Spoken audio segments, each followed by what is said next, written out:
baby!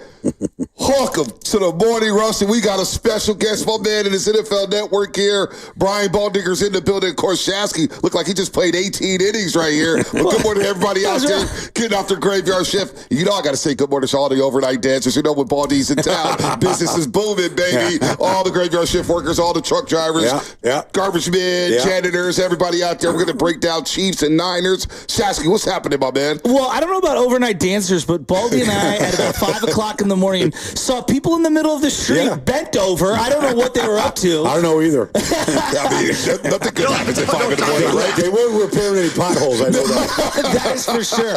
You know what? This is always going to be a great day because we got Niners Chiefs, which is freaking awesome. But more than anything, vibes are at an all-time high. I'm a vibes guy. Yeah. Got to have vibes. And when I swooped up Brian Baldinger at the top of the mark at 5 o'clock in the morning and he came waltzing out in his blue NFL Films beanie, I said, today is going to be a great day. Well, it is, Joe. And Bonte, good to be here with you guys. It's great being live here, but great being in the city. I can't wait for Sunday.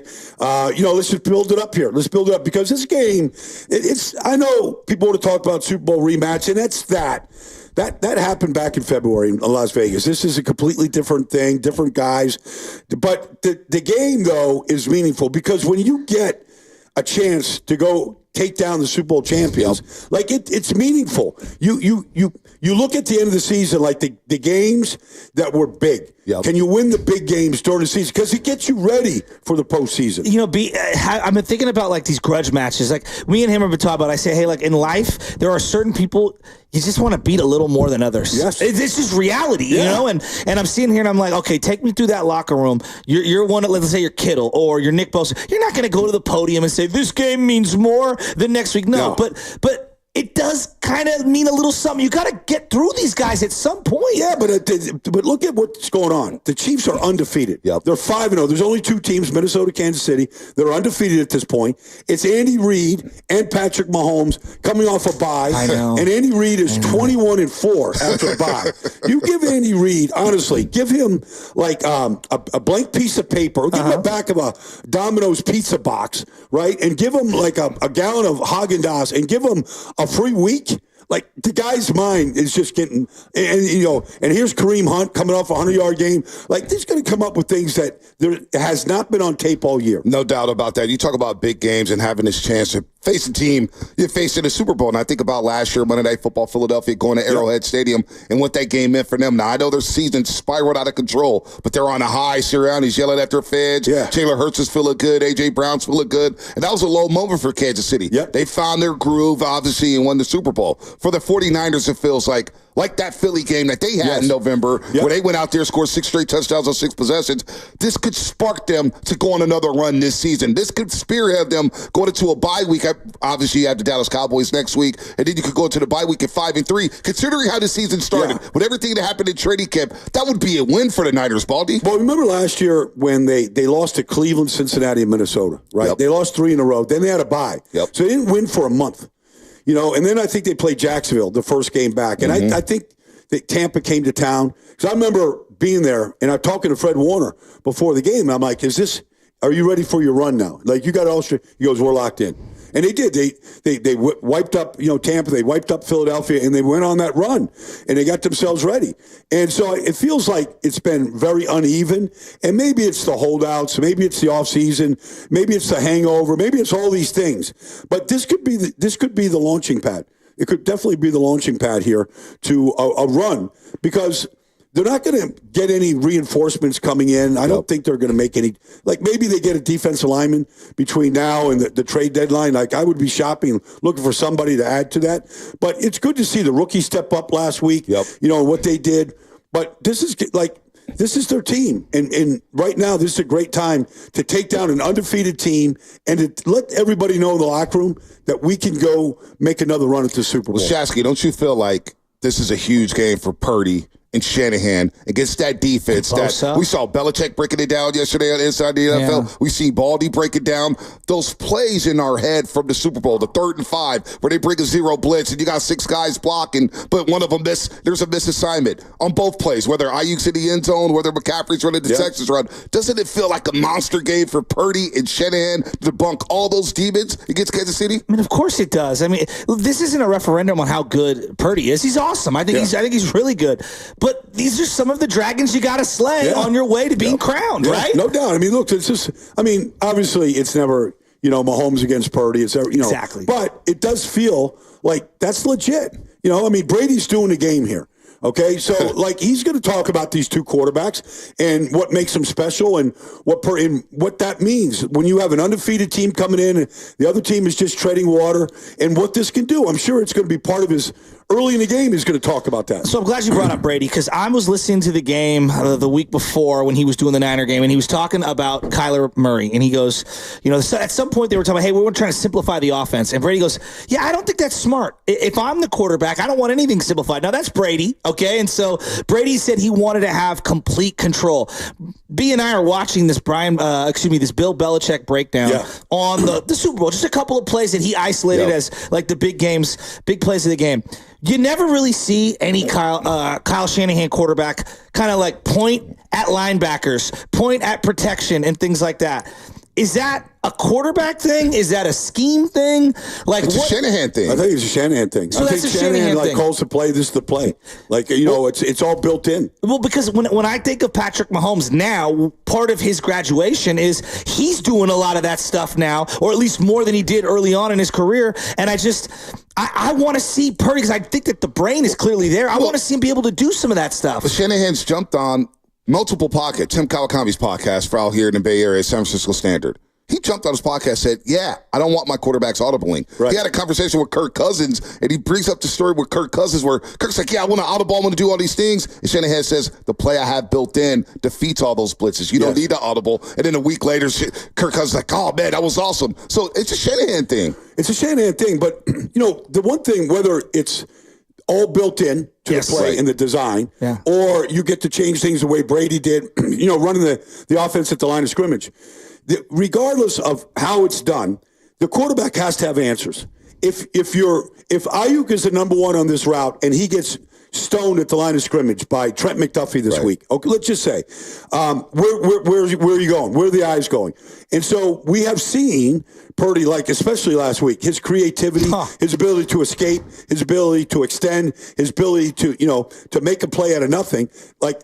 I don't know if that's not built in. That's just him. Yep. But you've got to have answers. That against the zero blitz this week, you don't know when it's going to come because Spags doesn't really have – I don't think he has tendencies of when he does it. It could be a red zone, but it could also be backed up on your goal line. You don't know. That's the beauty of Spags is when it's going to come. You know it's going to happen during the game. You got to have answers for it. How come whenever I watch a Chiefs game and they dial up a blitz, it always gets home? I know it's not 100%, but it just seems to your point about timing and picking the right spot and when to do it, he's brilliant at it. Well, his thing is speed to the quarterback. So his blitzes that get home are typically safeties or corners. Mm-hmm. And it's not an overload where, like a zone pressure like Pittsburgh would run, something like that, where they're dropping one side and bringing the other side. His is speed off the edge, off the slot, from the safety position, from depth where it's disguised. He wants speed because all he wants is to just get the quarterback thinking he's coming. And as soon as he does that, his mind now isn't focused on what it's supposed to be, going through the progressions. Well, it feels like it's imperative to stay out of third and long situations this week. I mean, you got to stay ahead of the sticks, right? Gave it like Kansas City, 2nd and 3s, 3rd and 2s, 3rd and 1s. Is Mason even going to play? Well, Mason's going to play. Shanahan said that Mason's going to play, but Jawad Jennings, your physical threat, who could have been your Super Bowl MVP, looks like he has a hip injury and may not suit up this week against the Kansas City Chiefs. How big of a loss is that for the Niners? I think it's big because he's the third option typically at some point, or it could be more than that because of his size and the one game that he had this year where he had the 11 catches. I think it's.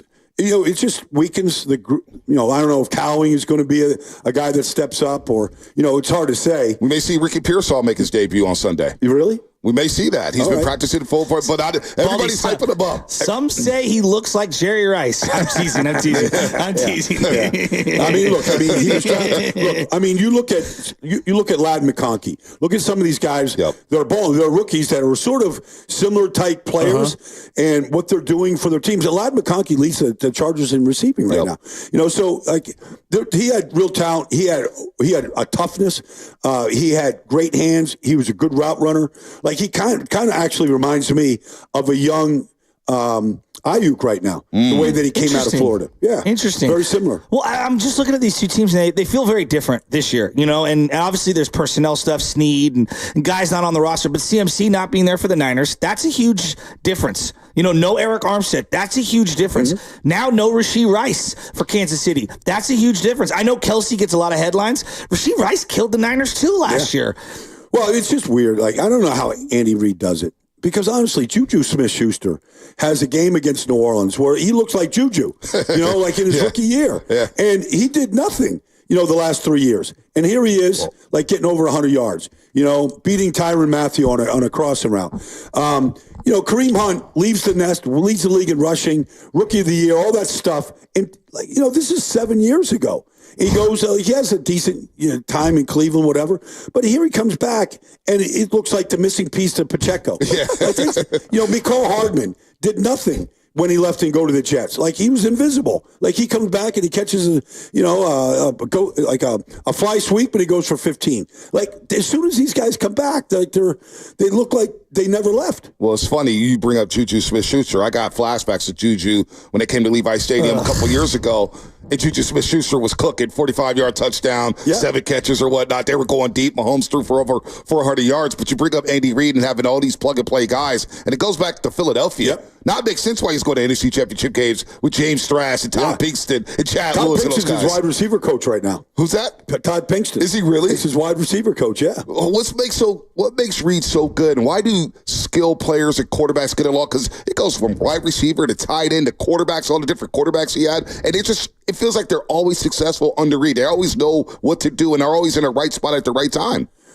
Well, he was trained really good by Mike Holmgren, okay? Like, Mike took him under his wing, San Francisco State, first coaching job, all that stuff. But the thing about Andy is he has absolutely no other hobby. He has no other interest. Like, outside of his kids and his wife, Tammy, will be there at the game. She'll be down there on the sideline, I'm sure, before the game.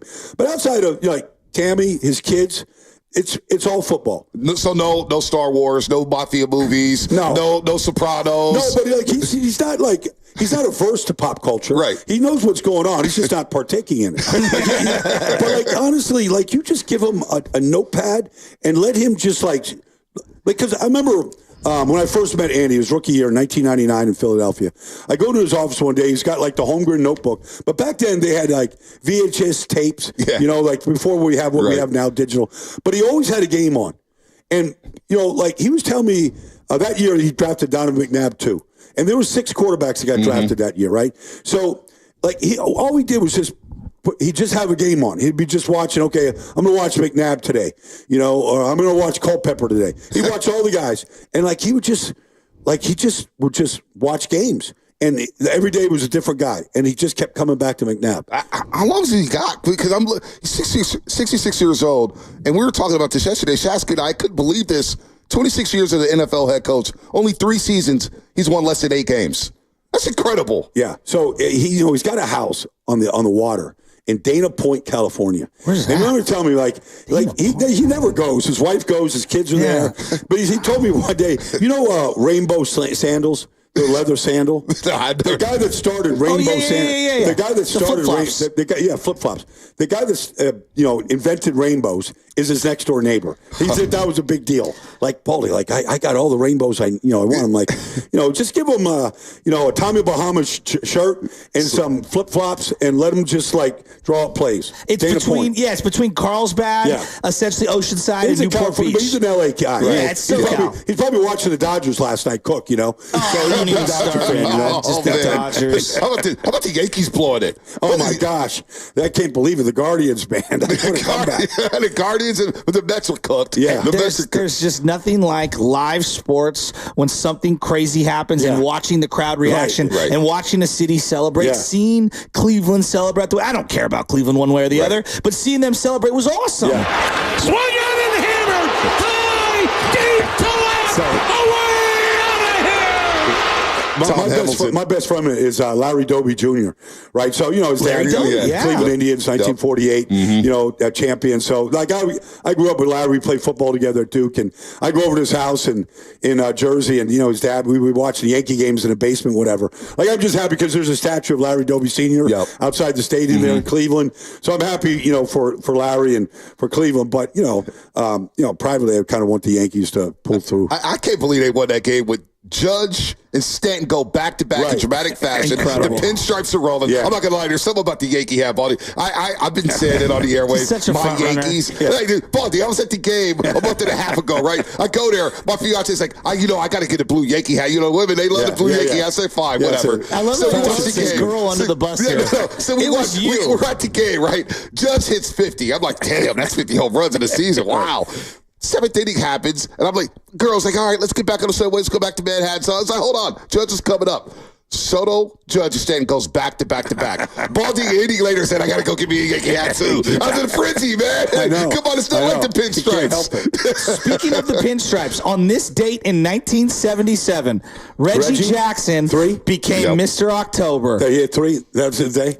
I remember one time. I knew he was going to have a story. But I remember in 1978, so it's the year after. All right, so I was a lifeguard at this place, Tobay Beach in Long Island, You right? were a lifeguard. So we used to have a Yankee trip every single year.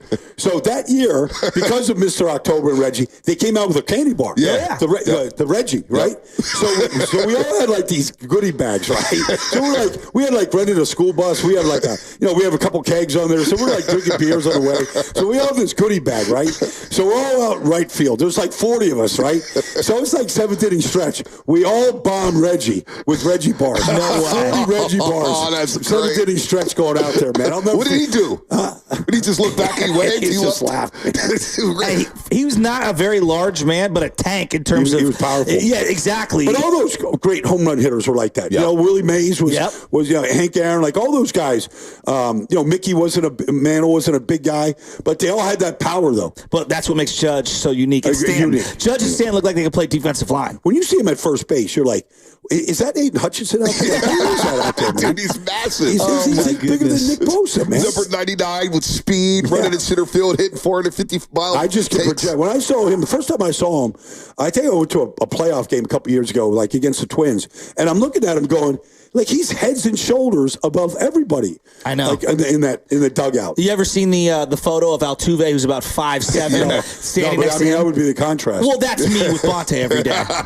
They call us Rob and Big. I'm the fat guy, and this guy's little Rob on the skateboard. Anyway, we got Baldy in the studio. It looks a little different. We're just out here in the arena. We told the sales staff to stay home, sell some stuff at home, work remotely. Yeah. We're going to be out here. We're going to bring some fans in. The audience is going to come in about 8:30, 9 o'clock. We got Jack's breakfast coming in. I can hear Baldy's stomach growling. Give me some meat now. Yeah, we got to get this guy a rib or something, man. He's hungry right now. So that's all coming up here. We're going to break down Chiefs and Niners. We're going to have some fun today on a Friday. It's not a payday Friday, but a 50-cent Friday here on the Morning Roast. Shout out to our good friends at Flowing Water Plumbing and Drain. If we're going to call it to the roast, you better bring it, because if you don't, you will be flesh. Brought to you by Flowing Water Plumbing and Drain. We'll take your calls as well. 888-957-9570. You can ask Baldy anything. Open forum here. Your keys to the game. All that stuff coming up. Brought to you by Valvoline Instant Oil Change for your 15-minute drive-through oil change. Visit the friendly expert technicians at your local Valvoline Instant Oil Change to check fluids, tire pressure, windshield wipers, batteries, and much, much more. Locations and coupons at BayAreaOilChange.com.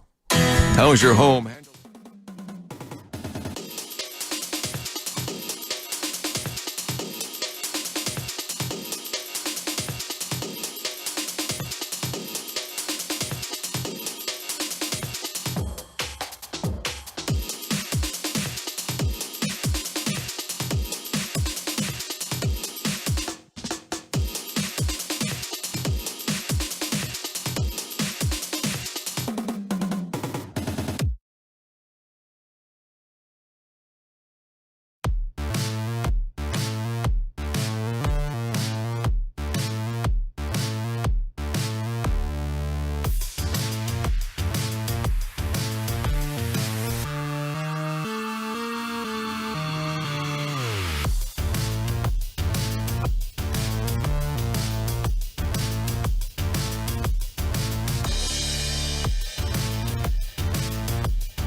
show, meaning the not stuff that's suitable for air, Baldinger, and we're going to have Jack's breakfast. Bring it on. Bring it on. I can't wait. I can't wait. I'm going to meet something. I always see these fans that love you guys, though, like going into the Levi, like I'll be, because there's no easy way to get into the trust me, we know. No. So you're in traffic, you got your window down, and people are like, hey, Baldy, hey, I love you on the morning roast. Like, people like are popping. Like, you don't know. Like, it's kind of fun now to actually see how many people are going to mention, hey, I heard you on Friday, Baldy, that was great. So, hey. They're waiting right there. They see the cars pull in. They're looking. They're at the media entrance to see who's going in or whatnot. There's nothing else to do. Like, they're punching one ticket at a time. You know what? We got a great relationship with the Niners. I'm going to leave it at that. I'm excited for Sunday. I'm bringing my kid out there for his first game. Oh, that's cool. And me and the wife are going to get out there. I don't know. She says to me, well, we might have to leave in the third quarter. I'm thinking, you might have to go out to the car in the third quarter. Yeah, you Uber. See, Joe, this is a rookie mistake. As a new dad, Joe, I've experienced with this. Yeah. The big games, you keep the baby at home. Hey, look. Baby Chestnut, who's about to turn 4 in December. I told that if baby Kansas City, it's not going to this game. Have you seen the schedule? It was like 140 degrees at the Cardinal game. We weren't going to that one. All right. And we're not going to a Jets game because he's got to go to bed at 7:30. No. Okay. The best games to take the babies to is the preseason games. Well, no. They're running around and cheerleaders and stuff. You don't care about the result. Let the babies run around the preseason. Game time, Baldy, Cowboys, Chiefs, Burrow's coming to town, baby Ches, and hell, my fiance may stay home. Worried about baby safety, like in some of these games, man. I don't know. Like, have you ever been up to the Bud Light section up in the 300s? No, I have not. Oh, you got to come up. It rocks hard. Does it? Okay. Oh, yeah. I just remember my days of the Candlestick. I mean, there was some rough crowds out there. Yeah, but here's what I would say. Every stadium you go to, if you're looking for trouble, yes, you can find it. You will find it. That's right? True. And so just be courteous, and you're going to get a little bit of smack talk, whatever, no big deal. I got a question for you, something that I've always pondered. And Bonte, if you know anything about this, let me know. My boy Guido is texting it in, and I'm like, you know what, Guido, I'm going to ask Baldy, because of all the people who would know, Baldy would know. Hey, ask Baldy, can you simulate or give us a feel for what the quarterback hears in his helmet from the OC or the head coach? Is he listening all the way till the snap? Is the OC relaying a play right after the previous one is done? Like, break down that entire process. So let's just say Jordan Mason goes off right tackle for 4 yards. Yes. So it's now 2nd and 6. So Kyle is hitting his waist button right here. Yeah. So it's now 40-second clock has just started. You're standing, you're hitting your right-hand side. Now you watch Kyle all the time on the sideline, okay? He's already looked at 2nd and 6. He's looking at the yard marker, where they're at, down distance game. He knows all that. So he's hitting his talk back to Brock, and it's going to cut off at 15 seconds. Yep. So at 2nd and 6, he could go, okay, let's go fire 47-year-old pinch quarterback pass, X slant, and then he might have like F like delay, gotcha. Okay, and then he'll say he might say like as an add-on to Brock, hey, look, if they come off the slot right here, because this is what they do on this 2nd down right here, all right, just know that you got a bubble on the backside. So he's giving them the alerts right there. Gotcha. So he's got the play now. Some guys have simplified everything where it's just a number. Give me 2. So now Brock is looking at his wristband, right, and he's just reading the play. Okay, and he's giving all the alerts. The alerts to Jordan, the alerts to, Kittle on a delay, whatever it might be. I saw a clip of Matthew Stafford where McVay's talking to him. And Stafford's like, he keeps talking, okay, he keeps going on and on. Now, I don't know I think this was during the timeout, however. Yes. Not during the play, because obviously you have the 15 seconds, you got the cutoff there. So with the walkie-talkie. league mandates, I want to make sure that the audience hears, the league mandates 15 seconds, it cuts 40-second play clock at 15 seconds, it cuts off. Automatically cuts off, 15 seconds. But during timeouts, they're talking in the helmet, and Stafford's like, does this guy ever shut up? He's like joking. He's just like, McVay just goes on and on and on and on. So like you get a coach like Gruden or something where the play's like 30 words or something. Like, how do you get that in 25 seconds? Well, it was a problem. Like there was quarterbacks that, were with Gruden that could not spit the play out. And you knew they were going to struggle. They just... I don't want to mention any of the quarterbacks' names because some of them we see on TV now. We've seen the clips. Bruce Gradkowski? He may be a broadcast partner. We like Chris Hibbs. So there was guys that had some issues, man. When Gruden had his show, like with the quarterbacks leading up to the draft, that was like one of the big things. Like, can he spit the play out at the whiteboard? Right. It's like too much sometimes, man. Let's too much. Get the wristbands going on. I know Caleb has a wristband in Chicago. Well, I remember like during the Harbaugh era, Kaepernick would be sitting here and they're waiting, and then they'd get under center. Alex had the same problem under Harbaugh. Yeah. They could not get the hike off in time. Remember with Harbaugh, it went from Greg Roman. Yep. To the quarterback coach, Jeep Chris, to Harbaugh. It went through three different dudes and into the quarterback. Yeah, that's true. That chain of commands. It was like a relay race, 4x1 in football. You know what I'm saying? No, that's too much. But these are the things I think when we're evaluating quarterbacks, as you look around the league, like I was just looking at all the rookies, like Drake May showed a little promise. Caleb's getting better every single week. Obviously, Jaden Daniels has been really, really good this year. And you see Bo Nix last night. Mm-hmm. I think we're so caught up in throws. There's so much that gets baked into it. Leadership, the guys like you. You're talking before the show about Josh Allen. He's just a dude. Yeah. And guys gravitate toward him. Can you spit the play out? Do you understand, how to make a free release or miss? Like there's a billion things outside of making a throw. Well, I mean, just Brock Purdy on Sunday. There's so much pre-snap motion and, did they get line? Remember the play a couple weeks ago when the two tight ends ran into each other? Yes. Yeah. So, that should never happen, but it can happen. Guys go the wrong way, it gets called wrong, whatever. All these things can happen. But it all falls on the quarterback to get everybody lined up wrong. For example, last week, the Eagles ran this play against Cleveland, and I'm watching a play. Myles Garrett makes the play for a 2-yard loss on Saquon. I'm like, you can't run that play. You can't run a counter tray, pull the backside, pulling Banks and Trent on the backside and not account for the end. You can't do that. You have to have something to hold the end, whether it's a choke block or whether it's a chip block or whether it's a fake. But Miles is going to follow that tackle every time. That's his job. He's going to make. So I'm watching the play. I'm like, did it come in wrong? Did Jalen call it wrong? Interesting. What happened? Because that should. That's a fundamental in that play that you got to hold the backside end. It seems like something is fundamentally wrong with the Philadelphia Eagles after what transpired last weekend with head coach Nick Sirianni. I've done games since 1998 at the NFL level. Every Sunday since 1998, so 26 years. And I've never seen a coach ever during a game start giving fans the business during the game. What was that? Ever. I've seen it. I've seen, Buddy Ryan, Mike Ditka walk off the field and flip off a fan, maybe, but not during a game. And a game that was a one-score game. Right. I mean, all they needed was one play from Deshaun Watson, and they could win the game. I've never seen a coach go over there and give the fan the business during the game. What is going on with Sirianni? What is... Because he's kind of we saw him in Kansas City last year, the tunnel saying, yeah, take that. He's always looking at the cameras. What is going on? The maturity? I don't know if he thinks that helps, I don't know, bring in the troops, rally the troops. Galvanize the team or something? That's not a rallying cry. No. It just isn't. You might say some things at halftime that rallies the troops. The rallying has to be done during the week in the preparation. You might give a player some business on the sideline because they blew an assignment or they had an unnecessary penalty or something like that. But otherwise, it's in the I have this thing on the 49ers. They've got 28 coaches.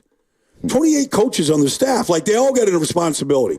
But the last thing you want, because your head coach has got to be what everybody's looking at.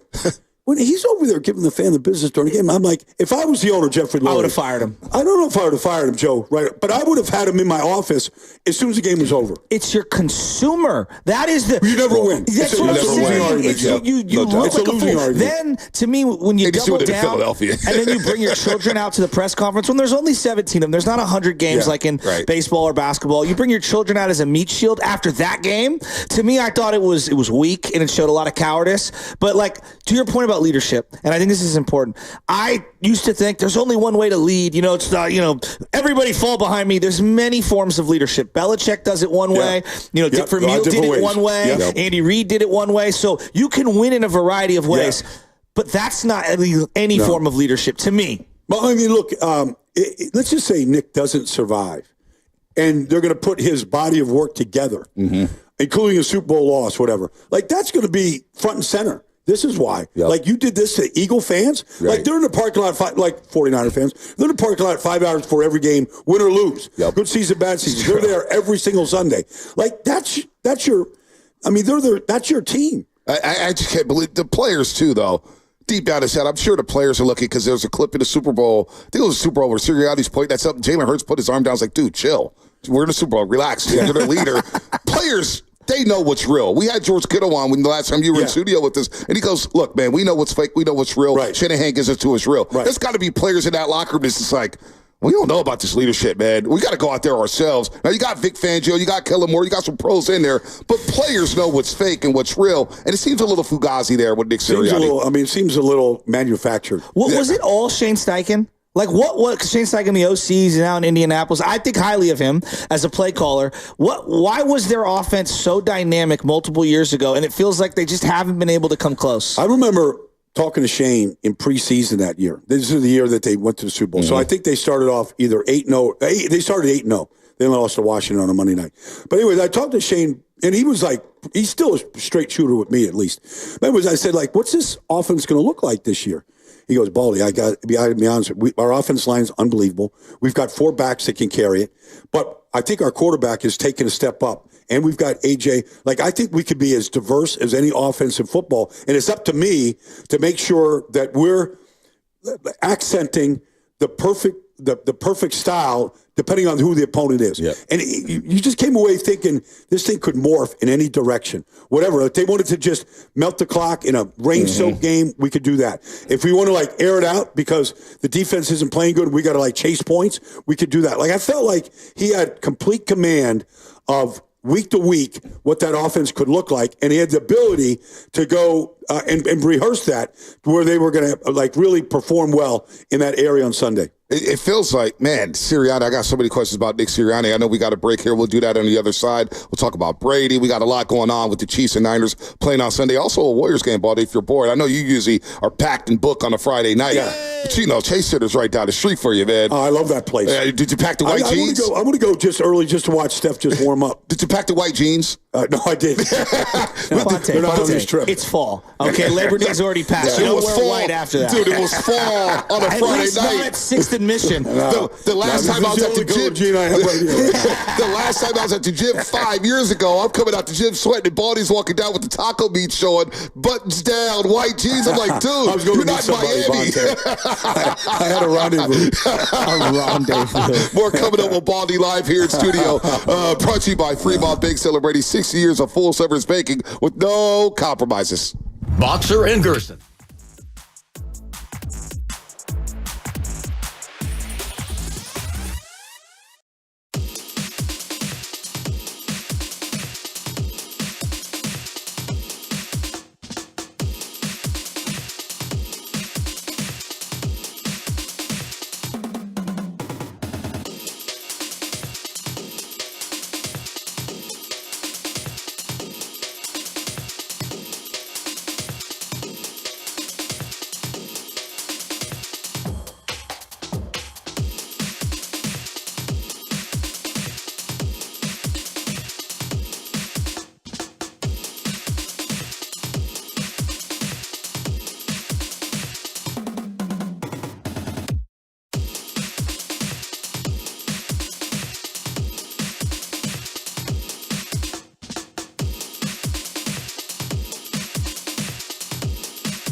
The Warriors are playing the Lakers in their final preseason game. They are 5-0 in the preseason.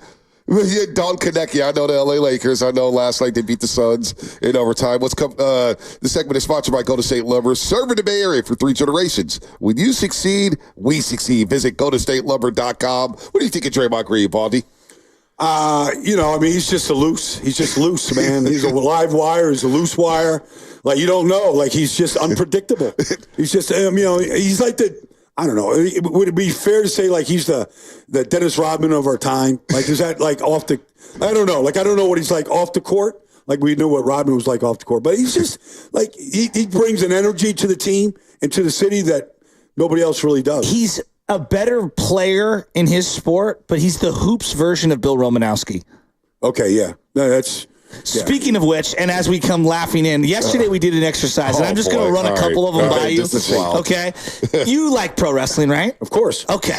So I hope you haven't watched the Vince McMahon doc. You haven't had time to watch one? Vince McMahon documentary on Netflix. But I would love to see it. Yesterday we did an exercise where I don't know how we got into it, but I was like, I'll tell you how we got into it. Team duos. Hold on. You slow down for a second. I'll tell you how we got into it. Okay. We're talking to Coach Herb Edwards. We played him with the game. We get Herb on, and he's breaking down Chief Snyder's, and he's just spitting the gospel, right? I'm locked in. It always sounds like a motivational speech. Yeah, no, I'm getting fired up. I'm ready to run through a wall. He's talking about Lawrence Taylor. He's talking about everything, right? I'm like, wow, this is amazing. The whole time during the whole Herb Edwards interview, this guy's writing down wrestling tag team names. Okay. Tag team names. For athletes. Okay, all and right. I'm just like, we got Herb Edwards out. You're thinking about wrestling? What's going on with my guy? So, for example, Trent Williams and Debo Samuel, tag team. They're called the Beatbox Boys. Okay. You like that? Come out with the boombox or whatever. Yeah, I can see that. Boombox Boys. We can go with that one, too. I can see that. How about Charles Haley and Bill Romanowski? Unnecessary roughness. I knew you liked that one. A lot of that right there. All right. How about Pablo Sandoval? I got to know Bill Romanowski, man. Like, he played 1 year in Philly. Like, 1994, Bill came. Like, that guy, like, I don't know what was in the bag that he carried every day, but he had a black bag, man. Like, man, it was all about, and I'll never forget, like, I remember Fox saying to me one time, hey, look, Bill just retired. He wants to be an analyst. We like for him to follow you around for a weekend to see if he has what it takes. So they tried him out at some games. So Bill's like, we go to dinner. Bill comes to meetings with us. We go to practice together. There was a built-in 7-second delay with Bill, like on every single thing. Like it just wasn't. Something wasn't. It was clicking. It was buffering. Like the computer. It was like that thing that goes around spinning wheel of death on the your phone. internet. Yeah, the spinning wheel of death on the internet. But that guy knew football, man. And he was really good at multiple locations. Denver, Niners, Philly. He never missed a game.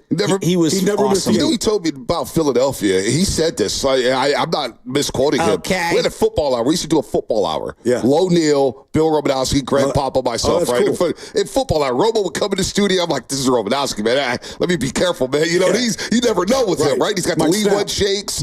He might snap at any moment. And he's talking about, unnecessary roughness and this and that. He goes, I knew I had to check myself when I was at Veterans Stadium playing for the Eagles, and he said he stomped on Larry Sitter's head like 6 or 7 times. And it's like, wait, Robo, you stomped on somebody's head? What are you doing? And that's not the end of it with him. I mean, he was out there. Last year we had him on the week of Niners-Eagles. Oh, yeah, you got to check this out. Niners-Eagles. And Spadoni, let me know with a thumbs up when you find it. I feel like they're a little bit soft.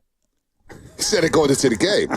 And then going into the Chiefs Super Bowl, he was talking about how you might have to just take Kelsey out. I mean, he was talking about an era. We were like, hey, Bill, you're going to get us He's always talking about body bag games, boar hunters. I believe Mahomes is a crybaby. It's just a different era. I remember, like Romanowski, I remember a couple years ago, I wanted to do this breakdown on Troy Polamalu. Oh, yeah. Right? And I was like, I went back and I started watching the clips, and I'm like, I can't put anything on TV. I can't even narrate it because I'm going to get fired for promoting unnecessary violence.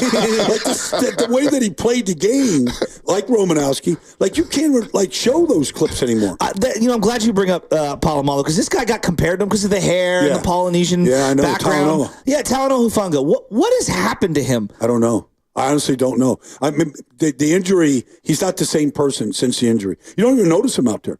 Like he was there, 8 in the box next to Fred. Like it was a race to who's going to blow up the running back.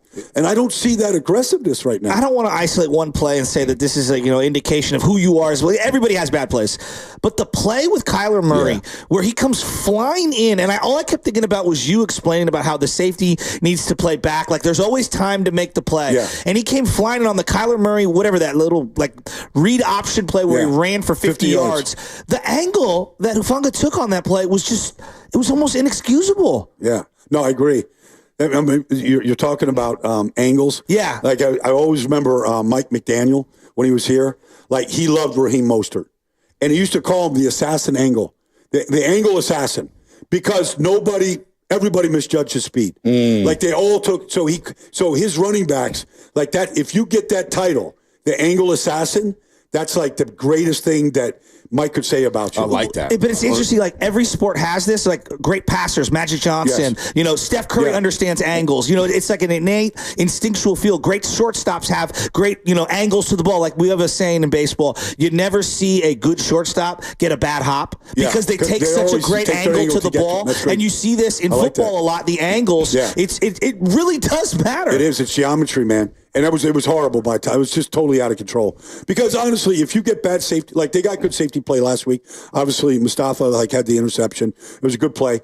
But honestly, like if you have bad safety play, you're giving up either long runs or touchdowns. Either because you missed tackles or because you blew the coverage or didn't play the ball in the air. A lot of explosives, and Hufanga's missed a step. Obviously, with the torn ACL, took a lot of bad angles this year. Talk about him when he popped that Chicago game in the monsoon where it's like, wow, this guy's making tackles left and right here. I don't know if the Niners can count on him the rest of the season. Malik Mustafa, but it's a great opportunity for Malik Mustafa and Tig Brown to take over the safety spot. And we talk about the lineage of safeties in San Francisco. You saw it. Ronnie Lott, number 42, Jeff Fuller, Dwight Hicks, all these guys here, the hot licks. They have an opportunity. So what are you seeing? What did you see from Tig Brown and Malik Mustafa last week against Seattle? Did you see a step in the right direction for those two guys? Yeah, I did. I saw that against Seattle. I mean, obviously, you got DK out there. You got deep threats. They want to get the ball to him. But Ronaldo too. Like I thought they, because honestly, at the end of the year, you want to see the safety stat sheet. And you want to see forced fumbles. They get the longest run at these backs. They get to, you look at Earl Thomas and what he did, in Seattle all those years. Like you want to look at the safety stat sheet and you want to see that thing getting filled up. So, Tig did that at Penn State. That was what he did. He took the ball away.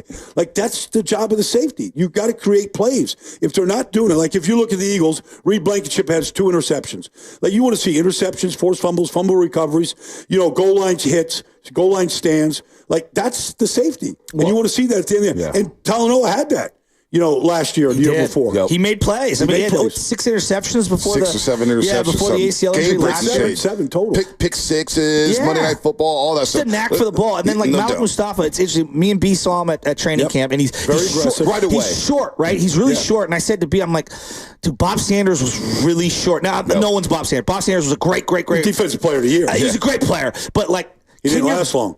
That was my next question. Like, when you're a short guy and you're throwing your body around at safety, it's just tough to last long in this league. Well, I mean, if you look at, let's just take Jordan Mason. That's a powerful dude. He's second league in rushing, and he missed most of the game last week. That guy, to his power, you can see it. When he hits people, he moves people. Yep.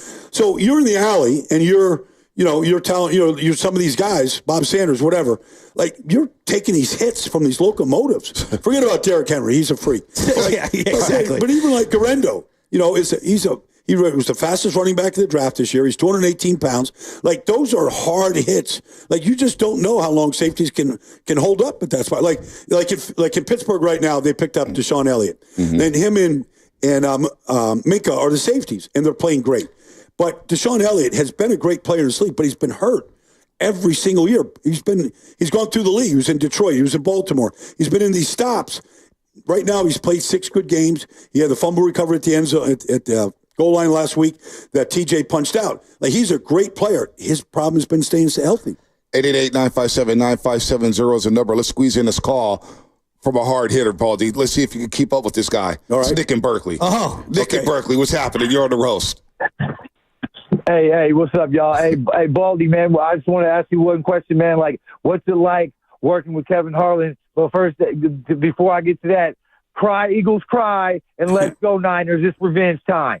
Let's get super hyped, Shasty. Let's go. Shasty, I'm getting super hyped right now. I'm going to be super hyped all the way till Monday morning, bro, because we're about to put it down on Peppermint Patty Mahomes and Candy Reed and the Cheating Chiefs of Kansas City. They hold all night if you want. We're gonna crush you. We're gonna steamroll you. Come to Levi's. It's time. It's time we turn the page and turn the corner. I'm tired of losing to the Chiefs. We were getting rolled back when they had Derek Thomas. It's our time now. And we turned the page in Seattle. I'd never seen Shanahan run a fullback lead draw like that before. I fell out of my chair. I couldn't believe it. Great call, All Nick. I got to say is, man, okay, guys. Keep cooking, nigga. I let him keep cooking. All right, you got more, Nick? I feel like he's drinking a tall can with a brown bag over it, smoking a stogie. Yeah, you got to do what you do, man. You cut from a different cloth. Peppermint Patty, I haven't heard that one, man. You cut him Candy Reed. Yeah. I mean, let Nick That's from good. Berkeley cook, That's man. good stuff, man. That's good sound What was the bites. question? His question? I don't know. You cut him off. I don't know What his is it question. working like? What you said? Kevin Harlan? Kevin Harlan? Yeah. Well, I don't work with Kevin, but I have worked with him in NFL Europe games when he was first starting out. I mean, he's a Kansas City guy. Like, he does the national radio, and obviously he works with Trent Green now. But Kevin's great. I mean, he's got a lot of energy. Like, but that guy could do every sport, though. Kevin's good in every sport. No, Kevin's legit. Basketball, football. I don't know. Has he ever done baseball? I don't think he's ever done baseball. I don't remember him on a baseball I don't know call. if he could do baseball. I don't know. It's too slow for him. Let me throw something at both of you guys. You know, yesterday it sounds like Jamal Adams is getting released, traded, moved on from. I don't even know what position he is at this point in his career. Tennessee released him. He asked for the release. He wasn't playing.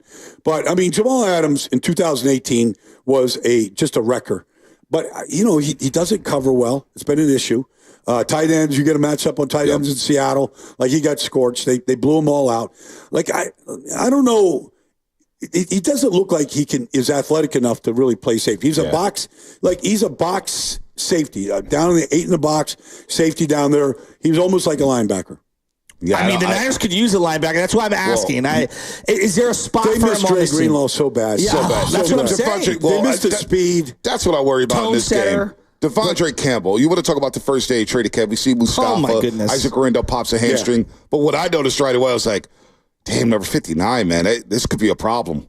Devondre he's 9 years in this league. He's a smart player. He's had a lot of tackles in Green Bay, but you just don't see the speed and the cover ability that you got to have. Fred needs his partner. Yeah, no, and Andy Reid attacks deficiencies. Yes. So I think about the Super Bowl where Mahomes goes 24-26 between the numbers, right in the middle of the field. And we saw the Super Bowl when Drake Greenlaw got out, Oren Burks comes in. He didn't even know where to line up, Ball D. It was so many plays. Fred Warner's like, get your ass over here. Get over here, now. It's still the weirdest thing I've ever seen. Like, coming onto the field with excitement.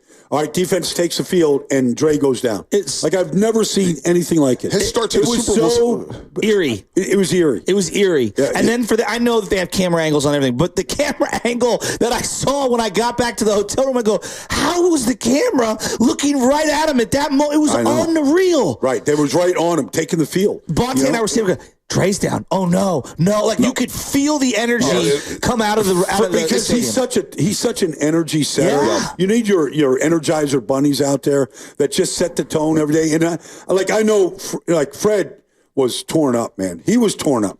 You know, like when he found out the result. He didn't know because he come on a series, he comes off and he's like, everybody was like, Dre's the guy, man. Like him, like I remember Fred telling me, like, last year, the first game was in Pittsburgh, and Fred was telling me, like, this is our 5th year together starting. Wow. Like, they were the best inside tandem linebackers in football, bar none. He would set a tone. We saw him at training camp 2 years ago, and I'm like, he was almost too violent, right? Check this out. So we were on the sideline at training camp. Yeah. There were T-shirts and jerseys. Right. He's shorts. not that big. And he's not that big at all. I mean, his arms are. I'm talking about height-wise. Yeah. So I'm like, hey, Drake, because the hat T-shirt game, they won Thursday Football Seattle. Hey, Drake Greenlaw, the hat T-shirt game. Drake Greenlaw's hitting his helmet like this. He's like by himself getting. I'm like, this guy's a maniac, right? So I go, Drake, you got to give us this. He goes, nah, man, the pads are not on. He goes in the defense. Chris McCaffrey gets a handoff, and he blows him up. And I'm like, wait, I thought there was no pads on. And he can't turn it off. I know. And that tone setter, his start to the Super Bowl, he was on fire, Baldy. What did he play? 8 plays or something? Baldy, some say that I'm the Dre Greenlaw to his Fred Warner on this show. No, I like that. That's a huge compliment. I don't know who says that, but you're the high-paid guy, high profile. Yeah, I'm doing the middle. Fly under the radar. I'm doing the middle of the huddle, breaking us down, getting us ready for the game. We got to go through a wall, Baldy. I mean, Fred and Dre, man, that's I don't know when Dre's scheduled to come back. I don't know what he's going to do. Maybe after the bye week. Rumors, maybe after the bye week. Some say he looks great. Some say he doesn't. I've heard he was going to do what Aaron Rodgers did in terms of the rehab. Yeah, it's so confusing. All these Twitter doctors. I can't keep up with it. I know. Well, then you got bilateral Achilles tendonitis with Chris McCaffrey. Both Achilles. And I'm just like, oh God, how the hell is he going to cut? I just said this.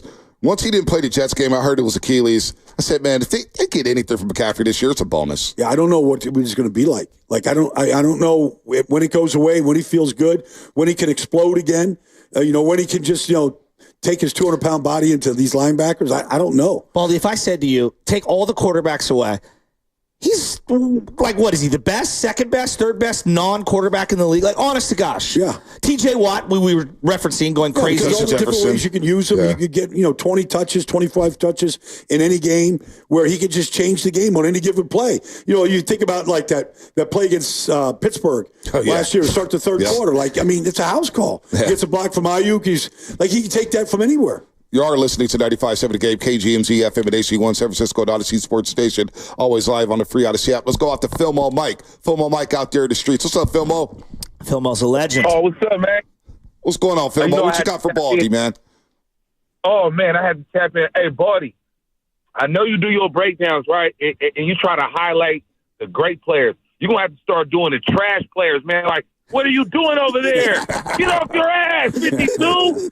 I got to hear some Baldy breakdowns where you getting on people lining a pumpkin. Listen. So anyway. Okay. I did that to a player last year. He plays for the Raiders. And I was like, this is ridiculous. Like, it was bothering me so much, I had to do it. So I texted Max Crosby. I showed him this picture. I'm like, is anybody saying anything to this guy? I was on this guy so hard. I got a call from a Raider executive on a way home from NFL Films at 11 o'clock at night. I had no idea who this was. Like, he was like, hey, man, can you go a little easier on this guy? Like, I'm like, no, I can't. He goes, he's really a good kid. I don't care how good a kid he is. Like, you can't play. Like, this is not NFL football. So, like, I could do that to certain guys in this league if I wanted to just trash them. Well, you have a way of doing it, because I watched the breakdown on King Henry and Ricard, the fullback, and you're like, there's 500 pounds in the backfield right now. Look at these guys. They don't want to tackle them. And it's the Bengals. Who else was it? It was the Bengals, the Commanders, the Cowboys. You're like, nobody wants to tackle these guys. So, in a way, if I'm watching that and I'm on the Cowboys or Bengals, like, Baldy just called us out. Yeah. And we're out here making business decisions. Yeah. Well, I've only had two players really came. I have a couple players that come after me. I'm not going to mention their name right now. When I make them look bad, and they'll and one guy's a legit player, but I was like, look, I've said 10 good things about you, and I said this about you. Like, I can't just like blow you up and gaslight you if you didn't do something well. So it does happen, but not too often. You did one on Javon Kinlaw a while back. I thought you were actually gentle. Yeah. I thought you were gentle. It was horrible on Monday night. Oh, my gosh. Then, Monday night. We get to Monday night. Jets versus the Bills. Belichick was killing him on the Medicast. Javon Kinlaw, there's so many different elements to the poor guy. And he's got a great backstory, and he seems to be a good dude. I know. But he's not good. You know what it is? He's like, he's this 315-pound body that he plays like he's 250. Like, he just gets lifted. He cannot anchor. And it's weird because, like, I remember playing against some guys that could be 290 at nose tackle, and you'd hit them. It's like hitting an anvil. Like, you couldn't budge them. And then you'd have some guys that would be 330, and you just flipped them right out like they were nothing. Like, certain guys' bodies just don't look like they play so much lighter than they are. Hey. And Kinlaw just got blown out last week, like he did in San Francisco. Like, there was like that NFC Championship game against the Eagles. Like, he was, and I remember, like, I did this breakdown, and I'm like, you can't play. And I remember Eric Armstead coming at me, like, saying, like, trying to defend Javon. Like, I understand that he's a teammate, but you can't defend. Like, I don't know what you're watching. And how many games you got to watch when you watch him play going, like, he can't do what you want him to do. That film may have been a worst film for a defensive tackle ever. He was getting thrown around like a toddler. Our buddy Ian Williams, who used to play for the 49ers, he goes, this is the worst defensive line play I've ever seen in my life. And then Belichick on the Medicast, I like to watch Belichick in the first half. I love Bucket Aikman, but I was like, man, Belichick's out here spitting wisdom. And he's like, Javon Kalo, look at him. He's 6 yards off the line of scrimmage. Yeah, 54. He kept saying 54. He kept saying 54. So then he finally said, kill. I'm like, damn, man. You can't play like this. He kept saying it. No. You like, so, they got Lecky Fotu in there now, and he was ending it. They went right down the field. Ray Davis, nobody knew what he could do. Like, he goes for 100. It was bad. Shout out to Ray Davis, by the way. Exactly. San Francisco's own. Yeah. Obviously, his father played at Galileo High School right up the street. Was an all-city player. By the way, Film on Mike said he wants to call back. He said he didn't get to ask what he wanted to ask. So he can call back. We'll get Oreo Cookie on the other side. Okay. I know we got a break here. We got Baldy live in studio. The fans going to be here in about an hour and a half on a Friday. Jack's breakfast is coming. My stomach is growling left and right. I'm not trying to stuff coffee. Man, I already got my workout in this morning. I'm ready for the protein. Let's do this. There you go. What time did you get up to do it, Joe? This morning was 3:30. You're like on Gruden's time. Well, look, dude, I got the baby, so I got to like a ninja. I got to get out of my own house without waking him up. Right. And if I wake him up, I got to feed him with a bottle, and that cuts into my workout time. I got you. I've just got my daughter jumping into bed at 1 a.m. All I did was weigh myself this morning just to see if everything's okay. 7 weeks in, that's all. Today was a push day for me. I've already seen the gym. I already got it. When I get back, I'm going to hit mine. No, they're top of the mark, man. Yeah, go see Baldy, man. Hey, we're going to do a lot more with Baldy. We're going to break down Brady. We got Niners and Chiefs, Andy Reid, all that stuff. 888-957-9570. You can ask Baldy anything. Go ahead and call us as we get ready for Chiefs and Niners on Sunday. That's what's coming up. Brought to you by Fremont Bake, celebrating 60 years of full-service baking with no compromises. Xfinity here. How can we help?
with Bonte and Shasta. Yeah, we got Baldy grabbing some coffee. He's got to find some food.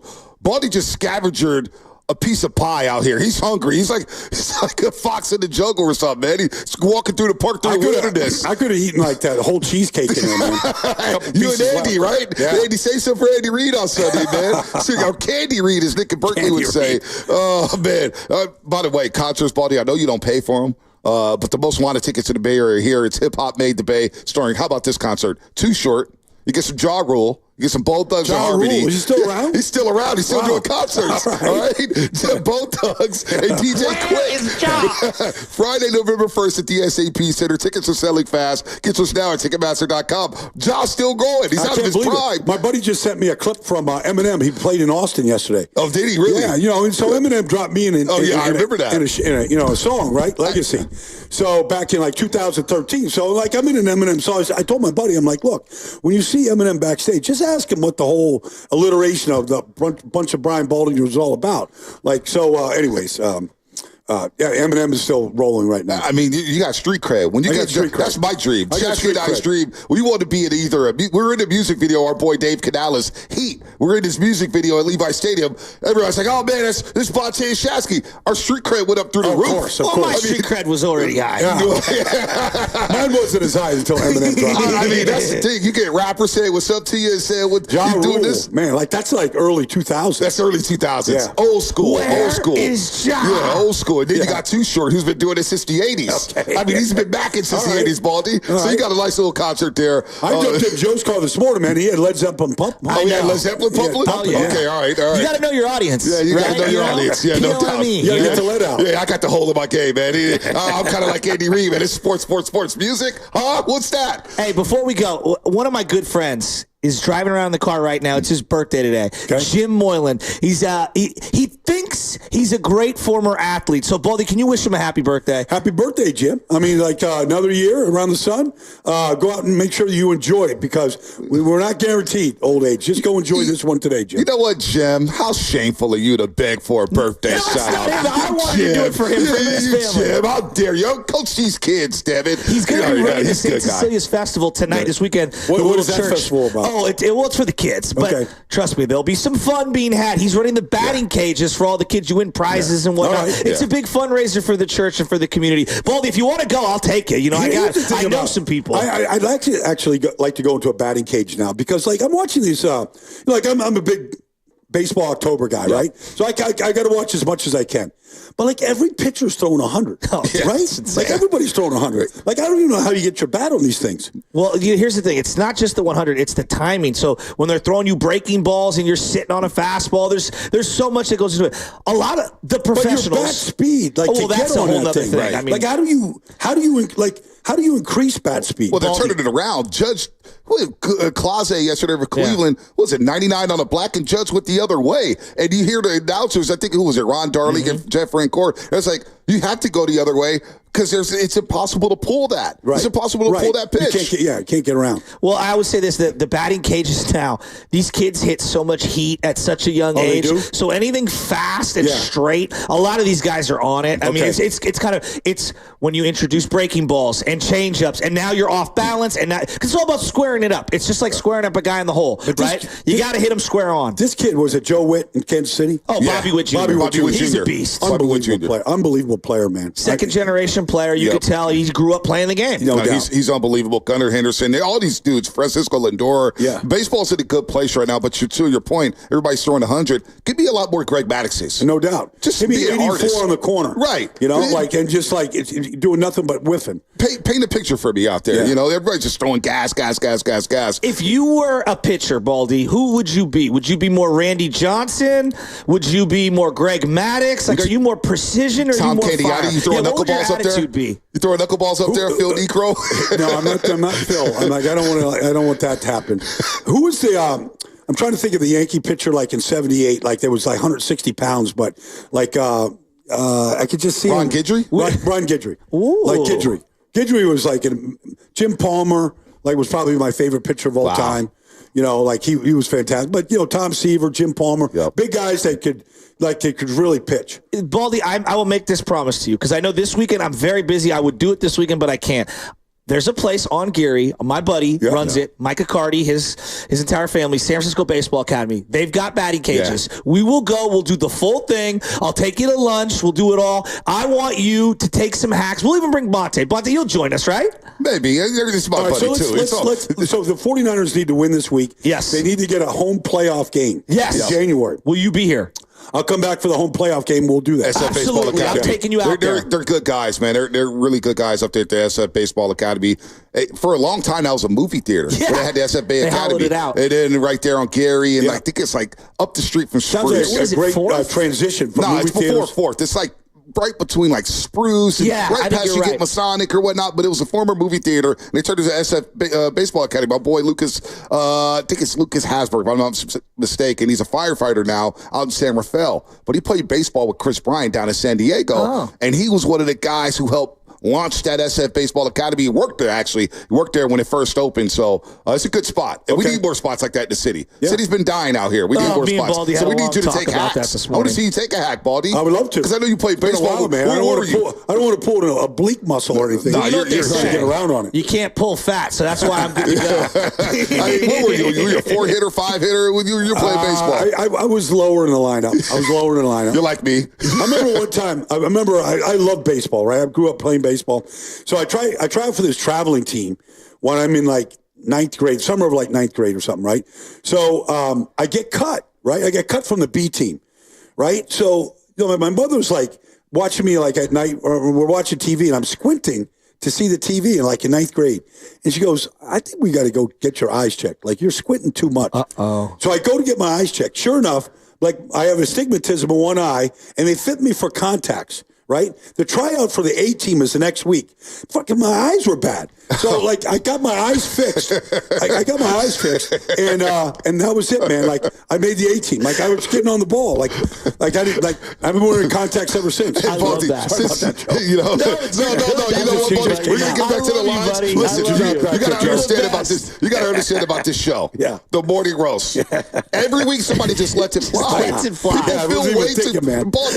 feel way too comfortable with us too. I swear to God, they're dropping S-bombs, F-bombs. I mean, Xavier McDaniel came on here talking about knocking people out. And that person, Xavier, dude, you got to continue. He's like, I thought this was taped. It's just everybody feels comfortable, so it's all good. Let's get to the lines here, man. We got Oreo Cookie. We got Xavier McDaniel from the Seattle Supersonics. Yes, Xavier McDaniel. Yes. Yeah. Oh, dude, Spinoni, when you get that drop, let us know. We'll play it for you. He had to be held back by multiple teammates. I mean, he's got some stories. He's got some stories. Sean Kemp, right? Oh, yeah. Right before Sean Kemp. You know what Sean Kemp's nickname is, right? No. Well, it was the Rain Man, but also Spawn, because he had 1,000 children. He had quite a few. He had quite a few. He lost. True story. When the NBA went through the lockout, he's playing with the Cleveland Cavaliers. Mike Fratello was the coach. And Mike Fratello goes, Sean Kemp comes back, and he's like, gained 50 pounds. And Mike Fratello said, dude, Sean, what happened? And Sean Kemp just goes, Coach, I think we're coming back, man. He's eating burgers and fries. I remember one year, Nate I'm going to break somebody. Oh, that's what he said right there. Give it one more time. I'm going to break somebody. He's talking about Derek McKee. If you can find it, he's talking about Derek McKee. We'll play the whole one because we're doing his justice there. Let's go back to the lines real quick. We'll get the film on Mike. He wants to ask this question. We got Oreo Cookie, and then we got Verducci. Okay, we got to wait for the dump. All right, anyway, we got to wait for the dump. So it's got to go down the drain. Anyway, here, so Xavier McDaniel's just talking. He's got legendary fights with Charles Oakley. Yep. Pat Riley says the first day of training camp with the New York Knicks are in South Carolina. And Anthony Mason and Xavier McDaniel. You got X-Men, Anthony Mason, and Oak on the team. That's back when, the Knicks would be playing, they'd score 84 points. Yes. And win. It was just a brawl. Yeah. The sport was just different. They had the X-Men. Anthony Mason was a beast. Hey, Riley's like, just let him fight. Who cares? Let him fight. There's a lot of that, man. You would never get that in today's NBA anymore. Gosh. I remember Knicks, Pacers, 94, Pat Riley. Rick Smith. It was, The Duncan Dutchman. The Davis We brothers. don't make nicknames like that anymore, Baldy. Why is that? I try to give guys nicknames, man. I gave Max Crosby the Condor. I give guys nicknames. I love that, the Condor. Buda Baker's the Cobra. I give guys nicknames. It kind of sticks a little bit. No, but I think that was fun. Yes, we use these guys by their nicknames. We discuss that all the time. The nicknames is just I love Flash, Dwayne Wade, but everybody says D Wade. Yeah. Everybody just goes their first name and last name or dash this and that. We've lost creativity when it comes to nicknames. Yeah, and I like like the nicknames, man. They have this guy playing for the Tennessee Titans now, De'Vondre Sweat. Like, he's T-Pain. He just brings the pain, I man. love that. He's I love so that. good. So everybody in I love Tennessee is like going, hey, Baldy's calling you T-Pain. He goes, my name is Meatloaf. I'm like, I like Meatloaf, but Meatloaf. My name is Meatloaf. But he brings the pain. He's 360 pounds. Wow. He has high energy. He played 80% of the snaps last week. Wow. T-Pain brings the pain. I love that. I love that. See, that's why we honestly, we always do it to you. People say, Bonte, why do you do it? And Shasky's with me here. We call you the modern day. Look, nobody's going to be John Madden. But what John Madden brought to the game, he brought nicknames. Yep. He brought the other stuff. Like he's talking about quarter-inch cleats and grass fields. That's what you do, Baldy. Before the show, you're talking about mowing your lawn and how you like to get your hands in the dirt. Yeah. That's Maddenisms right there. Like John was just, and he didn't try. It just came out of John. This is who he was.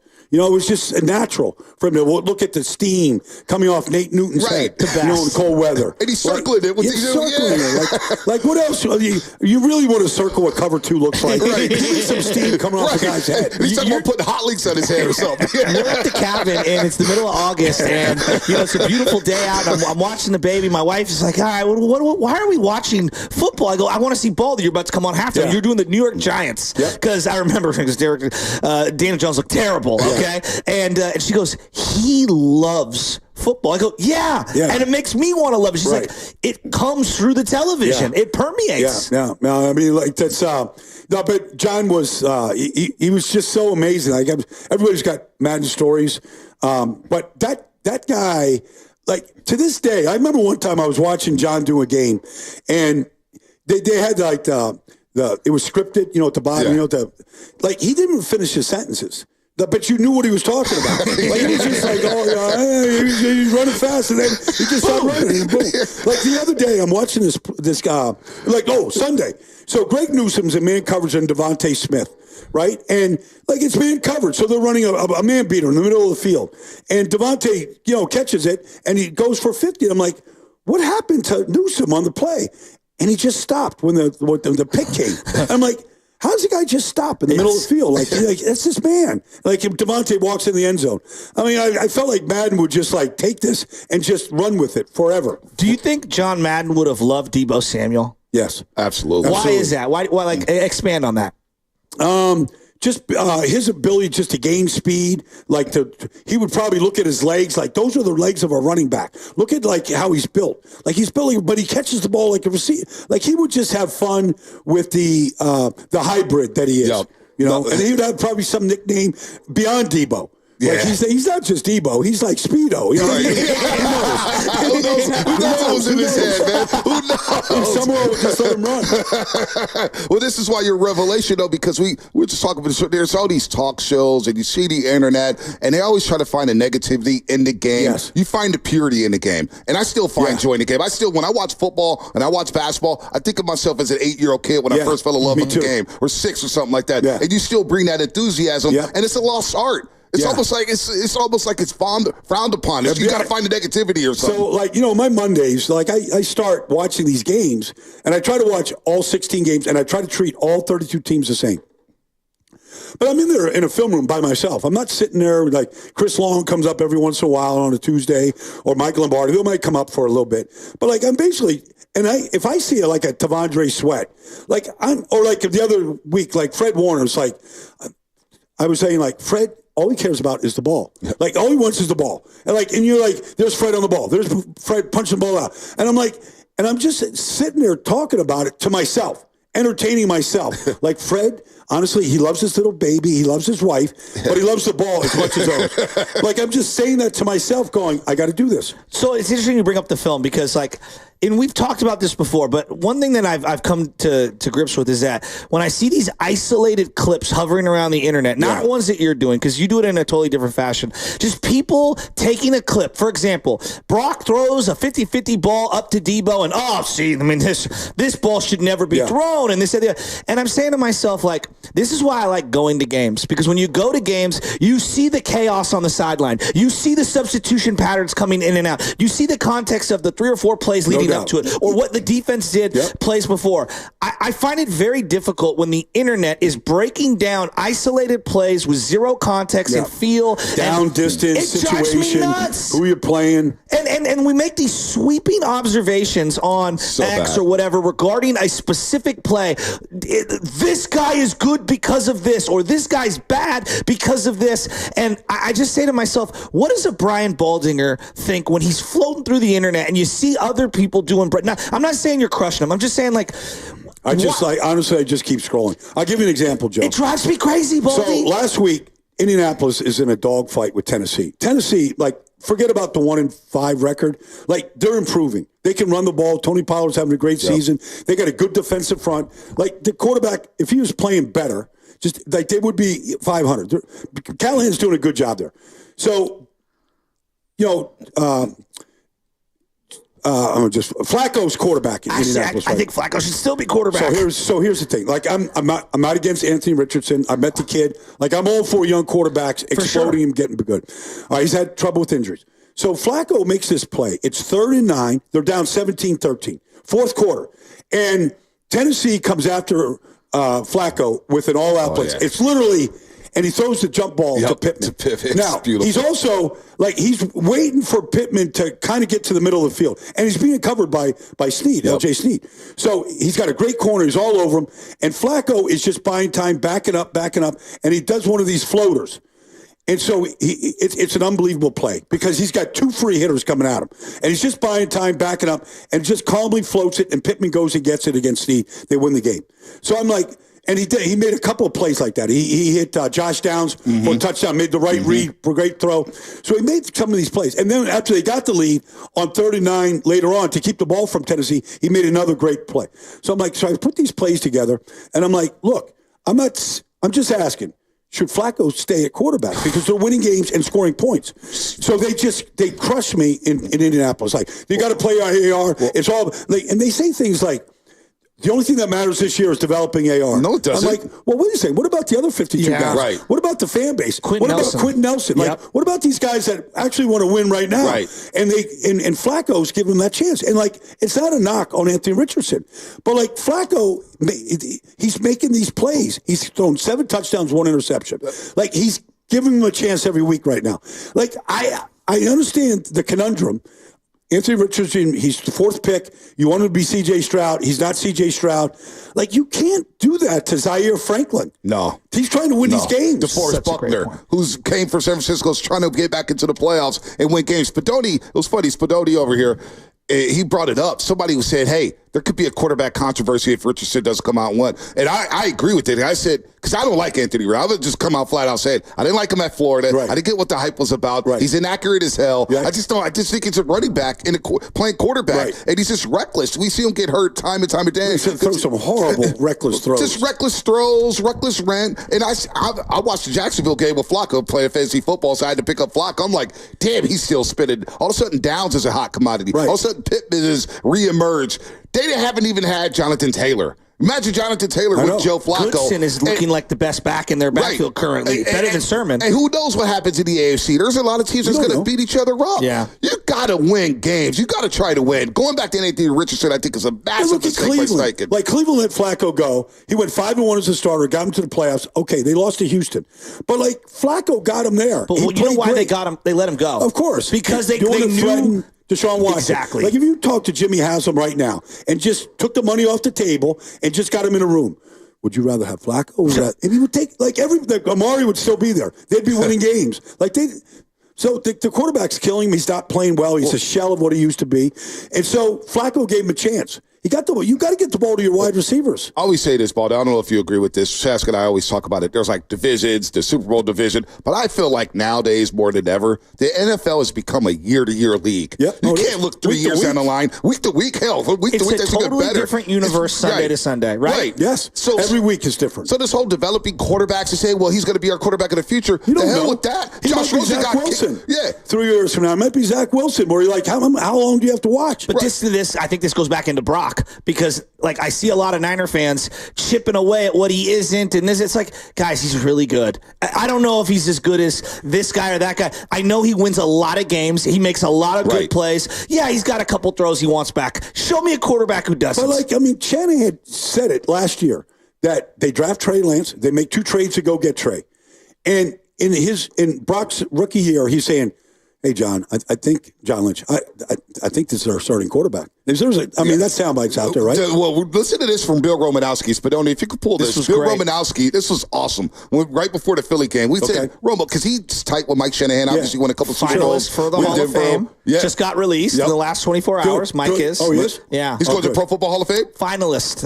Oh, that's good. One of the finalists. They had a whole list of new finalists, and Mike was one of the names added. So we'll get this soundbite here. Let's go to a call first, Spadoni. Let's go to Film on Mike, and we'll get this soundbite from Romanowski on Purdy. It was fascinating to us. Let's do this. Let's go, Film on. He didn't get his question in. Oh, yeah. We cut him off. Cut him off. All right, Film on Mike, get in here.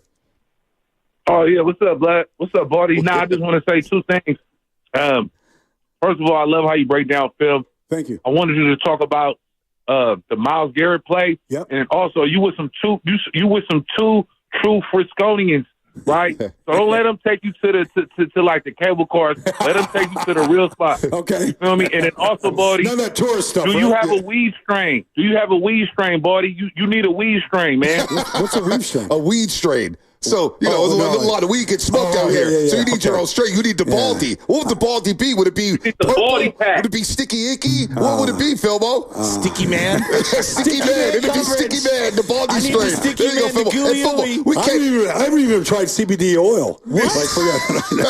No, I haven't. I've never, like that joint would come around like in the car when I was a kid, like I'd just pass it on. Yeah, no, that's smart. That's smart. He keeps some brain cells there. Look, man, and I know.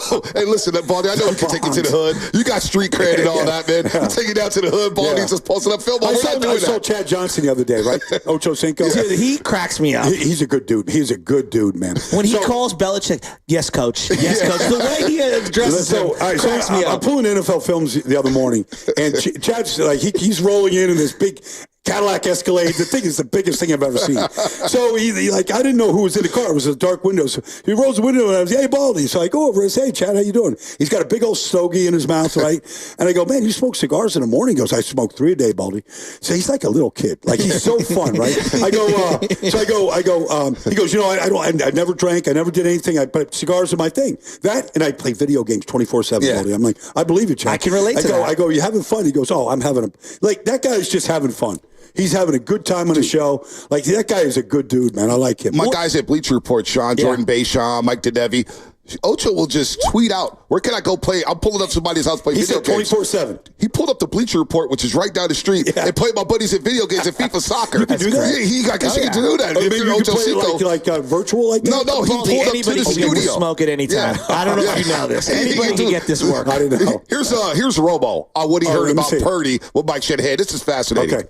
We had a Broncos reunion and for the Super Bowl, and I talked to Mike Shanahan about him, and and I said, Mike, what is it about him? He said, Bill, the first practice I laid eyes on him, I saw it in him. Wow. And I remember walking by him in the hallway. This is when he's a rookie. And he told me this.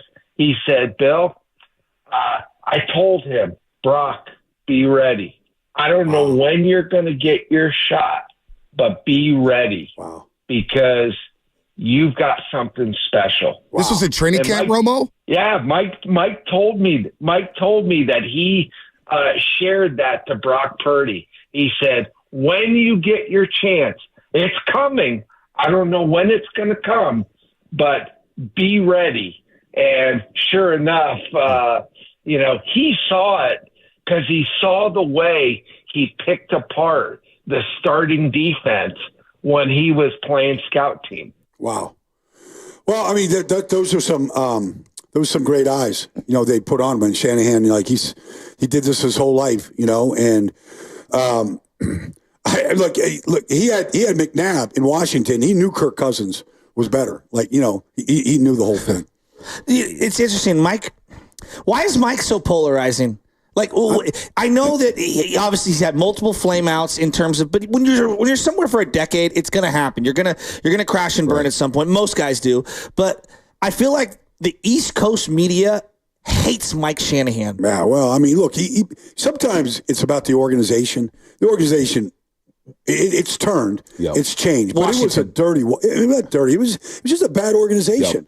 Just the way that they did things, the way business was done, the owner at the time, and like you're kind of as good as Pat Bowlen in Denver was. Like people, like he's in the Hall of Fame for a reason. Like like you could operate without somebody breathing down your neck about whatever something. There's some organizations you go to, the last thing they think about is football. Yep. I mean, I could kind of check some boxes on some teams, without killing some teams, but like.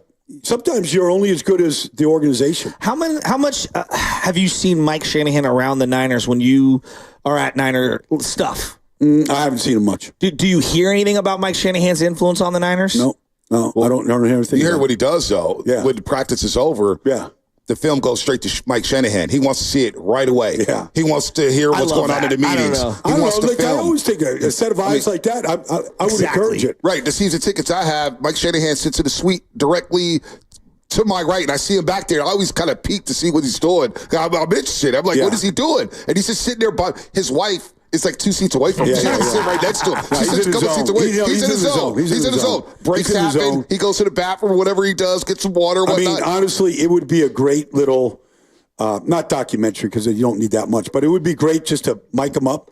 And if he could just verbalize what he's seeing, love that. That would be awesome. That would be cool. Great TV. That would be awesome. He would give you a layer and a perspective like Belichick's doing now that nobody else would understand or see. I think Belichick is the most fascinating thing on television. I can't get enough of him. On McAfee, on NFL Films, when he has the 4 players all sitting there at the podium and he's breaking down plays. And again, Chad Johnson, yes, coach. Yes, coach. Because he's always calling out Chad. He's like the bad student. Chad, you got that? It's like they're in the classroom. It's like Chad's not paying attention or whatnot. Mike, real quick, back on Mike. Just thinking about his Hall of Fame pedigree and whatnot. He's been through a lot. The Raiders situation with Al Davis. He got fired midway through the year. He's suing him for forever. But he also coached John Elway multiple times. Yeah. Steve Young had probably his best season of his career under Mike Shanahan. He started with Spurrier at Florida. I had no idea. He goes all the way back to Spurrier at Florida. Shanahan. So, I mean, there was a connection to some great offensive minds before, he became, the guy that was. And you can't connect Mike to anything he did without Alex Gibbs. Alex Gibbs was the offensive line coach. He was the genius in the run game. He's the one that taught the whole zone stretch thing. And I was around Alex. Alex came to Indianapolis, and he was just wired up differently. Like the way that he coached, I don't know if you could coach like that anymore. Like I don't know if you could scream and yell and be that hard on players like he was. But to watch him coach this zone offensive run game of his, like it was something else to just watch. I miss coaching like that. You were talking about this earlier, Shasky. Leadership, there's different ways to lead or whatnot. And I just saw a clip with Greg Olson. Matter of fact, this morning, I was watching it before I got in. And Greg Olson was talking about, it's so easy on these kids today, this generation. At some point, you're going to have to meet hard. You're going to have to face hard. You're going to have to face adversity. You're going to have to get through it. We're too soft on these damn and these kids and these players, and there's a time and place for it. Because if you coach them too hard or you don't play them or they're not playing the position that they desire, they hit the transfer portal, quote unquote, and go to a different program, go to a different school. Sweet. Yeah, I know it is. There's no soft. adversity facing, and the part that frustrates me, and you're bringing it up right now, but like Pete Rose, bad human being away from the game, but he had a great point. There's 3 ways to coach someone. Leave them completely alone, kick them in the pants, put your arm around them. And it depends on who the individual is and who you are as a person to figure out how to tap into that kid. I remember, I'll tell you a story. I remember Parcells was just famous for being able to just tweak different players. So, he's got the Giants, they just won a Super Bowl. It's 86. Pepper Johnson, inside linebacker, LT, Carl Banks, whole group. Such a loaded team. Pepper Johnson was like basically taking over for Harry Carson as the inside linebacker, right? And he was really morphing into a great player. So he's like in his second or third year. So Pepper is like privately whining to players about Parcells never gives him any pub, never says anything good about him, nothing, right? So it gets back to Parcells that Pepper's upset, that it's all LT, it's all Carl, it's all this stuff, right? So Parcells walks into a special teams meeting, and Pepper is the wingman on the extra point field goal team. And Parcells rarely came into the special teams meeting, right? He's got other things to do. So he comes into this meeting, he goes, hey, I just want everybody to watch even when call him by his name. I want everybody to watch number 52 over here. Just on the stance. Let's just watch the stance of 52. Like he's in a good, look at the knee bend. Look at the angle of his back right here. And now watch how he steps inside and he steps back. So he just blows up Pepper on the extra point. That is hilarious. And walks out. And Pepper's like this. Like he's just cringing. He wants Parcells so bad to get into his corner. And he's just cringing, going, why do I say these things? I miss Parcells, man. He had that famous clip where LT said, hey, we're playing the Rams, and I think it was either Rams or Saints. He's talking about a right tackle. It's like, this guy, you never penetrate against this guy. I'm gonna trade for somebody else, send him here, and I'll trade back for you or something like that to motivate LT. And he has like this monster night on Monday Night Football. Parcells was ahead of his time. Could he coach in today's game? It'd be hard. He coached the coaches harder than he coached the players. That was the coaches had to take it. Yeah. Like when he was in Dallas, like every team's got 3 fields, indoor facility, the whole thing. When he was at Dallas, like he the whole team practiced on one field that day, and he would stand in the middle so he could see all the coaches. The thing wasn't spread out all over the place. He wanted to see, what all his assistant coaches were doing at the time. But oh my gosh, that guy, the stories are so good. To this day, I'll never, you could call Bill Parcells right now. And I had this guy, I was an outside linebacker for him, blanket right for the now. Giants? Yeah, for the Giants, number 10. Oh shoot! I'll get to it. It's okay. Spinotti's going to look for it. Yeah, no, but he everywhere he goes, they're still talking about him. Like in Dallas with the Jets, like he left an imprint in the building everywhere he went. They're still talking about the story. All right, so let me ask you this one: with the modern coaches. You are starting a franchise from scratch, and an owner comes to you and says, Brian Baldinger, you're my new GM. Who are you hiring as your head coach? Wow. I'd probably say McVay. Really? Probably take Sean McVay. Because he coached, there's a reason why literally everybody that's getting hired right now is from his tree. Is from his, not necessarily Kyle's, although, Sala and, D'Amico, but his ability to coach the coaches on what he wants, offense and defense. Brandon Staley, whatever. Raheem Morris, all these guys. Yeah. Zach Robinson's down there. He recognizes leadership, but that guy's command of everything is, I have never seen anything like it. It's really good. It's incredible. Yeah, that is incredible. Who would you take? McVay's a good one. I have to go Andy.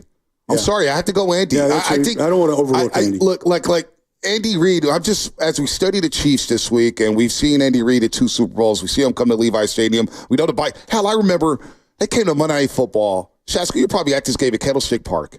Niners were wearing throwback jerseys, Jeff Garcia, T.O., and they were starting either A.J. Feely or Ty Dip or something. McNabb was out. And it was like, oh, this is a gimme game. Yeah. Eagles are beat up. And they went in and rolled the 49ers. Just rolled them. I'm thinking to myself, what the hell is going on here? And it's Andy Reid because of the way he has evolved with the game. There's a lot of knocks on Belichick saying he didn't evolve with the times. Yeah. Well, Andy Reid goes from traditional West Coast, no shotgun, that we're running motions all over the place. We look like the spread formation, Oregon Ducks with Marcus Mariota. He's evolved with the times, and the players still love him. Coaches still love him. And his offense respect is crazy. And then you look at the record, how can you not go Andy Reid? Let me throw a couple other those great names. He doesn't have a Super Bowl. I'm really impressed with LaFleur, and I was very doubtful a couple years ago, but what he's done with different weapons and different quarterbacks. Malik Willis this year. And then hiring the Boston College guy has changed their defense. They lead the league in takeaways, right? And he wanted more takeaways. So Xavier McKinney leads the league in interceptions. He wanted a safety that could rob the middle of the field and take the ball away. He wanted to press corners, you look at Jair out there right now and Stokes, they're pressing. They wanted a 4-man rush. He wanted more takeaways, and he went and got Heffley, and look what he's doing. And then let me throw another name. Jim Harbaugh, everywhere he goes, the guy just turns things around. Like Denver had won 3 in a row, and they wiped Denver up last week. Oh, dude. And they took this Scott Matlock. He was a defensive lineman. Like, now he's like their Patrick Ricard. He's 315 pounds. Like, and what it's doing, like I was talking to Daniel Jeremiah this week about it, but like it's what Harbaugh and what the Harbaughs are doing with Ricard and Matlock, it's going to force every single scout in America to start looking at backup defensive linemen to see if they can play that role. Well, he did that with Bruce Miller when he was here. He turned a defensive end, Bruce Miller at UCF. Yeah, University of Central Florida. He knew a end, fullback, and he had some issues off the field. Yeah. But until that, he was a very good, productive player for them. Yeah. And I think they had Isaac Sopoaga also in the back. Isaac did that a little bit. Yeah, a little bit, but not to or what something they're like doing that. now. Who was it? Will Tukuafu, I'm going to say. Tukuafu was the name. He was another guy, too. Phenomenal knowledge. It's a sickness, Baldy. We got a sickness I know, here. We're sick. But even John Harbaugh. Like, we don't even say anything about John Harbaugh. He hires great coordinators. And he puts his players in positions. Right now, Lamar is playing better than he's ever played. I agree. Last week's game, he might have missed a throw. He never missed one read. His reads were, I don't know how Lamar's doing it, because he did the same thing the week before against Cincinnati. And then he's not a guy that really celebrates, unless it's like Mark Andrews caught a touchdown pass for the first time. And that was his guy for a long time, and he had the injury. And now, like, he celebrated with Mark, but he literally walks. He never looks at any video. He doesn't really talk. He just goes over there and sits in his own, Lamar. It's kind of, it's bizarre, but that guy is so locked in.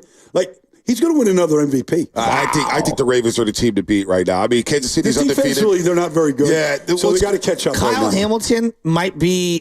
I saw him at Notre Dame. I told B about it. He was good. Kyle Hamilton is a superstar. I didn't know it would be this in the NFL. We saw him at Levi Stadium. He's ridiculous. I mean, we saw him at Levi Stadium. It was a nightmare. He's 23. He's everywhere. And I mean, even like in the AFC Championship game where Kelsey catches that touchdown pass, like the throw and the catch are so perfect. Yep. But Kyle can't cover it any better. And I don't know how the ball fell into Kelsey's hands. We got time to squeeze in one call here. Injury report. All right. Oreo Cookie and Verducci will get you top of the hour. Verducci, Oreo Cookie, we get you top of the hour. Anybody else? 888-957-9570. We're having some fun as we break down Chiefs and Niners. And we're just talking ball. We're just having fun. I want to get into Shanahan and Andy Reid and Belichick's coaching trees and Walsh and stuff, and just kind of examine what makes good coaches and what doesn't. Yeah, the coaching trees are very impressive. Andy Reid's impressive. They're all impressive. We'll get into that as well here. But first, we have the injury report.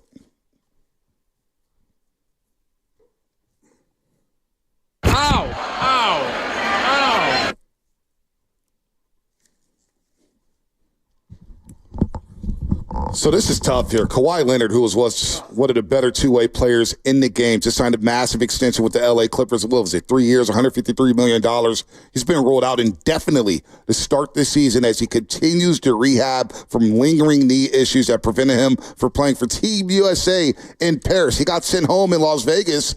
And so Kawhi and the Clippers, as they open up a new stadium, the Intuit Dome, Kawhi's going to be out for a while. That's a big blow for the L.A. Clippers, who also lost Paul George in the offseason. The injury report brought to you by our great friends at Boxer & Gerson, Northern California's premier workers' compensation law firm, helping injured workers get their lives back for over 40 years. Shout out to Hillary, who's expecting any minute now. She's probably not too happy after the Raiders traded Devontae Adams, and they're a mess right now. There's no doubt about that. What's coming up in the game brought to you by Fremont Bank, celebrating 60 years of full-service banking with no compromises. Your phone calls will get to Belichick, Reed, Walsh, coaching tree, Chiefs, Niners, all that stuff. Plus, we got Jack's Breakfast coming in 20 minutes here. We're about to chow down in about half an hour here on the Morning Roast. All guests on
like this new setup right here in the sales room, the conference room. We can see the big buildings in San Francisco. The sun is out. Good morning to everybody out there getting off their graveyard shift. Business is booming with Baldy in town. So you know the overnight dancers are lining up, baby. The graveyard shift workers, the truck drivers. It is big time money time. Chiefs and Niners on Sunday. We got the Warriors in their final preseason game at Chase against the LA Lakers. See if they could go 6-0. Warriors are in town. We got a lot going on here. Baseball playoffs. Baldy, of course, is here. Shasky's in the building looking like he just played 18 innings. Did you play for the Yankees last night? You got where's that jersey from, man? That's nice. This is our city little baseball program jersey. Doesn't it look good? Yeah. Matches the Cardinal hat. Absolutely. Yeah. And so, it brings me, we were playing the Kawhi Leonard stuff, and I know you want to get into Chiefs Niners. We're going to get into that. We're going to get into the coaching trees. But I do want to pick your brain on something. Kawhi Leonard, basketball player for the Clippers. Baldy, I'm sure you've heard of him. Championship with Toronto. Absolutely. It's just an absolute legend killer. The guy's body is telling him he needs to, not play anymore. Yeah. And, this is a difficult thing for a lot of athletes to look in the mirror and say it's time. I guess that brings me to Tua, the whole Tua situation. And I've been thinking long and hard about this. Like, he's going to come back and play, it feels like. Man, how do you approach this if you're a family member, a teammate, if you're him, the individual? Because there's so many angles to this thing. Like, clearly when the guy gets knocked as many times as he had, I don't know. I've been to all kinds of reunions, guys that I played with, and I'm still, fortunately, I'm good. But a lot of my teammates aren't. The hits. And some guys are just more susceptible to concussions. I mean, Ron Jaworski is 70-something years old now. LT, you're talking about LT, like, he got whacked his whole career. He's fine. Some guys are just more susceptible to brain injuries and concussions and the after effects of that. And look, I feel like Tua is just going to play, and it's going to happen again. Yeah. Like last year, we played 18 games. It never happened. But I feel like it's going to happen. And you just can't, So I talked to a player just recently. He's a great player, and he just had his 4th concussion in 13 years. I go, when's enough? He goes, look, I go, are you concerned? He goes, I signed up for this. Now, it's easy to say that if you're 35, I signed up for this. Because you're not thinking when you're 50 or 60 or your family or anything else like that. But you have to think about that. Like, Tua is a wonderful person. Everybody has to have a career after your career. Like, it doesn't end just because your career ended. You got another life to live or other lives. Like, you have to think about your composition. And it's, if I was Tua, I would advise him not to play. But I think the hard part, and I agree with everything you're saying, but what if this just makes the individual happy? So, for example, me and B talk about this. My dad passed away this year. He loved sugar, loved it. And I would say, Dad, it's going to kill you. It's going to kill you. He says, Joe, I like the sugar in my drink. Or, for example, what if playing football literally makes him happy? Here's the difference between sugar and brain injuries is you can still enjoy your life and go play golf and go to the 49er games and see, all that. And you can, you get diabetes, whatever the issue is. But you can still live until until it gets taken from you. But it's the quality of life once your brain starts to non-function. Right. I just talked to a Hall of Famer this summer. Right, I don't want to mention his name right now, but he's like right now, and he's young, like he's 50. But right now, he has to write every note down in his phone so he can remember everything the next day. Wow. And he's 50. Wow. He's a Hall of Fame player. He's a great, look, he played the game the right way, all that stuff. But, he knows that it's not going to be there forever. We just saw Brett Favre, come out and say, what his condition is. Like, some guys, the quality of life is just not going to be good.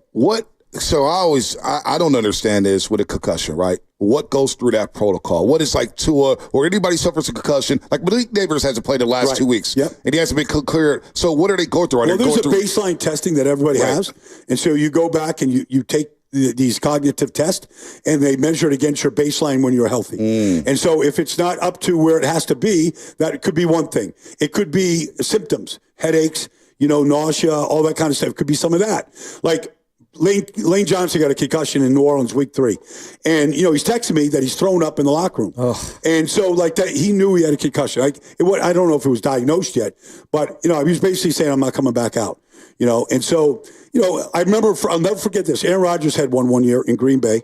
And they said the remedy, one of the remedies was to basically stay in a dark room. Don't let the sunlight really affect you, right? So that week, he stayed in this dark room because, and all he did was visualize the offense. like in the way it's supposed to be. Like he put his brain on football, took his brain off the field, out of the game plan, all that stuff.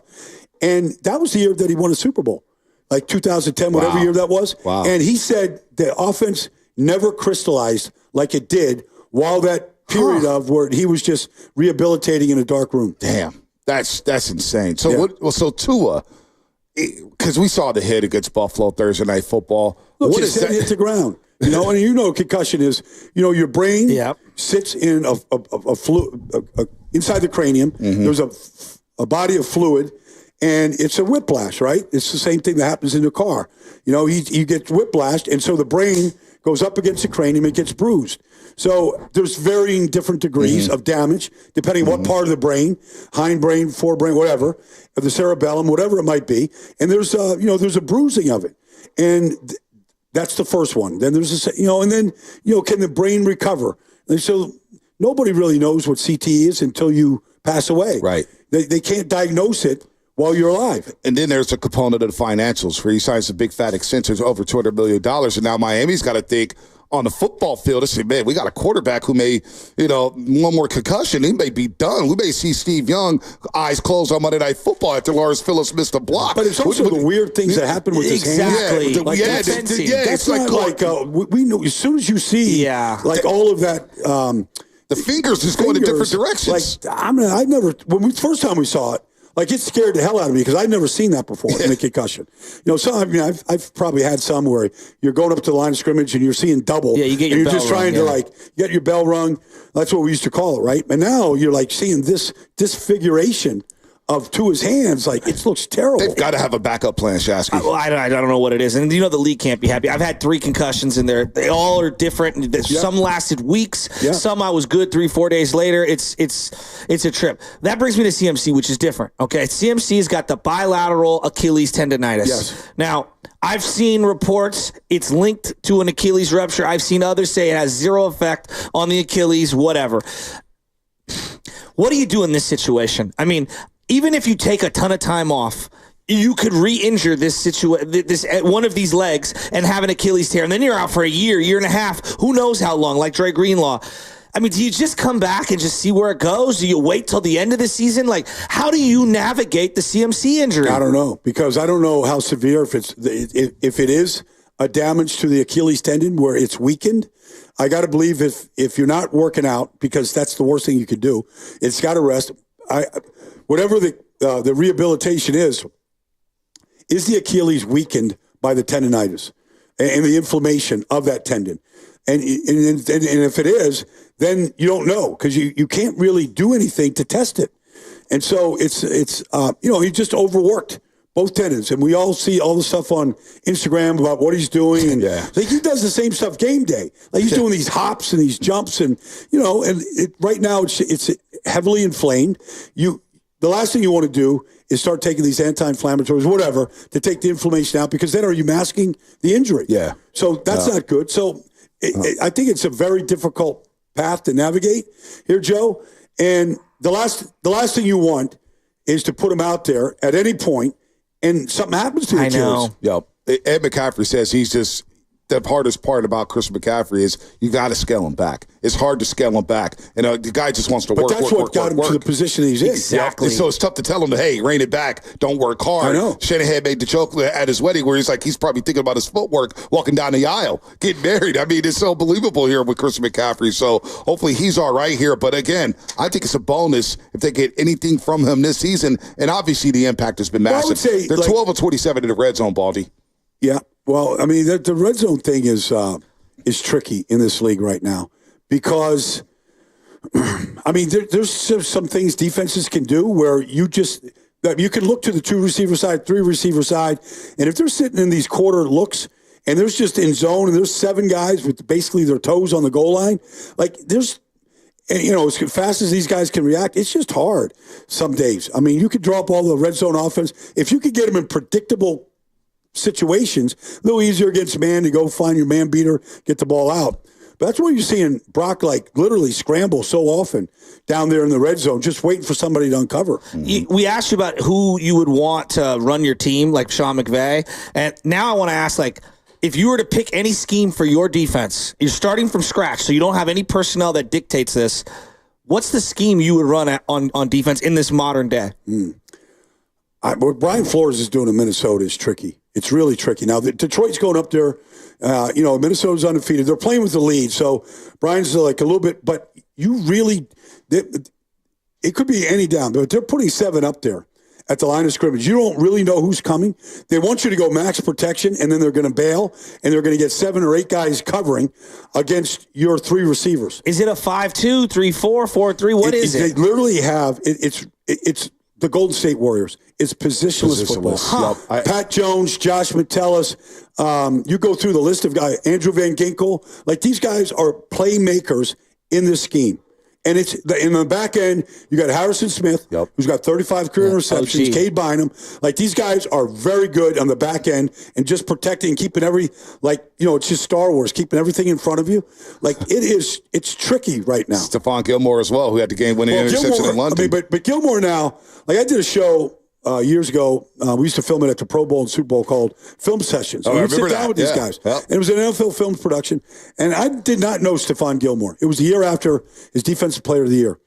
And he's pretty quiet. But he comes in, the guy, he will blow your mind at how smart he is and how much football he knows. And by formation, splits, coordinators, receiver, routes you can run, he is... Like, he makes everybody smarter. That doesn't surprise me. Belichick's number one attribute for all of his players, intelligence in terms of scheme and being able to. When I listen to McCourty talk on Sunday nights, he's great. McCourty's brilliant. amazing. I think he's brilliant. He's fantastic at what he does. He's really good. McCourty is fantastic. Let's get to some calls here. We'll rat-a-tat-tat some of these guys here. Let's go to Oreo Cookie in Oakland. He's been on hold for a while. We love Oreo Cookie. What's what up, up, buddy? Oreo Cookie? Hey, what up, Baldy? What up, Shasky, Bonte? What's up, baby? Happy Friday. Baldy, I got a couple of questions for you. Put on your general manager hat. Looking at the 49ers here, they're shown to give up some draft picks for an unproven guy coming out of college. Shout out Trey Lance. Do you give 3 first-round picks for Max Crosby? No, I mean, look, Max, and it would be unfair to put Max and Nick on the same field together. I don't think you give up 3 first-round picks, and not because Max isn't worth it. And Raiders will do that deal, I think, right now. Max wants to be a Raider for life. There's no question about it. But if he had a chance, probably on those conditions, I mean, he would go wherever he would be. But if you put Max in this defense, like, I'm putting him in the Super Bowl right now. Wow. What else you got, Oreo Cookie? That's a heavy price to pay. What else you got, Oreo Cookie? For this game on the weekend, man, I'm looking at Trent Williams directly at you. Your Super Bowl sucked, buddy. I want to run it 20 times to the left side. Well, he had the penalty, the one penalty that was cost. I don't know. Some of those penalties, I don't know. Look, they're a left-handed team. They like to go left behind him and Banks. There's no question about it. So you're going to see that. You're going to see some of those runs and some of those play-action passes and stuff. What about with Dominic Puni now? Because, Chris Jones lined up over that right guard over and over and over again. It felt like in certain situations. Does Puni kind of change the map for them up front? Or does Chris Jones go somewhere else? Because it feels like Chris Jones is going to find the pigeon. All right, it might be the right tackle. It might be Colton McKivitz. He can play a wide 9. Right. Like, the guy is just different than everybody else because nobody has his size and power and footwork. Like, his movement is elite. Last game they played was against New Orleans, and literally New Orleans had backup centers and guards. They literally grabbed him, like every play. Literally grabbed him, but they didn't call anything. Maybe they call one holding call, but that's all they could do to try to slow him down. Every time I watch him, like when you go to Disneyland, they got Mickey Mouse has this huge hand. Yeah. He's got this huge hand, and before the lineman can get their hand, he just bangs them on the shoulder. He's great at grabbing wrists. Yeah. He grabs wrists, and what that does is it lifts the offensive lineman's center of gravity up. Well, they ran this stat on ESPN on that Monday Night Football. Yeah, give it to me. And I screenshot it. Look at me. I'm a maniac. I got the purse right there. But it's Chris Jones, 108 incompletions forced by pressure. Incredible. That's the most by a D tackle in the last 5 years. He's the most dominant interior player in this league right now. And it's not about sacks. It's just about pressure and what he does. Like Joe Burrow is still running for his life when they played, in the championship game.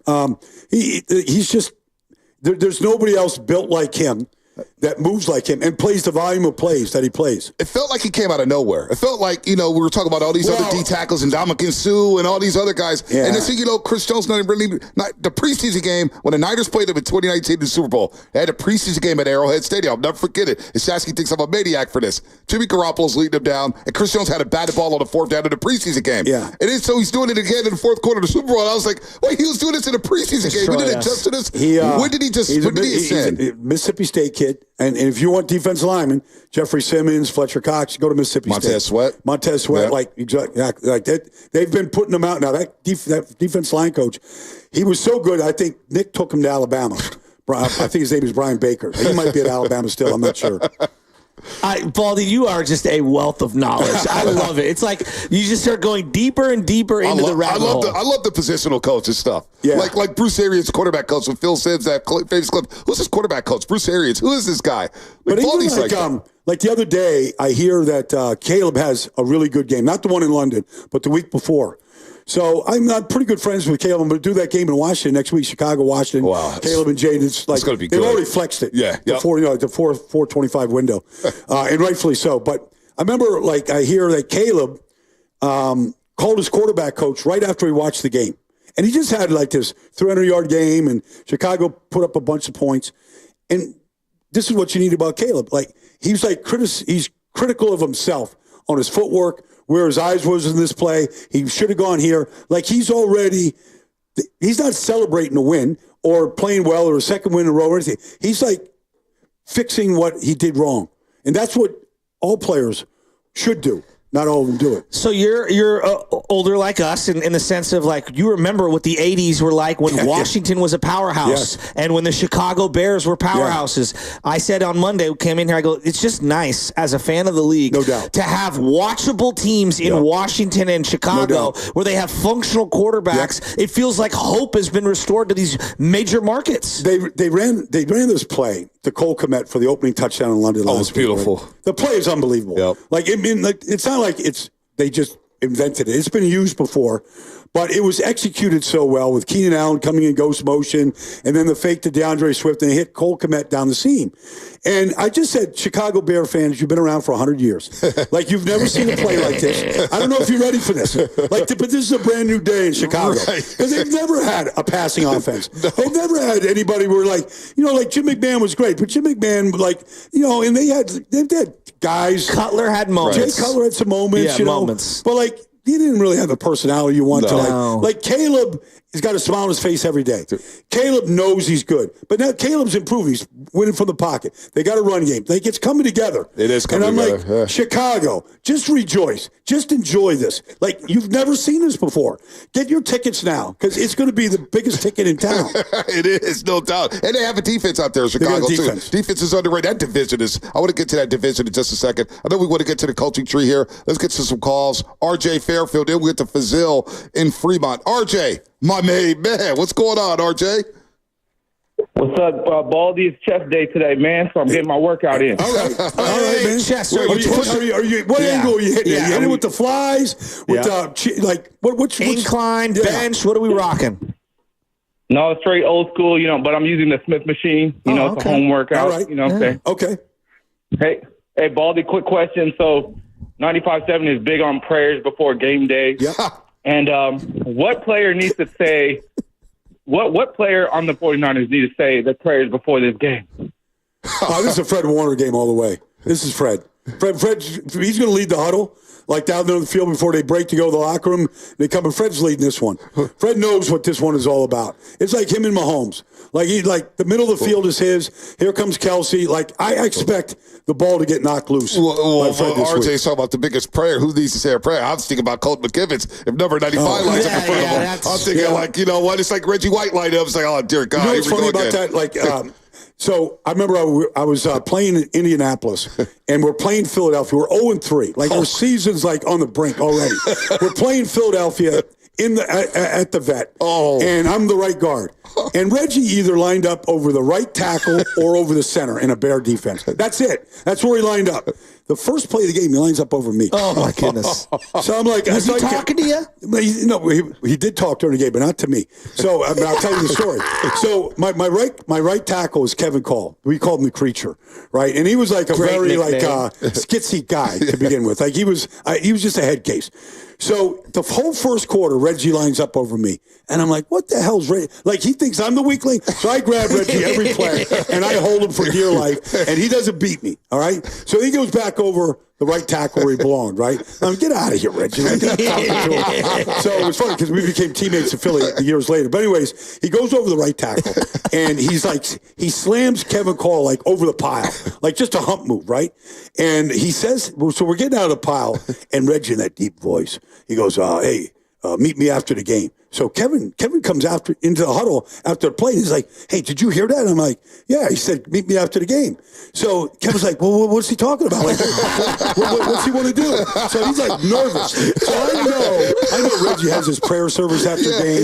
He wants to because Kevin had some issues off the field. So he wants to help him, right? So, but I didn't let Kevin know. I wanted him to be edgy, right? So the whole game was like, so we win on the final play, right? That's great. Trudeau hits Billy Brooks in the back of the end zone. We win the game on the final play. Wow. So Kevin's like, he's not even celebrating. Like, I'm like, well, we won a game, we won a game. So Kevin's like, hey, dude, you coming with me? You got my back? I'm like, yeah, just get out there. So all Reggie wanted was Kevin to just meet him for the prayer service after the game. I kept him on edge the whole game. That's hilarious. He wasn't he had to the game. Big Reggie White. Was Jerome Brown on that defense back then? Jerome had passed away in 91. Okay. I came to the Eagles in 92. So I've heard legendary stories from players who played against him and from him, from his time with interviews and whatnot, that Larry Allen used to say, you got to get off the tracks when the train's coming through. And he would line up, he'd get into his stance, he'd go, woo, woo, like as in the play was going to go right through whoever was in front of him. Yeah, well, I mean, he was a tractor trailer, man. I mean, Larry, at NFL Films, our film in my machine goes back to 2005. He was in San Francisco then. 2006. It's the greatest offensive lineman season, in my eyes, I'd ever seen in person. It was when Gore ran for 1,600 yards. He was outstanding. It was Frank's best year. Yep. And they were like inseparable. Yes. Like they went everywhere together. North Turner. That was like an amazing, and that was at the end of Larry's career. Yep. Like the very end. I remember I was doing a 49er game that year, and so I'm doing the game with Dick Stockton, I think. So I want Larry Allen to come into the meeting, right, to a production meeting.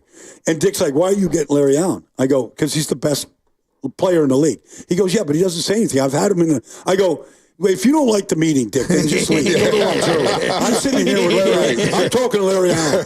I got Larry Allen laughing so hard. We were talking about bench pressing, lifting weights, knocking people down. And, Larry's just like that deep laugh of his. I had so much, the thing went on for 30 minutes. And everybody was like, Baldy, man, honestly, you and him are having a great time. But none of us are. I'm like, Larry was unbelievable, man. Bam. Sonoma State. Isn't that incredible? They don't even have a football program anymore. It's just incredible. He was. I'm telling you. I'm not joking. I've watched some great with Trent. Everybody. Larry Allen, for my money, was one of the greatest seasons I've ever seen in my life. When he passed away, I think last year, it broke my heart, man. Everybody because he was the gold standard because he could play center, he could play guard, he could tackle. He's the best that's ever played. Wow. The Anthony Munoz, you could take him out there. Munoz was awesome. He was unbelievable too. The Pro Bowl videos of him just bench pressing and being in those skills competitions are legendary. Yeah, legendary. It was hard to hate him, even though he was a Cowboy. It was hard for me as a Niner fan to say I hate Larry Allen. No, it's like, damn, Larry Allen's a badass. Rest in peace to him, man. Rest in peace to him. Those Cowboy 49er games back then. The talent level, the Hall of Famers. It was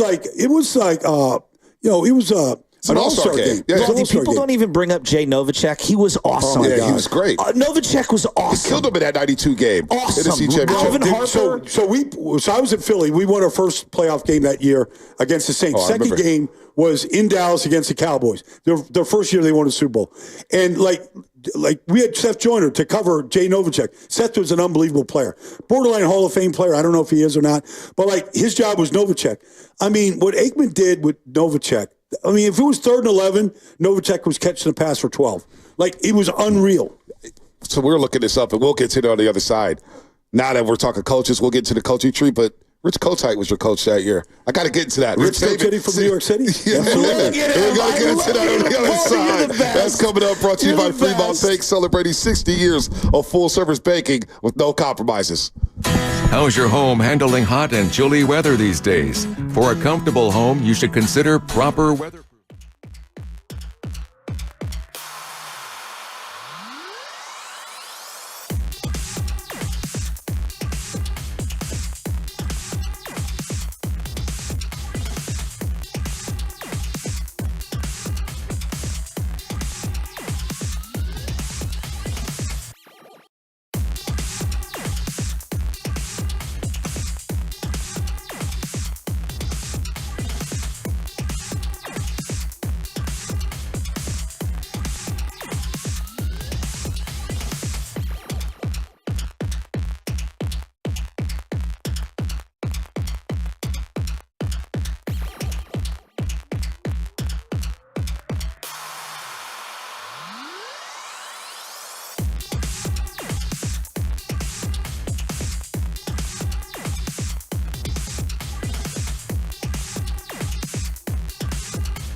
This is Oreo Cookie from Oakland, California, and it's plain to see you can't change me because I'm going to be a roaster for life. We're back, man. We got an audience in here. Let's go. Make some noise in here. Come on, boy. Don in here with the football tie, looking very professional. Look at him, man. We got Rick. We got everybody in here, man. Heidi, what's up, Heidi? We got a lovely wife. How do you get dragged out of the house to come in this? We'll talk to you in a second here. Morning Roast is back. We got the Purdy jersey. Purdy jersey selling like hotcakes around here. There they are. They're selling like hotcakes. And Baldy's like eating a hotcake. Yeah, let him eat this bacon burrito. Let him get through the bacon burrito. We'll do what we got to do. Get the headset out, Baldy. I'm going to eat my burrito in a second here. We got some calls here. Cheers to the North Bay, Verducci, Fazil. Let's go to Fazil and Fremont. What's happening, man? Get that headset out, Baldy. Fazil wants to ask you a question. Hi, Bontes, Shasky, and Baldy. Good to see you guys. Remember, it's Brazil for me from Fremont Bank when I saw you guys over there back earlier before. Fremont Bank, baby. I hope you guys are doing good, man. It's a big week for the Niners. I hope we get a win, get back on track and, get this win going to the bye week. After playing Dallas 5-3, get the road, get McCaffrey back, get healthy. I did have a question for Baldy. Yeah. I was like, Baldy, it's good to finally see you. I always watch your breakdowns, enjoy your videos and your talks on here. 95.7 The Game. I just wanted to ask you, what are you looking to see from the Niners from this game? I know our ex-caller said about Fred Warner game. I was like, what are you looking to see from them to come out? Are you looking Andy Reid versus Nick Sorensen? Are you looking how Kyle's going to attack Spags this time? What are you looking forward to seeing this weekend? Well, I think the strength of Kansas City's team. I mean, obviously there's Mahomes and Andy Reid after a bye, and you saw what Kareem Hunt and Juju did. In the last game, they just kind of got into the lineup. But I always think there's a great matchup between Spags and Kyle, and just really how you handle the pressure and what they do to pierce the defense and how they can finish drives. Because obviously in overtime, they couldn't finish the drive. There was a difference in the game. Breakdown at right guard. All those kind of things are true. But I kind of want to see that matchup because I always feel like this offense, when it's clicking, everything else will take care of itself. And so I feel like the offense has to kind of set the table in this game. And so, I don't know what the status of Jordan Mason is. Is it Garendo? Is it a mix? But that's always going to start with the run game. So how do they get that going against a pretty good front from Kansas City? We have a little segment that we're working on. It's called Calling Out Names. And not that you're trying to throw someone under the bus. It's more like, hey, I need you to have a big game, right? I'm calling you out. I need you to have a big game in a good way. Like Nick Bosa, every time they face Kansas City, the one time he had the groin injury, that was during the regular season, he doesn't seem to get home, but he's creating a lot of pressure. What do you make of that? I know Niner fans crying about holding calls. I get it. And I'm right there with him. He's getting tackled. He's getting chokehold. What's going on with Bosa against Kansas City specifically? Well, I think if you look at Juwan Taylor and you look at Wanye Morris, the two tackles, they're just okay. Mahomes bails them out all the time with his movement. And it's hard. Nick wants to get to Mahomes. In his first Super Bowl that they lost, I mean, here he is on 3rd and 15, he runs the stunt with Buckner. They grab the hell out of him. And, Mahomes just launches the rocket to Tyreek. And, they lost the game as a result. They're not going to call the holding calls. Nick knows that. He's not one of these guys whining or crying about it. He never does. He just gets up. He's playing a lot more plays this year. He's playing a high volume of plays. He's probably playing 85% of the snaps right now, which is a lot. And so they need him out there. But it's got to be he needs Floyd to step up. He needs Malik Collins to step. He can't just do it by himself. They're going to chip him. They're going to send the protection that way. They know where he's at. He's going to go right side, left side. But he's not a guy that's just magically just going to beat these guys in 1.8 seconds and get to Mahomes. Especially in that you got to get Mahomes to hold the ball. Does that wide nine would Bosa be better in the traditional 4-3, or does the wide nine suit Bosa perfectly? It suits him. Although, there was a time when he was really wide nine and everybody was chipping him. On some of these toss cracks, and he didn't see the chip, and he was just getting cracked too often. So there's a fine line between how wide you get. Well, I guess you've watched every snap of Nick's career. He's one of your favorite players, I would assume. How would you grade this individual season thus far? It's early, obviously, but on the Bosa scale, A, B, C, how do you judge him? This game against Seattle is probably the best game I've seen him play. In a while, and in how long? Years. I mean, since he was the defensive player of the year. Wow. He got to Geno Smith some way, I don't know, at least a dozen times. it felt like the first 3 plays of the game, he dominated. What I loved about Bosa in the last game, because I called out, I had a clip went viral, people coming from my head, because I called out Bosa. He loves when he goes viral. No, I don't. I can't stand it because you get all called names, and you're like, oh, boy, my family's reading this stuff. There's, hey, are you okay? I'm fine. I can handle myself. But the problem is we're in this position, we can't talk back, you know what I'm saying, because it looks bad, whatever. But Bosa, I thought he was the most important player this year for the 49ers because of the lack of depth at edge, the lack of depth on his defensive line. He's the highest paid player. What happened last season, coming in 3 days before Pittsburgh, excuses, hey, I'm working on things. Well, we don't want to hear that. We want to see you get after the quarterback. Right. We see T.J. Watt. We see Myles Garrett swiping at the football left and right. And I do see Nick Bosa swiping at the ball a lot more this season. But I thought that Seattle game, it gets to run. Forget the pass rush for a second. It gets to run steady the edge because there's too many times I'm seeing teams get too comfortable running that number 97. Kenneth Walker did nothing against him. Now, they didn't really stay after it very often. But, he shut down the run. And, he's got Forsythe out there. I mean, he's a backup, but he beat Charles Cross, too, who's like, he was drafted at the top of the draft to be a bona fide franchise left tackle. And, he couldn't do much to stop him. I feel like Nick, I think the offseason really helped him. I saw him training in Fort Lauderdale in June a lot, and he was him and his brother were getting after it every day. I think missing training camp did hurt him all year last year. Wow. He misses Hargrave right now. They miss that inside presence. Kevin Givens has given them what they've got. Some of these guys, they're doing the best they can. Evan Anderson, whoever's out there. Malik Collins. Malik's a pretty good player, though. You need help. He needs Floyd to be really good. They've had 10 days to get ready. This should be the best that we've seen them. Do you think there's going to be a team out there that, because we're seeing trades left and right in the NFL these days. It's a new NFL. Guys at the deadline, it feels like Major League Baseball or something. Guys are making deadline deals. You think there's a team out there from what you know, and you don't have to name the team, you don't have to name the player, but do you think there's going to be movement from defensive personnel where teams are going to be looking like Aiden Hutchinson just got hurt with Detroit? Well, Hassan Reddick's going to get moved. Hassan Reddick's going to get moved. Now, I don't know if I would take him. I just question whether he really loves football to just miss the season. Yeah, wow. I understand contracts are contracts, but you have a contract. It's not like you're a free agent. You have a deal for 10 or 12 million, whatever it is, and you're willing to miss the season? Yeah. The only other guy that's ever done it is Le'Veon Bell. I've never seen a guy sit out a season.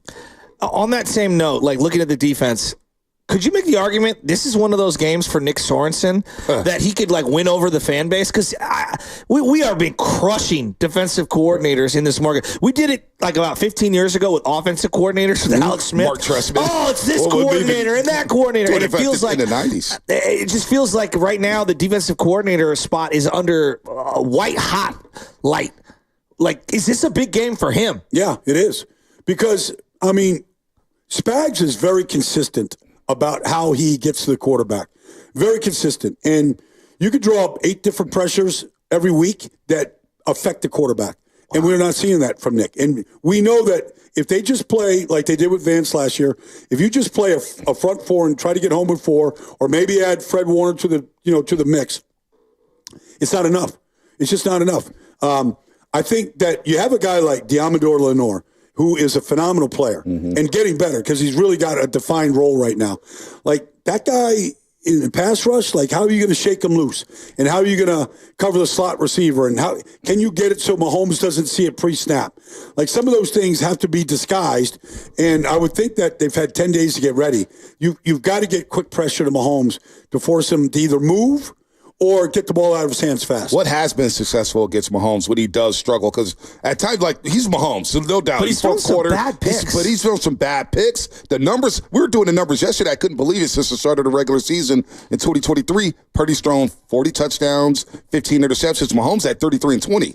33 and 20, and the yardage is not there. Now, you can say the weapons and this and that, but Mahomes has been pedestrian at times. But we know fourth quarter, you don't want him with the ball down 6 points with a minute left. You don't want that. But what have teams done to stymie him and slow him down? Well, look, when he moves and he moves off his spot, he can be dangerous and he can run, for first downs and extend drives, and he can find, players down the field that not many people can find because of his arm, but it also gets him in trouble. It gets Josh Allen in trouble. These guys that want to move, and at times, not as much, but at times it's gotten Brock Purdy in trouble.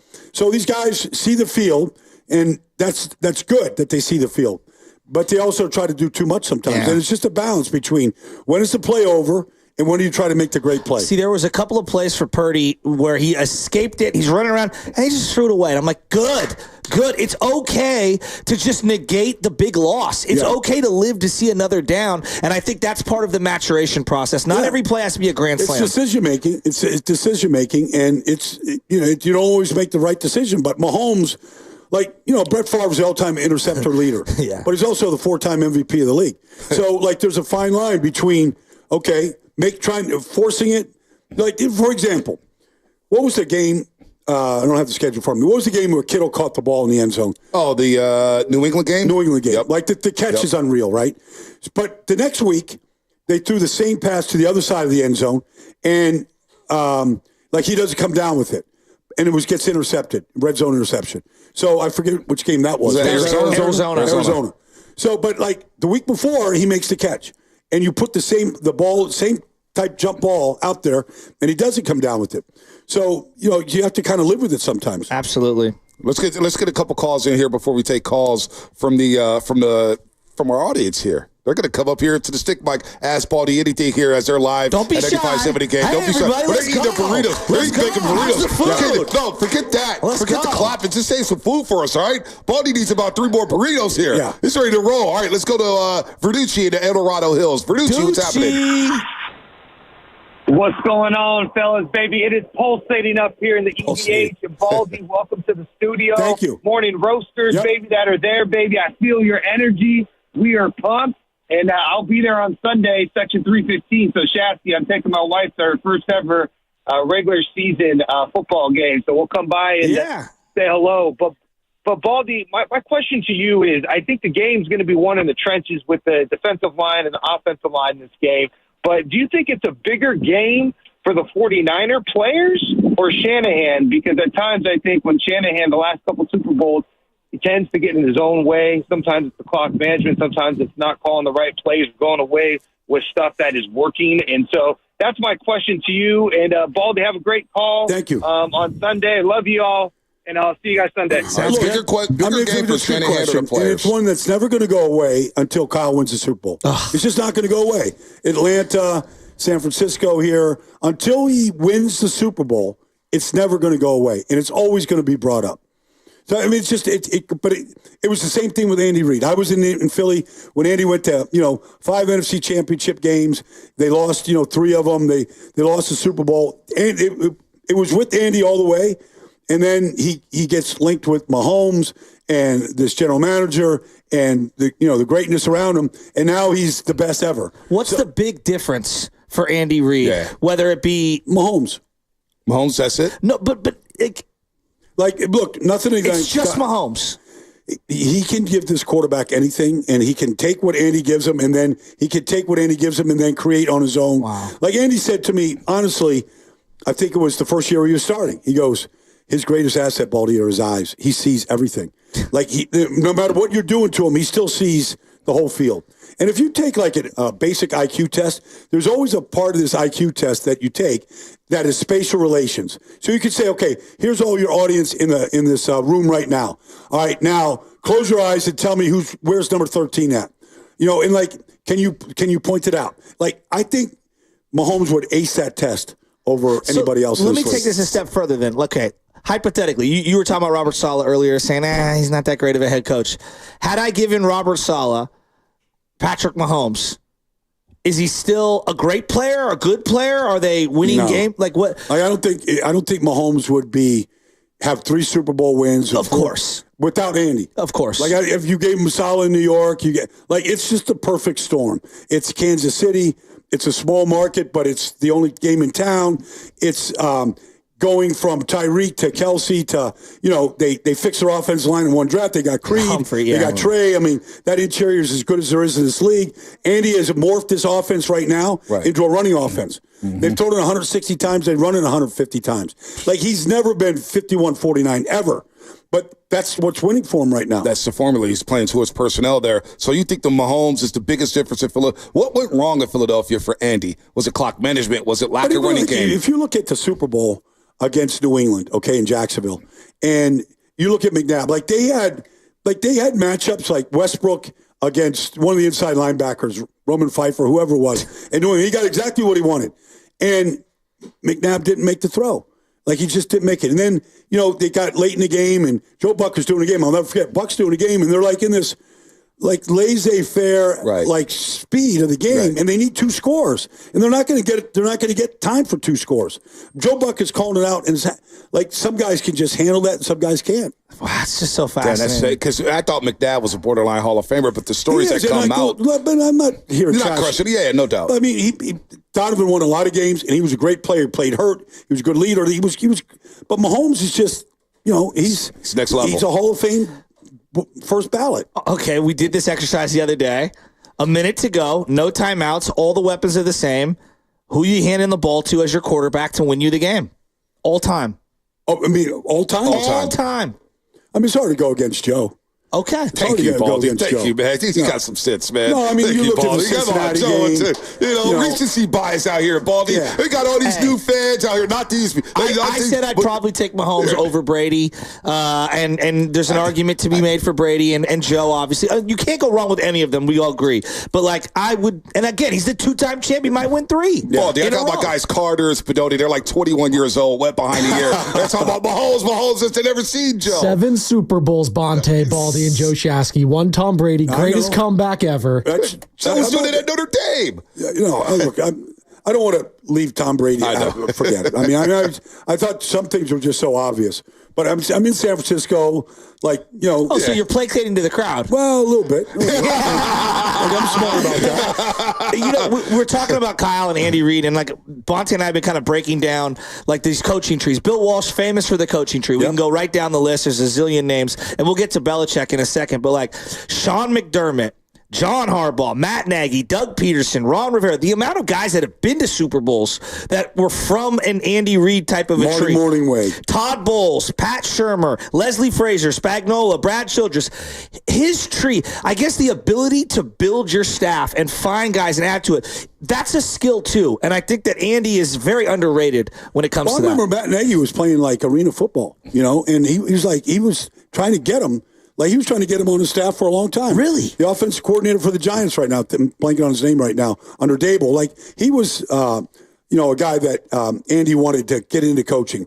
He sees these guys and he sees their attributes and their abilities and what would make a great head coach. Mike Kafka. Mike Kafka. Wow. So George Blanda. He's giving us to George Blanda a minute to go. That's Don and Concord. Look, there's some guys like Brian Billick. His first job in coaching after his playing career ended in Dallas and playing at BYU was with Bill Walsh in San Francisco. And he wasn't on the staff. He was just a PR intern. And his first job was going to pick up Joe Montana at the airport when they drafted him in the 3rd round out of Notre Dame. And Bill Walsh gave him a chance and groomed him to the point where he went with Denny Green, who was a Bill Walsh disciple, and went to Minnesota with him, and they put one of the greatest offenses together with Randy Moss and the whole thing.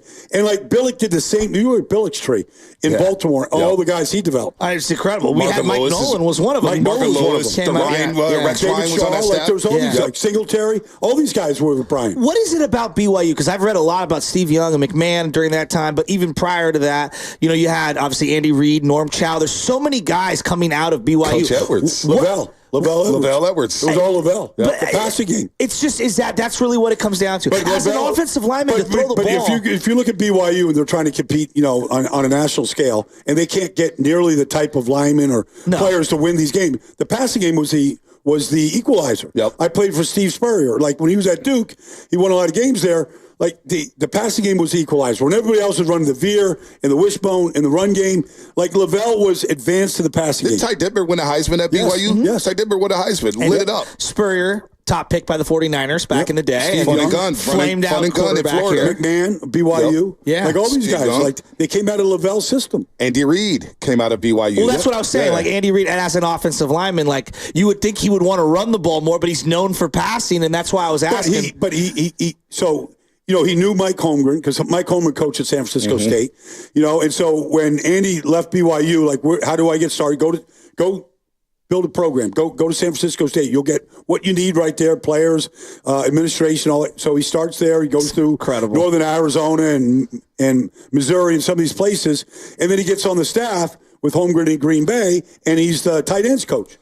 Wow. So you played in the heyday of the West Coast offense, when the West Coast offense first got launched around the league. What was it about the West Coast offense that Bill Walsh implemented that just took the league by storm to where we see little tricklets here and there in the West Coast? We still see teams 40 years later running a version of a West Coast offense. It was basically like Bill Walsh was in Cincinnati forever, with Mike Brown or Paul Brown. Paul Brown.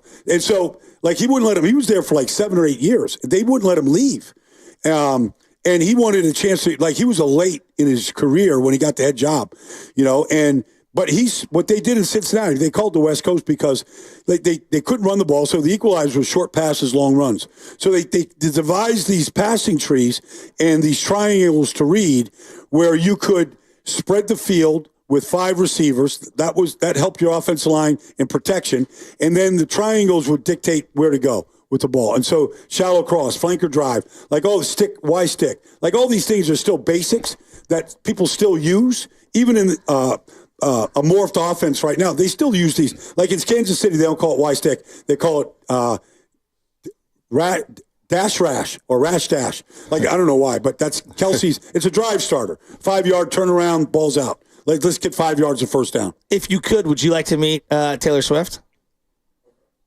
Well, she's a Reading girl, she's a Pennsylvania girl. I suppose, I could be. I don't know one song of hers. Shake It Off. I don't know one song. I don't even know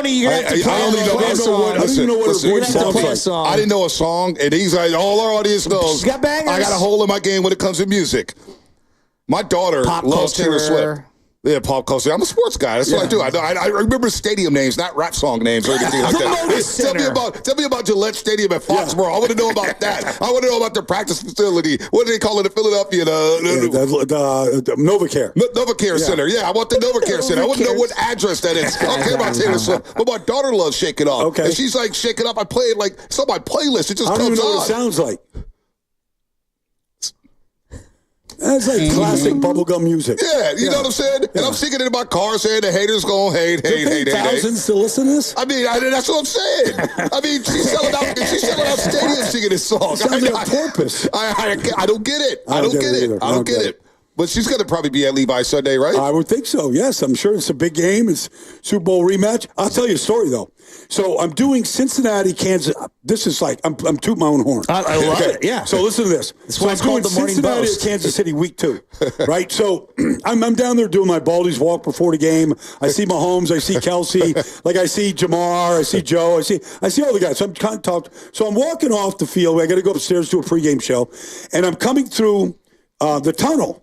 And in front of me just happened to be the entourage of Taylor Swift. Oh. So when you come through this one part in the stadium at Arrowhead, all these fans are there. Nobody's screaming Taylor Swift, but they're screaming Baldy. So my producer was walking with me. He's like, Baldy, they're talking about you and not the most famous person in music in the world. What I want to know is, now that you open it up and you're on the field, because I love it on Instagram.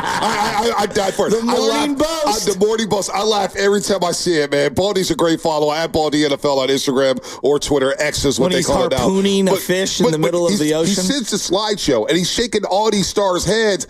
I always want to know, who's the photographer? Yeah, who do you grab? Is it the same person every single week? Is it a producer? Personal video of you and Nick Bosa on the field during the Pittsburgh thing, and then an hour and a half later, it's posted on IG. Yeah. So my producer, Pat Canine. Hello, Pat. Pat is he's legendary in the music business, but he's the engineer, and he loves it.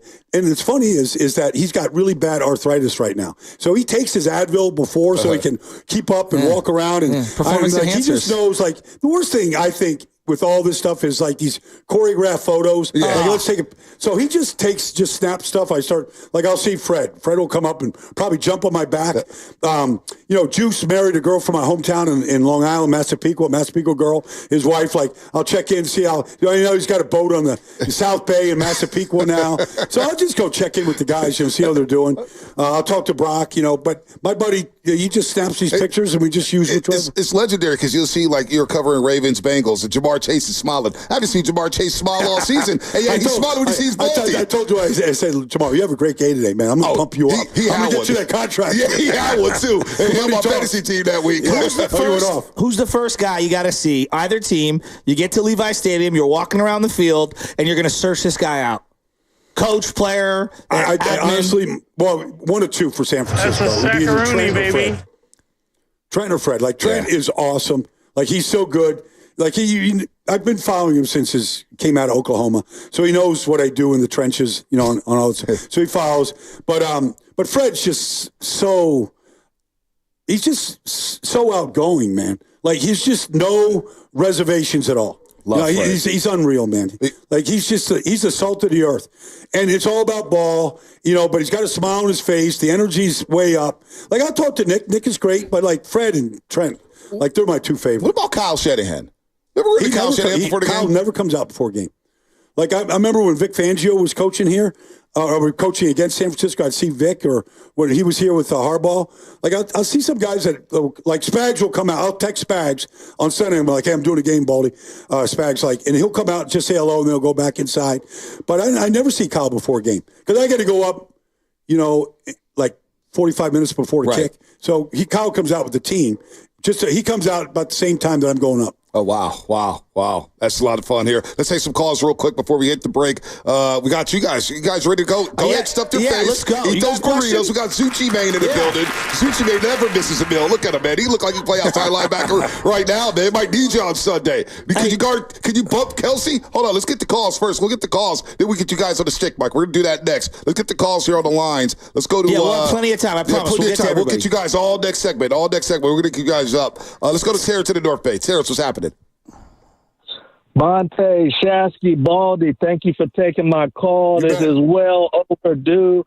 Bonte, we're actually going to be family, man. Your dad, Brian, is marrying my auntie, Robin, my mom's sister. So we'll have to meet. Whoa. I heard some different things, but go ahead, Terrence. We don't need to get into that right now. Okay, well, you may have to update. You may have to update me, but you know, this is gonna be layered because you guys do an amazing job every Friday. Salt of the earth, Baldy. Thank you for your football knowledge and everything. You know, as far as I got a couple stories real quick. One of my former teammates, Andre Gerard, you probably know him, Baldy, was drafted by Parcells at the Cowboys. Larry Allen's there. He's in one of his first training camp practices. They're doing a drill where they're punching and they're going down the line. And Andre's going down the line, and Bill Parcells says, hell no, that's not the way you do it. Larry, show him how to do it. Larry comes down the line. He gets to my former teammate, Andre. He's a rookie, brand spanking new.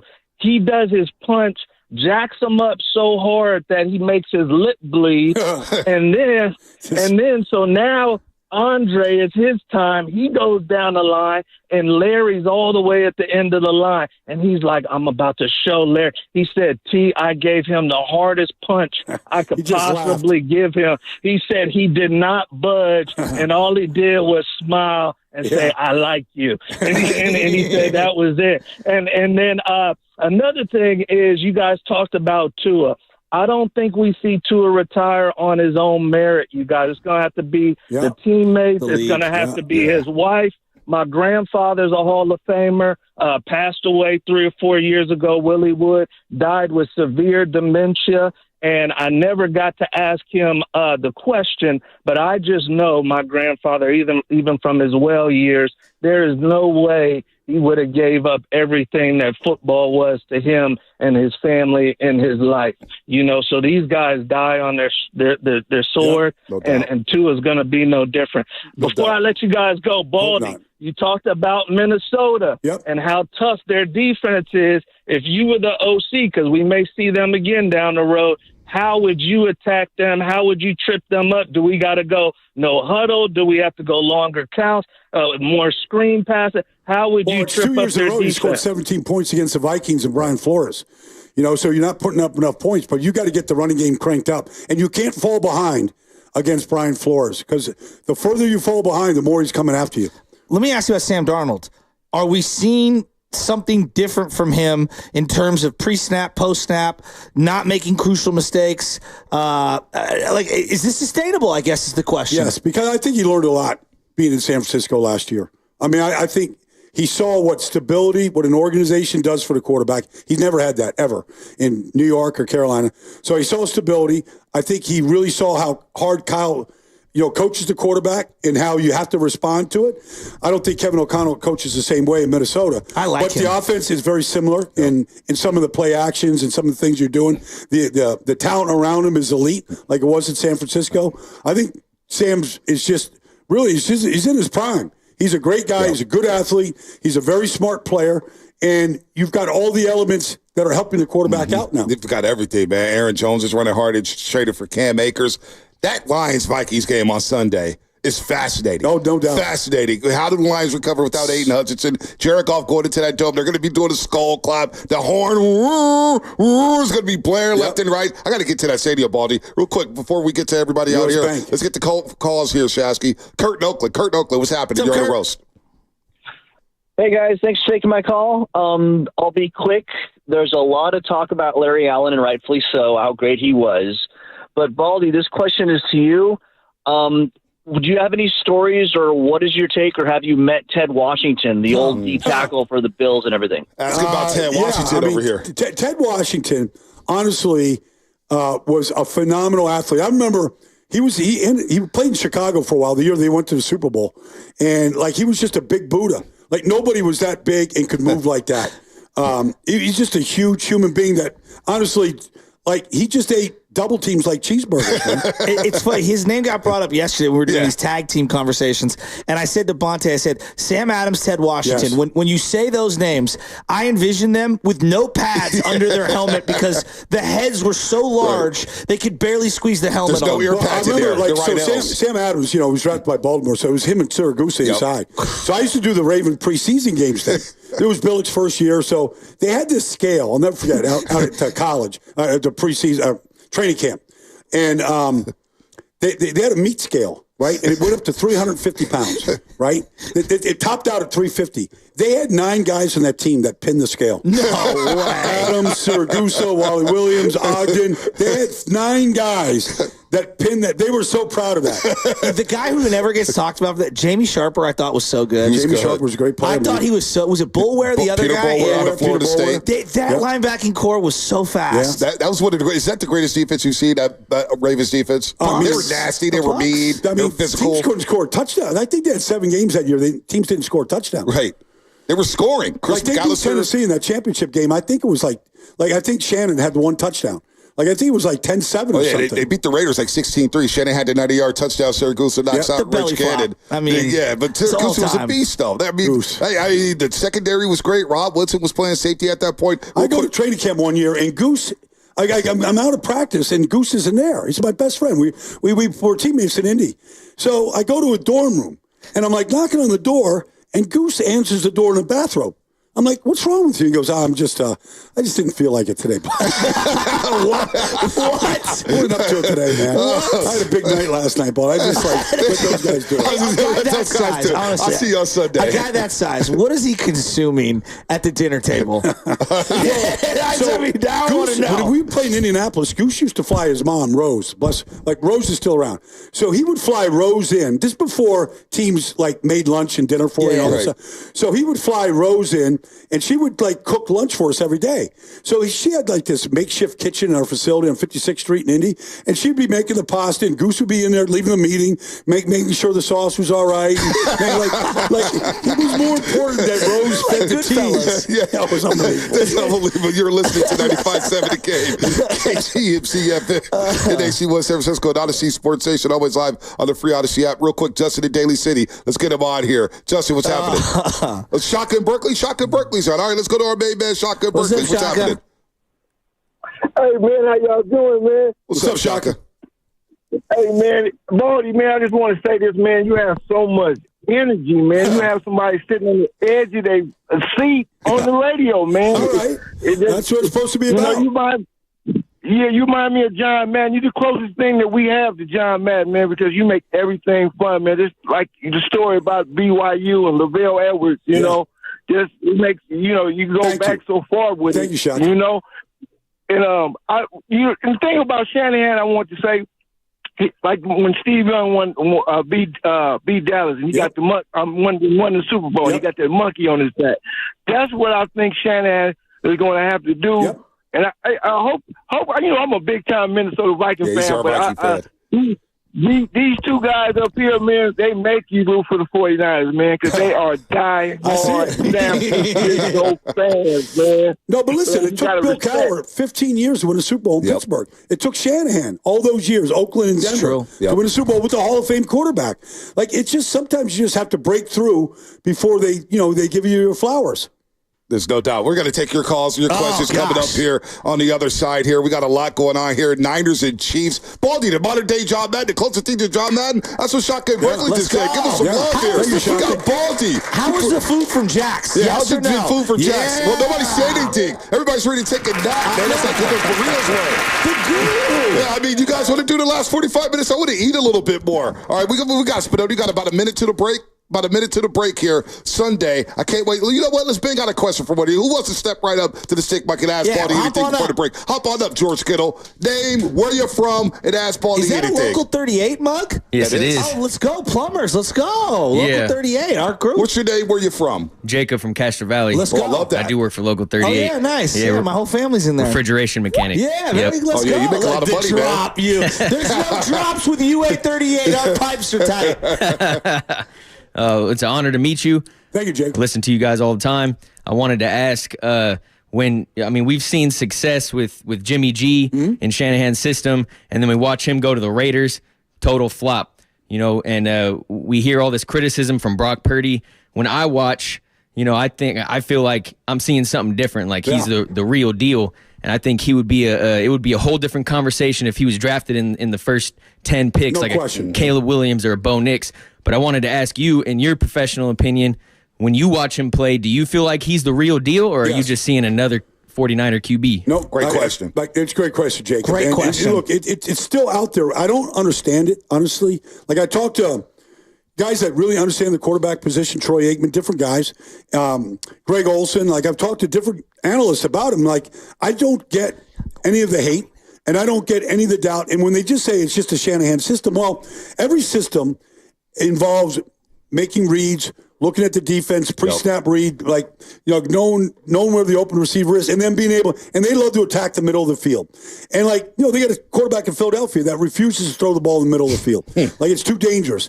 But his ability to layer balls over the middle to a streaking Ayuk or Debo, whatever, it's unmatched. And his ability to create offense is fantastic. No doubt about it. That's Brian Baldinger here. He's here all day long. He's calling the game on Sunday for Westwood One Sports. We got everybody here. We're going to have everybody get a question, get some burritos here. We're live in the sales conference.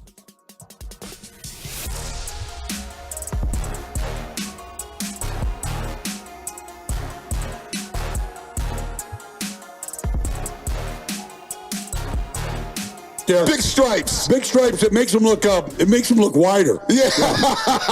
And we know Goo doesn't like that, man. He's got the wave, so look at the hair. Oh. Goose, I mean, the lighting is crisp. He's clean. Very clean look, man. You got to give him some hope, too. Give him some love, because his Cowboys just got trounced by the Lions. Oh, sorry about that, Guru, man. I mean, it's rough, man.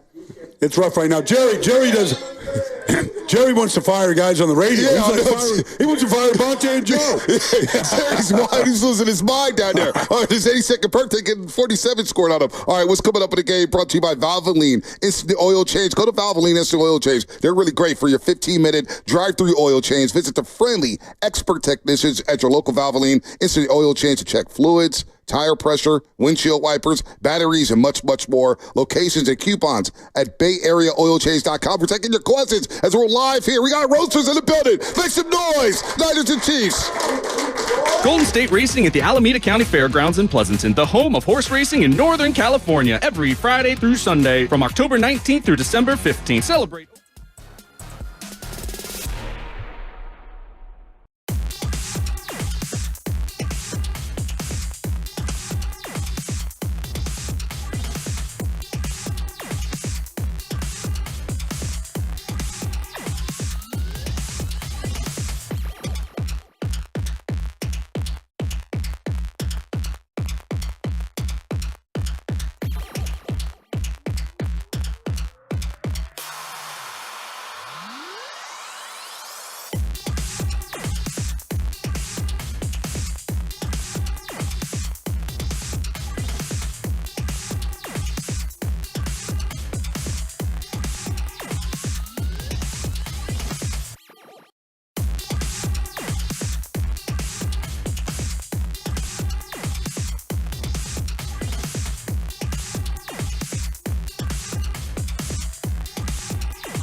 everybody. How's breakfast? Let's go. Breakfast is gone. Go Niners.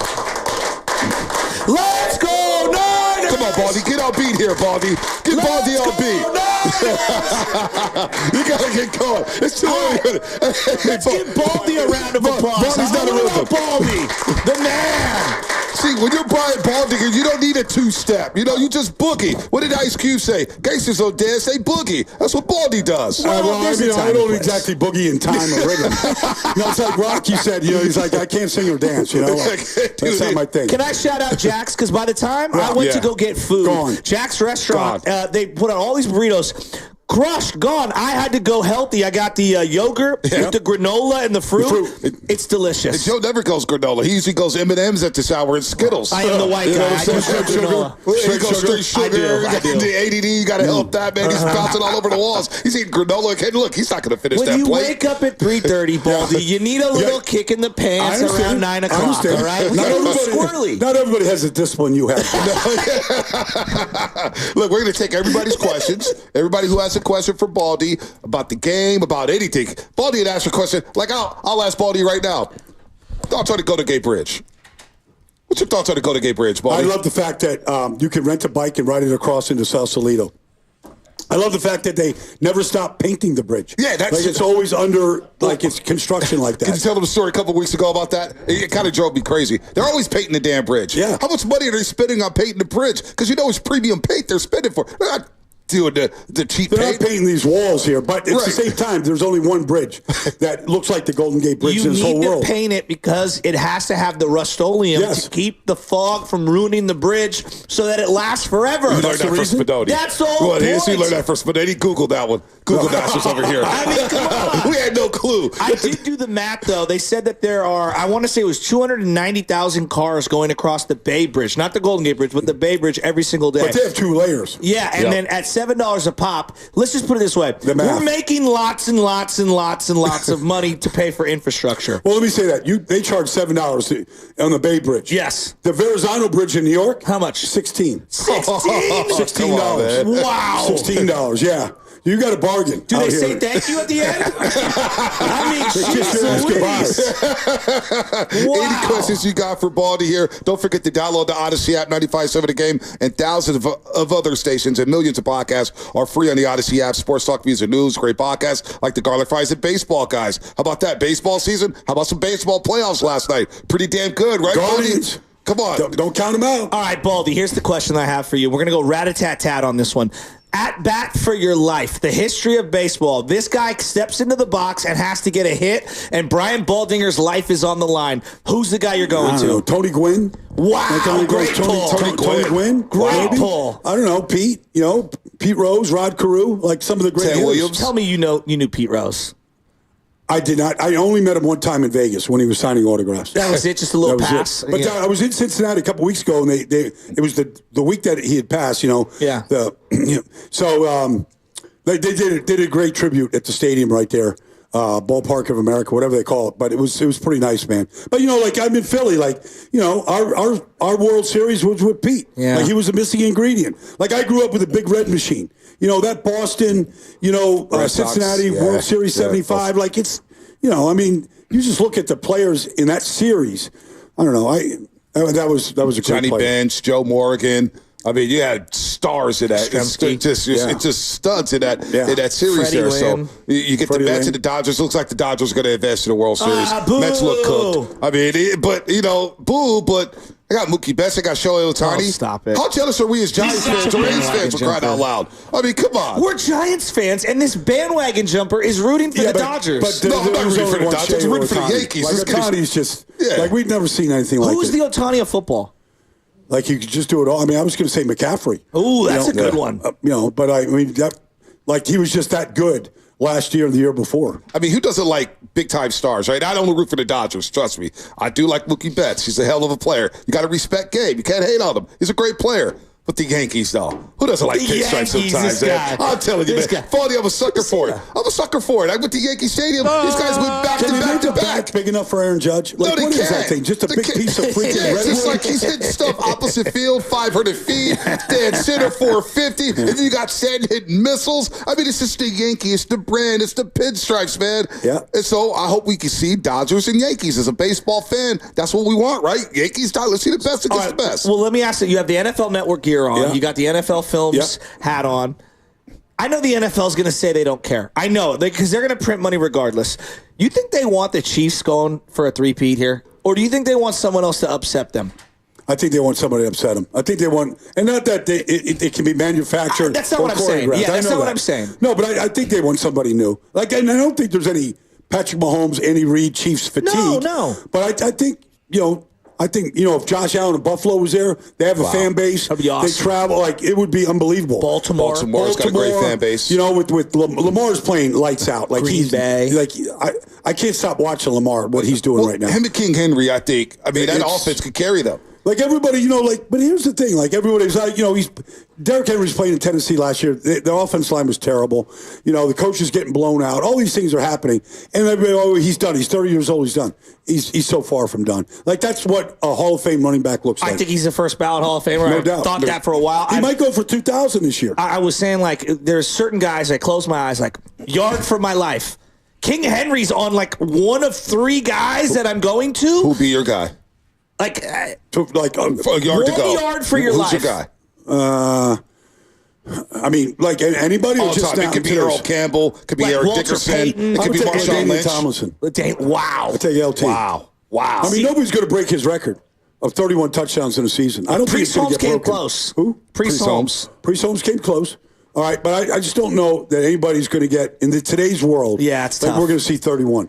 And then just like Derrick Henry, like some of these guys just put the ball in the end zone, just drop it and go back to the huddle and go do it again. We have a little joke here. We call it Box Score Bonte, and we will pick out certain players and go through their baseball reference page, their football reference page. Can you pull up LTs and just go through the yards per year?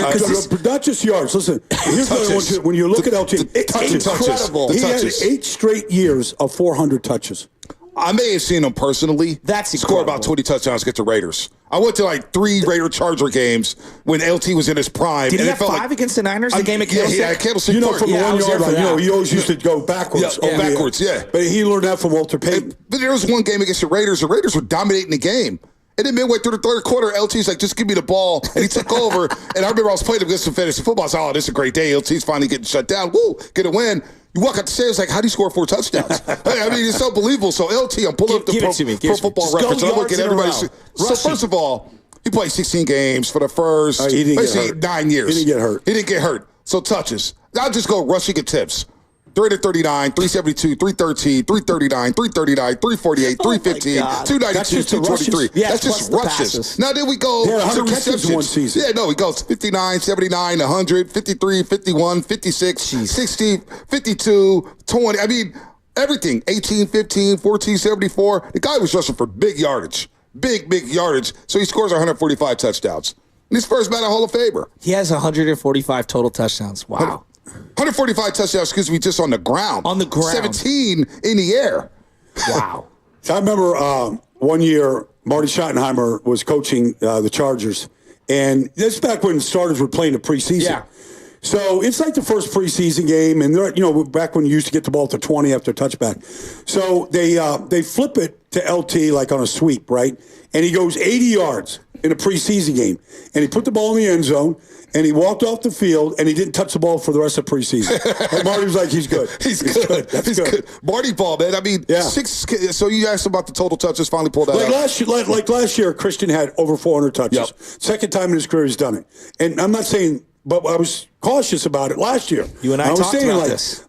You got to be careful. There's nobody built like LT. But if you go through the history, Deuce McAllister, Sean Alexander, you go through all the list Eddie of guys. Marco Murray. Anybody, who's the guy in Atlanta when they had the Dirty Birds? Jamal Anderson. He had 400 that year in 98. You go through the list of anybody that's touched the ball 400 times in this league in recent history. It's the fall off next year is dramatic. Wow. Why does Adrian Peterson not get brought up in this conversation of greatest running backs of all time? Because to me, I watching him in real time, I thought he was one of the best ever. Yeah, I mean, look, there's Eric Dickerson. That's true. Eric Dickerson, but Adrian, he came back from the ACL. Yeah, and then he carried the team the next year. And he won an MVP award. He was. I remember when you remember that show at NFL Network, the Top 100? Oh, yeah. So one year, he's the number one player, right? And we were filming like from 10 to 1 in the summer. It's like July 4th weekend. So I'm part of the analyst on one of the shows. So I go back, we had a green room at this old facility in LA. And Adrian Peterson is sitting in the room by himself. There's no handlers, there's no agents or anything. He's just sitting there. And I knew Adrian, he gives you the death grip handshake. Yeah, everyone talks about that. And I go, Adrian, do you know what you're supposed to be doing or when you're coming on? He goes, no, nobody said anything to me. Like, he's just sitting there like, we've got the greatest player in the league, and he's just sitting there in the green room by himself. He has no idea. Nobody's told him like what they're going to ask him or what it's. They didn't even know. He's just there. Last running back to win an MVP was Adrian Peterson, 2012, and we have a sound. B said it. I love this sound because it's my favorite. It's one of my favorites because he kind of warned us about Mahomes. Mahomes played that last regular season game his rookie year against Denver. Yeah. And Alex Smith took the week off, and then they go to the playoffs and lose. And here's Adrian Peterson. Well, Spinelli, let me know when you get the thumbs up on this sound. But it's hilarious because it's AP. Here it is, Adrian Peterson on seeing Mahomes for the first time. When I seen him throw that ball, I was like, oh, my God. He's like, oh, my God. And later on, he goes, Alex, my friend. He's like, Alex, you in trouble. Alex, you in trouble. And you know what? Alex was shipped off to Washington. Yep. Before we take some questions, I want you guys to line up and ask Baldy anything here. This is why you're here. This is awesome. We get to have Baldy in the studio. He comes in the studio. How long you been doing this with this here at 95.7 game? I mean, so long as you guys have been here. Yeah, no, we've done 4-hour shows for years here. Not 6, not 7. Yeah, not 6, not 7. We're all normal-sized human beings. Bonte's obviously very tall. They call me the big. Is humongous, is he not? He's just standing down. And then Carter comes out, and I go, we've got a full offensive line. We got a front line. Well, we got a front line. I mean, Chris Jones is lined up over me saying, what's up, buddy? It's all relative. Holding call, Vontae Hill, get him out the game here. But Baldy is still working out with Lane Johnson. This guy's still working out with athletes, all pros today, man. How do you do it? I mean, I just first of all, it's great to be around the guys, because it's never really changed. Yeah. Like Lane Johnson, just like literally, I sit there and just tell them stories like I'm talking. Mm-hmm. Like they just want to hear the stories because I don't know that the players have the camaraderie that we had. And I don't want to bash today's players. It's just, guys are on the phones or I've been on airplanes, with these charters with teams and nobody's talking to each other. They're on their phones or whatever. And so like back in the day, like we just like broke a chair. We had a card game. The pots got big. Like, like the trash talking like kicked in. And like we sat there and played cards and drank beers the whole flight, Like nobody does any of that stuff now. So you tell these stories about back in the day and like Lane Johnson or Matt Pryor or, John Runyon, whatever, like, they kind of enjoy that stuff. But he's got a big barn in his backyard in South Jersey. And I go over there and, I got a key. I could go anytime. And I just go in there and some guys you could have a UFC fighter in there working out. Like you never know who you're going to see. What's Lane's go-to? Because you always talk about Lane. Like, is he an incline bench guy? Is he presses? Like, let me tell you something about Lane Johnson. Yeah, what is it? I'll Squats? No, listen. That guy never ever stops either working out or rehabilitating. Like he has this thing that stretches his toes. So he's always stretching his toes because his feet are so important. I need that. It's a cast and like it keeps his toe. And he's got these flexion boards for his ankles, right? So he's broken 6 of them. Like he's always stretching his ankles. Or he's got some masseuse person in his living room over there and they're doing acupuncture on him or something. But his go-to thing, honestly, what is it? It's like core exercise. Like he at 335 pounds, he can still do probably 12 or 15 pull-ups. Wow. He can still deadlift, 600 plus pounds for reps. So he still lifts heavy. My guy over here is mesmerized over here. His jaw's dropped. He's like, how do I get that workout? You look like you benched 4 plates on each side. I mean, you're over here jaw dropped over here. I mean, I need that ankle, that toe We got a big old sled in the backyard, where like the guys are like pulling these weights up the sled, or pushing dummies. Like it's... Baldy, Baldy, I've been working for I'm small. I finally got to one plate on each side, and I thought I did something, and that's a handful of reps. Yeah. I'm watching James Harrison, and the guy's got it's not plates, it's like bending. Stacks. Everything is bent. It looks like a toothpick. I know. How is this guy doing it? That was always James. Like, I remember one time, James Harrison had just won the Defensive Player of the Year. You can look it up. I think it was whatever year, 2008 or whatever it was, and he had eight forced fumbles. So Pittsburgh's getting ready to play a playoff game. So I'm there. We're doing a feature on James Harrison. So I want him to tell me and teach me in 3 minutes the art of the sack fumble. Yeah. Okay. So he's telling me, so he's going through all this stuff, and he's actually pretty good. He got his PR director there. We're indoors. It's Saturday before the game. So we go through this whole thing, and he's actually pretty good about, secure the tackle, go for the punch, all this stuff. So we're getting it, but we need him to read like 15 seconds of lines, afterwards to sort of tease the piece. Right. So, he does like one or two, and he walks off, and I'm like, I looked at my producer. I'm like, that wasn't very good. That doesn't sound like Defensive Player of the Year.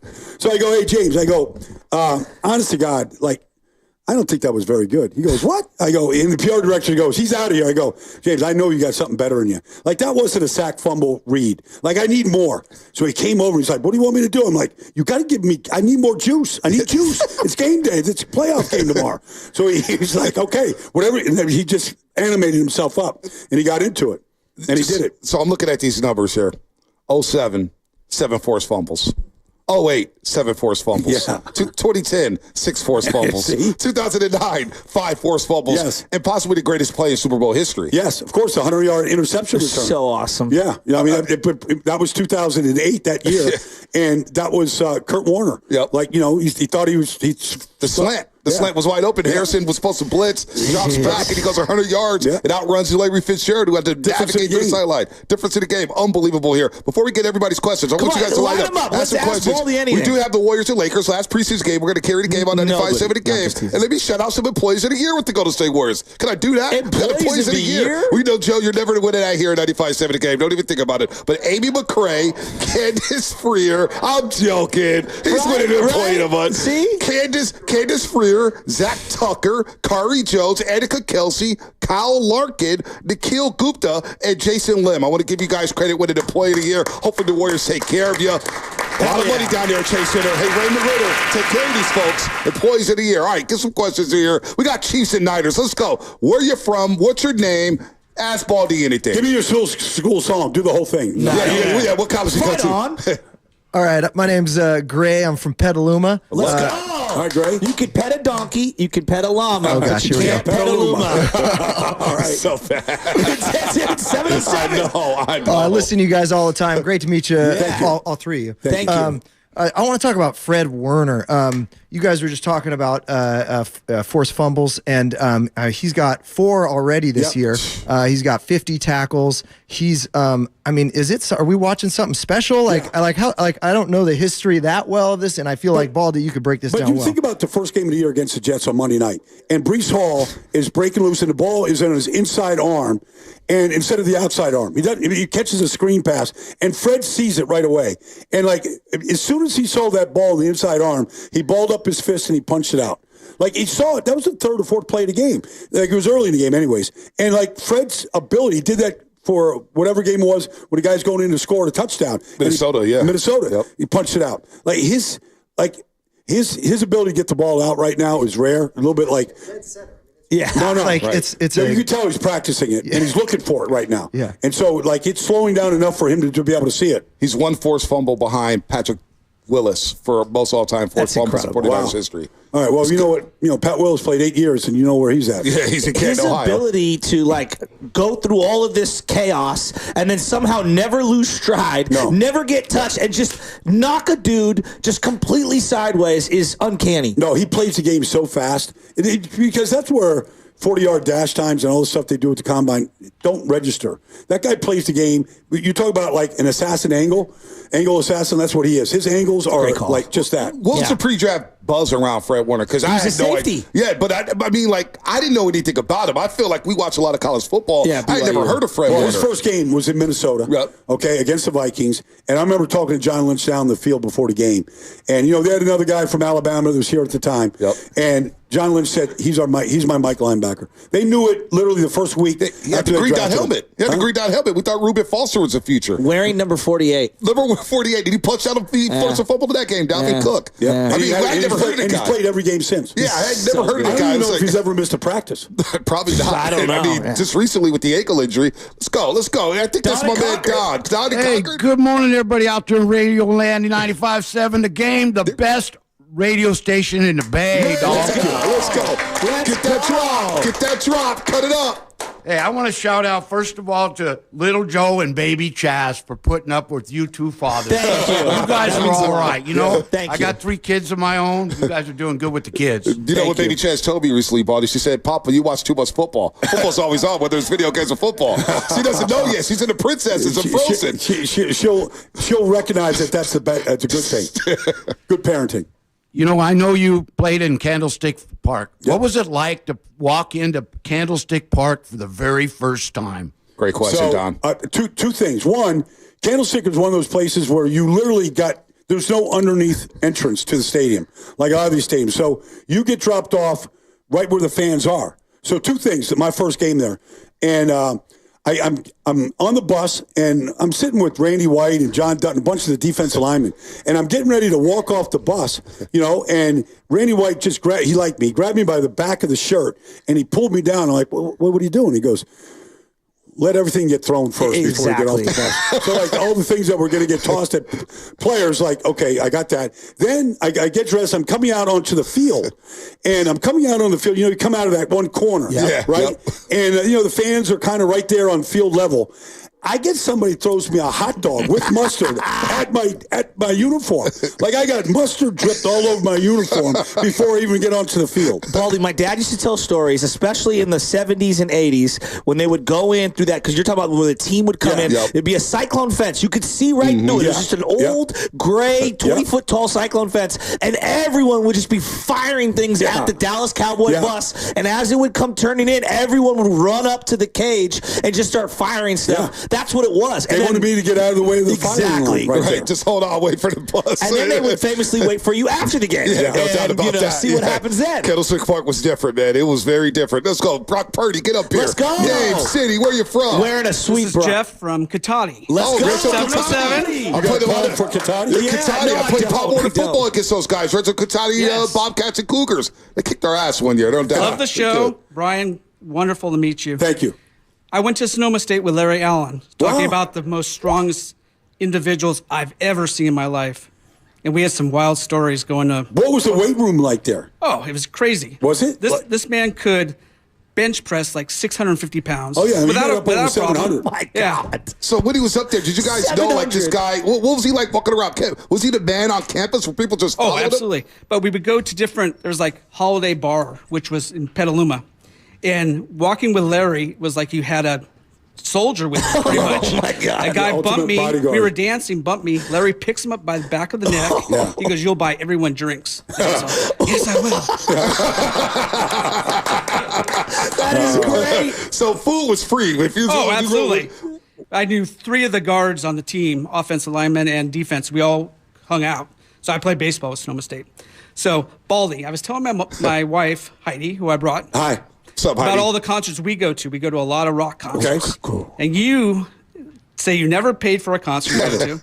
And I was trying to tell my wife, was it Bruce Springsteen or Rolling Stones? Who was your favorite act you've ever seen? So I've been to both, and I've seen 150 Bruce shows. They actually gave me a tour pass for Europe one year. Me and my brothers and my friends, we went to like 6 shows. But my all-time favorite, and I didn't pay for this one either, was U2. It was in Dusseldorf, Germany, and the day before, they played the World Bowl, which was the NFL Europe, like Super Bowl, right? So we just happened, so that was on a Saturday. So Sunday, U2 was playing. So we wanted to go to U2, and I knew a guy, Jake Berry. I kind of knew him, but he's from Jersey, and he was a tour manager.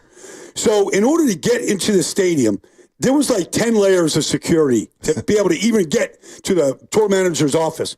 Somehow we get through all these different layers of security, and Jake is watching a NASCAR race on a TV, and somebody says, "Hey, there's a guy, Brian Balding, he's here to see you, Jake." And you go, "Who are you?" And I go, "My name is Brian. I'm friends with so." And he said, "Who are you friends with?" I didn't want to drop the name. So I go, "Well, I'm from Jersey. I was here yesterday." He goes, "You looking for free tickets?" I go, "Well, yeah, sort of." He goes, "All right, get out of here," right? So he didn't want nothing to do with me. So I didn't know that when I walked back out, the security walks me out of the office, and there was a place where all of the workers had their dinner, and it was all set up. So I just sat down like I thought it was outside the stadium, and I didn't know that area was actually in the stadium, and the security just let me go, and we were still thinking how to get in. We sat in these seats with free beer on the side of the stage for the best show I think I've ever seen. Yeah. So I kind of worked my way into that one. Unbelievable. That's next level. Unbelievable. That's next level. Great question. Yeah. Got one more? You got a quick one? Niners will win 31-13. It'll move the season. 31-13? Absolutely. And when the Niners win the Super Bowl, Steph Curry will also win his fifth championship. I love this. Icing on the cake. Hey, well, Steph Curry was the championship. They always say there's TV Bonte and radio Bonte. See if Patrick Mahomes has ever lost a game 31-13. Yeah, I don't think it happened. Doesn't sound right. I'm not even going to there's always sound a right. first. But you know what? I don't mind a long Warrior playoff run. That means playoff checks, Chasky. Okay. Come on now. Okay. Great call. Let's go. Great questions there. Heidi, you got a good one here. Got a good one. Kenyon from San Francisco, California. Let's go. Kenyon. The pride of Wallenberg High School. Wallenberg, there we go. There we go. Yeah. All right. Born and raised, Bayview District. Let's go. So it's been a lot of talk about this Chiefs defense. They saying they overrated or underrated. I personally think they're a little overrated. I feel the past two games they played, the Chargers with no receivers. Saints Yep. beat up. Yep. They played the Ravens week 1. Lamar did good. We know as the Niners, we need to run the ball to win the game. Mm-hmm. So, who worries me is Chris Jones. Yeah, of course. What are some ways that we could scheme to combat Chris Jones? Well, it's not just Chris. Like, they've got they've got a big linebacker core, Kenyon. So they have Drew Tranquil, Nick Bolton, and Leo Chenal. Leo Chenal is 255 pounds. Like, they'll put 3 linebackers on the field with Chris Jones and all the guys, Travell Wharton, all these guys up front.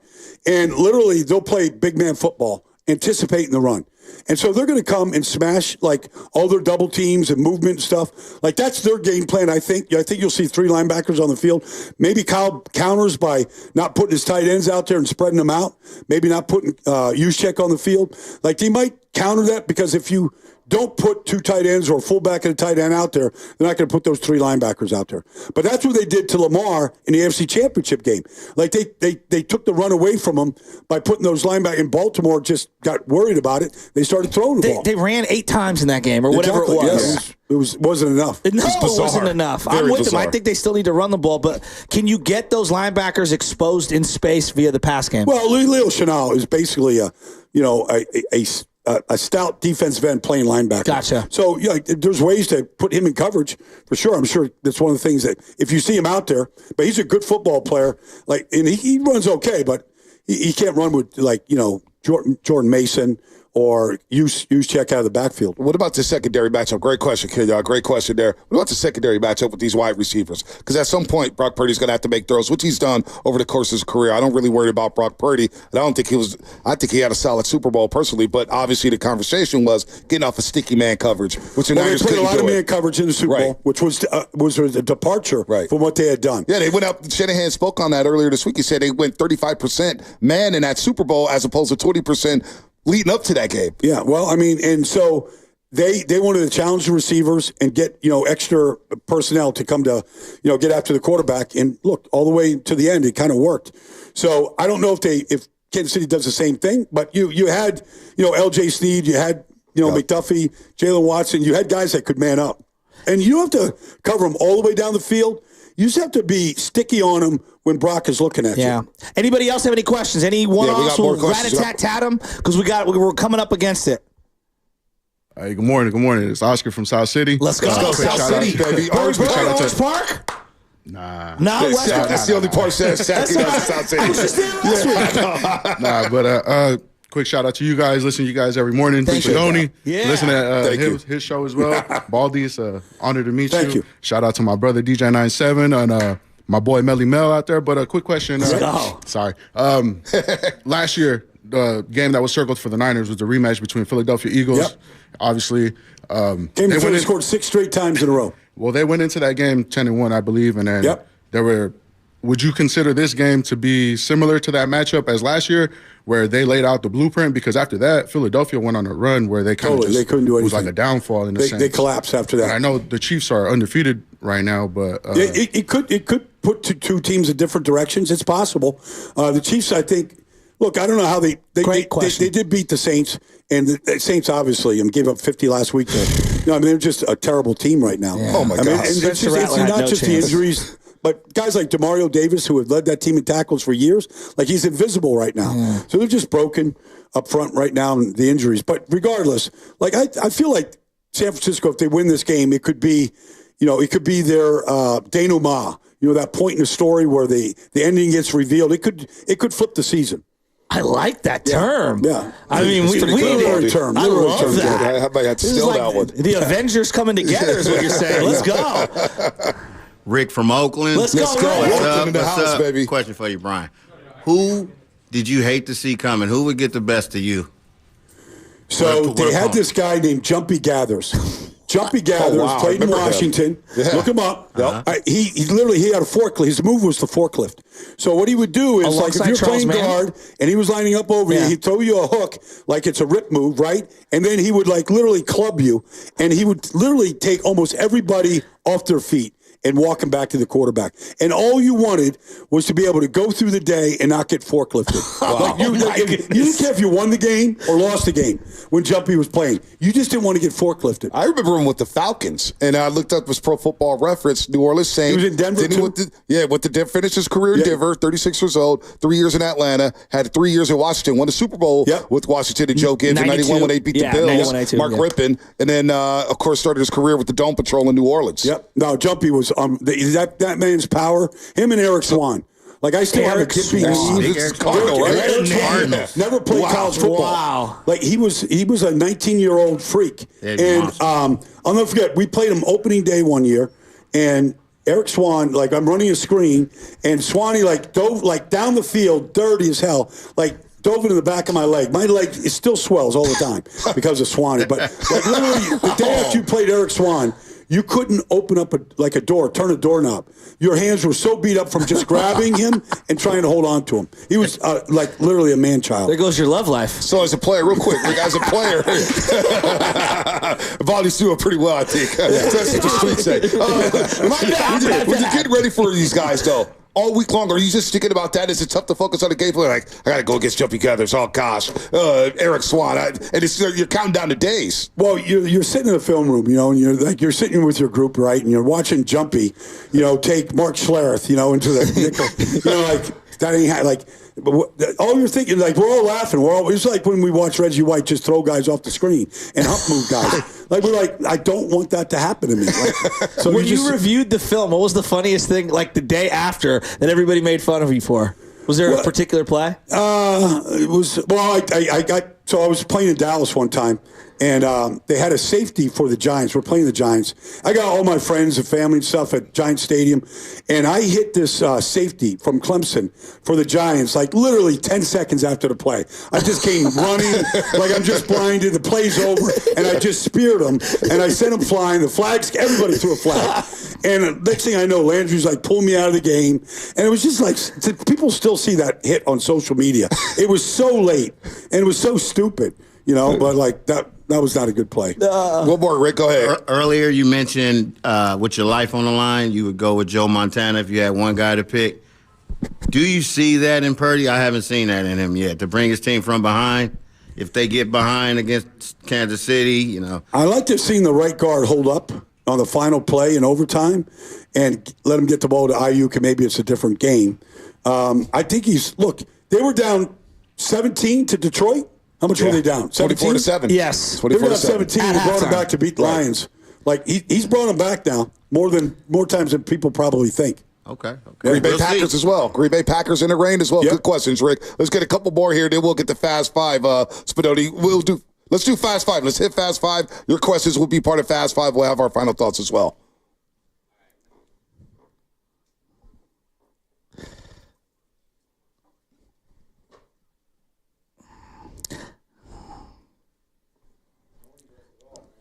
Name, city, where you're from, ask Baldy anything. Okay, from San Lorenzo.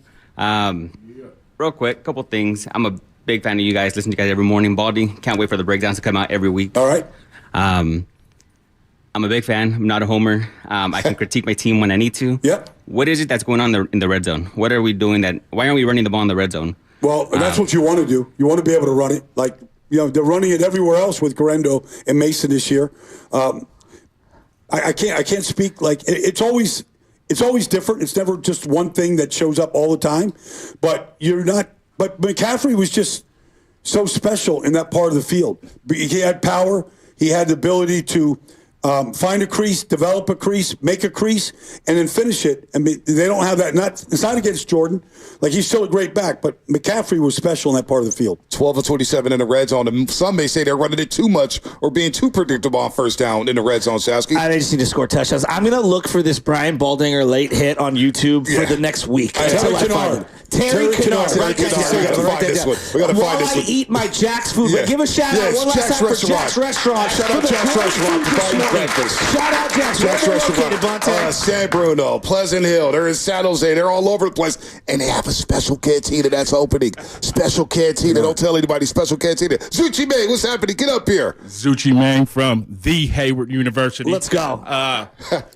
Best question for you, and if you're on the payroll, you don't have to answer. Can you explain the Madden curse to me? So that's a great question. I mean, who was on the cover? Was it McCaffrey? McCaffrey's on the cover.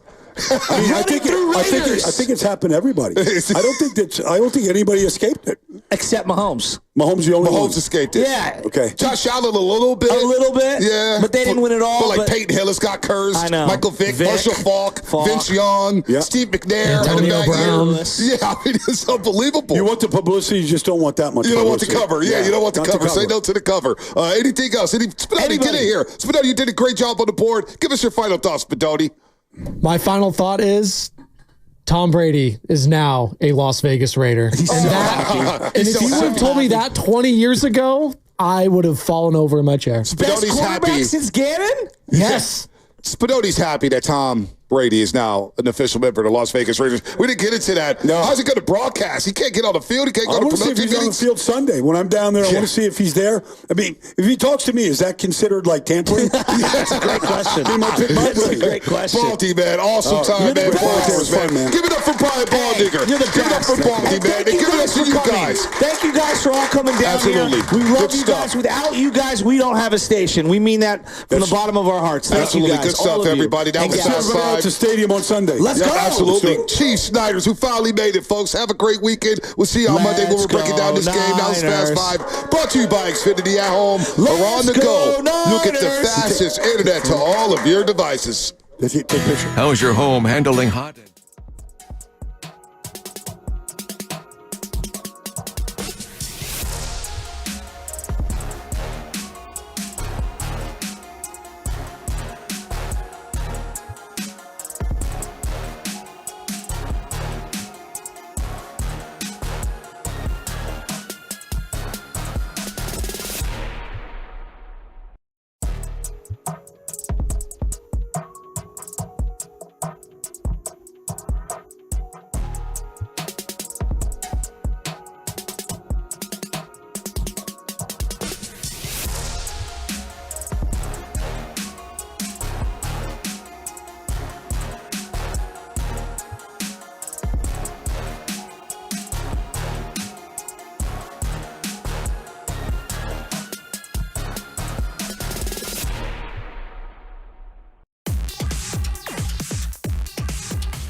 question. For what? I want to know now. I'm mentally invested. Don't tell me to pray and you don't say what for. He brings the perspective. Yeah, I think they both have a great point. Get off me, text line. He's truly one of a kind. That is wow. Oh, my God. And he's doing a great job. I need you to man up and say what you really want to say. Simon, you're doing a great job. And together, they're Steiny and Guru. Yeah. On 95.7 The Game. Oh man, what a fun start to the day. It's going down, man. We got a crowd here at 95.7 The Game. Just watched the morning roast and listened to it. The tone has been bunch of people set. in the lobby. Hey, now get him out. One of those bunch of peoples. Get him my out. good friend Rick Bradford. Remember I told you about him. I have no idea who that Mark is. Carrier's brother, the DB for the Bears, went to USC. I was bragging on him to you and Nahegan. I see him. I ain't seen him in a minute. Hey, see you later. Dude, the tone has been set. They said it. That was like a live show. I know. And now it's our show. Let me say it one more time in case they can't. Get him out. We got Jersey I'm Ken. kidding. Thanks for coming Evan in, checking everybody. in from I'll let Vegas the door before hit we you. get out of here. Evan. Who is? Evan. Your producer. Why? Our See, that's... Why? You're not going to tell you. Let us know what the action and Every once in a atmosphere is while. like in Vegas, baby. Every once in a while, I come in on a Friday, and it's just a little, you just feel it. It's a little different, and I'm just telling you, it's going to be one of those days. Yeah, no. We will not sing like we did for the Warriors Kings Game 6 where I got blew out. Hey, I don't know stop. I don't know what's going to happen today. Well, you better bring it. What if I don't? This is like, Steiny, what if the Chiefs beat the Niners? Then the Niners lose. I'll carry what you if like I do bring it? daily. I'll Okay, carry don't you bring like it. I do daily. I'll carry you. You know what?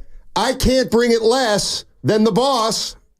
He's not here. But why are you saying biggest his day of the business? year? No, he's not here. I would hate you as a boss. I don't care. You are the problem. I'd make so much money for the company. You'd have to turn a blind eye. Hey, they're waiting. Who is the company? About what? Make them some paper. Gosh. Yeah. I do that in my sleep for this place. What you got, baby? I'm on one today. Yeah, I could tell. Actually, I'm not. Dude, it's a big game. Do you ever feel like you're a walking jinx? You specifically. I have felt like a mush. Yeah. And I was going to let it go. I have. I was going to let it go. Okay, where are you going? But you know what? The timing was so impeccable. This thing, Connect. Dalton, connect in your face. You ready for me to take a victory lap? No, you're front running. I'm going to take a victory lap right around 20 straight. The oval of you. He had 35 and 20 straight. 20 straight. Just say it. Steiny, you know basketball. You left him alone. You left him for dead. You know the game. I called you out for not bringing him up. It's unbelievable. I knew he was going to front run. I don't know what it was. Front run Friday. I don't know what it was. Early December. I'm like, you know what, Steiny? Why don't you go back to your roots? Hey, I'm talking. Hey, Steiny, let's go back to your roots and why don't you watch some basketball and pick out a guy that you think's a great player. I watched about 4 minutes of a Tennessee game. I said, this guy Connect's going to be really good. I never heard of him. I don't know who he is. Who is he? Steiny. He'll be 29, 28. Anyway, 35 last night. You just want to talk basketball, don't you? Shut up. What's up, buddy? Well, yeah, you got it. You're in a good mood. At Steinmetz Sports on Twitter, you're back. No. Yeah, Ken. I gave Ken. I want that to grow organically. It's already up to 33 in Get 3 him in months. the town. I bet you'll be at 1,500. At Steinmetz Sports. That's a nice handle, too. Back in the game. Baldy out there. I'm ready to go, man. Yeah. And they got the Slap Super Bowl. me for what I'm doing. Yeah. Plastered everywhere. And it's hard to forget just how close the Niners were to having well, not when you bringing it up every 6 minutes. But that's what makes this sizzle. Sunday's going to be big. Yeah. Well, I got a couple things for you today. Where do you want to start? Dude, I've been with you an hour and a half. I had like 9 answers, but where do I want to start? Yeah. How about this? Wow. Stop saying the Chiefs own the 49ers. How about that? Let's start right there. Well, under Mahomes, they do. All right, let's start there. Game you know on. how many guys, you know how many players on the Niners have lost 2 Super Bowls? Give it to me. 6 of 22 starters. You see what I'm saying, Goo? But see, that's where you just ignore the fans. This is about the fans. This is about the people that packed the place this morning. I asked the fans questions yesterday, and you said that was a bad topic. The number's infinity. They've been around. They lived it. So when you got me with the 6 with the players, but they're being professional. The fans are the ones that got the emotion invested in this thing. You do not want Sunday to come and go, and Kansas City can I call it their pedestrian offense? It's different. They're doing different things. They got some injuries. Who doesn't? But you do not want to let them leave the Bay 6-0 and you 3-4 to fix the rest of your season, which can still be fixed because the math is there. Do you realize? Come on, man. You realize how? You realize that the Chiefs are worse in the red zone than the 49ers? But see, I feel. Go ahead. No, I feel like that's understandable. They're missing Rice. They're missing Pacheco. They got Mahomes. But, Steiny, they're winning those games that they're bad in the red zone. That's what good and great teams do. That's what champions do. Win when you're not playing your best. So when you give me those numbers, it doesn't penetrate because the fact of the matter is they're still finding a way to win. When we watched, and you've discussed ad nauseum, they got the ball against the Rams. They got the ball against the Vikings, and we couldn't do nothing with it, or they couldn't do anything with it. If the Niners were 5-0 and had the same red zone problems, you'd be saying the red zone problem's going to catch up with them. You don't know me. You don't know I know me. you like the back of my hand. Man, you think you do. Please. The problem's when you're winning it, that's the best deodorant. Cologne. Yeah, but it doesn't mean the problems don't exist. Well, yeah, but you're getting the best of them. They're not costing you. 49ers are better in the red zone than the Chiefs. Okay. Who's got a better record? Who's got a better division record? Doesn't matter. I'm just talking red zone. Huh? So. You ain't going to get me off early. It's just not. Stu in Richmond, get in here and get in my guy's face. Stu. What's up, Stu? How you doing, buddy? First of all, Steiny, thank you. First time caller, long time listener. Oh, thank you. I first met you at Elfrid, Ohio. You were covering high school sports. Yeah, I remember that you used to write. You was on a back page writing about high school. Anyway, I remember you talking about Dalton Connect. The conversation was, why don't we trade all our picks in Wiggins? There's nobody worth it in the draft. All right, and you said, well, this guy Connect. And then I got your back. Oh, Dad, I love you, baby. Page, I've never heard Steiny say, I'm on one, bro. Back off. And he's on your helmet like an old school, school football helmet with a fist. So good. I ain't never heard him get on you like this. Please just let him go. Yeah. And Steiny right.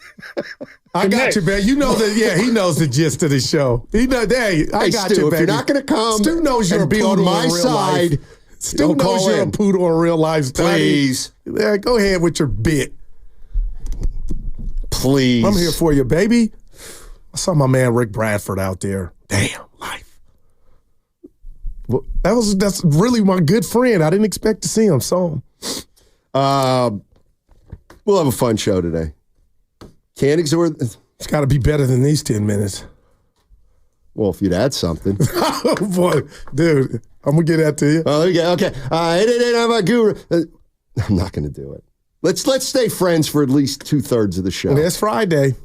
All right, 1/3. All right. Where's my sheet? We're out of time.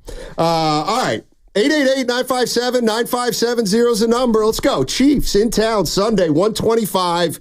We're getting you ready for the game. What do the Niners have to do to win it? No, there's no gimmicky questions here. Let's talk about the game.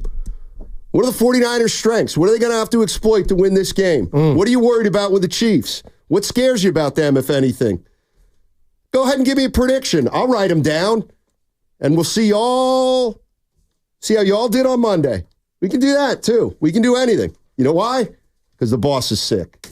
888-957-9570. Don't miss a kickoff show this Sunday with Evan Giddings and Lorenzo Neal. That starts 3 hours before kickoff, which would be 10:25, 10:25, 3 hours before kickoff.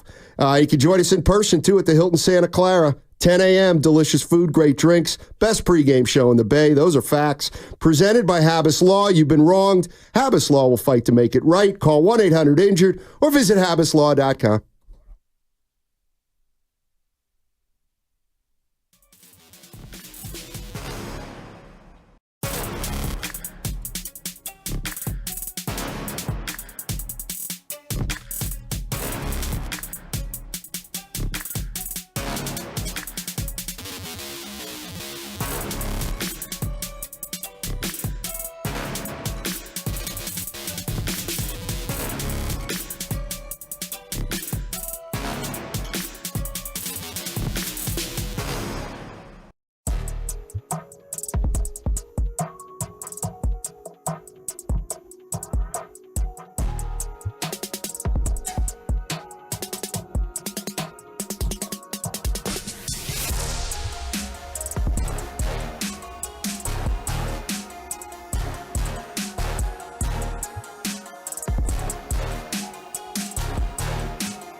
Don't forget who you are, bud.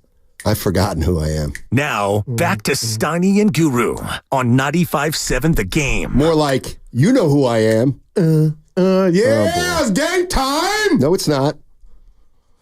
It's Friday. Game's on Sunday. Don't do this.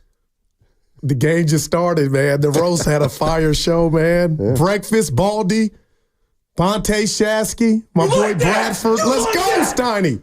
What's your key to the game? Seriously, man. If you call out one Niner like we did a couple weeks ago, mine's Bosa. Again? You can't think anybody else? No, they got a tackle situation. Their tackles. Oh, well, is it kind of? I'm sorry. Yeah, Kansas City. No, why don't you just say it? They can be had, and I think Bosa can eat. Their left tackle. Fact. Say it. But I'm just telling you. They're missing their Trent Williams. I'll never make but I'll do it here, a correlation between the actual game and fantasy football. But remember when Mahomes was a one-man gang and he's putting up 40, 35 points every other Sunday? Steiny, the Chiefs' offense is different now. They're not just throwing it all, chucking it over all across the yard, and that's why he's not getting those points in fantasy. But the bottom line is they throw, and we're going to play some Cosell sound, who joined Willard and Dibbs. And by the way, Dibbs with the bounce back. Oh, really? Oh, Cosell said, great question. He had him stumped, Steiny. He asked him a question. Greg was speechless. So we'll get into that. But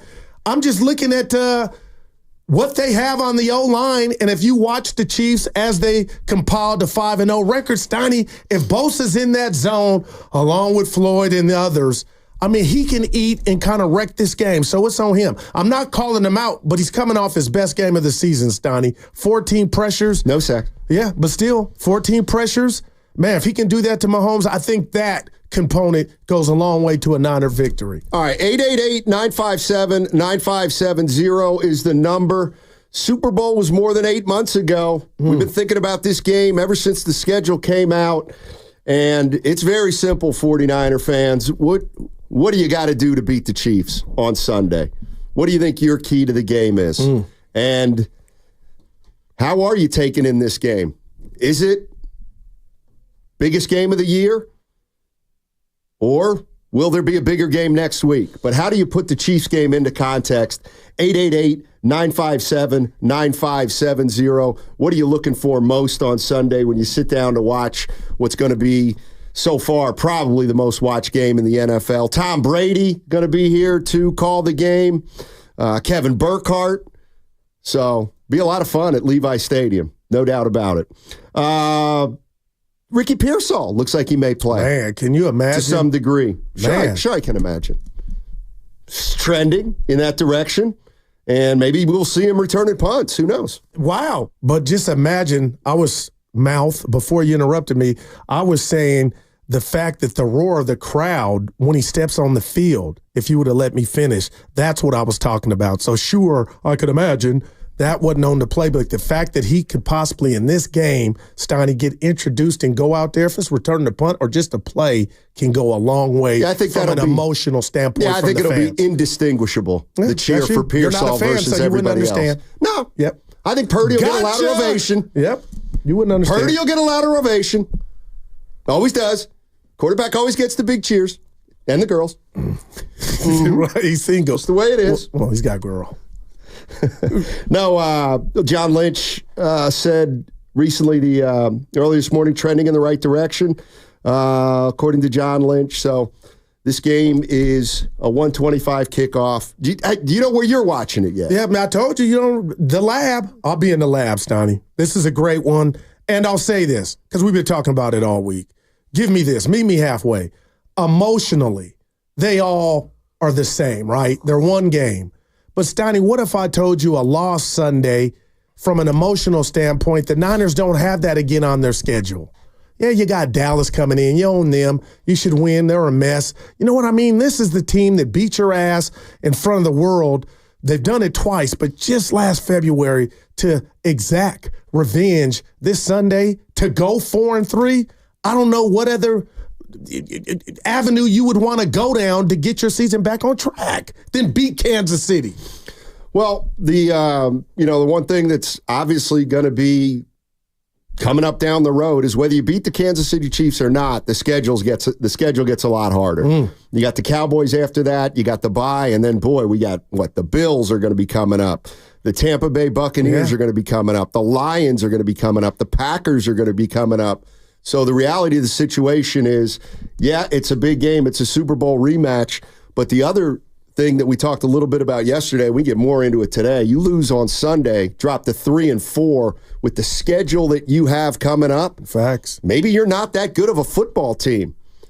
Maybe that's what is at stake on Sunday if the 49ers lose, because they get beat by the Chiefs on Sunday, then all of a sudden the following week against the Cowboys is going to be make or break, essentially. And you've yet to win 2 in a row. And the Cowboys will be coming off a bye, too. Yeah, speaking of which, Donnie, that's the one thing about this matchup that bothers me. Andy Reid, what was it, 21, 27-4 off a bye?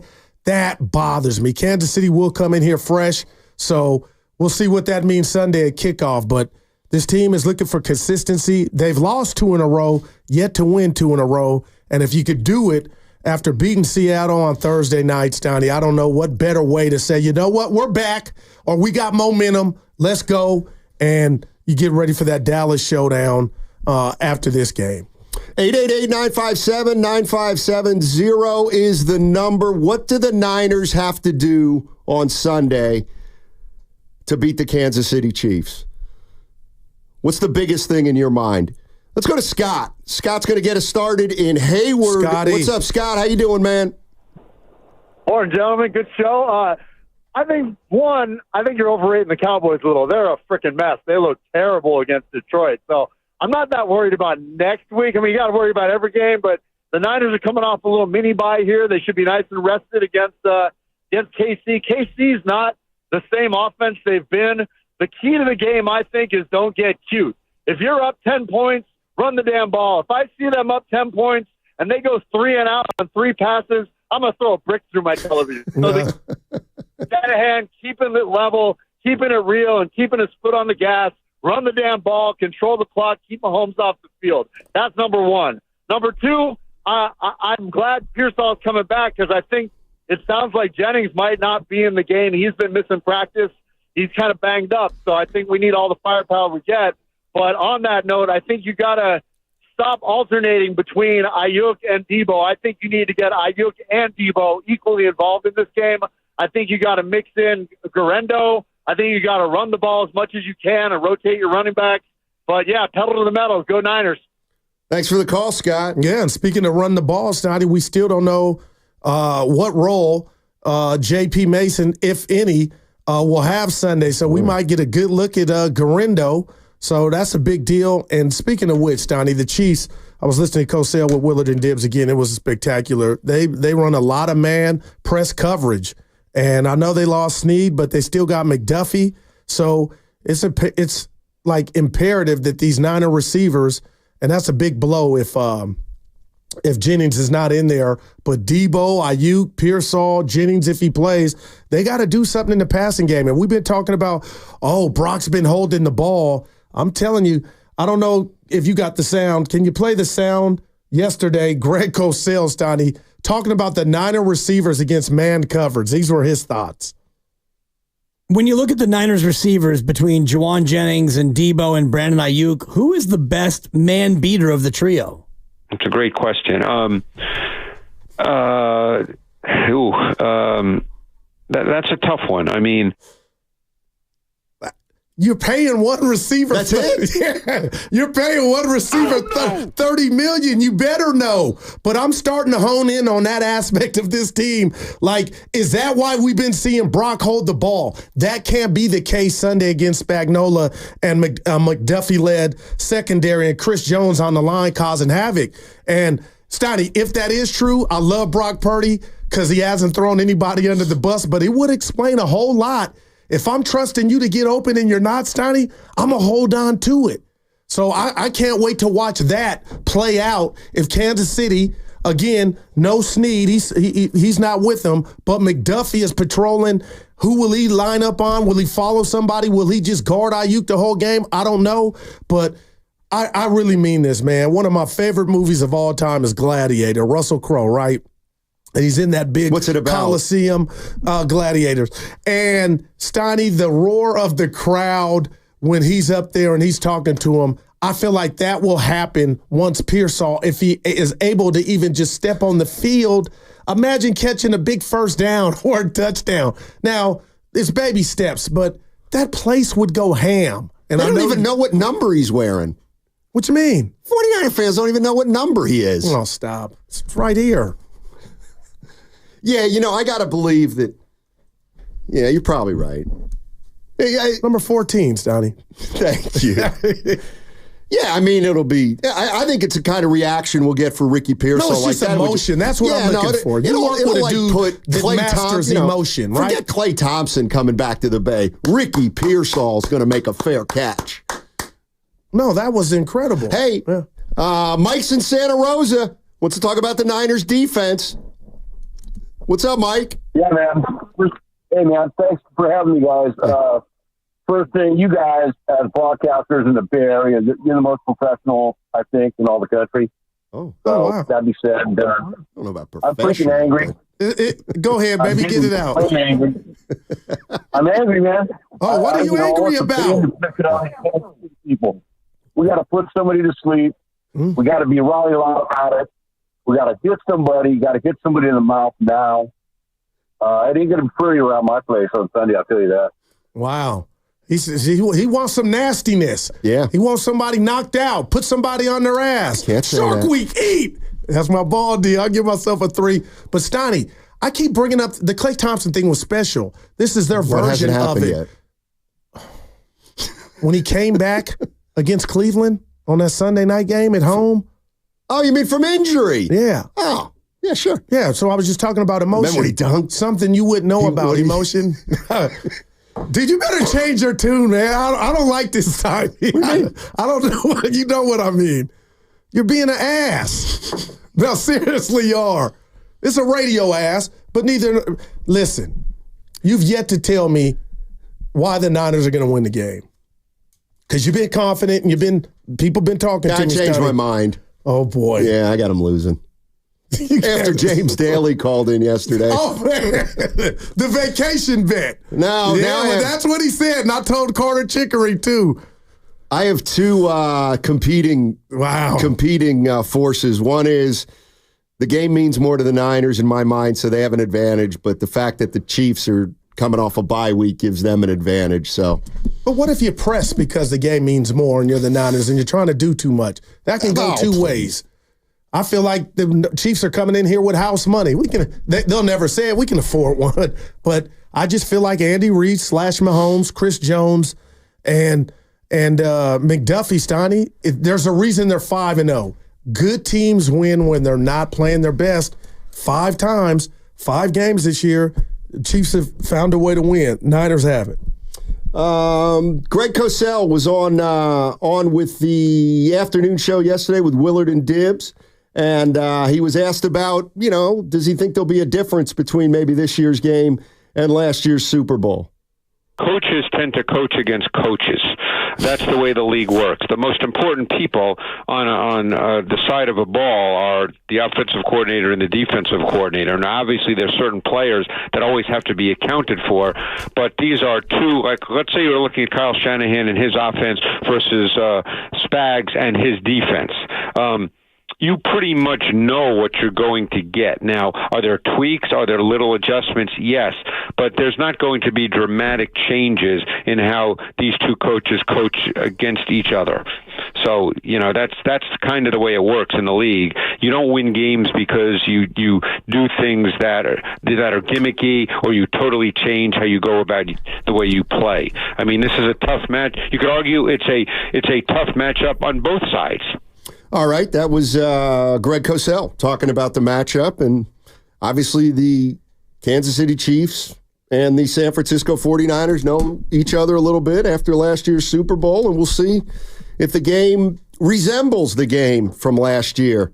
Guess you'd have to call it a fairly low-scoring game, 25-22 in overtime, 19-19 at the end of regulation. What do you think in terms of points on the board, Goo, this week? Well, it's what the guys in the morning were talking about, Stoney. I know you said the Chiefs are worse than the Niners in the red zone, but at the end of the day, they need to exercise, they being the Niners, their demons in the red zone. I believe, they're 28th last I looked. So if they have the opportunity, they got to cash out. They got to make it happen. And about what Cosell said, I'm more confident in Andy Reid's offense versus Nick Sorensen's defense. We could talk about that right there. Like, that scares me for this game. And Spags has got the best of Kyle in the past, and this last pass being the Super Bowl. So that right there, Andy Reid's offense with Mahomes versus Nick Sorensen's defense, which we've seen a couple Sundays, Stoney, they haven't been on their P's and Q's. Like, how is that going to play out? 888-957-9570. What are your thoughts on Sunday's game, 49er fans? You think it'll be high scoring, low scoring? You think it'll look similar to last year's Super Bowl? You think it'll be a little bit different? Patrick Mahomes coming into Levi Stadium, and they're undefeated. How do you give the Kansas City Chiefs their first loss of the year? What's the key to the game? What do the 49ers have to do? 888-957-9570. Let's go to Brandon in Orinda. What's up, Brandon? How you doing, man? You're doing great. Thank you very much. Hey, Sure. I think one of the keys is, Mahomes is susceptible to getting picked off. He's already thrown 6 this year. I think the difference in this game is going to be points off the turnover. If the Niners don't score, if they're lucky enough to get one of these picks, they're going to be in trouble. So make the most of Mahomes' gifts, and I think the Niners will walk away with the W. Yeah, Mahomes, 6 touchdowns, 6 picks. And in terms of percentage this year, the Chiefs are 29th.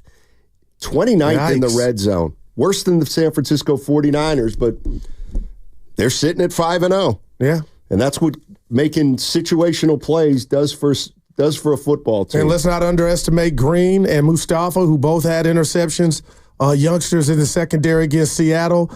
I mean, could you imagine them following up that game, Stoney, by picking off Mahomes or just being stout to where you just make the day difficult for Kelsey and company? 888-957-9570 is the number, 510 on the Xfinity Mobile text line, Comcast Business text line. Niners 2 weeks in a row playing a team coming off a bye. Yeah. Them's the breaks, unfortunately. Yeah, but they beat the brakes off Seattle. So let's go to Greg Cosell on, let's see, what do I want to hear? Oh, how about Purdy? He talks about the matchup between Purdy and the Kansas City defense led by Steve Spagnuolo. Yeah, well, we just talked a little bit about how Spags loves to use his DBs, and you have to be aware of that. And I think one reason why Purdy is good against the blitz is because he is really good both pre-snap and post-snap at recognizing what's going on. One of the things that has so stood out in his career and that you didn't really see in college because the college game is not like that is his ability to recognize disguise and late coverage rotation. He recognizes it intuitively, and he knows exactly where to go with the ball.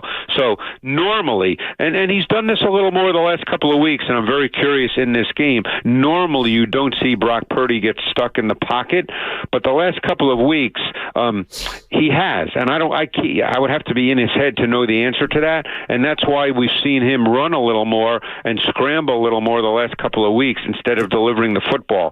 This is a game to me where he's going to have to hit that back foot and deliver the football. Now, that doesn't mean there won't be any plays in which he moves, but I don't think that can be the way in which he plays. What do you think about that, Gil? Yeah, it's kind of what we talked about, Stoney. Why is he holding on to the ball a little longer? You know, and again, if it's because of Debo and Jennings and Ayuk not getting open, I mean, that's going to be put to the test. Because let's put the right on the table early, brought to you by ATCO. The damn Seattle Seahawks are not the Kansas City Chiefs. And as great as Mahomes and Andy Reid and all the allure that the Kansas City Chiefs, rightfully so, offense gets, their defense is top 5 in the NFL, led by McDuffie and Chris Jones, Donnie. So, I mean, good God, what a test for this offense as a whole, for the receivers to eat, move the chains, and we don't even know if it's going to be Garindo or J.P. Mason running the ball, but that's why I'm fascinated to be in the lab at 125 to see, Steiny, how this plays out, man. 888-957-9570 is the number. Where you at, Niner fans? What are you thinking this weekend? Chiefs in town. And you know what's starting to hit me a little bit is, yeah, it's a Super Bowl rematch. Yeah, the Chiefs are in. They're 5-0. And, yeah, you would love to get some small measure of revenge for not beating this team in a little while. But you know what scares me more than anything else? I'll give it to him. Going 3-4. No, being 3-4 after 7 weeks. Man. 3-4. And that to me would be a bigger issue than just losing to the Chiefs. Losing to the Chiefs is one thing, and then you start thinking about, wait a minute, we're 7 weeks into the year, and we're 3-4, and our schedule has not been difficult. Man. I think you go in and you get beat by the Chiefs on Sunday, then the 49ers are going to have to ask themselves some real serious questions, not just about whether they can get over on the Chiefs, but whether they really have what it takes to come out of the NFC this year. 888-957-9570 is the number. What do you guys think? How do you get over on the Chiefs on Sunday? 888-957-9570. Let's go to Cole in Pleasant Hill. What's up, Cole? How you doing, man? I am doing well. Happy Friday, guys. Yeah. Yes, sir. Thanks for taking my call. I think, I got to say, the best offense is a good defense. And something that I feel like has just been looming since the Super Bowl is we seem to have no issue getting a lead and having a lead early, even getting double digits. Never have I felt comfortable since then holding that lead. And we've got to stay locked in on these guys. No penalties, no bad mistakes, the punt returns and all that. I mean, I get fearful even when we got a kickoff going on. Just catch the ball, make your marks, do what you need to do. It shouldn't be as big of a game as it may seem. We just got to stay out of our own way. So let that defense ride. Thanks for taking my call. Have a great day, guys. Absolutely. Thank you, Cole. You sound like somebody who's quite worried, and maybe you can get Guru's address. You guys could watch the game together. It seems like you guys are both little worrywarts. Hey, real quick, let's play a little 3-on-3.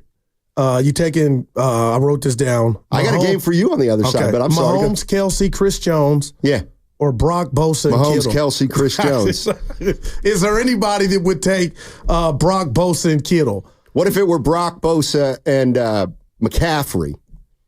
That changes. I think I still got it does. It actually doesn't. Well, those three are going to have to ball out if the Niners are going to win Sunday. That was my whole point. Yeah, man.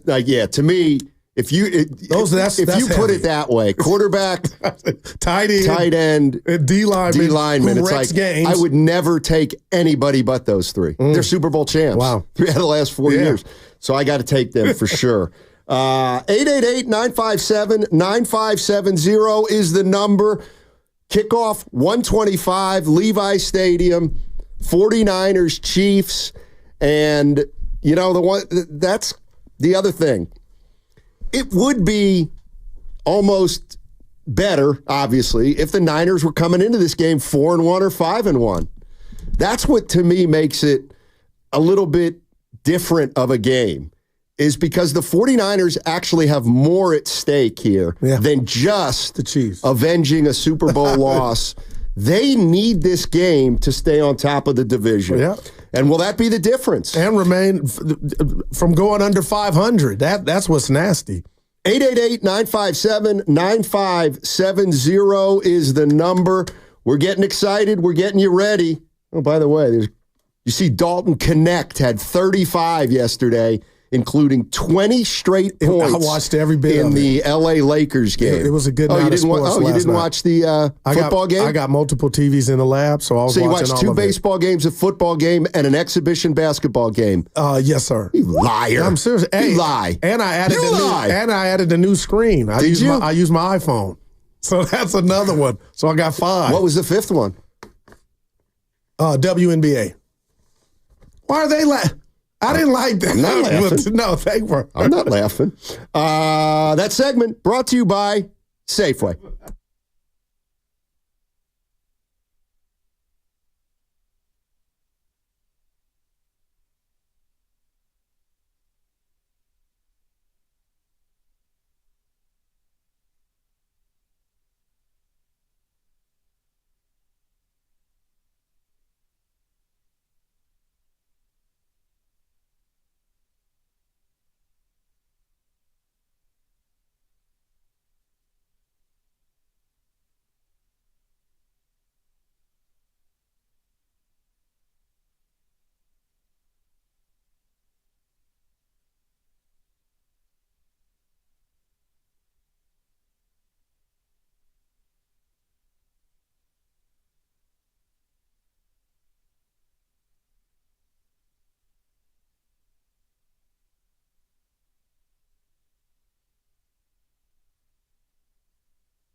El lanzamiento viene al plato. ¡Batazo!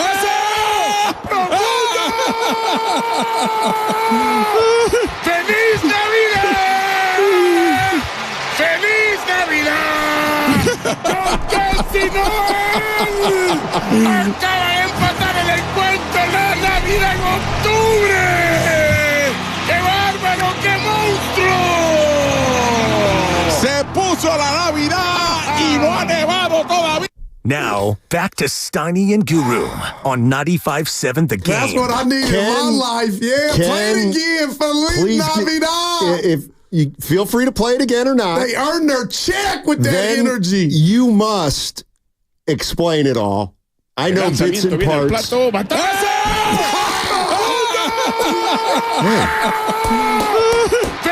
Navidad! ¡Feliz Navidad! ¡Con Noel! That's living. Acaba de empatar el encuentro la Navidad en octubre. Okay, so that was in the bottom of the ninth when the Guardians were facing a 3-1 deficit or 3-0 deficit to the Yankees. That was Joe Hensky Noel, a.k.a. Big Christmas, who hit a 2-run game-tying homer against Weaver, who they called the Dream Weaver. A bomb, not a homer. Yeah, it was an absolute shot. And then they went on to extras and won off was it David Fry? David Fry 2-run homer to go in the series 2-1. So yeah, pretty electric. That energy, Steiny, injected in my veins. I don't know why I can't stand when people are having that much fun. Because you're negative. Let me. Negative don't finish the thought. Hey, so wasn't a thought. Dreamweaver. Do they play Dreamweaver? Gary Wright's Dreamweaver when Weaver comes out of the pen. Yeah, I'm not sure if they do, but they should. Dreamweaver. I can feel you can make me through the night. Something like that. Not quite that. It's pretty good. That's an F. Yeah, I know it's pretty good, but is it what they play? I'm not sure. I'll have to fact check that, but we'll find horrible. out. Hey, Goo. Yeah. Don't do that. You irritate me. Good. See, that was your goal. I knew it. I knew it. I had me pushing you over the edge at 12:10, so the early hit. 888-957-9570 is the number. And we got a guest at 11:30, Emmanuel Acho Steiny from the facility on Fox Sports 1. I got to ask. He's a friend of this program. Well, he's a friend. He says I joined San Francisco radio, meaning us. What's going on? Well, so I got in this morning, and Ken. It was about 8:30, 8:45, and I'm working on the show. And Ken said, we got Acho at 11:30. Acho! And I didn't share this with him, but what I thought internally was, well, how did that come about? I hadn't been told. Evan told your ass in front of me yesterday when we played the sound of Acho saying it's a must-win. So don't play that game. Don't be disrespectful. Yeah, I'm serious, Steiny. You skating on thin ice, boy. Don't have me come out. Don't come out it's what? Friday. Come out what? It's Friday. Oh, you want to come out? Survey says, put it on the board. That's my Steve Harvey. But seriously, Evan told us. Was that before he left? Was it during the show? Yeah, No, he came in during the break. And he said, Acho, we played the sound. Did we know yesterday we were getting Acho today? Yes. Oh, boy. I'm a day late and $1 short. I'll set up the appointment, Steiny. You need to talk to someone seriously. Hey, how about you play the Acho sound now? It's not on the board. Survey says. Hey, but remember he said this. He was emphatic about what this game means to the 49ers. I see Shanahan. I see Florio, Schlereth, Patrick Peterson, Spagnuolo, Baldy. It's under A. Purdy. Yeah, we don't have it. We don't have it. 888-957-9570 is the number. If you want to be part of the content for this show, feel free to call and talk sports with us. Keys to the game. Oh, boy. Yes. This is not football related. But you know what? There's a lot of phrases that you take credit for that you never came up with. See that? But I just lay out a compliment's coming. So you didn't do, you butchered extract, revenge. What was the one from the 50s? A nothing burger. That's not yours either. Let's see. Wow.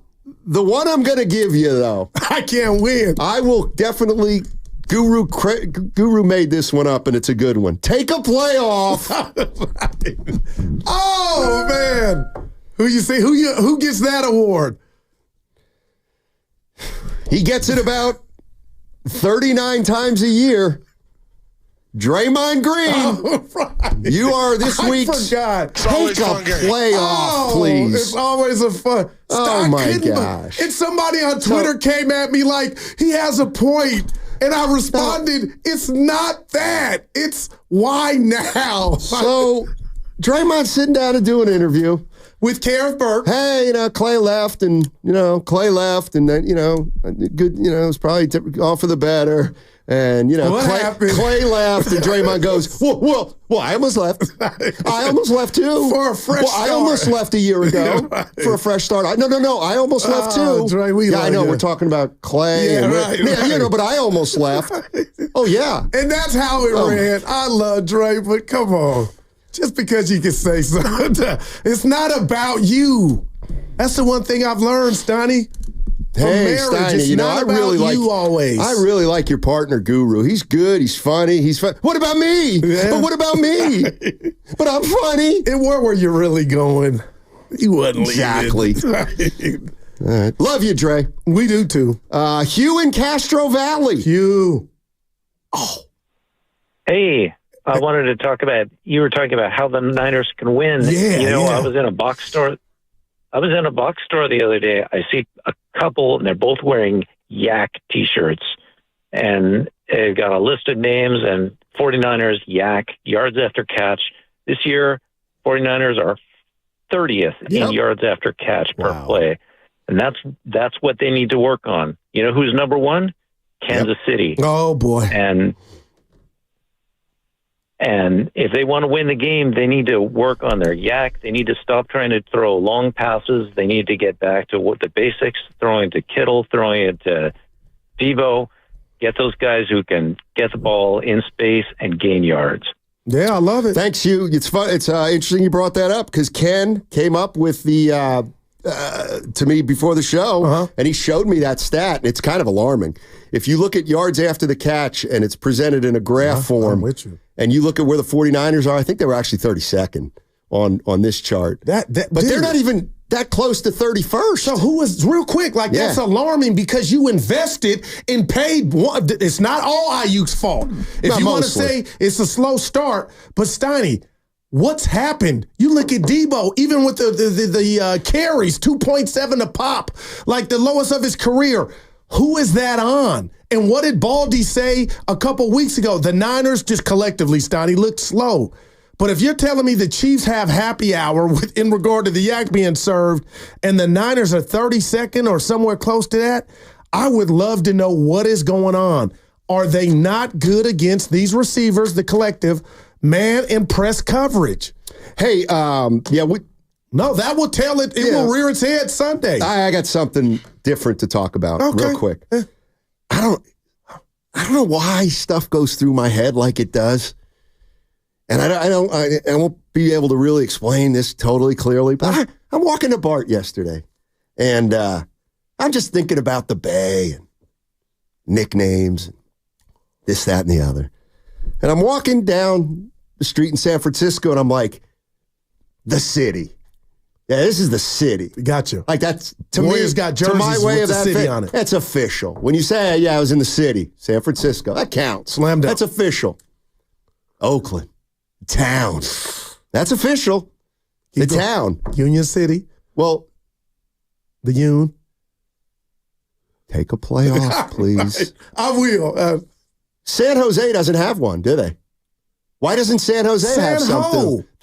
No, I don't think people from San Jose. No, they don't like that. Where you guys at? San Ho? No. Where you going? San Ho? Well, it's not official, clearly. But why doesn't San Jose have one of those? See, they don't. I'm going to take a playoff, yes. Yeah, thank you. Take a few off, actually.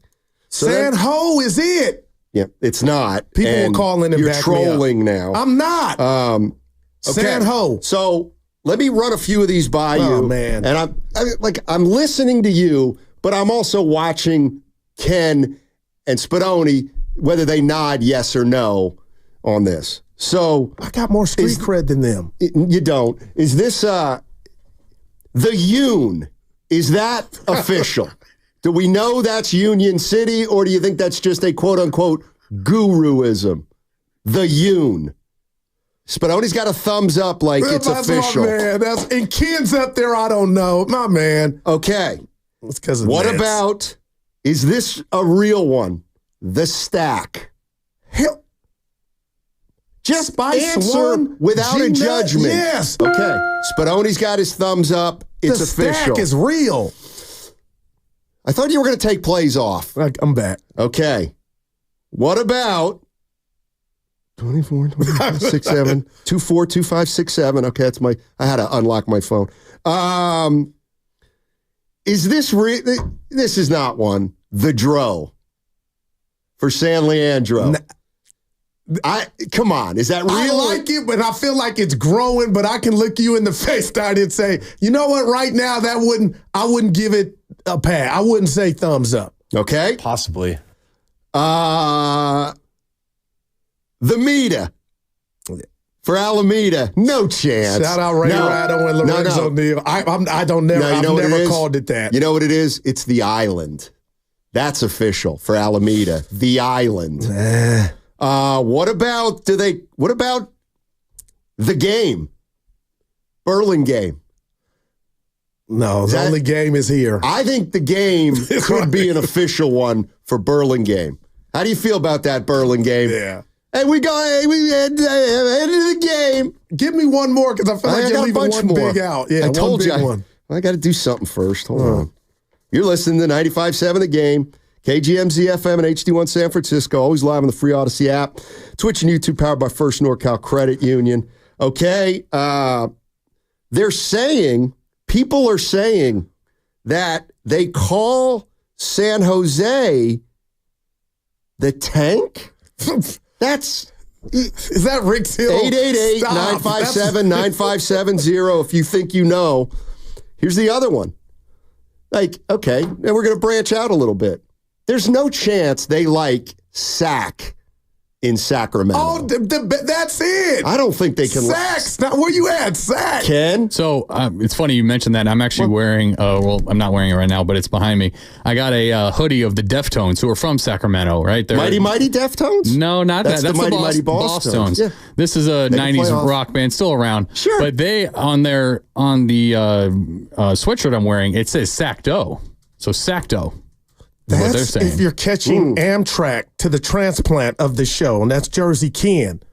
I got a house in the 95831, and they call it Sack. You know what? The streets. We're the street show. I think we call it Sack. No. Where y'all at? Sack. I think who the Warriors play tonight? Sack. No, I think you're wrong. Oh my God. I think people from outside Sacramento call it Sack, but the people who actually live there don't like it. I know I wouldn't. Sack? South Sack? You ain't heard of South Sack? How about this? How about this? I got a new. Why don't we call Sacramento the Cap? Yeah. Capital. Yeah. The Cap. Yeah. Hey, Steiny, where you headed this weekend? I'm going to the Cap, baby.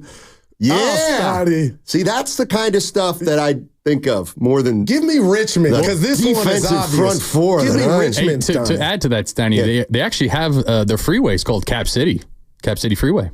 Count it. Capital Expressway, Ken. Okay, let me see what else. Really, obviously Philly. Give me Richmond. Oh, like if you're from Santa Rosa, do you call it the 707? See, I don't like the prefixes because they're too easy. Yeah, The 415, the 610. Okay, why does anybody call Emeryville the Ville? That should be automatic. Steiny, where you headed to the Ville? Yeah. Going to the Ville. Mm-hmm. What else? Oh, how about this? The Hills. That's the Oakland Hills. Oh, where do you live? Hills. Just that's kind of stuff I think about. But you didn't even bring up more than Vallejo. Patrick Mahomes. What about Vallejo? I don't have one for Vallejo. Valley Joe. Like if you're gonna just C40 do stuff without thinking. Valley Joe. E40's dubbed him Valley. No, he didn't. You just made that up. Well, come on, man. I thought he was a great writer. Dude, Valley Joe. And then what about Richmond, the Rich? That's the one you really just hurt me. You didn't even Richmond. Well, I just didn't get to it. The Rich. I didn't get to it. Well, wait a minute. You've never sounded wiser, hold man. on a sec. I love you, but boy. I got a serious question. So E40 is one of the greatest rappers clearly in the Bay. And he's got a verse referring to his hometown as Valley Joe. Well, then how can he be the best rapper? That's like... But it works, is what I'm saying. Hey, 40. What could you do with Vallejo? That's what I'm saying. I'm not a great rapper. Yeah. But, listen, E40 is... I never mess with legends. Right. Only guys like Steph Curry. He's 40. He lost the steps. When did he say Valley Joe? In a bunch of songs. Probably 20 years ago. Stop. I don't think that would fly today. I'm getting mad at Ken for giving the sack info because it's wrong. I love you, Ken. Except the band you got right.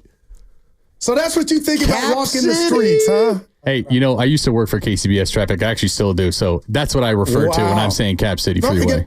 Hey, I'm the street guy of the show. I give a street Barely. credit. The Yoon. Steiny listened since 1984 by Mac Dre, Valley Joe. The Mac Dre. I thought those rappers could have come up with something a little more clever. That's all. What could you do with Vallejo?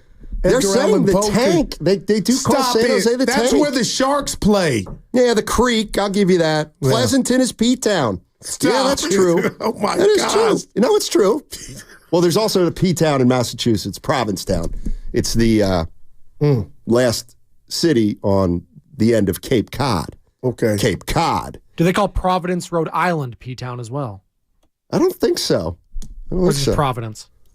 Yeah, just probably Providence. Let's go to Dan in Oakland. The town. Dan in Oakland. He's from San Mateo. What's up, Dan? Give me something. What's up? How you guys doing? Enlighten me. Yeah. So, a nickname for San Mateo I think is a really cool one. They call it the Mattio. Yeah, I've heard that. The Mattio. The Mattio. Look at it. The Mattio. Dan, do you like the Mattio? Yeah, I like it. It's cool. There it is. All right. Thanks, the Dan. Mattio. Appreciate it. The Mattio. Never heard that one. 408. Steiny, you're a dork. But I love you. Hey, my boy Tone just texted in. Goo San Ho is correct.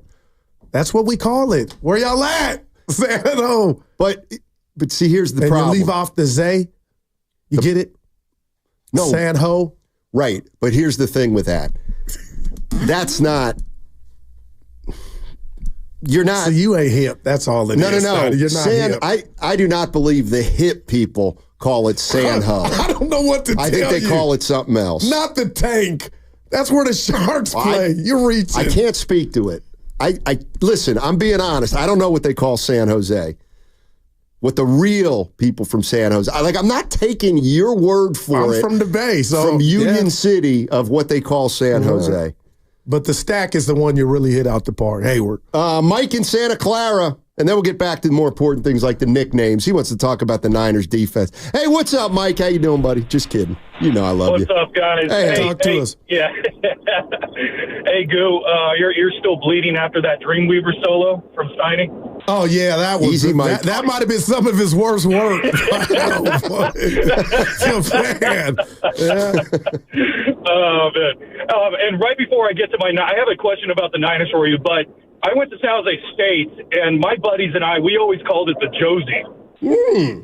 For San Jose. Mike, I love you. I like that. That's my daughter's not my name. neck of the woods. Yeah. One of my daughter's The names. Josie ain't working. Yeah. We called it the Josie. Right. Hey, back to sports. To sports.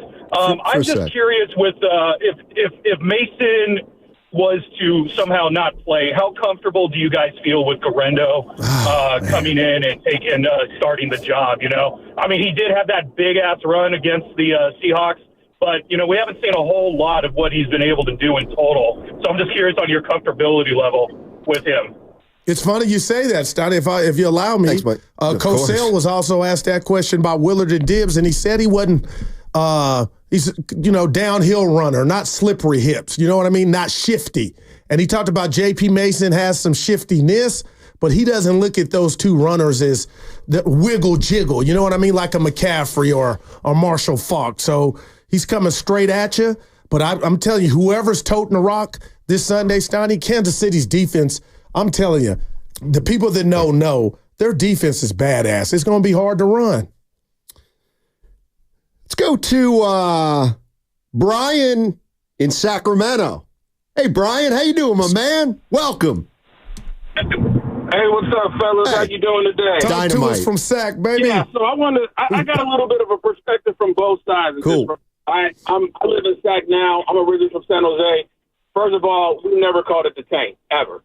Gotcha. If you're going to go see the Sharks play, right, it was called the Tank, but never called that. We called it SJ, Sanjowski, and I'm married now, but back in my single days, due to the overpopulation of men, we even called it Man Jose at some point. Oh, wow. Now that's a 4, man.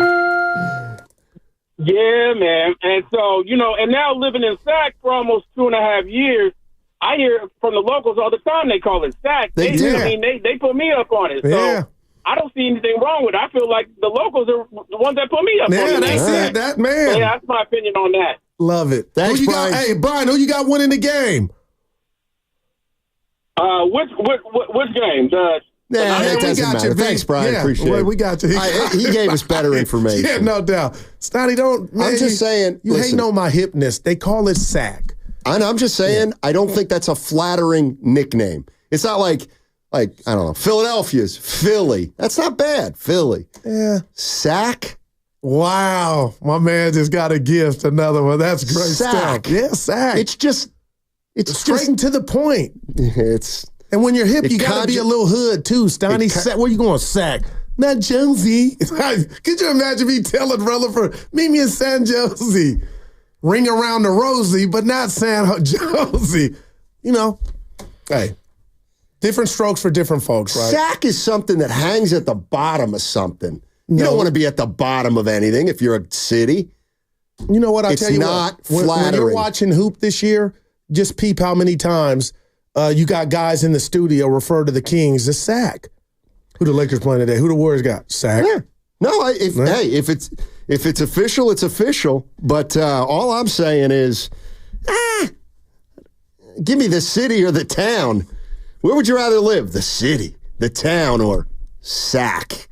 Yeah, I'm out on Sac. Well, you ain't hip. That's all. That makes sense. So that's why I always just say Sacramento, which, by the way, I like Sacramento. I call it Macramento. Yeah, but nobody else does. And nobody else likes it. And nobody else even thinks it's clever. 888-95. Oh, my gosh.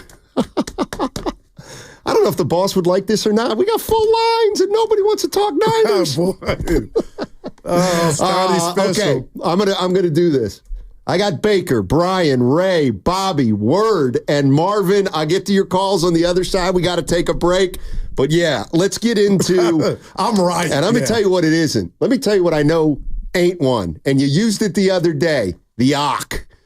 That's not what they call Antioch. On the other side, too, Steiny, there's an injury update on the Kansas City Chiefs wide receiver But I want to talk about nicknames of cities in the Bay. We're going to pay off the tees. All righty. We'll tell you all about a lot of different things on the other side. Download the free Odyssey app and check us out on YouTube and Twitch. Powered by First NorCal Credit Union. Mm-hmm.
You're being an ass. It's a radio ass. Now, back to Steiny and Guru on 95.7 The Game. Can you name the artist? Of course. 50.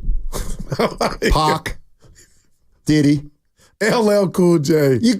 Me, Myself, and I. Stop, That's man. De La Soul.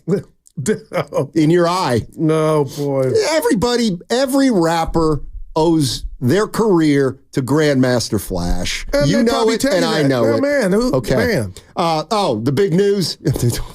Juju Smith-Schuster's going to play. Yeah, you've been nursing that hammy. Yeah, but if you're the Niners, you want him out. He didn't practice this week, but he's going to play Sunday. We give you all the info here at 10 to 2. Yeah, I stirred something up here. Let's just kind of go through it. Who's been waiting the longest? Bobby in Los Altos. Oh, B. Let's see. He comes with information. You decide if it's real. Right. Hey, Bobby. Hey, I got nothing about sports, but I just want to thank God correct you on something. Oh. Hey, nobody screams gangster more than Bobby in Los Altos. So I want to let you know. B-Dog. I want to let you know I was born in Sacramento, and we call it SAC. Thank you, family. Okay. It's legit, but I will say that I still got fam there, and sack toe makes them throw up in their mouth. So, so it's like Frisco or San Fran. Okay. Sack is all good. I mean, I lived in Chicago. We called it the Chi. I lived in Atlanta. We called it the ATL. That's all day. Those are on hundreds. Bobby, San Jose, we call it the Ho. So that's how it is. You feel me with San Ho then, right? Bobby, let me update you. They've changed in Atlanta. They now call it simply the A. That's terrible. Hey, Bobby, what about Los Gatos? What's the nickname? Gatos. Los Gatos. What's your There's city's no L in nickname? Gatos. I'm sorry? Is it the G? If Steiny stops, you can hear me, Bobby. What's your city's nickname, bud? Your current one. In Los Altos, we don't got no nickname. No, it's too nice. Upscale neighborhoods don't usually have it. Thanks, Bobby. Oh, Los Altos. Okay, that's what you're saying. Los Altos. Yeah. You ever been there? No, hers. I get Los Altos and Los Gatos mixed up, but they're both really nice. All right. But I think Los Altos is a little nicer, and people in Los Gatos are jealous. Let's go to... Oh, where'd he go? Oh, we got tired of this crap. Oh, really? Well, Baker and Valley... By the way, my buddy who grew up in Vallejo called. He says nobody calls it Valley Joe. Okay. They call it V-Town. Now, I ain't mad at that, but I'm just telling you, E40s use Valley Joe in a rap. Yeah, they call it V-Town. Okay. I ain't mad That's at from V-Town. a native. Yeah. Let's go to Baker in... he's in V-Town. What's up, Baker? Hey, what's going on, guys? My name's Baker, but, really, this is Studebaker, Look, I'm from Rich, man. I'm a rich city. They used to call us Rich Town. You know what I'm saying? We're not El Cerrito. We're not San Pablo. Yeah, I live in Vallejo. They don't call it that. They say I'm from the Crest. I'm from the East Vallejo. So, Steiny, I had your back. Man, you're like Mark Jackson with a Mark with a C. You're like a weak version of... Man, come on now, Steiny. You're like... Better be careful. Tyson Caffey. You're done. Guru got the power. He let you have it. I get it. You're a bitch. Jason Caffey. Yeah, you wouldn't say that to my face. He called you Mark Jackson. He called me worse than that. Jason Caffey. I remember. By the way, Caffey. Jason Caffey had 12 great games at the end of the 2004 season. I thought he was going to be good, man. Baker, you're banned. Yeah, the Crest. Why was he so angry? Now, this was so much anger. Oh my God! You did something to him on TV back in the day. Hey, Baker, I talk about this a lot. The difference between good-natured and mean-spirited. And you were mean-spirited. Yeah. Boy, you did something to him. Jackson. Let's go to Brian. Baker got burned right there. Let's go to Brian in San Jose. My man. Hey, Brian, what's going on, buddy? Hey guys, first time caller. I've been listening to you guys for years. Thanks, man. I have nothing about sports right now. But I just want to let you know, born and raised in the South Bay area and having a lot of friends and family from San Jose. It's called San Ho. Yeah. Talk to him. All right, B. Thanks for the call. Put some respect on my name, Stoney. All right. Oh. Have a good day. You too, my man. Thanks for listening and calling in. Ray in Daly City. Ray may have some news. What's up, Ray? How you doing, buddy? Yeah, Daly City is officially known as the gateway to the peninsula, but folks that live here call it Fogtown. Fogtown. I hadn't heard that one. Fogtown. Probably because it's foggy. That's right. Yeah, thanks, Ray. Appreciate the call. Fogtown. I like that. And my boy Raymond texted me, too. The Hills is dedicated to El Dorado Hills, which is past Sac in Roseville. So El Dorado, that's where our guy FP Santangelo is from. Nice. El Dorado Hills. Sal's in Concord. The cord. What's up? How about if you leave Concord, do you say you're cutting the cord? No. Oh, that is so. I didn't know you were never on. Came up. Yeah. How you doing, buddy? That's embarrassing. I'm doing all right, man. Thanks for having me. Sure. Hey, so Tupac made Sacramento Sacktown with that famous line from Oakland to Sacktown. Yeah, right. California love. Yeah. But they mac down. Give me love. I love California. So that's got a lot of street cred for me. I got you. But they do call it Sac, too, though. They do, like in the gyms, 24-hour fitness, a lot of people there from different sets. They call it Sac. This is California. But he says Sacktown. My party. This is California. No, really, know how to party. Marvin and Livermore. What do they call them? Thank God the boss is sick. Wow. Hopefully he's napping. You sound good, Steiny. Oh, thanks, man. Don't tell him that. Just to say, the city that has a nickname has to have a street element. Like, I grew up in East San Jose. All right. And there's a difference between San Ho and East San Ho. Yeah. So when you say I'm from East San Ho, people know what that represents. So Los Altos can't have a nickname. Los Gatos, Saratoga, they can't have a nickname. Gotcha. Pleasanton cannot be P-Town. So East San Ho is where it's at. Yeah, listen, that was he's a real one right there, Stein. If you give my Sounds drift. like it. It's a culture thing, too. Is that kind of the...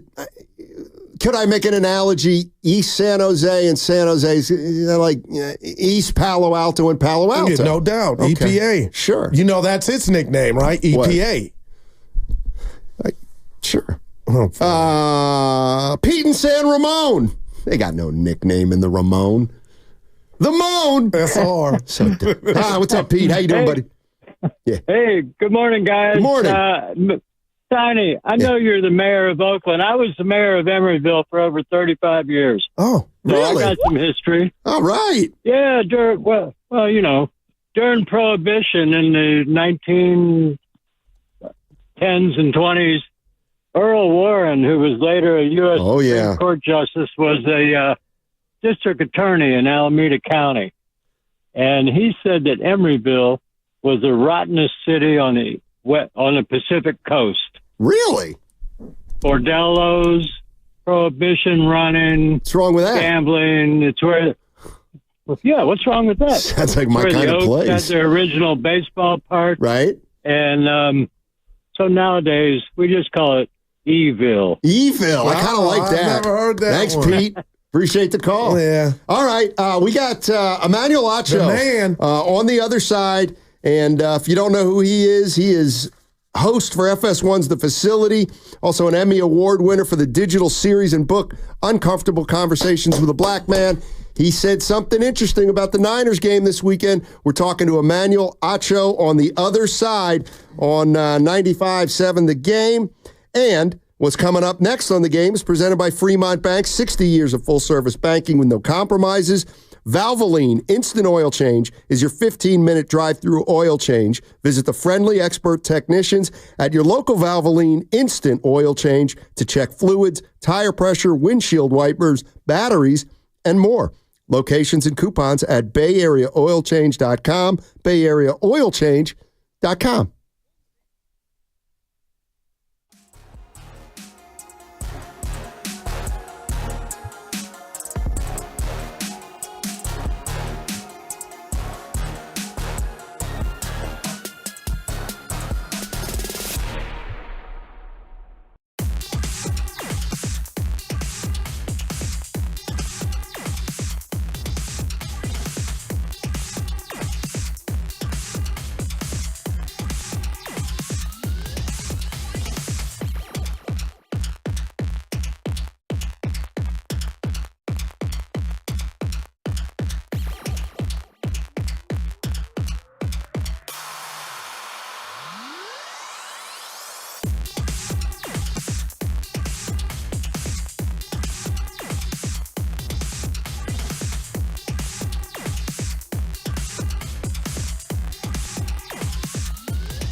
Guru, you might be the most ungrateful fan of all time. Now, back to Steiny and Guru on 95.7 The Game.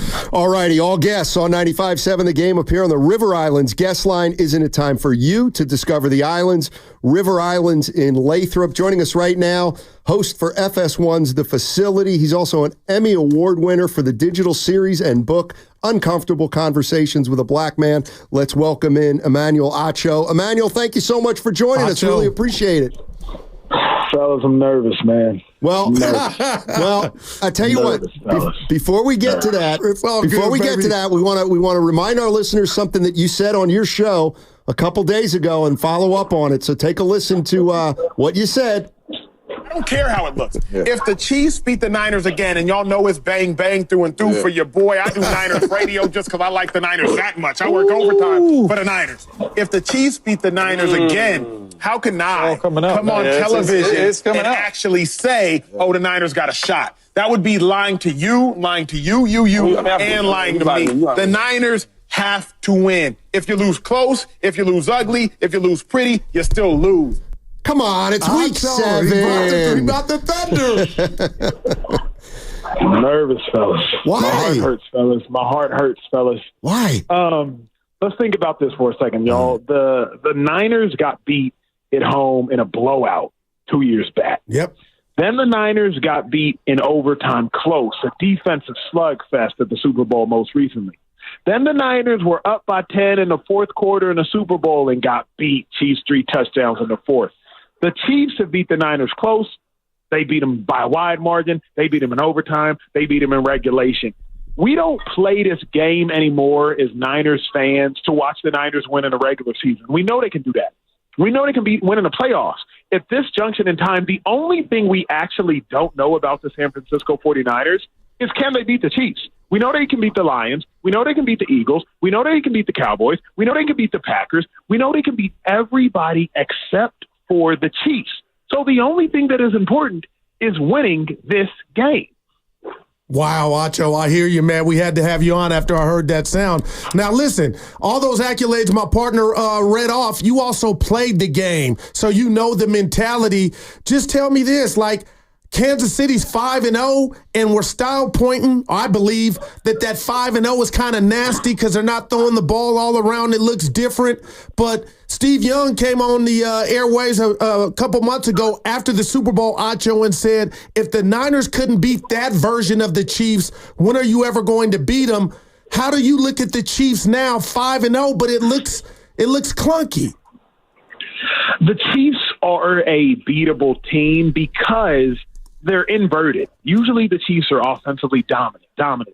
But right now it's all about their defense. Y'all realize the Chiefs have the second most wins in NFL history by 27 points or less, meaning the Chiefs have 11 consecutive wins when they score 27 points or less. That's the second most consecutive wins in the history of the NFL when you haven't scored more than 27 points. They're not doing it flashy, family. They're not doing it flashy. They are a beatable football team, but I agree with Steve. Like last year, the Niners roster was so legit, and they still lost in overtime. Like this is, in my opinion, this is the last time that these Niners players can go into the game with legitimate confidence that they can win. If you lose again and you play the Chiefs going forward, it's false confidence. Wow. Let's just be real. Like, of course you go, yeah, we can get these boys. But if you lose again, the next time you play the Chiefs, now you're just lying to yourself. Now, maybe you can win, but it will be false confidence. If I'm Shanahan, hey, we should have beat him in the Super Bowl. We went into overtime with the lead. We got to finish. We should have beat him in the Super Bowl before. We got to finish. If you don't win this time, now going forward, it's just false confidence, fellas. Emmanuel Acho joining us on 95.7 The Game. He's a host for FS1's The Facility.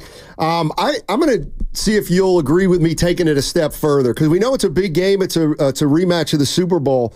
I almost feel like the way the 49ers have started, Emmanuel, that if they lose this game and they drop to 3-4, then at that point, I think we can almost ask, is this really a good football team, the San Francisco 49ers? Would that be a stretch in your mind? Not at all. I asked that question right now. Is it a good football team? Here's the difference. I just don't care about that answer because I don't want the Niners to be a good football team in early October. Okay. I need the Niners to be a great football team in late January. So I don't need the Niners to be a good football team right now. Remember, 2022, the Niners weren't a good football team in week 6, week 7. 2021, the Niners weren't a good football team in week 6, week 7. But they still made it to the NFC Championship game. You know what I'm saying? So are the Niners a good football team? High key, bro, even if they do beat the Chiefs, I don't think that removes all of our doubts about the San Francisco 49ers, right? This is the first time in 6 years the Niners haven't had a top 10 defense. First time in the last 6 years the Niners haven't had a top 10 defense. So we would still have our doubts, even if the Niners do beat the Chiefs, because the Chiefs' offense is it's average at best. So the Niners beating the Chiefs doesn't cure my concerns about the Detroit Lions or the Minnesota Vikings. Wow. Acho, we got a saying on the show, we react to new information, and if we get that new information, it'll go and I'll compute it and change my thought process. But I have a question. Brock Purdy's holding on to the ball a bit longer. We saw the Niners pay Ayuk that big money, $30 million a year, and Debo is there and Jennings. But all of a sudden, people are whispering that maybe the Niners receivers aren't getting separation. Do you see any of that? Like, is that valid? Bro, go back. If you look at my tweets or just type in Acho analysis, hashtag Acho analysis, I broke down a play where Niners receivers are not getting separation. They're just not. Wow. Now, we know Debo's not a guy to primarily get separation, right? Kyle Shanahan, he schemes up Debo. George Kittle is amazing after the catch, but it's not like Kittle's one of the most proficient route runners at tight end we've ever seen. But Ayuk is the one who's frustrating me, not because he's not getting separation, but if you're going to hold out and kick and scream for $30 million a year, then bruh, I need you to put up some $30 million performances. Man. Like CeeDee Lamb out here getting busy with no help. Jamar Chase went for $193. Justin Jefferson stayed getting busy. Amon-Ra, y'all see how he was jigging versus the Cowboys just last week. Ayuk, I need to see, just give me one $30 million game, please. Please. Man. Now, he was worth the money, but please just give me one. Man, hey, actually, you can say it. Niners may have made a mistake there. I've said it with Ayuk. Did they? I won't say it yet. Well, let me ask you this. Here's what it comes. Okay, go ahead. Okay, I give my partner grief. I'm like, hey, he's a great possession receiver. Stop, man. He gets so mad at that, but come on, it's not that far-fetched to call him that, is it? I think it is. The Niners were. It's tough on me because I know Ayuk, I know his representation, I know him well. Gotcha. What I will say is this: Ayuk needs to show up when the hell it matters, and it matters on Sunday. You feel me? Yeah. And then it matters again in the playoffs because right now it does look like a mistake. Because when I'm looking at all the other dudes making this kind of money, they are getting active. Wow. Speaking of active, Chris Jones is wrecked the 2 Super Bowls, and we see him show up when it's money time. Acho, what's the difference between, and I'm not saying Bosa's playing bad, but when it's Batman time, the signal goes up. I don't see Bosa like I see Chris Jones. What's the difference between the two in your estimation? Really, really, really good point. A couple things. Number one, an interior player has more proximity to the ball, thus they can wreck the game more than a defensive end. Remember, a defensive end, you can chip them. A defensive end, you can quick game screen them. A defensive end, you can just run away from them, then we just book them, right? You just don't even leave them blocked.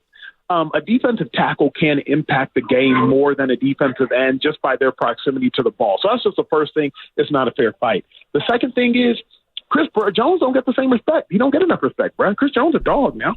You feel me? Like, Chris Jones is just as good as Nick Bosa. Shout out to Bosa for winning Defensive Player of the Year a couple years back. But Chris Jones he's like that. So, and the other thing, if y'all go back and watch the game in the regular season game where I think the Chiefs won with 44 points, Andy Reid had a game plan for Bosa, bruh. He unblocked him on some plays. So Bosa's getting up the field, and Mecole Hardman's running a jet sweep. So he's unblocking him someplace. Other plays, he's screening them. So now Bosa's beating the pass rusher. Boom, he screamed. Like, Andy Reid is just giving Bosa headaches, bruh.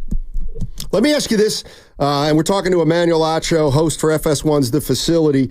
Obviously, the Super Bowl last year still sticks with a lot of San Francisco 49er fans and all the things that happened in that game. If I were to ask you, what do you remember most about that Super Bowl last year? What would you say? Why didn't Shanahan take a timeout in overtime? There's something nobody's really ever talked about. But at the end of the day, if the Niners get a stop on defense, then they win the game. The Niners were gassed, bruh. If y'all remember, the end of the fourth quarter, there was a long drive. So Niners defense was tired. Then overtime, the Niners defense is tired because the Chiefs had marched down the field. So the Chiefs end up scoring on a hurry-up play and a busted coverage because the Niners were just gassed. I remember that. I also vividly remember Fred Warner saying, F it, I'll guard Travis Kelce. And kudos to Fred, because if we're being honest and you go back and look at the tape, he did a hell of a job. He did a hell of a job. So I remember Fred in his second Super Bowl saying, you know what? If we lose, it ain't going to be because of me. So those are the two primary things I remember is Fred saying, hey, let's get it popping, and Shanahan take a timeout. And also McCaffrey and Trent, I need y'all to be perfect, and they weren't. McCaffrey, you can't fumble. Trent, I believe, had a false start and a holding. Y'all can't let that happen. Not if you want to beat the Chiefs. Wow. Acho, I'm boiling this down to the quarterbacks in a crazy way. Who is this game bigger for, Mahomes or Purdy? Purdy. Mahomes is irrelevant because here's my thing, bro. Like, even if the Niners beat Mahomes, it don't matter. It's the regular season for Pat. So Pat's like, big whoop. Josh Allen's beat me in the regular season. Do it in the Super Bowl. You know what I'm saying? Whereas for Purdy, you still got $60 million on the line. Some people still doubt you to some degree. So it's not a big game for Pat at all whatsoever. It's a big game for Purdy because you're the one who got something to prove. Well, what do you think? Give me a key or two to this game, and how do you think it's all going to go down, Emmanuel? Oh, man. I would suggest the biggest key to this game is we need two X plays. And when I'm saying X plays, I need 2 plays of let me say 3 X plays for the Niners. 3 plays of 20 yards or more. The Chiefs defense is stingy, right? They're real stingy. 3 plays of 20 yards or more. And then the secondary key is if you can limit Travis Kelce and Xavier Worthy as blouses. Like, who gonna Juju Smith gonna beat you? You know what I'm saying? And Watson gonna beat you? So those to me is I need to see 3 X plays from the Niners offense. I need to see Ayuk with maybe 2 20-yard catches, and I need a run to split for about 25, and then limit Worthy and Kelce and get the dub. Emmanuel, thanks you as always, man. We love talking to you, and enjoy the game on Sunday. Should be a lot of fun. Hey, let's get a dub, bro. Bang, bang. All righty.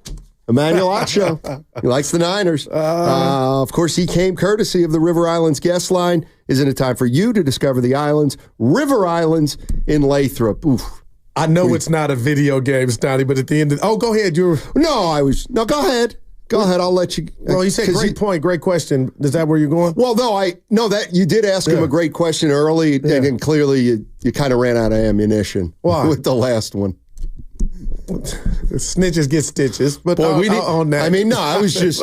I mean, it was heavy analysis there involved in who's it a bigger game for, Purdy or the 3-time Super Bowl champion? Well, that was a Spadoni question that I gave Guru. I'll say it. I asked it because is it easy? Is it an easy answer? Oh, it's the easiest answer of all time. I mean, we're paying Brock Purdy $1 bajillion. You better be able to beat this guy, right? And that's why it's a bigger game for Purdy. He didn't answer Acho didn't answer the question. He talked about Mahomes. No, he said Purdy. No, he talked about Mahomes. It was Shanahan or Purdy. He said Mahomes and Purdy.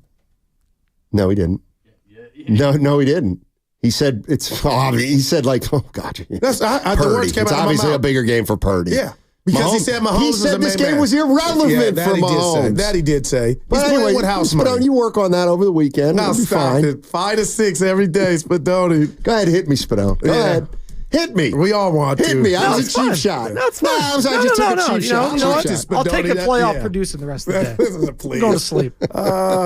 But dude, 3-2. I know it's not Madden, but I'm thinking Ayuk should get at least one of the 20-yard plays. Kittle and even D, but like it shouldn't be. I know it's not a video game. But Steiny, the defense, that Chiefs defense is stout. Hey, right on the table is Acho echoed. These guys are not getting open, Steiny.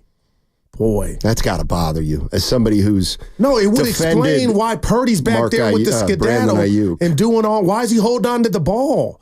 Because they're not open. I think we've got our answer now. Why? Because they're not that good. No, stop. Well, how about this? The fact that McCaffrey's not there has changed everything. Even them getting open? Yeah. Because McCaffrey doesn't have to be accounted for. Kansas City's coming here. They're going to press and play man coverage. Well, he can't beat that. Well, you better beat it Sunday if you want to win. And I think Ayuk is capable. But Cosell telling Willard and Dibbs, basically, he don't know who's the best at it. That was like, yikes. I've been trying to tell you that. One's getting paid 30 M's. And one's getting paid 29 M's.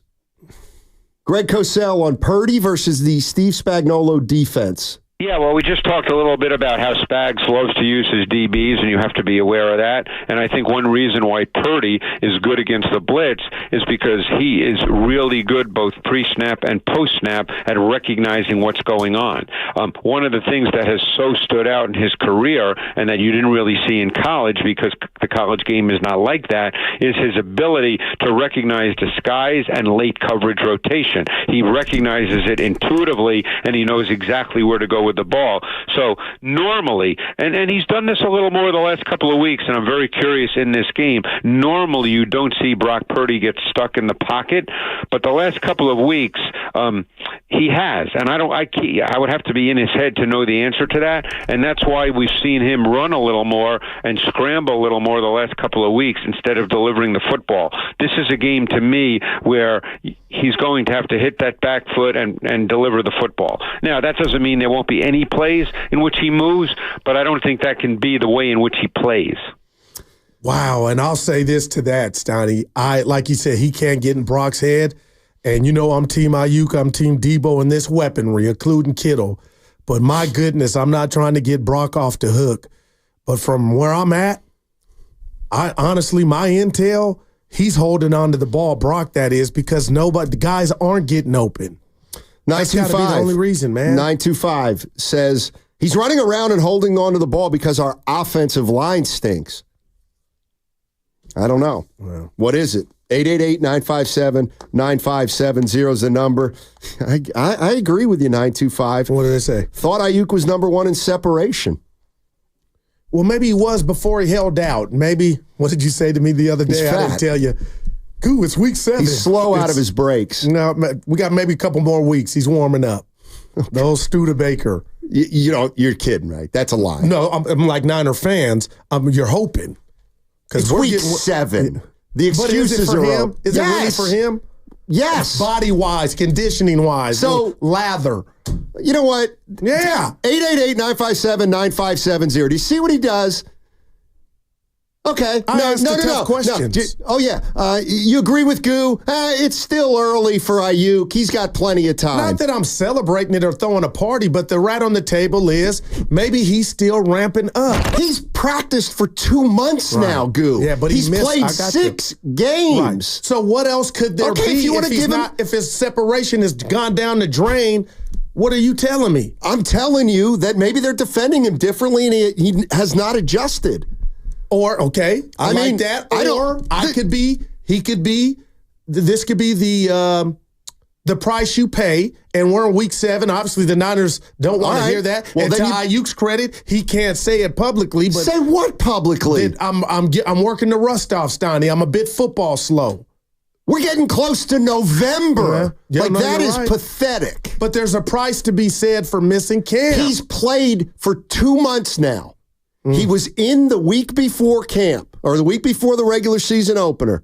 It's been 2 months. I'm trying to come up with something for him. I'm not making excuses. You wouldn't make those kind of excuses for CeeDee Lamb. I'm calling them out. Well, I'm telling you, I'm calling them all out. No, I'm calling. You're not really. I'm calling Debo out. You're actually not calling him out. You're doing the opposite. You're saying, well, Steiny, he's still rusty. You're giving him excuses. You're giving him built-in excuses. No, the Niners want it to be that. Because if you're telling teams have made an adjustment, defense say they made a mistake. No, Steiny. Say it. Acho told you it's too early. No, he said it looks like a mistake now. Why are you excited about this? It's not a mistake. I'm not. I think Ayuk's a good player. In the first He's had a bad year. No, and that's why I'm asking. And so, okay, just curious. How long do you give him before you take training camp off the table? As an excuse. I'm being real with you, and I don't care about how you judge my answer. The bottom line is you married this dude when you gave him that contract. So how? Some would say this whole year. Oh, my God. Yeah, Steiny, this is not going anywhere. You would not say that of any other receiver on any other team. Why doesn't Jamar Chase get the same? Because he's balling. Exactly. So in other words, Chase got paid, missed camp, and is balling. Ayuk got paid, missed camp, is not balling. Oh, well, it's training camp for Ayuk. I'm just trying to give the brother the benefit of the doubt. Because if it's what you think it, what you're alluding to, then they got big problems. But Steiny, I know you've been around for a while. You have to know, let's just say you thought you were right. You kind of think you're on. It's too early to write them off as they made a mistake. You can't write him off because they paid him. I do not believe Ayuk's going to be on this team next year at this time. That's just me. 888-957-9570. We can talk about Brandon. What? I hear He's been terrible. I'm not arguing that. Okay, thank you. But the why is, it's got to be. Here's the thing. Like, I know we're messing around today. The why I don't care about anymore. I don't care about the why. But I don't care about why Wiggins stinks. But if you married them, you need to. Yeah, you need to. If you married them and you're in year one of that marriage, unless you're right and you got some intel, the divorce is not imminent, and maybe you could end up right next year. He's gone, but I don't think that's going to happen. This needs to be solved. If I continue to hear that Brock Purdy right now is playing a better quarterback than he played last year. Yeah. Somebody explain to me how that's happening when Brandon Ayuk's been a non-factor. Let's go to Telmo in the city. Telmo. What's up, Telmo? How you doing, my man? Tell us, Mo. What's up, fellas? Hey. So, real quick, just back to the reference of, I grew up in San Jose, so it was definitely San Jose. All right. San Jose was on, like, the street level. A lot of the hip-hop heads, the rap heads called it the Zay. They called it the Zay. And back to that one, his comment about Man Jose, there was a place that was called Mission Ale House. They would call it Mission Mail House. That's how skewed the ratio was. Wow. But getting back to IU, here's the thing, Guru, you can't excuse him. We're more than 1/3 into the season. We're going to go into game 7 of 17. There's only 10 after that. If he held out, that's on him, man. If he wasn't ready, that's on him. Up until he had that one good game where he got over 100-some yards, he was at the bottom of the league in separation yards per route run, in the bottom of the league. So Purdy's having a good year because Purdy's getting the ball to Kittle more, like a lot of us wanted to see. Jawan Jennings is broke out a little bit. I think Ricky Pearsall, once he gets in there, he's going to get a lot of touches because I think that, you know, the way he runs his routes, from everything everybody's been saying, he runs them crisp, and he's going to get that separation, especially if they got more they're you know, putting more eyes on Ayuk or Debo, he's going to have room. So I think Purdy's going to find ways to get the ball to somebody. But everybody was screaming, give that man the bag, give him the bag, give him the bag. And I was like, hold up. He didn't have 3 or 4 good seasons that we could go off of. It was based off of one outlier season. So now we go, he's $30 million, and what are we seeing for it? Nothing that warrants that contract. So, you know, the Niners, I think, unfortunately, they might have to pay the price now and maybe losing Debo or maybe losing Kittle, somebody who I actually think is a lot more important to the organization than a Brandon Ayuk. Yeah, I appreciate it, Telmo. Good stuff, Telmo. Yeah, Ayuk's Stoney, 23 receptions, 351 yards, and the worst part of it all to me, Stoney, 0 touchdowns. Has not seen the end zone. You want to know, but here's the biggest joke when we look at numbers. You know, he's still on a pace to catch for 1,000 yards. Well, yeah. So that number's a joke. But it's not the old school 16-game schedule. They throw it more now than ever. Exactly. Yeah. But there's nobody right now. I'm trying to fight for him because I'll tell you what, partner, this is where I'm going. I'm calling you partner because you ain't irritating me. Awful. But if we come back in here Monday and he gets 9 receptions. Okay. Do we win? No. Well, let's just say, God, I hate do you we sometimes. win? You win. Okay. And he's got 9 receptions. Okay. Let's just say $142 and 2 touchdowns. Great. Nobody's saying right now, even if you think it's a mistake, that he's incapable of that. But, and he showed that against Arizona, and I don't know. They lost that game. No, it's like the guy who scores 32 in a loss. He went away because he couldn't get open.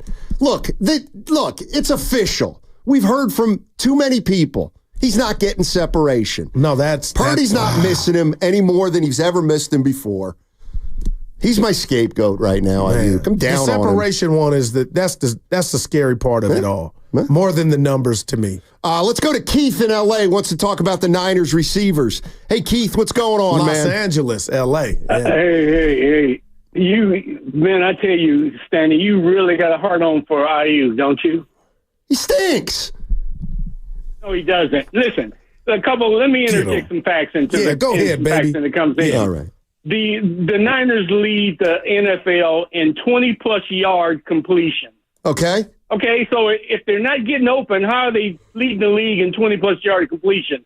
The reason why Brock is having to hold the ball a little bit longer is their defenses are dropping a robber in the middle. Having to run longer routes, and he's throwing deeper routes outside the hashes. Okay, so that's why. Ayuk is one of the better route runners in the NFL. This booey-hooey that he can't get separation is boo-hoo. I saw Ayuk. I saw, what's the name's breakdown Baldy? On Acho's breakdown. Yeah. Okay. Acho's breakdown. He broke down one play, Steiny and Goo. One play. That's all.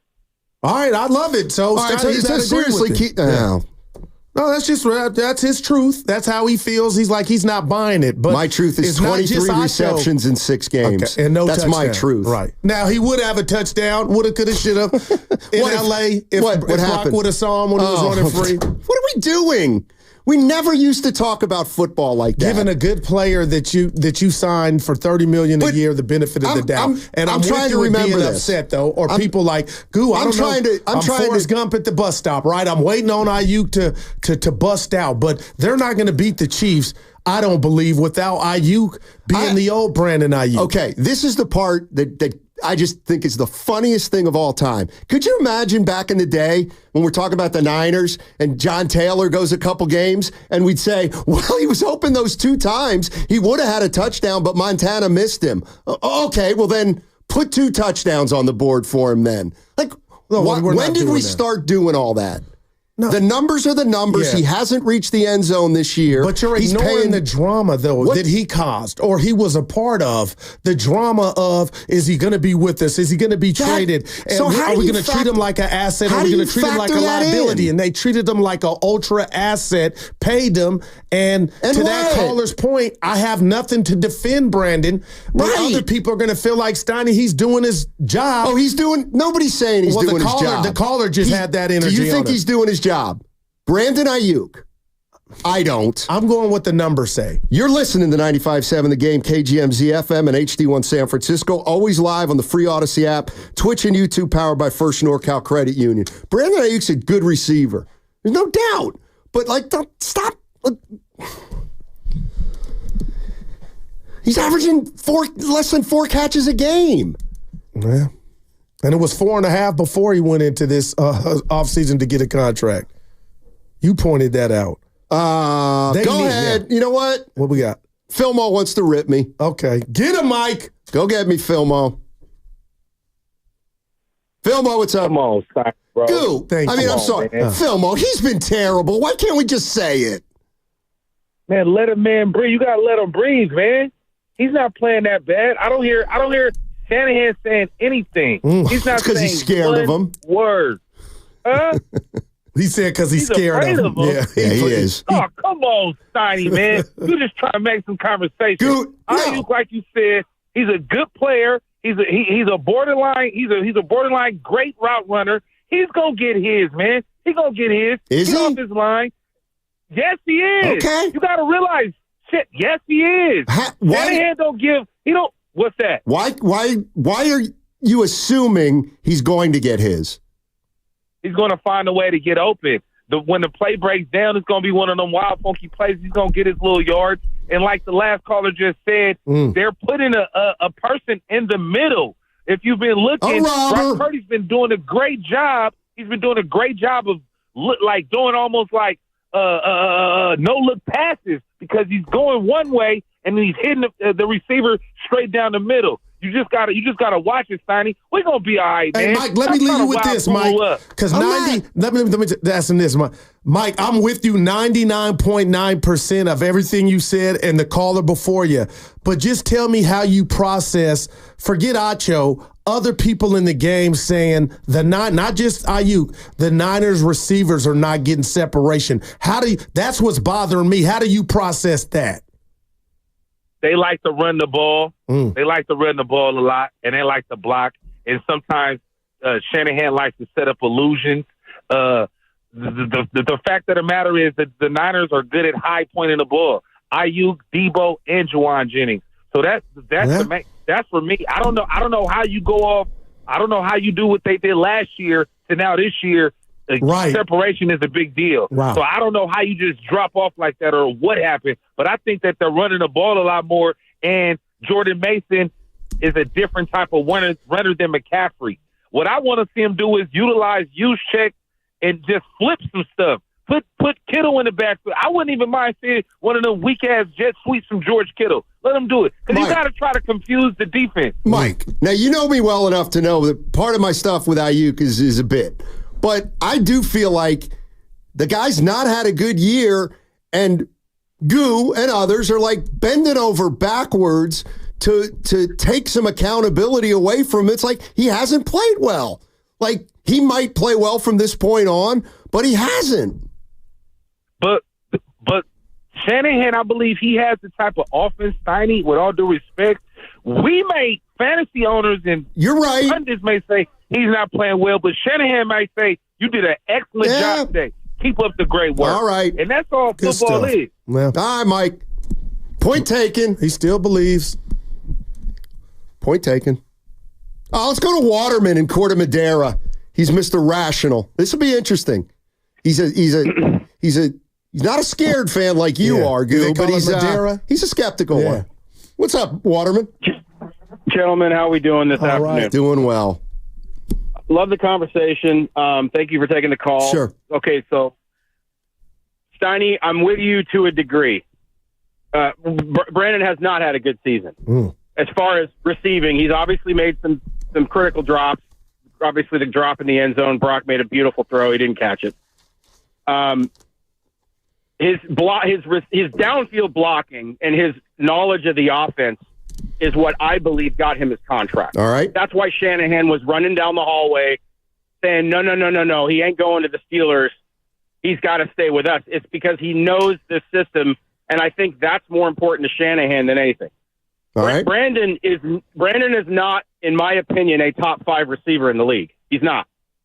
But he's a very, very good receiver. Yep. And I think what he does for you without the ball in his hands is more important in this system than anything. A couple of callers have kind of also robbed some of my points. And yes, the offense is not clicking how we've seen in the past because, let's face it, the defenses have adjusted to it. There's analytics to, they know the 5 yards and cut, 7 yards and cut. So they're placing these guys, which is why they're not getting the separation like they should, and why Brock's having to hold on to the ball and wait for somebody to get open. What bothers me, if I can say this, is if we can see this as fans, and I've seen this in the red zone multiple times, where all 3 guys are out, and Brock's already having to run around like a chicken with his head cut off, and everybody's got their hand up with a guy right on their back. Nobody's running around like follow Brock. Let him try to run out and get open like we maybe kind of saw last year. Now, yes, it's happened on occasion here and there. It's not like it's not happening at all. But where's Shanahan to dial up something different? It's like McCaffrey can't just be the end all solve all to this offense. We have Kyle Juszczyk. We have Mason. Those guys can. What happened to the old days of a guy block, and then roll out? Somebody follow Brock. Like, that's why I know you guys said I had a little. Oh, he was going. Oh, yeah. Waterman. But if you want to call out Kyle, I'm not mad at that, Stoney. You know, who am I to come in here and second guess Monday morning quarterback? We do it with the best of them. But at the end of the day, we've seen a lot of games. We don't understand the first 15 where he comes out, 8 of the first 9 plays or passes. And then Mason at the end of the game averaged 6.7 on the ground, but he only got such and such amount of touches. I don't get it, but can it really? Before McCaffrey was a Niner, this team was in the Super Bowl. And this team was a problem pre-snap with Debo, who was a star, who busted out and put L's on Dallas, at Dallas in the playoffs, at Green Bay. Like, Steiny, can it really just be there's no McCaffrey? I don't want to, and I wrote this down, and this is not the same. The same team did not lose to the Chiefs twice in the Super Bowl. The 49ers lost twice. The personnel was very, very different. From both teams, though. Here's the other thing. I want to ask Ken this. Ken, did you see that story in the, what was it? At Shanahan, the myth is he ran up the steps. Oh, because the Jay Glazer story. Yeah, he ran up the steps because he heard it was Ayuk. Oh, yeah, and he ran up the steps. And then... to stop the trade. Yeah, but he thought it was Jennings. He didn't think it was Ayuk. I didn't hear that. Yeah, I didn't either. I made it up right now. I was like, dude, we would have stopped. Dude, liar, phantom. Dude, I'm looking like, wow. Oh, Ayuk. Oh, I thought you said Jennings. No, stop it. Who might not be available this game. Well, neither might. If Pearsall. Oh, boy. No, You Pearsall. reap what you sow, brother. Yeah, people. Yeah. Okay. Ken knows what I mean because he's really lives it, Stoney. just to disabuse you of another notion. Well, you can do that when you interrupt me. Exactly. It's easier. Well, no. If Pearsall gets out there and that's standing, no, don't tell me that doesn't mean anything, man. So, in The Athletic today, Matt Barrows, Our guy. and I think his name is Nate Taylor. He's the beat writer for The Athletic who covers the Chiefs. Oh, all right. And they both were asked the question, what's the biggest difference or how have they changed the most? You know what the Chiefs beat writer said? They've had to make major adjustments because of injury. The Chiefs. The Kansas City Chiefs. Barrows, on the other hand. What was his? Same thing. What did he say? It's got to be the same thing. No, he didn't. He said their offense is different. Meaning their style's different. The personnel's the same, but the style's different. Well, the Chiefs are, when you think of Mahomes and Kelsey, you think they're throwing the ball vertical, Stoney. They're throwing the ball behind the line of scrimmage or screen game more than anybody, but 5-0. And I'm telling you, the one thing that's bothering me when I leave you today, well, I'll see you after I leave you, but when I leave you at the, is Andy Reid off the bye. That's bothering me. Like you telling me those 31 games don't mean something for the Jedi? Because he is the Jedi. Oh. He is Ben Obi-Wan to Kyle's Luke Skywalker. Oh, God. Beat him twice in the Super Bowls, 3 rings, 3-0. Sometimes I think Kyle's your kid. Like, he's not my kid. But why are you blowing? It's true. He's beaten them twice. He owns them in Kansas City. I'm going to give you a little test on the other side. I'll tell you if I want to take it. How about that? You've been testing me all show. Yeah? Oh, please. It's light work. Stop saying that he's beaten the Niners twice in the Super Bowl. Those were 2 different San Francisco 49ers teams. They wore the same uniforms, but the personnel was different. So when the next time you say, the 49ers, they seem to be snake bit. Yeah, well, they haven't beaten this team 4 in a row.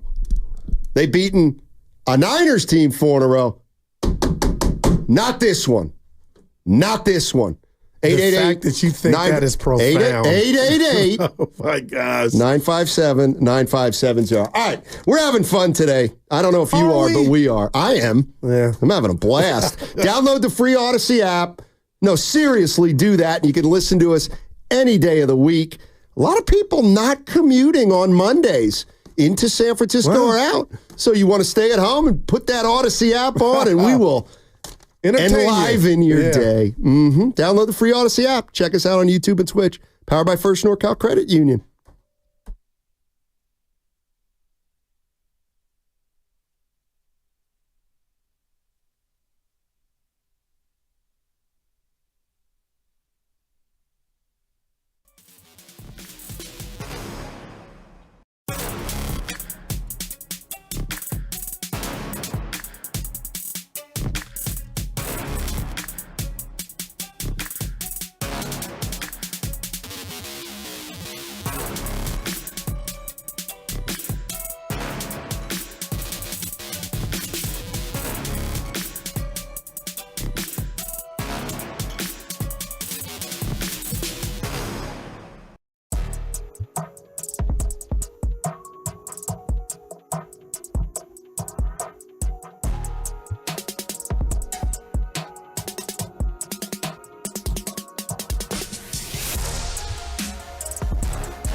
say you guys, as broadcasters in the Bay Area, you're the most professional, I think, in all the country. Now, back to Steiny and Guru on 95.7 The Game. I disagree with that. That was the wrong show. I think he thought. I mean, we're a lot of things. Professional's not one of them. He probably called the wrong show, man. We got some calls here, Goo, but I want to give you a little test. Although it's not. Comment on my sweater first. No, I'm feeling my sweater. It's new. So's mine. That's why I haven't worn this one in a while. Yeah, because I thought I might go to the Warrior game tonight, so I wanted to dress. You look good. Something a little nicer. I like mine. I want you to say, "Hey, it's pretty cool, Goo." Yeah, no, mine's good. You are too. I like yours. Richard Nixon. I like yours. You know what? Let's we'll take a couple calls and then I'll get into this. All right, I'm ready for little piece of fun that I have in store. We think it's fun. We'll decide. Yeah, people. Let's go to. Hey, we got Joe Hawks in the house. What's up, Joe? Joe, my man. Is there anybody nicer than Joe? Yeah. It's not you. You know what's funny? It's not you, boy. You'd be surprised. The worse you treat people, the less nice they are. So I've gotten Joe to be very nasty. What a sick mind. I told him he had no pulse of the of our facility here. Please. Cool. He's one guy you like seeing. He's a man. Yeah. You know what? There's nobody here at this building that I don't like. Now, the thing with that is 2 or 3. What if you reverse it? That's a good one. Oh, look at kid laughing. Like, what's he mean? Anyway, go ahead, baby. We love you. I'd say I'm still in single digits, but we only have 15 total employees. All right, let's go to Robert in Richmond. He wants to talk about a rat on the table. Oh, okay. What's up, Robert? How you doing, buddy? In the rich city. Hey, I appreciate it. That's right. It's the rich. Thanks for having me on, guys. Sure. I just wanted to mention, as a Raider fan, I'm not a Niner fan, but maybe Purdy, maybe the team is having trouble with when they're getting played in man blitzing. Yeah. Purdy should take a little bit more blame than the receivers getting separation. Maybe he's having a hard time releasing the ball into tight spots, Yeah. And also respect to the AFC and the Raiders for having to play the Chiefs and beating them last year. God bless you, man. He hold on to that one. I ain't mad at you. I'm just, we got to mention it. We got to let it out there. Put the rat on the table. All right. Hey, thanks, Robert. Appreciate the call, man. Wow. Speaking of which, I had my good buddy needed ATCO services. No. 49er Frankie. ATCO services. Jimmy D. Anonymous. And I hooked Melvin him up in the sack. Billy texted him. Hopefully Billy texts everybody. No, I had to reach out to Billy, and then he got the contact info. Hopefully a discount for my guy.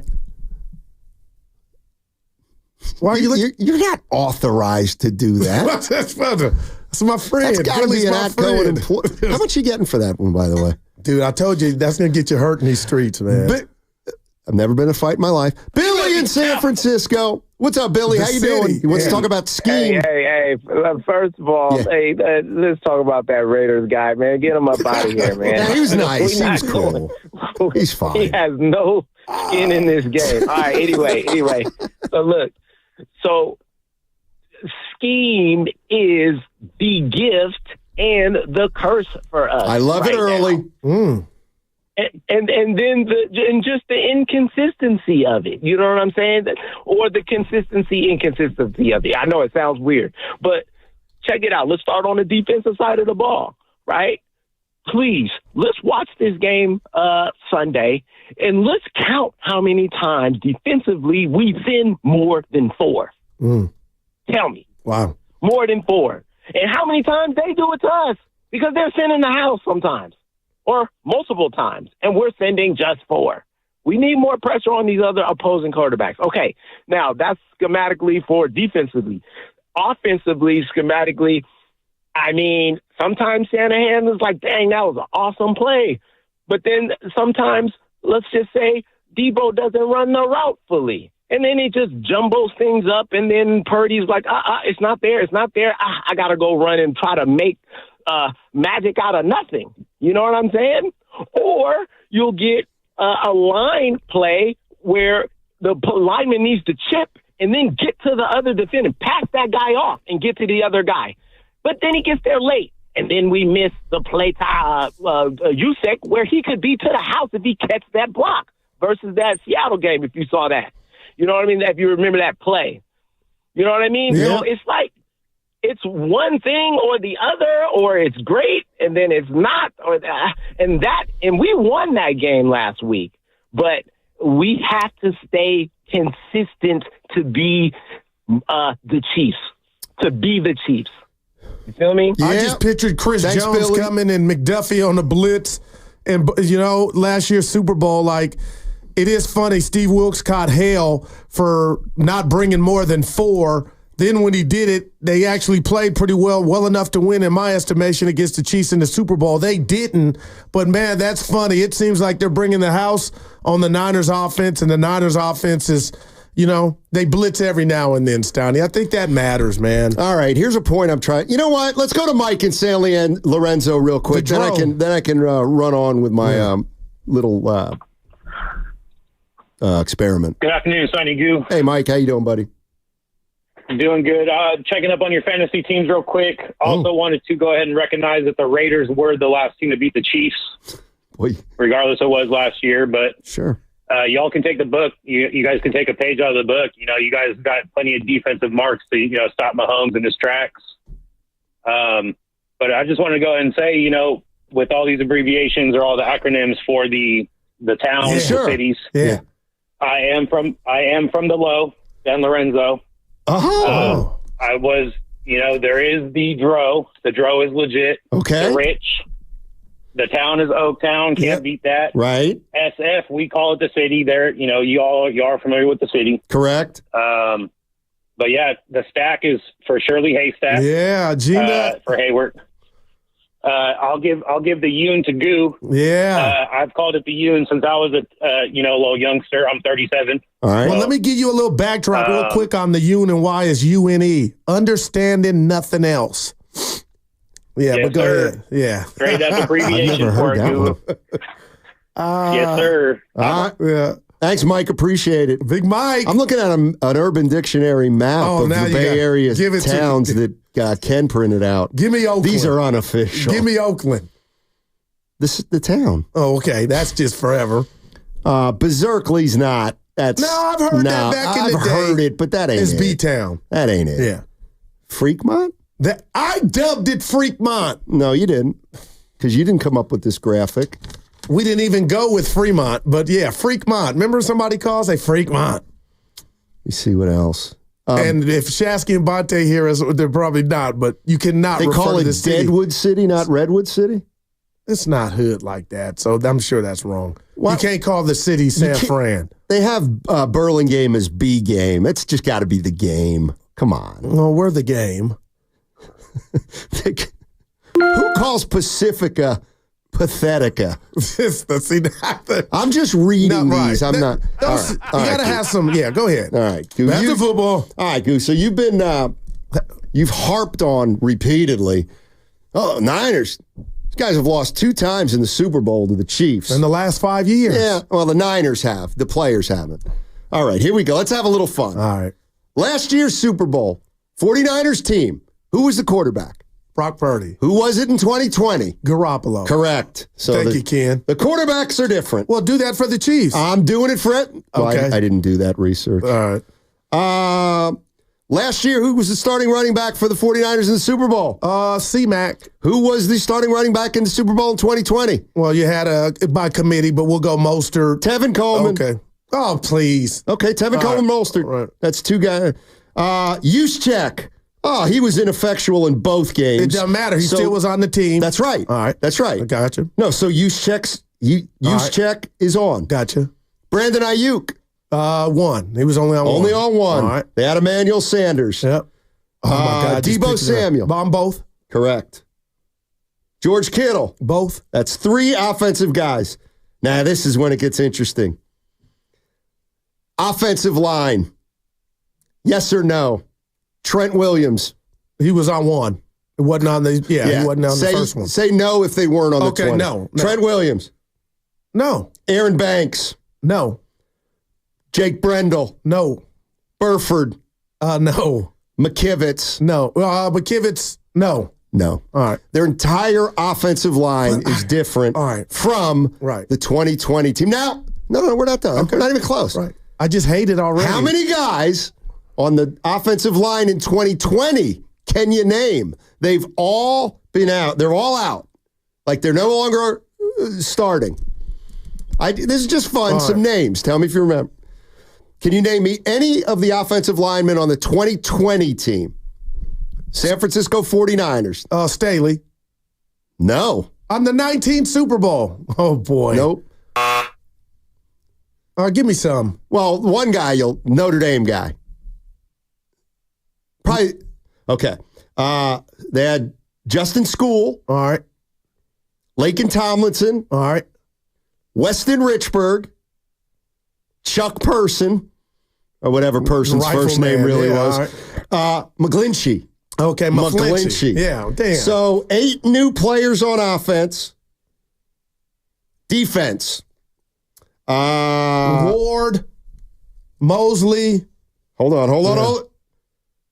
Defense, I've got 1, 2, 3, 4. 4 guys. Right. On the 2024 team, this is who they started last year, at least. Farrell, Armstead, okay, Hargrave, and Bosa. Yep. Miss them. Ambry Thomas, Fred Warner, Greenlaw, Charvarius Ward, Lenore Hufanga, and Gibson. Okay. The 2020 team. This is the one. That defense was This better. is the difference to me right here. The front 4. Buckner, Armstead, DJ Jones, and Bosa. Yes, sir. Yep. I mean, when I look at those 4 guys, that's when I say I get they didn't have McCaffrey on the original team, but man, that front 4 was incredible on defense. No doubt. Quan Alexander, all right. Warner and Greenlaw. Yep. So those are 2 holdovers. Richard Sherman. Man. Well, he got, Mosley. Okay. Yeah. All right. Gotcha. He got lost on the 3rd and 15. Kwaski Tart. All right. And Jimmy Ward. Okay. I'll miss Ward. Jimmy Ward. But you're making, I guess, sports into a math problem.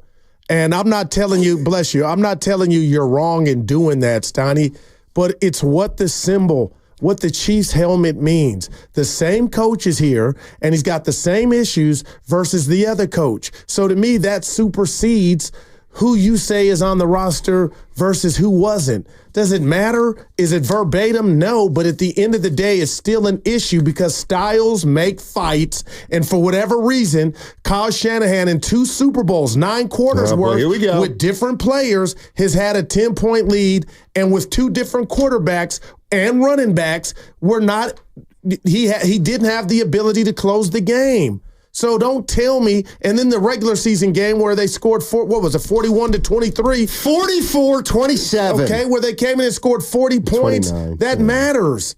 Huh? Like what's in doing that exercise? What are you saying? What I'm saying, you can't run from the Chiefs have the Niners number. It's not about a team only has its number if the roster has the same dudes. No, the most important dudes are the head coach and the styles. Oh, what about a quarterback? Is that important? No doubt. Thank you. Well, the Chiefs have the same one. The Chiefs do not have Brock Purdy's number.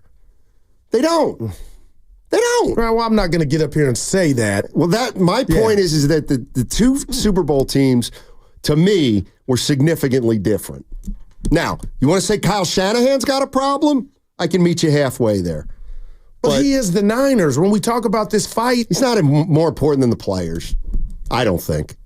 Well, his system and his brilliance has put him in position to go to 4 straight NFC championships and 2 Super Bowls. See, that's what I hate. We talk about 4 and 5. 4 NFC championships, 2 Super Bowls in 5 years. Oh, he's brilliant. No, but they haven't won any, so he's an idiot. But who can I say outside of Kyle has a Chief problem? The team's name is San Francisco 49ers. But the personnel's so different. Yeah, but who's the leader of the personnel? That's fine. That's but still all I'm the saying, it's like saying, did the Toronto Raptors really beat the Warriors Kyle's that third never time? beat Andy Reid, Steiny. Right. Can you and we could do that? I said, say a Kyle Shanahan problem, I can meet you halfway. Well, he beat him in preseason. But Yeah. Who cares? No, I'm throwing that out there because nobody cares. But that's enough for me. The Raptors beat the Warriors in the finals?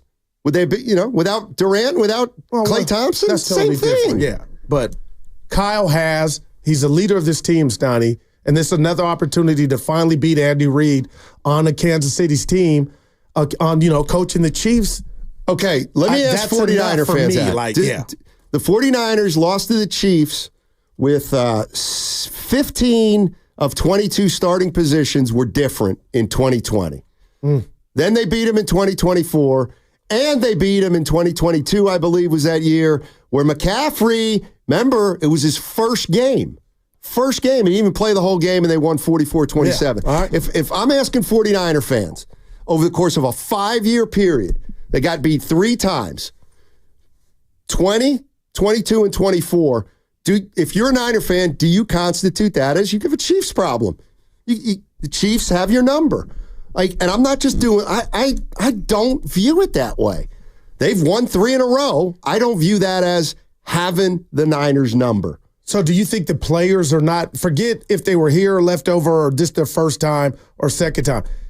You don't think this week it's about what the story is, that the team that they play for with SF on the side of their helmet have not been able to get over Andy Reid and the Chiefs? Like, to me, that everybody's feeling that this week. It plays for the Niners. Yeah, they want to beat the Chiefs. I'm not saying Kyle screaming or doing anything different, but that's what this symbolizes, is when is Kyle and his team going to get over the hump when it comes to Andy Reid and Mahomes? Well, and I got news for you. If they win Sunday, nobody's going to say, they've officially got over the hump. It's going to take a Super Bowl win for anybody to say that. But to Acho's point, and I'm not saying I agree with him, but I definitely don't disagree. But, Stoney, if that were to happen again, wouldn't you feel better about taking on the opponent that, we knocked him off in the – so that goes away. Okay, you're going to think that I'm just saying this. But I don't. If the 49ers win on Sunday and they happen to meet again in the Super Bowl, I think it's irrelevant. I think then it's a coin toss. I think if the Niners get beat 33-30, or if they lose, and they happen to get to the Super Bowl, which I don't think they're gonna, if they lose. I think the 49ers getting to the Super Bowl is a long shot. See, you got me thinking of, you want to talk basketball, don't you? Michael's Bulls when they kept losing to Detroit. Every time they got over. Yeah, but it was a different version of the Bulls. Scotty and Michael were still there. But if we went down the roster, there were different characters on those different teams at different years. Right. But when they finally got over the hump, everybody felt it like they've been in our way. The Detroit Pistons symbolize they're a roadblock in us attaining our goal. And the Chiefs are that to the Niners, I believe, when you hook up with them in a 5-year period twice in the biggest game. So when the Pistons traded Mark Aguirre, or when they traded Adrian Dantley for Mark Aguirre, and Aguirre gets there his first year, and they run the table and win it, Aguirre wasn't a part of that 6-7 years of not getting over the hump. But the history was there, though, if you know what I mean, from a Bull standpoint of what Detroit meant. The history's, yes, that's and I accurate. get you. The Niners win this Sunday, and everybody wants it. I won't come in here saying, they're going to beat them if they face them in the Super Bowl. But when you have the, what word am I looking for, the pedigree, and you got the stallions and horses, and you've created this run from 2019 with different players, but it's got you to the promised land, to the big game. And then, Stoney, I guess I'm looking at the gumbo like this. See, you think I'm just so short-sighted. I'm thinking of the 2 Super Bowls. I'm thinking of when you got close, when you went to Philly, when you went to L.A. Well, that's not snake bit by the Chiefs. Yeah, but it's snake bit by... So you think the 49ers are snake bit? I believe Kyle, in big games, in the playoffs, up 10 is a thing. And I can't tell you what the thing is. I'm not going to argue with you on that one. Right. But he is, what word am I? He's so close. And if we just get past the Super Bowl, it becomes worse when you put in the Ram championship game. Eagles, and you got the quarterback knocked out. But still, backup tight end makes a block, who knows? You throw the flag. But, Stoney, that's part of this to me. Kyle getting close. That's fine. But what I'm saying is, if I were to ask 49er fans, are you snake bit against the Kansas City Chiefs? I don't see it as snake bit. Because the players differ. Well, that's part of it, but I also don't think 3 wins in 5 years means a team's got your number. I just don't. It was actually 4 because when they knocked Jimmy out when he tore his ACL, I know that was in Kansas City. But okay, yeah, that's fair. Well, let me ask you this, real quick: what would it be for you to say they're snake bit? Like how? What's the? I'll tell you what: lose Sunday and then lose in the Super Bowl. Well, yeah, okay. Then I'd be like, now we got a problem because that's 3 years then. But the big part of that scenario is the Niners 3-4. Not saying they couldn't get it, and the likelihood of that happening, then we're kind of like, well, to me, omitting a whole lot of losing to the Chiefs. The likelihood of the Niners getting to the Super Bowl this year, the odds are so much longer now than they've been in years past. So I think the 49ers, if they don't win it, it's not a Chiefs problem. It's an end-of-the-run problem. Well, how about this? The coach said, and these words came out, you tell me if I'm wrong, PTSD. When you can look at a team or just a couple losses and use the word PTSD, that's heavy. That ain't one game. You don't get PTSD from one game. You get it from losing, and you've had the lead that both those games mirrored each other. Yeah. Lost 2 games. I mean, PTSD is heavy, Steiny. Nobody's going to want to watch. This Golden State Warriors don't want to watch Game 7 from 2015. Well, of course they don't. But when they play Cleveland this year, will it matter? I don't know. Where are you at on this, Ken? You're a sports fan. Am I making a stretch, or can you understand? Do you feel like the Chiefs? Go ahead, agree with him. I'm fine. No, the snake. What were you guys talking about? Now that hurts. I don't think. Look, like if you're going to say the 49ers have a Kansas City Chiefs problem, so does every team in the league. You think the Niners are snake bitten by the Chiefs? Because to me, that's what the Chiefs represent. Steiny brilliantly said, "Hey, the rosters were different in 19," but I feel like Kyle, the leader of the Niners, has a Chief problem. Yeah, I mean, what the interesting part to your point, Goo, is that it seems that they can't close out games against the Chiefs, and it's Steiny. I understand what you're saying. Like, it doesn't matter what this win, whether or not they've gotten over the hump. I totally get that. If they're in the Super Bowl, they have to beat the Chiefs even then, because we know the Chiefs are probably going to go back to the Super Bowl, right? That's almost a given. But to your point, Goo, yeah, I'm with you. Like, it seems like Shanahan can't close out games, not just with a certain team, with this team. Yeah, he went right. He split the baby. He said he thinks Shanahan's got a closing problem, but not then necessarily what I did is got on my 10 speed and went to L.A. in 2021 when they lost to. What is your the Ram game up 10, and the Eagle game wasn't close, but you know. Why do you think you bring that up all the time? Just curious. Because it's there. It's tangible. It's part of Kyle's story. It's over. It's history. And they got to move on. Like, talk about that when they lose this week. Do you remember the 3-strike law? What about it? What you did in the past mattered. It counted if you messed up again. So if you got to 3, you had to sit down and do time. Okay. And so it's just a horrible analogy. But you want me to save you and do a read? Was that on Dave Fleming? History matters, Steiny, and you know it. Look, I'm not saying that they haven't gotten beat by the Chiefs 3 times in the last 4 years. What about Kyle coming close just in general? Forget the Chiefs. That's real. Well, give me that. It's real because it happened. And it happened back. Now, if you want to interpret that as the past is prologue, I disagree with that. What about Kyle not closing out games? I have watched sports for too many decades to ever believe that what I see when a team loses 2 or 3 times to a team that they can never get over the hump. I've seen it too often that they get over the hump. So the fact that the 49ers have lost 2 Super Bowls to the Chiefs, to me, doesn't mean they can't beat them and they got a Chiefs problem. It means the Chiefs are 2-0 against them in the Super Bowl. But we got That's it. I got something for you on the side. What's coming up on the game presented by Fremont Bank, celebrating 60 years of full-service banking with no compromise, especially because the Chiefs have done it to more teams than just the Niners.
It's always about the show, bro. Straight cash, homie. Now, back to Steiny and Guru on 95.7 The Game. All right, buddy, what do you got? I got the greatest nickname shopping ever. at the bit. Now, between you and I said Snoop Dogg needs to take a playoff. He does. He's a machine, right? Everywhere you look, Snoop has replaced Shaq, Dibs, all the endorsements. Good God. So you come in here faking that you love Nekty because he balled out 30 points yesterday. 35. But we give you 20 straight. Right, I watched all of it. So we give you the Wasn't win even on TV. We give you. What you mean it was? It was on NBA TV. So listen, Snoop Dogg, a Laker fan, and before I got to give you the backdrop, there was a rap group called West Side Connection. All right. And it was Dub C, Mac 10 out of LA and Ice Cube. Of course. West Side Connect. Snoop has dubbed Nekty West Side Nekty. Are you serious with Nekty? Yeah, with Nekty. That was me. No, he put West Side, though. Right. For West Side Connect. But now it's West Side Connect. But no. See, and it's trending right now, Steiny. So he has it Knechty. Yes. That's mine. But that's you didn't mine. put West Side in front of it. No, but so he's giving love to the group being from LA, and now Nekty's on the Lakers kid, and that's brilliant. I just thought I'd share West Side Nekty.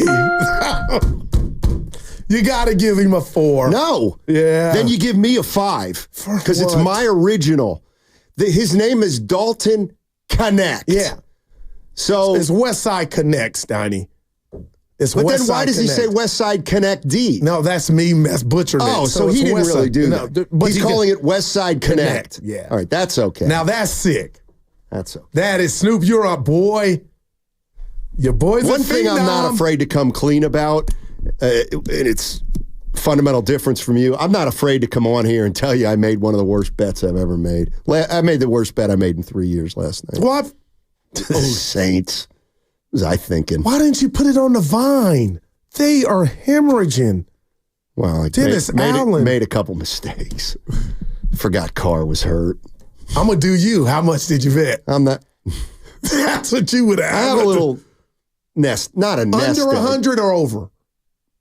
Over. Damn, you got us today. I had a little in the kitty, so I can afford to lose it. You got us today then.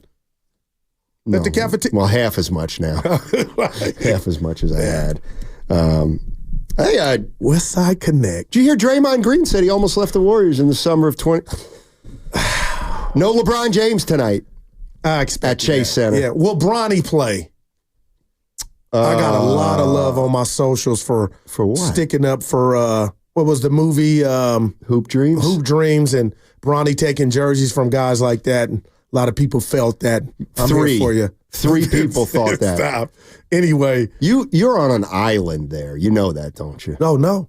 Yeah. It's out there. Yeah. You can call it. But by singling out LeBron James, using his influence, and then disregarding the millions and millions and millions of other instances where people use their influence to help their kin, you're not being fair. I'm not. Corporate don't count. Yes, it does. No, corporate don't count to me. They make more money in corporate than they do in the NBA. Now, I know that. But when you talk about being a pro athlete, being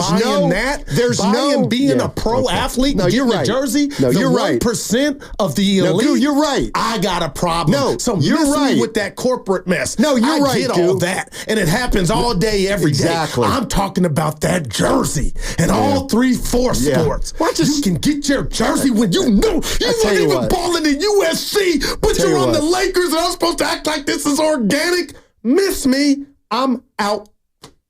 Kudos to him. Why don't you use the same energy for Reese Beekman, who's not an NBA player, but he's walking around with a Warrior jersey. And you know what? And it's just like you.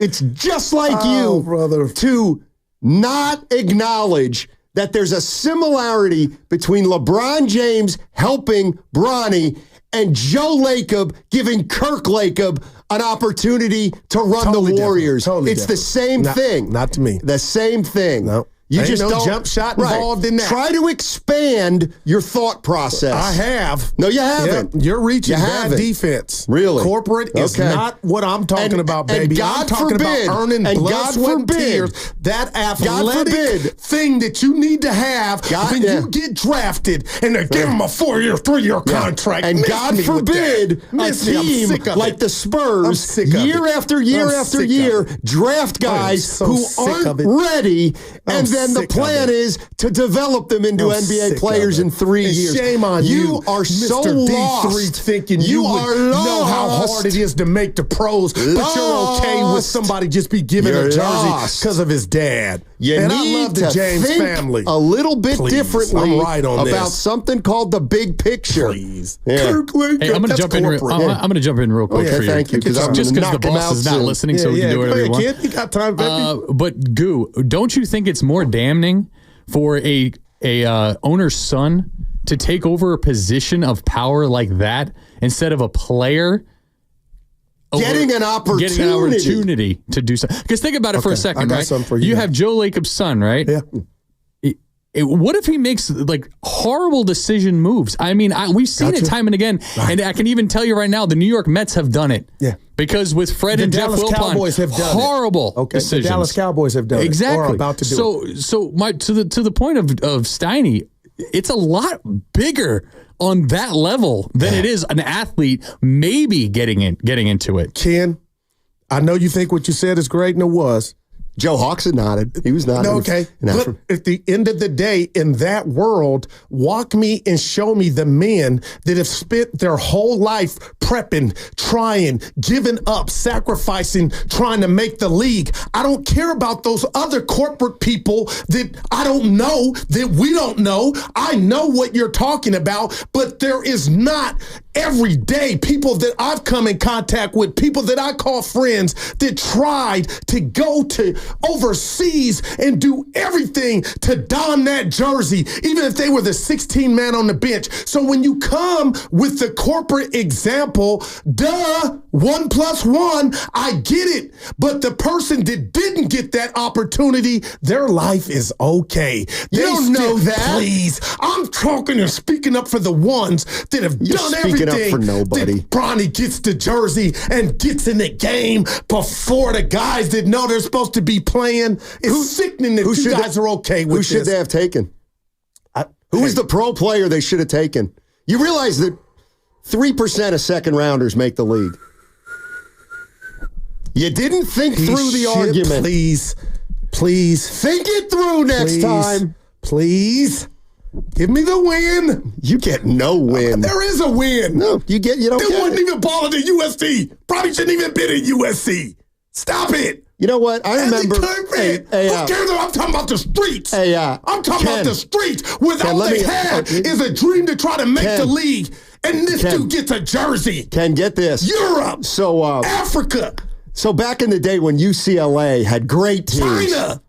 When UCLA had teams, Bill Walton was the starting center, Well, they had a backup center. They had a backup center who never played. Swen Nader. You know what? He got drafted. And he made the NBA. Never played in college. Never played. You know why? Because on a good team. But they saw something in Swen Nader. And they took him. And he had a nice career. Did his dad help him out? No. I would do it for I understand. It's just, it bothers. The corporate thing doesn't bother me like the 1%. Because you can't make the analogy. No. Somewhere it's not connected. No. Not Dalton Connect. Guru Connect. Can somebody...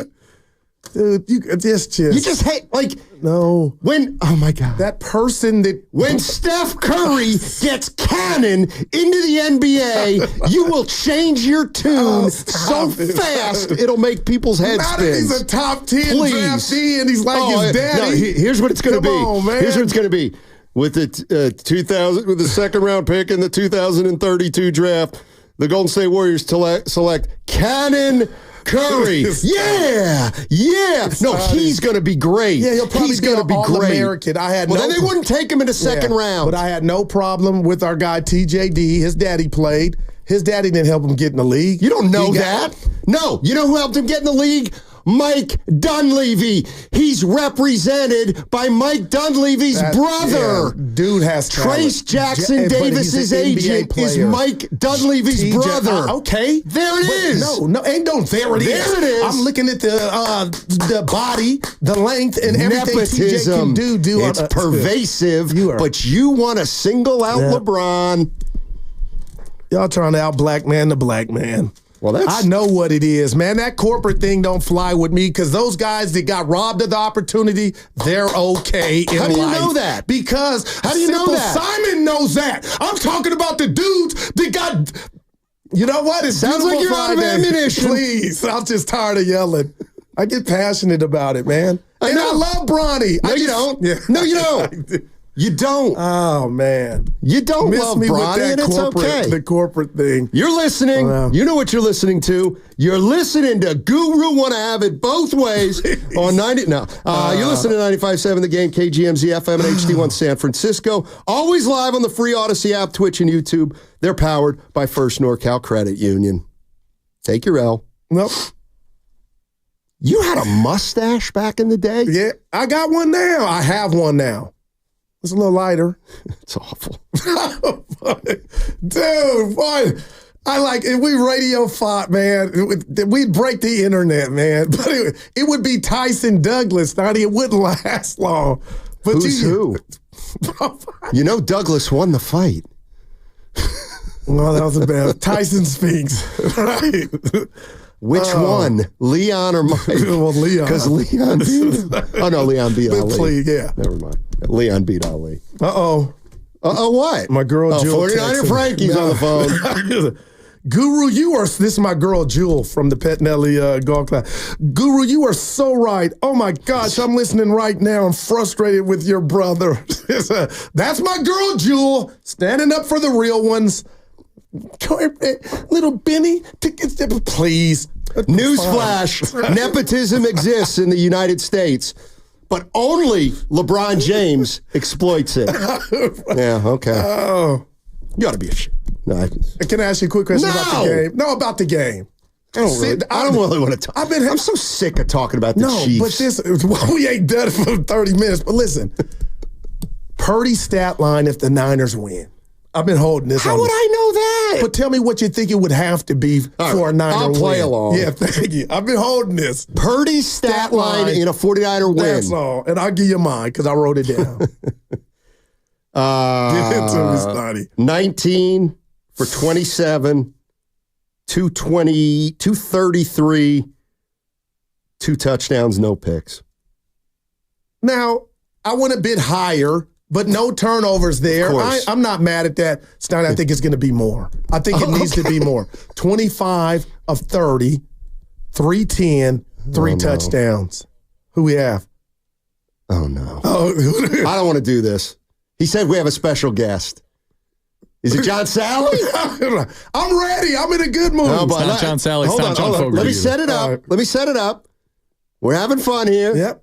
And Ken just got in my ear and said we got a special guest. I don't know who it is. I have no clue who it is. Maybe it's Steph again.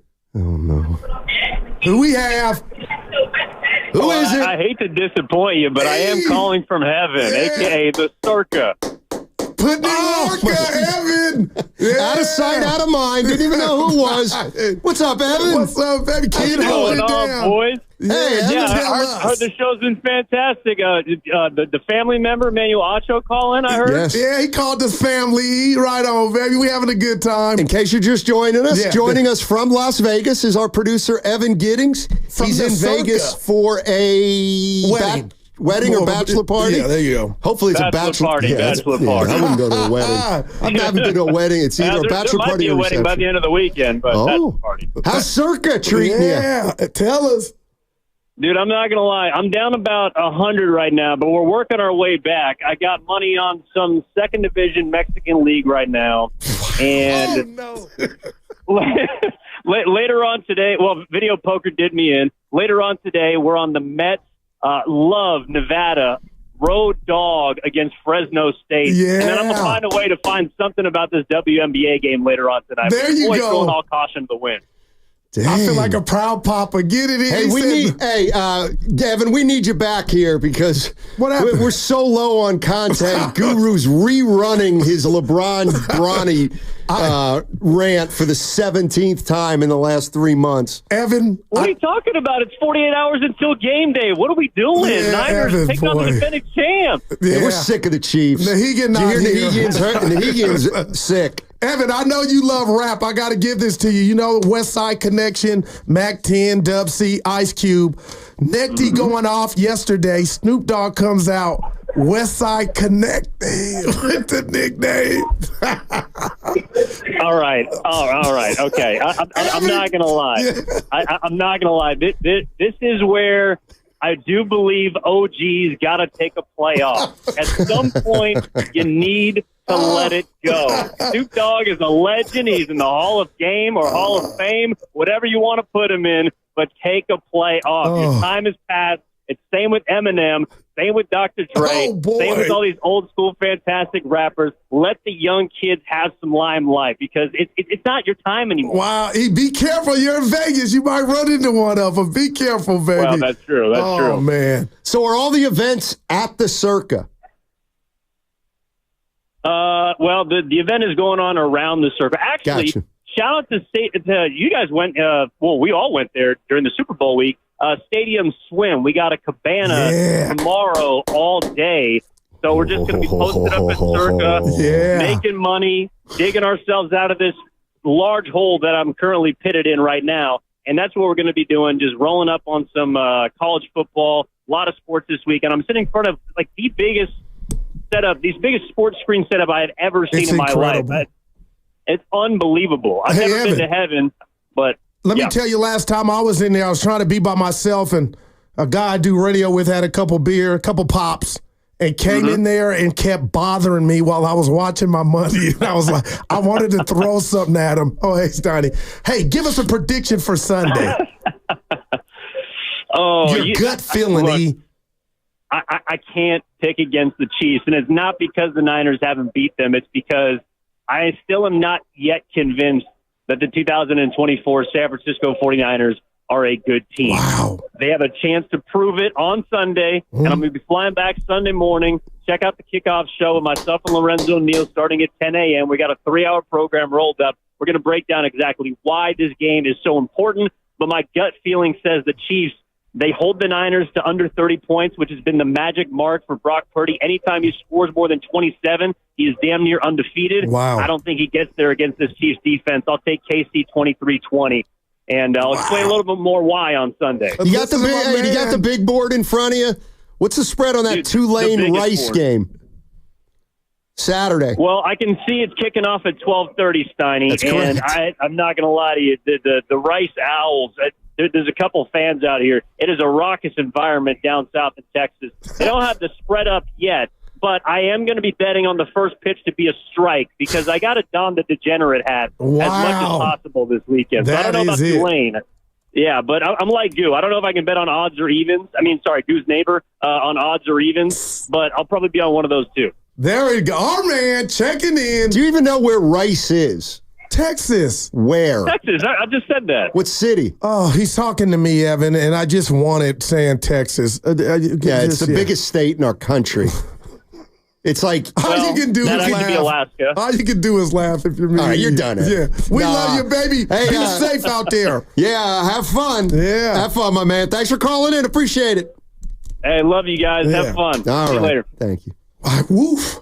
Houston. I got skipped. Houston. I said Rice is in Houston. Where is Houston? Texas. Do you know how long it takes to drive across Texas? I got people in Acres Home, Houston. Yes, I know. I got it right. Okay. Give me the win. Tell me, where is Acres Old Folks Home then? In Houston. Okay. Yeah, but you said where's... I'm so happy that wasn't a super big boy and it was Evan because I was like, we're in trouble. When you said we got a special guest. So the fact it was Who did you think it might have been? I don't know. Corporate. Did you think it might have been? I thought it might have been Nahegan. I thought it might have been LeBron. I didn't know. Seriously, oh, God. I know you're panicking. I would have loved to see the goo shrivel. Yeah. No, I would have told Bron. You would have shriveled. No. You would have shriveled like you were in a do some cold homework tub. this weekend and watch the starting five on Netflix. LeBron's feature. I will not. It's so well done. Dude, Anthony Edwards. Why do like Tatum? They follow him, Steiny. They follow him. Right. That don't interest you? That's a snore. Let me get. Oh, so what do you do? Give me Anthony Edwards. Okay, so hey, Anthony Edwards. Oh boy, we got a documentary on Anthony Edwards. Okay, hey, how was practice today, Anthony? Hey, it's pretty good. Okay, we'll follow you home. Follow him home. He gets home. Let me guess. He plays video games. I get to watch him play video games. Then let me guess something else. Oh, his personal chef cooks him some fish. Great. Oh boy. Great. Then, you know what? What's for dessert?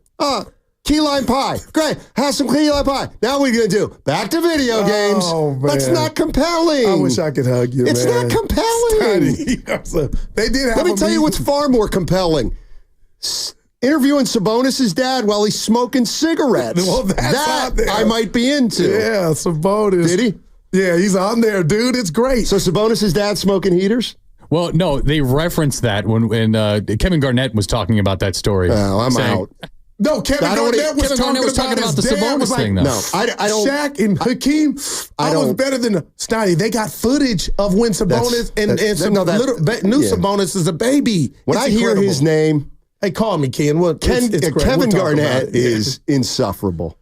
What did he He's do insufferable. See, this is how I am on the Bronny situation, is how you are against Garnett. So that's why when you take the other side. I don't find him entertaining. Hell of a player, Hall of Fame, first ballot. I would have taken him on my team any day of the week. We're okay. But he's you can still be insufferable. Draymond Green fits the bill. Yeah. To you. And you. Well, off the court. On given days when you feel like telling the truth. Sure. Hey. There's a guy named Darryl in Alameda. He says Steiny's wrong about the Niners. We won't be taking that call. No, please. I want to hear it. Well, he probably didn't like your stat line. Like, I think he's got to have 3 Well, that can't be wrong. It's a guess. It's 110. I'll give Darryl in the meter. Oh, by the way. Yeah. Darryl, I'll get you in on the other side if you're lucky. Dibs texted me. There's no way this is true. Today? Yeah, we're talking about nicknames of cities. There's no way that he was telling me a true one. They do not call Petaluma the Luma. Come on. See, now he's trying to snooker us, right? Luma. There's no chance. Petaluma. Nobody calls it the Luma. Dibs is Cliff Clavin. Cheers. Not a compliment. It's the ultimate. No, because he was always wrong. Cliff had all the information right, that but nobody it was always wrong. It was kind of like you. I can't do it anymore. When are we out of here? Hey, almost, we gotta I got to read here. Yeah, you got to do it right. No, I don't. I just have to do it. Okay, here we go. 3, 2, 1. Hey, don't miss the kickoff show this Sunday with Evan Giddings. He's going to be hung.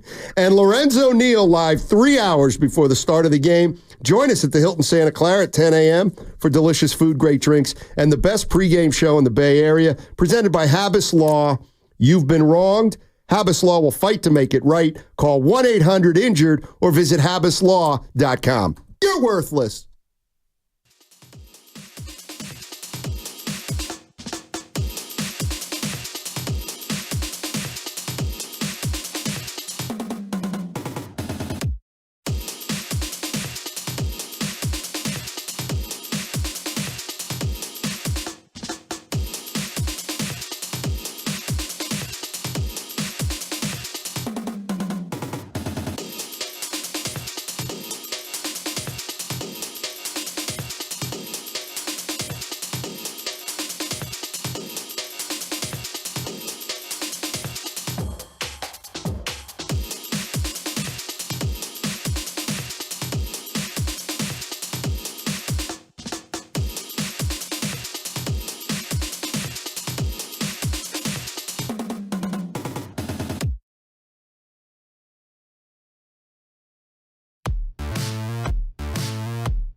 No chance. And see, this is also what you do. You pander all week. Steiny, that Chiefs defense. That is not unbelievable.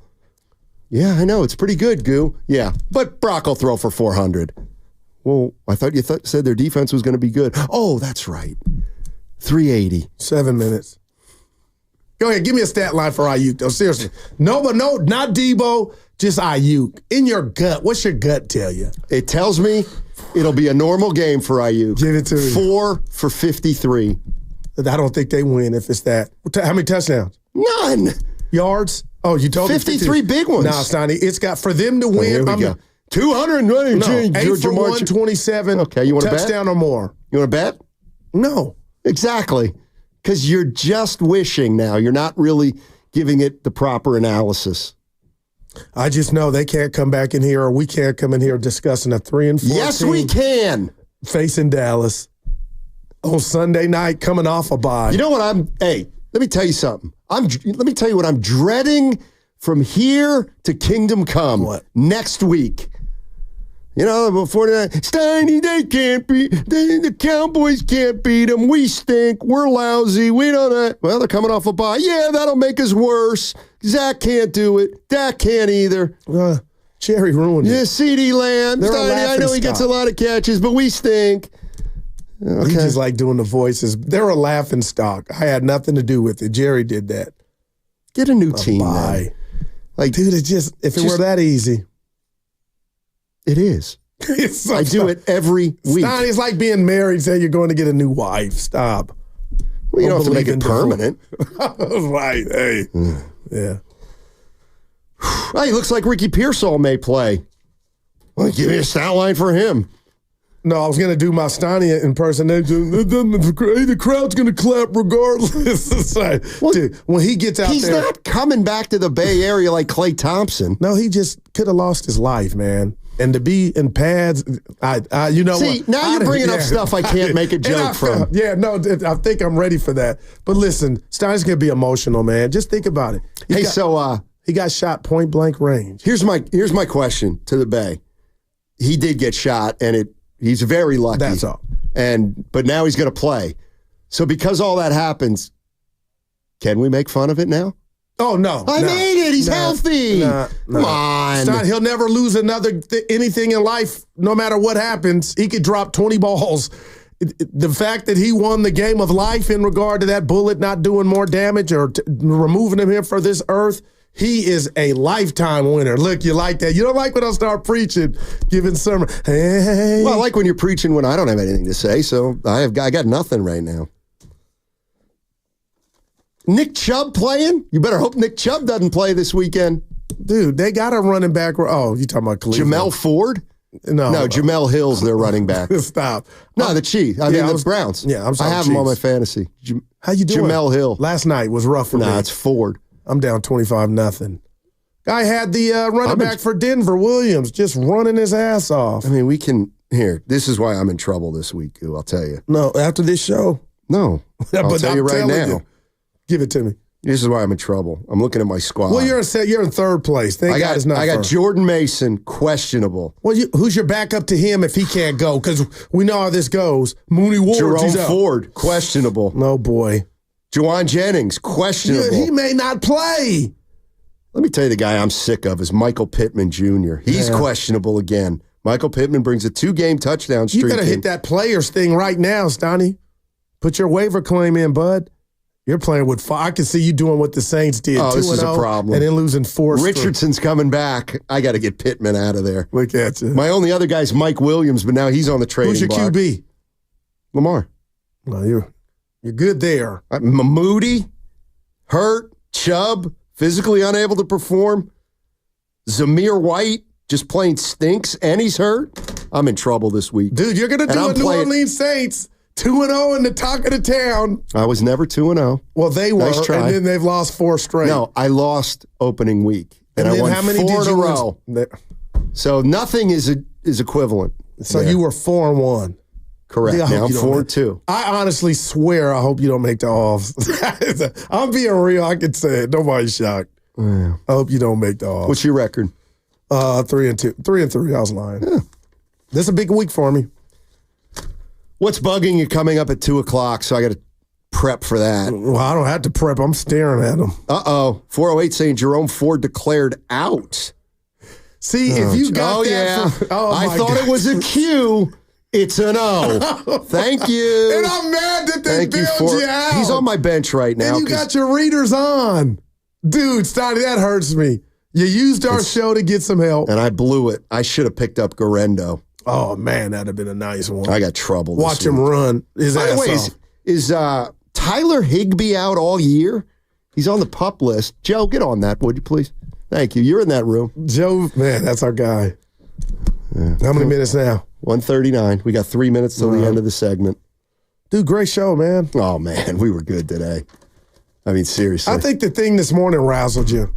The whole party with the fans. You didn't normally you sit in there. That's right. Not today. Dude, not today. I said, they're in my dudes don't. Take a play off. I said hello to Zuki. Yeah. Because he's. And Rick Bradford came in, my buddy. Yeah. Yeah. I put it on Facebook. We took a picture. I wish you, I like Ricky Bradford? Yeah, Rick Bradford. Rick Bradford. Yeah. I told you his brother, Mark Harrier, the DB from USC. For the 7th time. Yeah. I'm proud. He earned this spot. What was I going to say? Rick Bradford. Yeah. I'll tell you after the show. I'll let him come in the studio. Yeah, for a little too long. I mean, it's just. See, that's how I know you're not really who you portray to be on the air, because you would have told it to Rick. Hey, Rick. See, this is nice to meet you. This is the difference between you and I. But you wait till he leaves. You're out there lollygagging with everybody under the sun. I was called right up until the time we go on the air. And I'm like, I have to actually be responsible. Ken, can you break the mic and just tell the listeners that's fictitious? I'm sorry, Goo. You did go out there and mingle with the best of them. Ken on his payroll. No, and you know what sucks, Goo? I hate agreeing. Right now, I hate agreeing with Steiny. I was over there and we were 3 peas in a pod. You were talking to Baldy for like 20 minutes. Of course he was. Dude, I mean, it's pretty sad. How about this? My God. So I'm upset.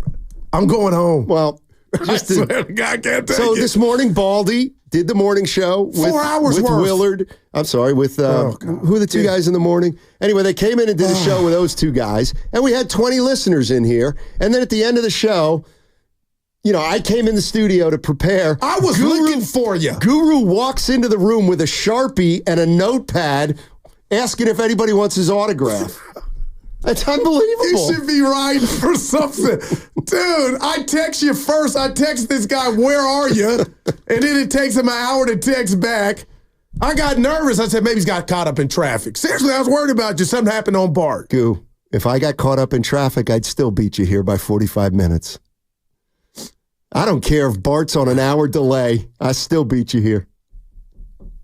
You know there's a promo we're running here at the station. Last time you tried to mess with me on that, right?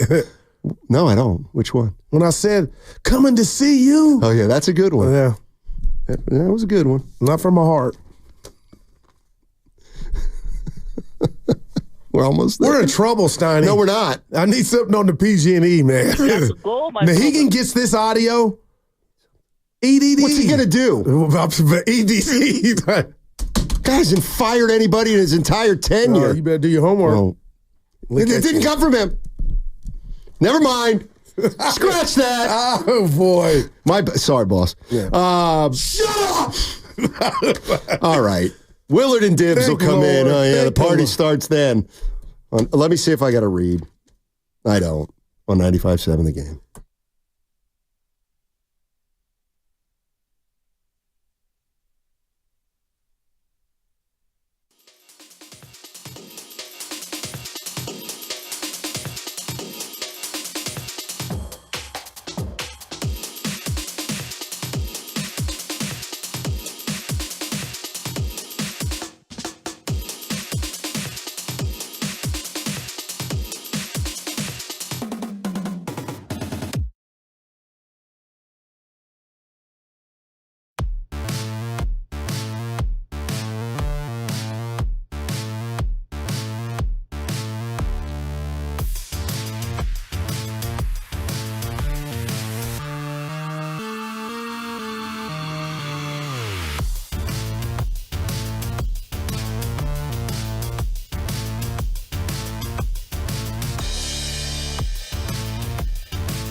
Oh, you hard now. Been hard. Okay. Steiny, you've been soft. Now, back to Steiny and Guru on 95.7 The Game. Crossover time. That's what it is. Yeah. Willard Dibs. Yeah. Hey. No, seriously, I'm worried about everything, Dibs. What you got on my PG&E? Boy. Oh, gosh. Dude, I'm worried for you. Yeah. Yeah. This wasn't our best work. No. I love you, Steiny. Speak for yourself.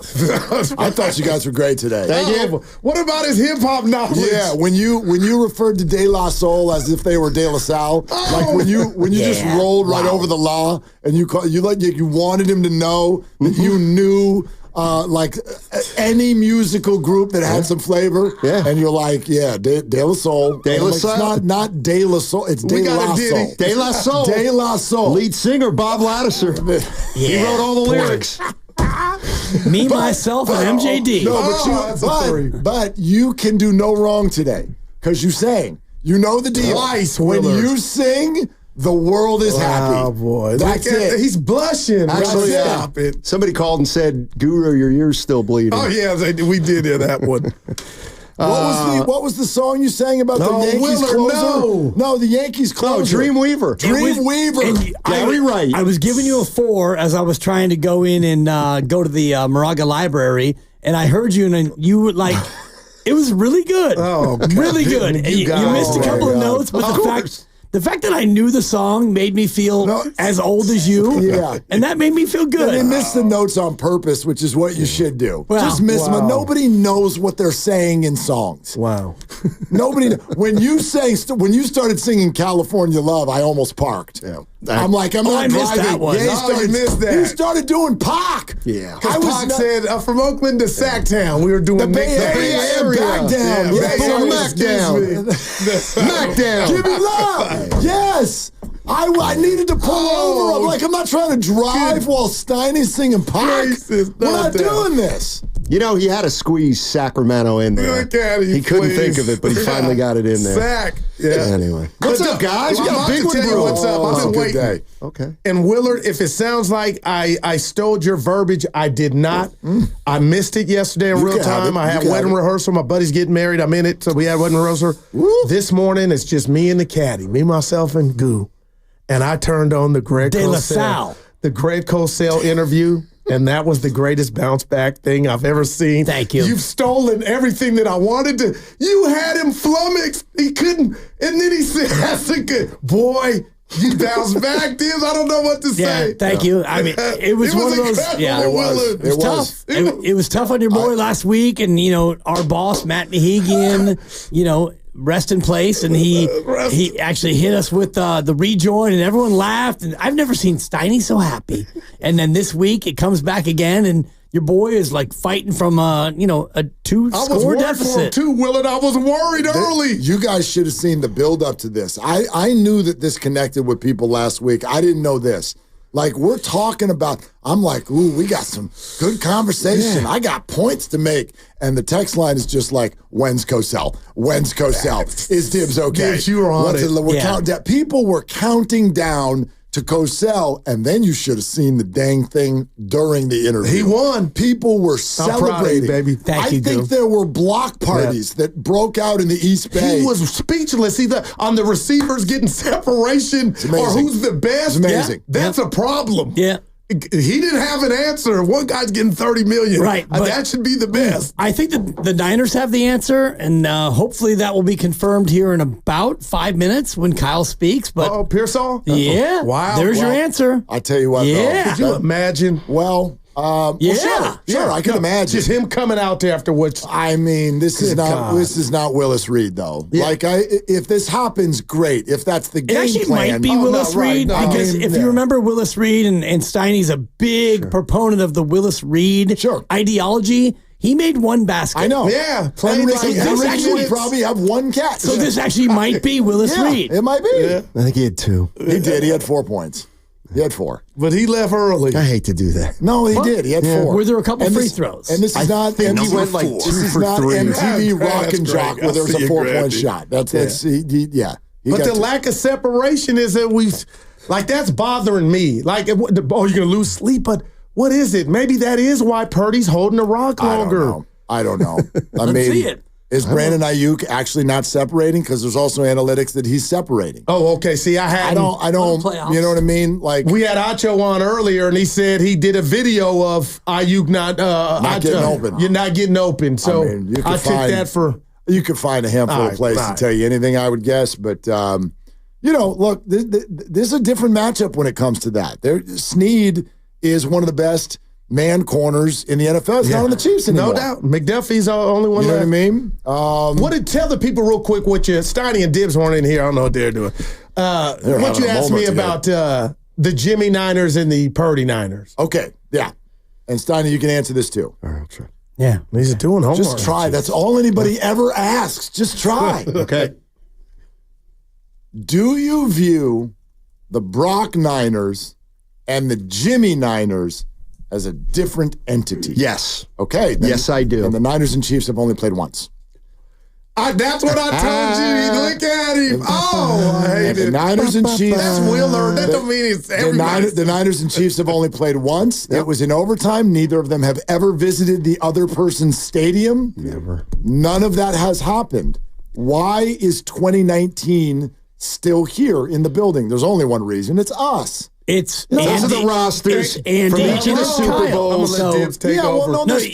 You can Brockistan this conversation all you want, but the reality is that the two franchises have played 4 straight times. The two coaches have played 4 straight times. There you go. And one team has won more than the other. So you can lean on Brock and say, well, Brock's only lost one time to Casey and Mahomes. Correct. And you know what? If it wasn't for that darn right guard, they would have won that game. No, I'm not even getting into that. They lost, but it was a very close game, and it was one game. But what about the coaches, though? What about the coaches? They're the leaders. What about the coordinators? Make fights. Not if Jimmy Garoppolo's your quarterback. I can give you a good coach. But you were all Jimmy. You were like, Jimmy. Can't you see? We've already been over that. But we've already been over that. What's the difference? You were so in on Jimmy as you are in on Brock Purdy. No. First of all, you were equally in on Jimmy as you are on Brock. I sat here and supported the idea of drafting a quarterback to replace Jimmy. I did that. Even though I was in on Jimmy, because Jimmy still deserves some freaking respect for what he did here. Exactly. But he's not Brock. He's not even close. But where is peak Jimmy compared to where Brock is now? Like how much worse is he? A lot. Like 50% worse? I don't know how to he put got you to the Super Bowl. He's gotten you to the same heights, though, Jimmy. Exactly. NFC Championship. He got you to the same lead in the Super Bowl as Brock. And so is Jared Goff, and we can do this for a bunch. So is Jalen Hurts, and so is Joe Burrow. You're too quick to put dirt on the casket of Jimmy Garoppolo. No, I'm not. I think, Brock's as it better. pertains to this matchup. Brock's better. I have Brock eyes. is better. I have a brain. But he also lost to the Chiefs in the Super Bowl. But great. So for you to say that this is different than that, I didn't say it's different. You didn't even hear me. What I said I is did. They played once. Exactly. So this is not a streak. They played once. Well, it's like when you say I'm hot when you get one pick right.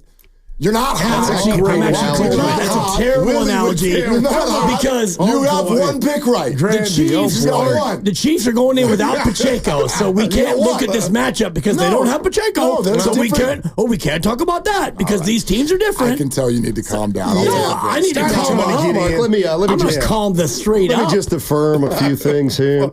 I'm just looking at the offense. The 2020 Super Bowl. Garoppolo not here. Tevin Coleman not here. Justin School. Was it Justin or Jason? Justin. Laken Tomlinson, Weston Richburg, Chuck Person, Mike McGlinchey. None of them are here anymore. Buckner not here. Armstead wasn't. He was, but DJ Jones. Yes, sir. Quan Alexander, Sherman, Mosley, Okay, the whole defensive secondary different. Sure. Yeah, it's a new team. Yeah. Well, and this team is different than the Super Bowl team. So why don't you look at the Super Bowl team from last year and look at that team? I didn't do that. It is. But that, to me, is more appropriate than going back 4 years because you don't have Hufanga. He's not here. And Armstead, he's not here. And Chase Young, he's not here. And by the way, Chase Young wrecked the game. Thank you for making my point. Yeah, now you're arguing that they have not played at all. Well, nobody's played at all. There you go. Great. So then what's the PTSD about? The PTSD is about the coordinator and the coach versus the coach and the coordinator. No, I'm with that. And hallelujah. Their coordinator has given you problems, and defenses like this have given you problems. That's the point. No one's and arguing your main that. guys are still that's here. the point. It's not I'm not the point. arguing it. I don't That's even the know point. What is the point? The point is the Niners can't beat this guy? The point is the Niners can beat them. Okay. But if you're going to talk about past performances, then you can only talk about the people who are still here who are not. No, but neither team is as good as they were in February. Well, I would argue that Kansas City is as good as they were in February. They haven't lost since. But that has nothing to do with it. That's regular season games. They do not have Snead. They do not have Rasheed Rice. They do not have Isaiah. Doesn't matter. Yes, it does. They found the way to win without those people, and the Niners have gacked away a game against the Rams. Just stop and that. gacked I away don't like against that Arizona. term. You know I don't like that term. I didn't say choked. No, but I don't like either of them. But you watch It's a football. fact. You sit here with a notepad that you brought in because you watch it twice. You know damn well, just because they're 5-0 does not mean they're as good. They don't look as good. Neither of these teams do. They don't have to be as good. Well, that's relevant. All you have to do is win the game. Yeah, but that's not what we're talking about. We're talking about assessing a game that hasn't happened yet. Right. So there is projection, there is analysis, there is all of these things, and they're all relevant. They're all completely in the room. Yes, Kyle Shanahan has had a hard time with Steve Spagnuolo. Although Steve Spagnuolo has not been the Chiefs defensive coordinator forever. That's not been a thing. So you can bring that into the room, but to sit here and do the Niners haven't beaten the Chiefs in 8 straight times, it's irrelevant. It's 4. Whatever it is, it's irrelevant. It's all irrelevant. So why do we even look at anything other than what's going to happen on Sunday? And even if we look at what's going to happen on Sunday, none of that matters because you don't know how anybody's going to play or how anyone's going to perform. So you would have answered my question the same way they both did. Do you view Brock's Niners as a different entity than Jimmy's? Well, sure. Okay. But what are Brock's Niners? Do Brock's Niners have Dre Greenlaw? No. Do they have Jawan Jennings? Maybe not. Why I just Do they have Christian McCaffrey? They're lesser. So lesser. Brock's Niners and Jimmy's Niners, you have to look at exactly what that was when they played. And so if you want to really parse it out, none of it matters. If you want to compare that game to this game, each roster is different from February till now. And so each player is in a different spot. Each player is more healthy or less healthy. So what are we doing? We're doing the quarterbacks. If you want to get into it. We're doing the quarterbacks because that's what we do. And if you want to play that game, then no one gets to come in Monday and be like, Pat won and Brock didn't, or Brock won and Pat didn't. Oh, we have all to do go, that. Well, the offensive line was this, that. Of course. Yeah, so of course it's relevant. Time for the legal. Okay. You're listening to 95.7 The Game, KGMZ FM and HD1 San Francisco. Always live on the free Odyssey app, Twitch and YouTube, powered by First NorCal Credit Union. What's bugging you? It's coming up right now. Got spiders? Atco Pest Control is here to help. They specialize in eradicating those 8-legged intruders with precision and care. Don't let spiders take over. Go to atcopestcontrol.com, and you know what you're going to do then? Reclaim your space. I'll start. Why the hell do they call it the Willis Reed game when he played 11 minutes? I'm sorry, he played 27. When he only made 2 baskets, and Walt Frazier in that game had 36 points and 19 assists. Why do they call it the Willis Reed game? You know why. I know. It's a bit. All right. Well, I'm not really bugged. Bit it out. Yeah, you told on yourself that you weren't prepared for this because you're using something that was just brought up 4 minutes ago. It was I'm laying in bed last night and I can't come up with anything. What a blessing! You're not. You're bugged thinking by about, but in that bed? doesn't work for the bit. Okay. No. Yeah. All right, that's what you're thinking about in bed. For correcting me because I thought he had 1 field goal, but he had 2. Yeah, 2 for 5. And he played 27 minutes. Yeah, I didn't realize that either. And the emotion of seeing your guy go out there, Dibs. Hey, you want to talk about the? I'm talking to Dibs. You want to talk about the Willis Reed game, and we're gonna rip Ayuk? Hey, Willis, what are you doing? 27 minutes and you get 2 buckets, dude. Get off the court. He was on one wheel. It was emotion. What if we take what Dibs just sort of projected? Good God. What if Ricky Pearsall only gets 2 catches, but and Brandon gets 7? Which one is more inspirational to you after the game? Oh, Pearsall. Well, there you go. I mean, so did New York win that game? That's why it's the Willis And Reed what a game. game to come back. I know Steiny doesn't care about this. The emotion, the stand and know he's going to get for winning the game of deafening. life. Ricky Pearsall. I mean, it'll come right through those incredible. speakers of that sign. That's just sad. You don't believe that, but anyway, You I don't can't believe wait it's for going to be a zoo. a guy that got shot at point blank range a month to Labor Day. Here's what's and going now to The only thing is, coming on the field, you're not Ricky paralyzed? Pearsall. exactly.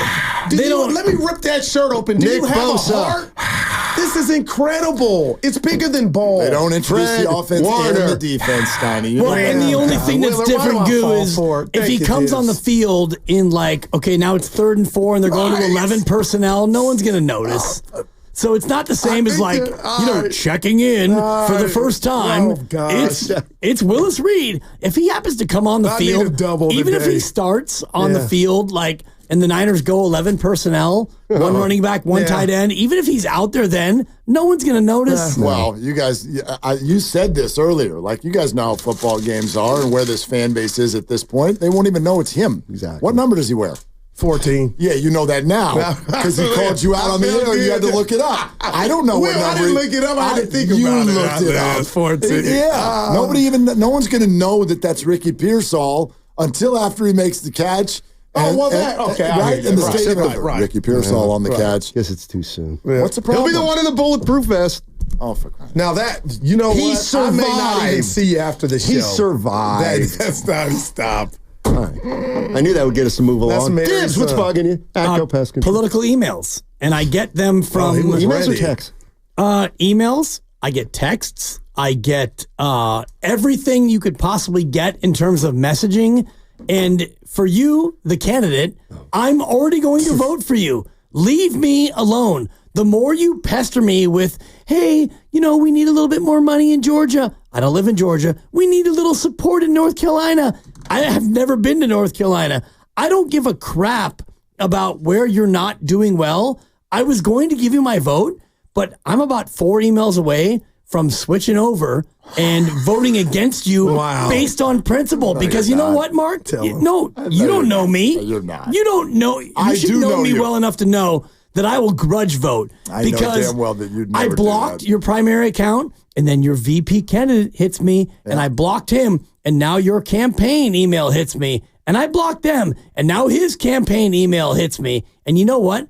I'm about 5 emails away from voting for the pumpkin just on principle because I know that my vote doesn't matter anyway. No. Knock it off. But is it any worse than the spam calls you get and the random text to your phone? They already got your info, different entities. It is, but in my email, it does not automatically go to spam. When I get like calls from clear spam, I don't even get it to ring through. It goes automatically to spam and spam text and all the rest of it. I never see it. And so this is different. And I'm just going to say it. Knock it off. Hurry up, November. I can't wait to see how it plays out. Spoiler alert, they ain't going to knock it off. Spoiler alert, they're in trouble. They're in trouble. Okay. Are you looking at yourself? Yeah, I am actually. Wow. Hey, so do you have a good one?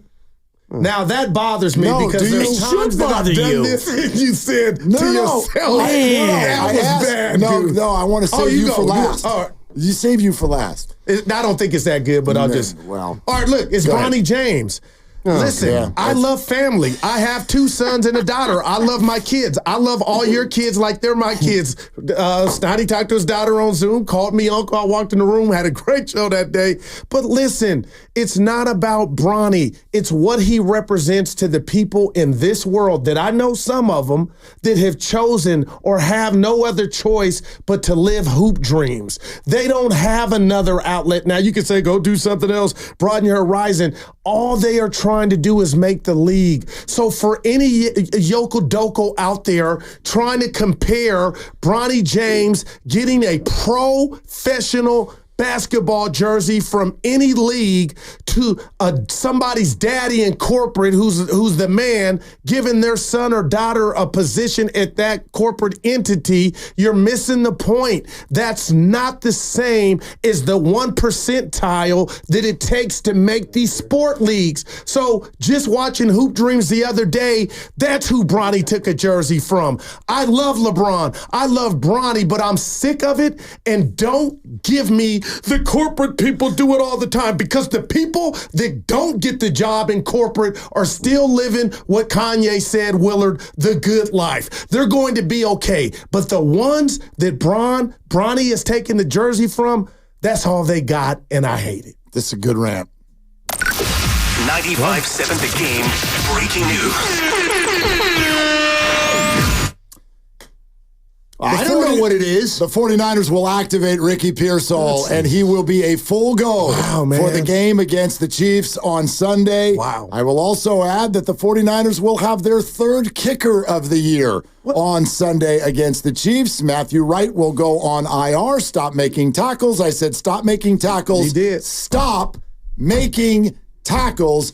Anders Carlson, who famously missed a kick at Levi Stadium that would have put the Packers probably into the next round just last year, is now the 49ers kicker and will kick on Sunday. Rick Pearsall, but what if he doesn't play well, Mark? But that's what this is coming. You're on your third kicker. We still have a yes, on Willard. We're on your I'm third getting a kicker. spam call right now.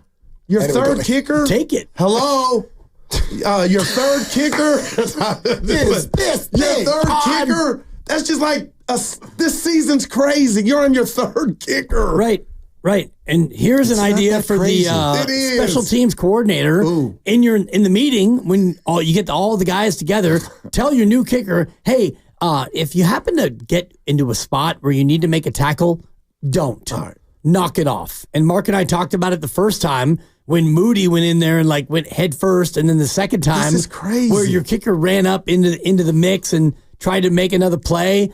Your special teams should be so good that you don't need that, but you've needed your kicker to at least kind of get in the way.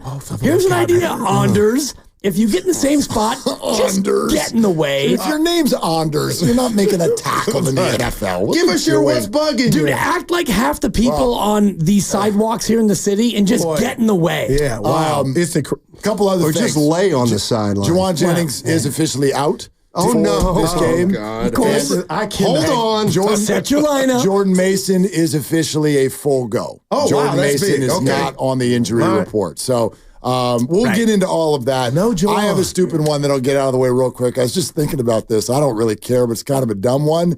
But I'm curious as to why we don't always use the technology we have.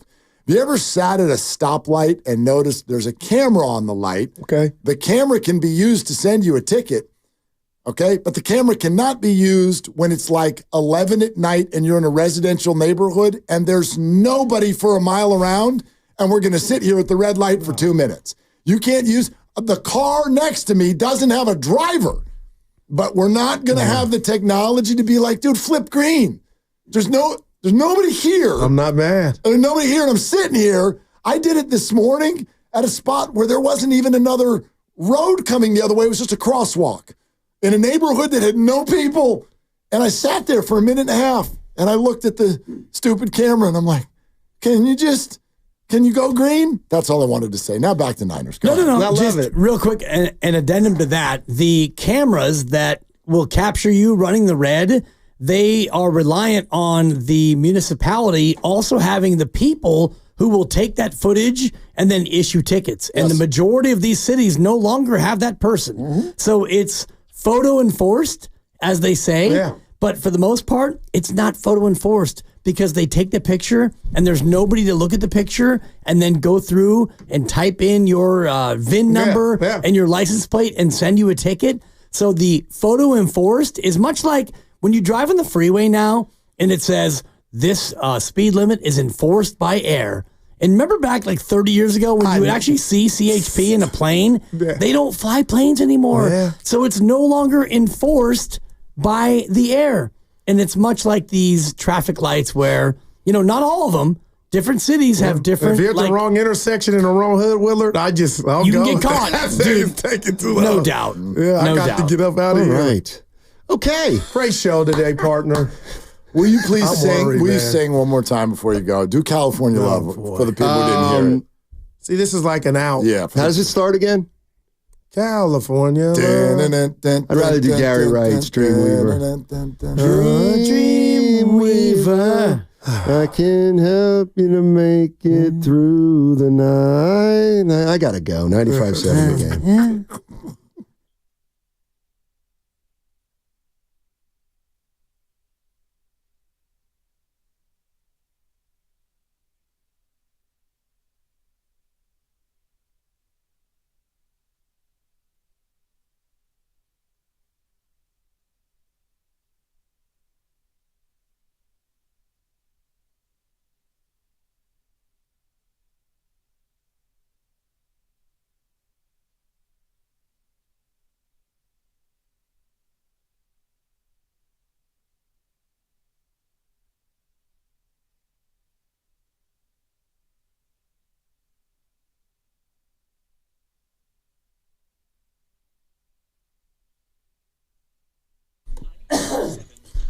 Oh, let's go!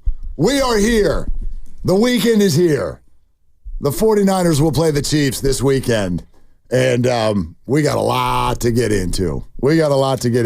Yeah. That's my thought. These are Brock's 49ers, and that's different. Doesn't mean they're going to win. Doesn't mean anything. But I started thinking about this, and I just started to sort of like push back against the idea that this is some big monkey on the back of the 49ers. Sure, there's a few players. I get it. That's what Fred says. That's what George says. That's what Debo says. And I imagine that that's what Kyle Shanahan says. So they can feel that, and they can feel Andy Reid and Patrick Mahomes and all of that. But it made me feel a little bit more confident in the 49ers' chances to think about the fact that I believe that Brock's Niners are a different entity than Jimmy's Niners. Both of them are good. Both of them have also been not good enough in these situations. But that's a different thing, Brock's Niners as opposed to Jimmy's Niners. So that to me means that for this particular group, because I do put that level of importance on the quarterback, that's just the way I feel about NFL football. Look at the Miami Dolphins this year. They're one thing, their quarterback gets hurt, and they are literally mush. They're oatmeal. They can't play because their quarterback is out. So that's how I feel about most NFL teams, and that's the level of importance I put on the quarterback, and therefore the win streak between these Chiefs and these Niners is one.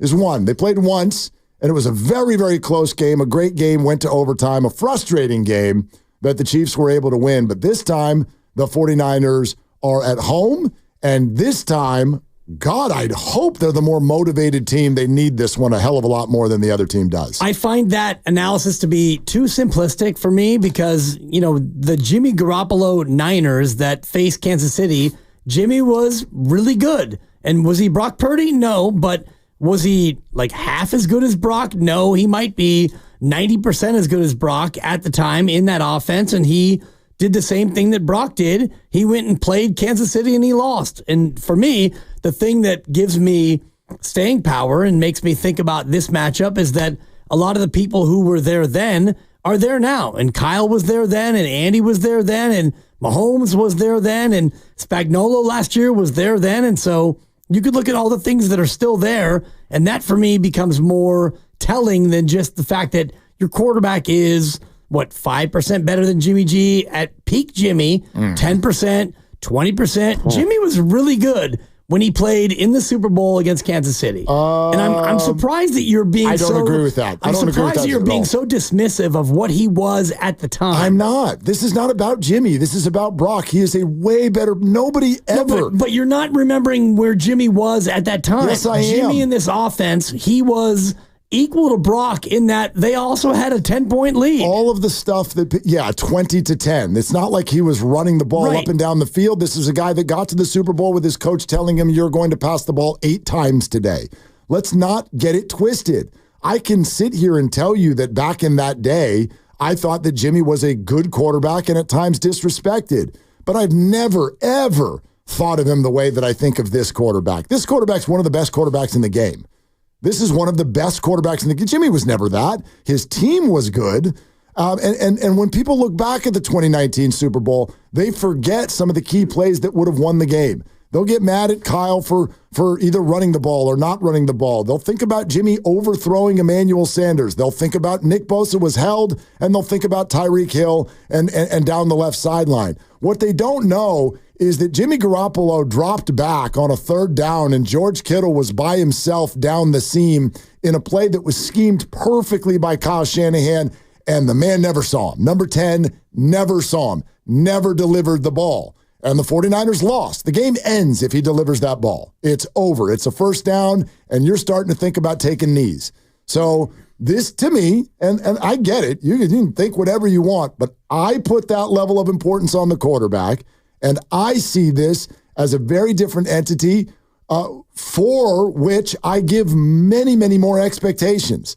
This team should be thought of as a higher level entity than anything that was underneath Jimmy Garoppolo, because they can do more things. It's no different than when Christian McCaffrey comes back. The 49ers are a good team without him, but there's a bunch of stuff they can't do. That's how I feel about Jimmy Garoppolo's Niners. They're good. There's a bunch of stuff that they can't do that now they can. And so, yes, I give them a much better chance to battle the likes of the Chiefs or the Eagles like they did last year in moments like this than I do Jimmy's Niners, even though they were very good. Well, the team that he faced was better than the team that Brock faced last year in the Super Bowl, and Jimmy had a 10-point lead late, and Brock had a 10-point lead in the second quarter, and neither one of them could close it out. So you could look at rosters and teams and situations, and you could say that, Brock is 0-1, which he is against Kansas City, but I look at the bigger trend, which is Shanahan versus Andy Reid, and that is where you get 4 straight losses, and whether it's Spagnuolo or a different defensive coordinator, different OC, different everything other than Mahomes and Andy Reid, and you've not been able to get over the hump against this team. But I don't think that Shanahan with Brock is the same coach as he was with Jimmy Garoppolo, the same way Andy Reid was not the same coach with Donovan McNabb that he is with Patrick Mahomes. So, in theory, Kyle Shanahan should be a better coach this year than he was 4 or 5 years ago because he's got more stuff. He's got more stuff to work with. There's more options on the field. I'm not pointing actually to any specific game. I'm pointing to a much broader picture. I just happen to think that this is a 49er team we should be able to expect more from than what we did when Jimmy was there. They've got better players. They've got way better players now, certainly on offense than they did back then.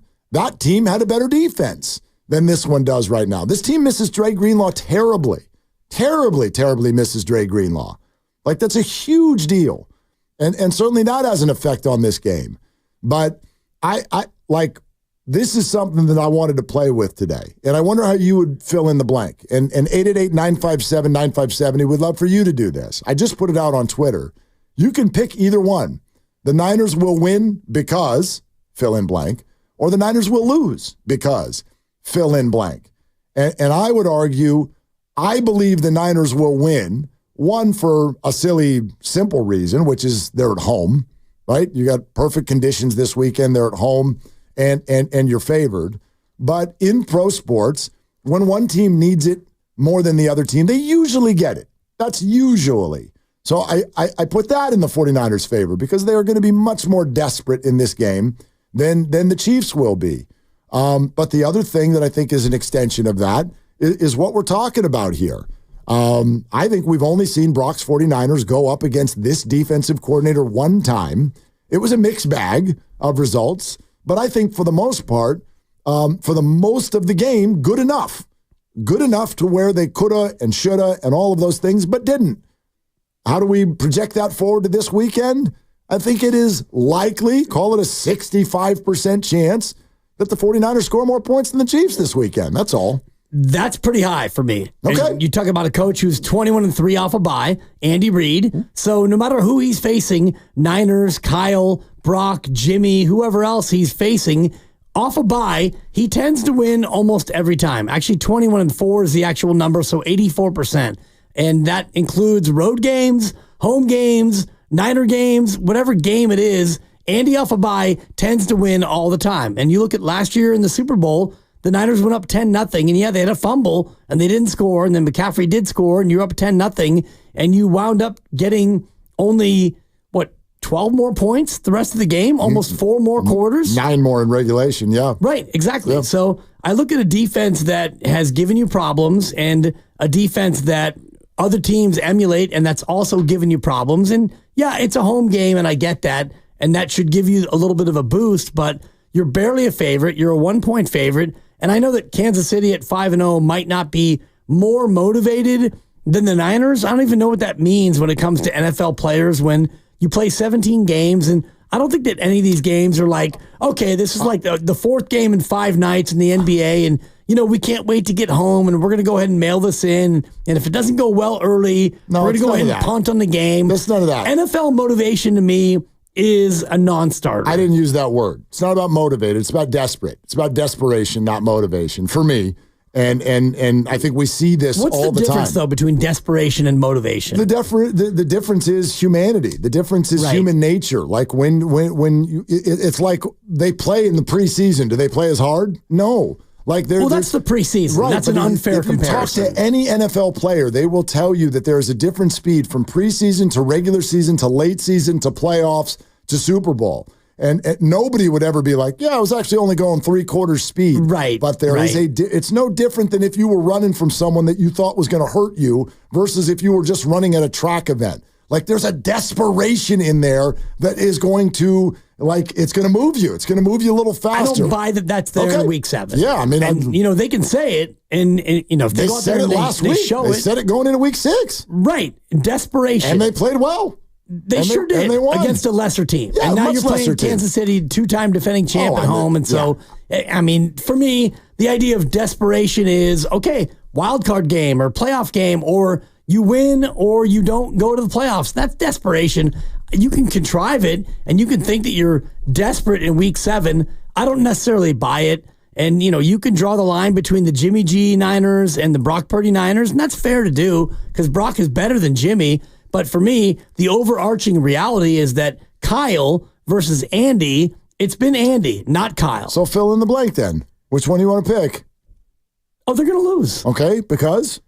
Because of special teams. Your special teams are no good. And that, to me, you got your third-string kicker, and you've got a special teams that has been very, very unsuccessful. Mm-hmm. That, to me, is the big issue. That's a fair concern. That's a completely fair concern.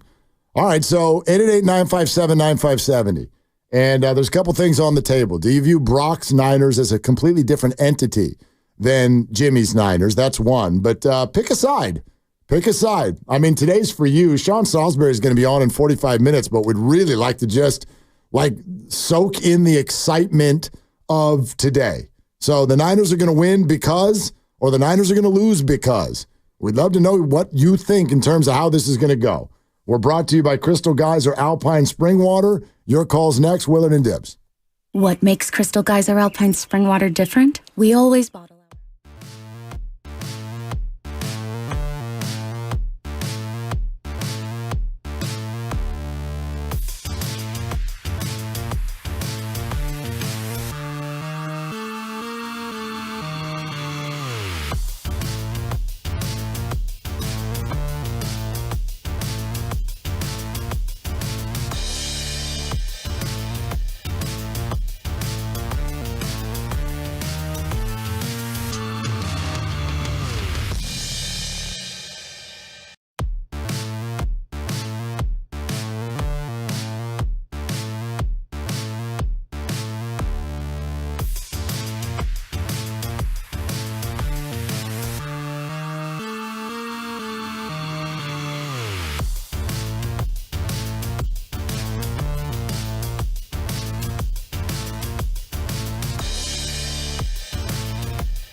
When you look at the Niners receivers between Juwan Jennings and Debo and Brandon Ayuk, who is the best man beater of the trio? It's a great question. That's a tough one. I mean, now back to Will and Dibby on 95.7 The Game. Did we ever continue that? Listen, I want to share with everybody what happened there, because Dibs had the interview of his life yesterday. No question. Big. And then Steiningu played that, and then it ends, and everybody's like, so what did he end up saying? And we can't answer that because we were running around the room in circles. True. Throwing clothing articles, hats are flying across the room. People are unbuckling belts. People are just absolutely losing it because of what had just happened with Greg Cosell. So I can't even remember what did he end up saying. Do we have it, Grandy? All right, here it is.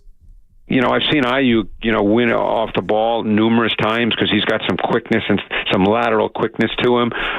Debo is more physical, and Jennings is more physical, so they're different players. I can remember in the Super Bowl where Snead matched up to Samuel in some critical situations, and he did a really good job against him in press. So, press sometimes can be hard. We'll see. But they're going to get it. The question now, that is one of the critical pieces in this game. All right, few things that we need to throw out there. So first of all, no, he never got to a definitive answer. He did say that Ayuk is good at it sometimes. Then he talks about Jennings, who, by the way, is out and is not playing in this game.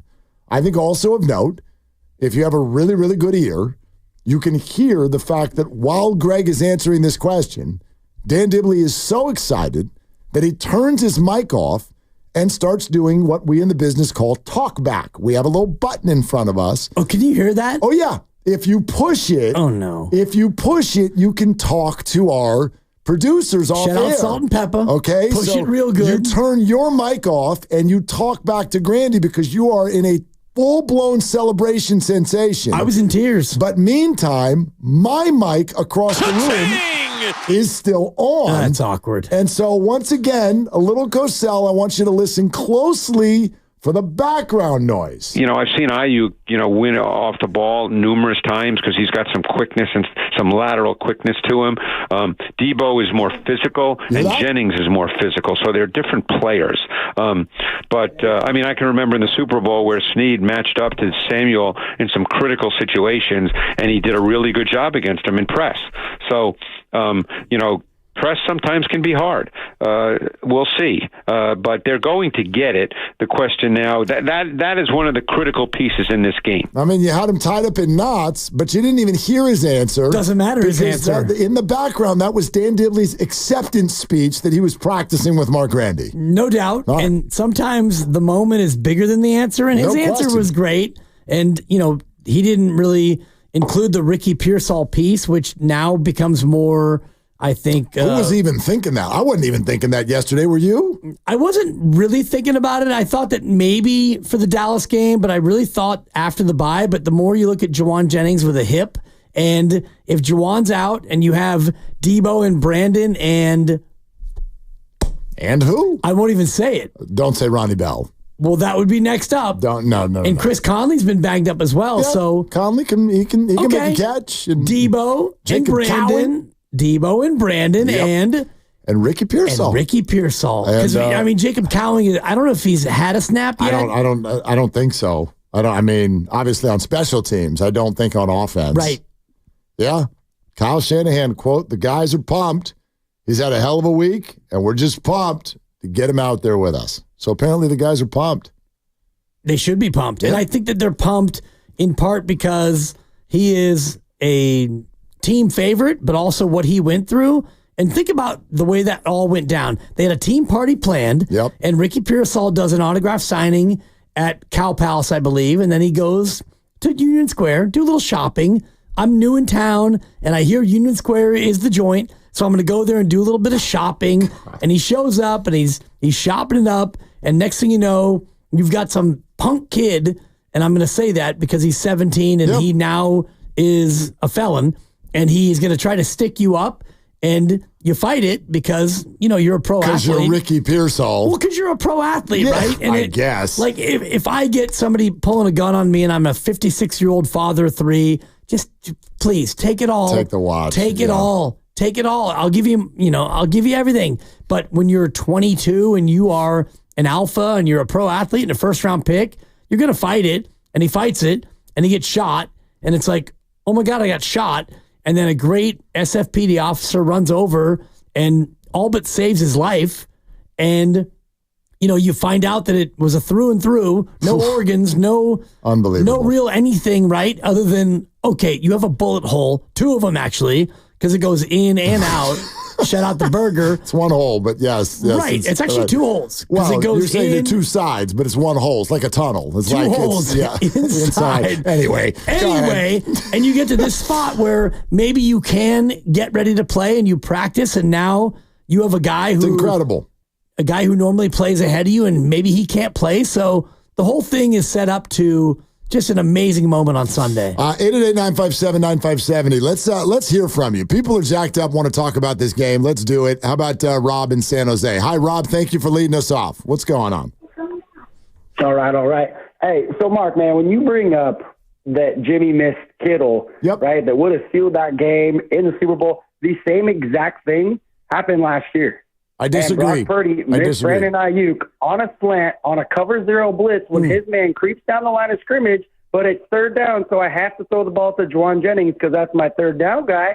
He makes that completion. If you go back and look at the film, there is no one anywhere near Ayuk. He should have the sense to be able to make that play. We win. No, but there's someone in Brock Purdy's lap in the form of a defensive lineman on that play. But Rob, it doesn't even matter because I can't discount your point. Like, if your point is going to be, hey, Brock had a bad play once too, well, sure. That's not my larger point. The point I made about Jimmy was circumstantial to the conversation I was having with Dibbs in that moment about that play. I was simply saying that in the Super Bowl 5 years ago, I think there are other plays that people don't point to that ended up being decisive in the game as well, not just the popular ones. If you want to back up, though, and talk about the larger question, I'd be curious in your answer.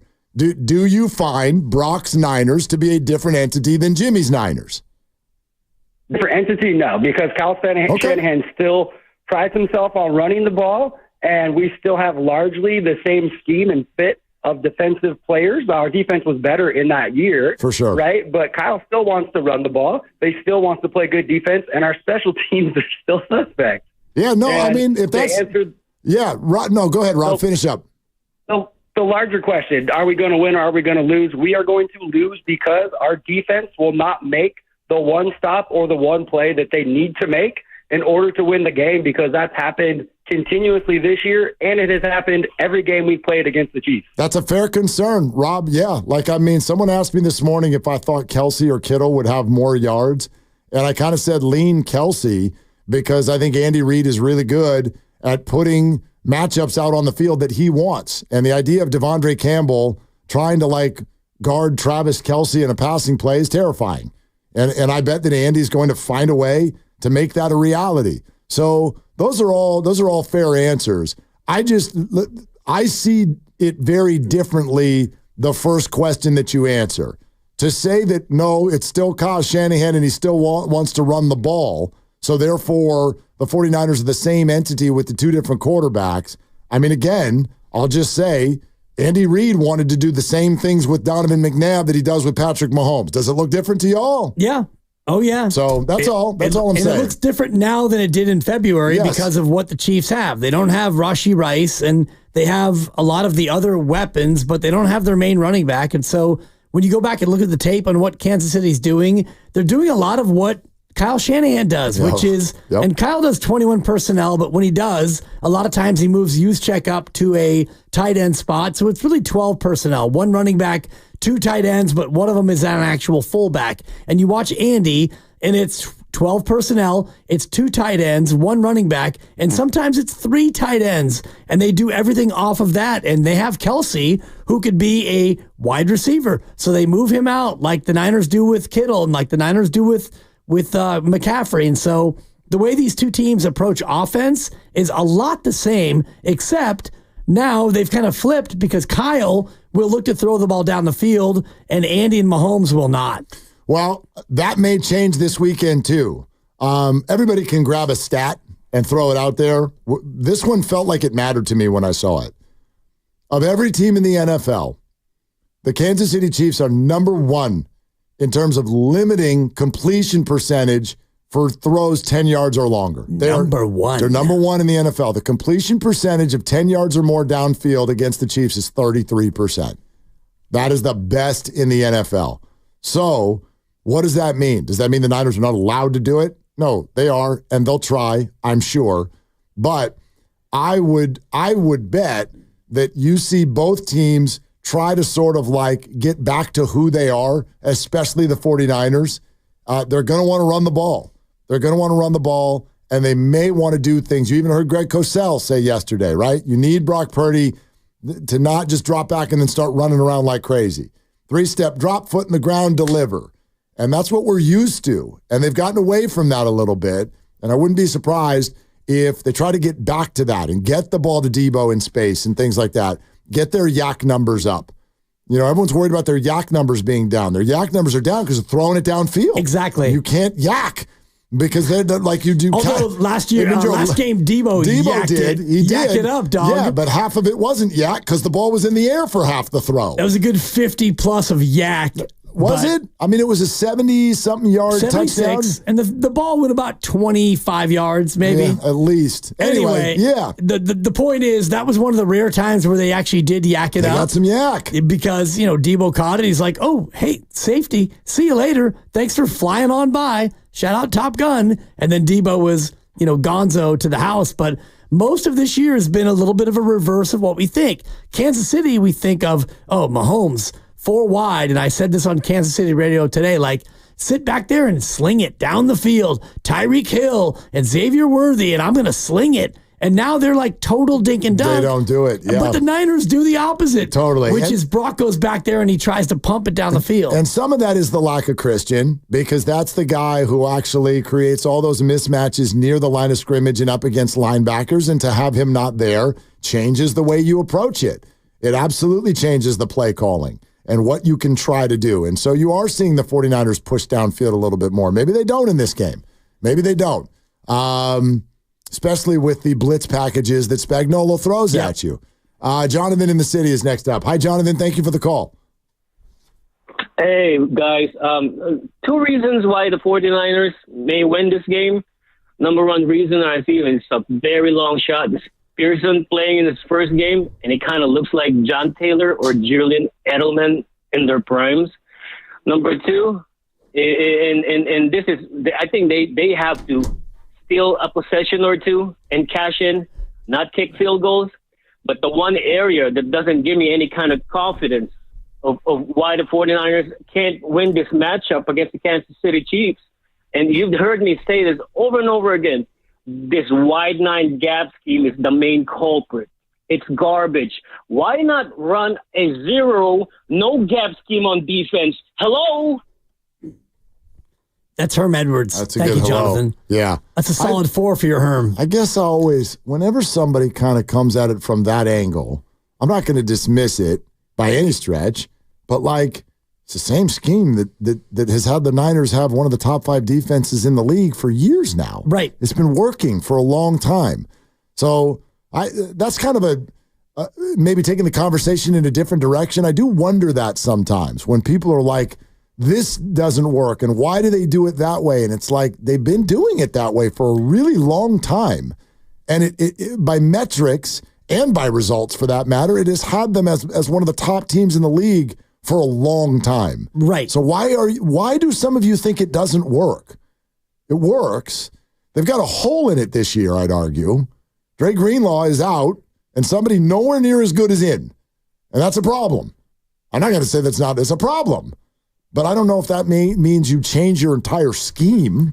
Well, and when you change scheme, a lot of times you have to change personnel. Yep. So if you want to change scheme, and Jonathan is critical of the wide 9, and you look at Nick Bosa when he lines up, it's like, dude, Are you even on the field? You're so far out there, and yet Nick, gets around the edge and he does the occasional spin, and they run some TE stunts where the tackle goes out and the end comes in, and you look at what they've done in the past, and you're right, Mark, the scheme has worked, and a lot of it is allowing the linebackers to come in and fill Fred and Dre when he's healthy, and so it's not as big of an issue when you've got speedy linebackers, and the whole thing is built on personnel, like Shanahan. His scheme is built on, in large part, who he has. And he builds it around a tight end who loves to block.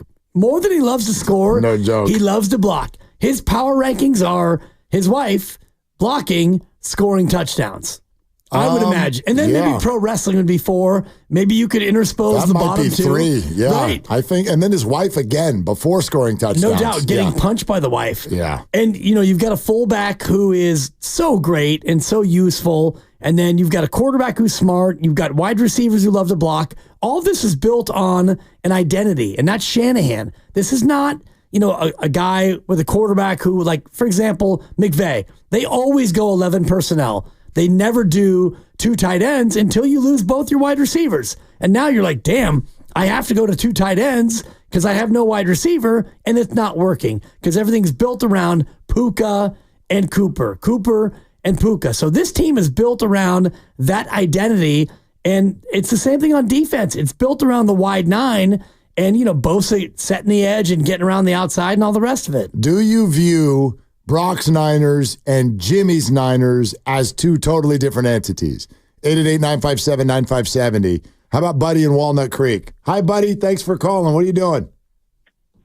Hey, guys. I'm just going to kind of start off with wow. I can't believe some of the comments. I mean, to think that, of course, there's such a dramatic difference between Brock Purdy's 49ers and Jimmy G's. Thank you, buddy. buddy. It's not even close. I mean, is there a difference between Patrick Mahomes, Chiefs, and Alex Smith, Chiefs? I'm going to say yes. Both very good quarterbacks. But I'm going to throw a few things out here, guys, and I call it the if. The if then. If we don't have a holding penalty when Colin Kaepernick's playing the Ravens, we win the Super Bowl. If we intercept the ball against the Chiefs a few years ago, we win a Super Bowl. If we make a field goal or an extra point last year, we win the Super Bowl. If we make a couple plays this year, we're 5-1. No one's caring about it. The difference between the Chiefs and Niners is very, very small, and the difference is the guy that plays for the Chiefs, and he's the man. I mean, and we all know that.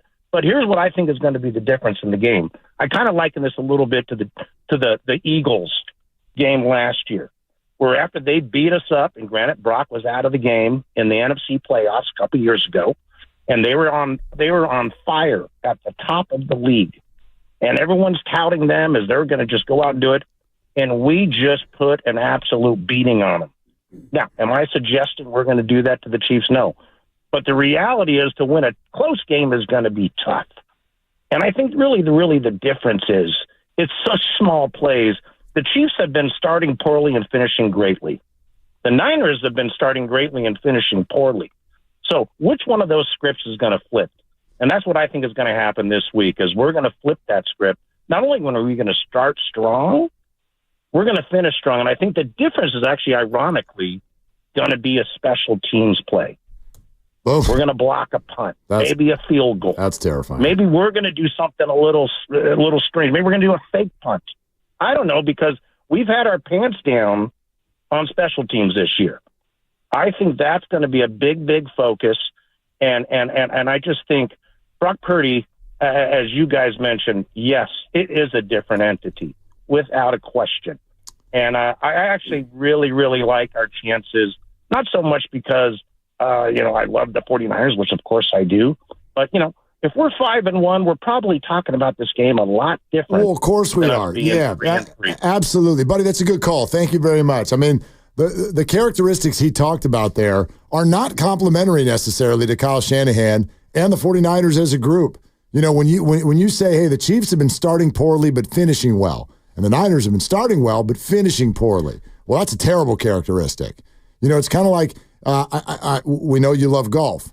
You ever have one of these days where you hit the ball terribly, but you putt well? Yeah. And what happens? You score well. Yeah. But what happens when you... That's all my rounds. When you hit the ball really well, but you putt like crap.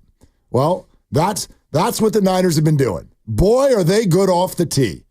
Whoa, 275 down the middle, boom, every single time.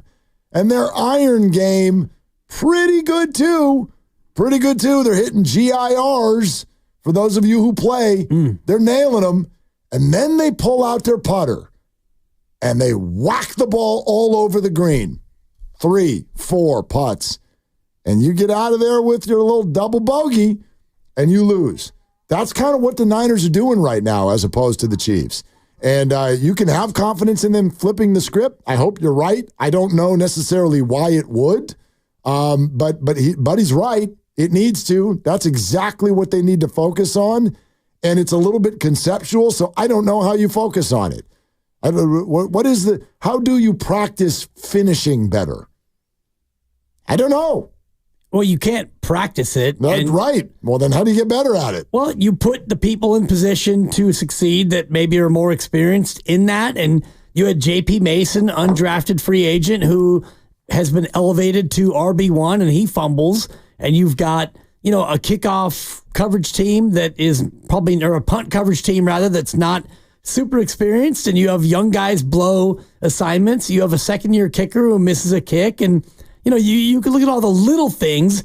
You have a backup linebacker who you've played a ton, who is 28 or 29 and slow of foot. And you're asking him to do things that maybe he can't do. So there are all these little things where, you have to be able to close, and that's one thing they haven't been able to do. 888-957-9570 is the number. The Niners are going to win this weekend or the Niners are going to lose this weekend because. Go ahead and fill in that gap, 888-957-9570. I would answer it. The Niners are going to win this weekend because, A, they're at home, B, they need this more, and the team that needs it more usually does. And C, I am denying this idea that the Niners, quote, never beat the Chiefs. These are Brock's 49ers, not Jimmy's. They're 0-1, and it was razor thin.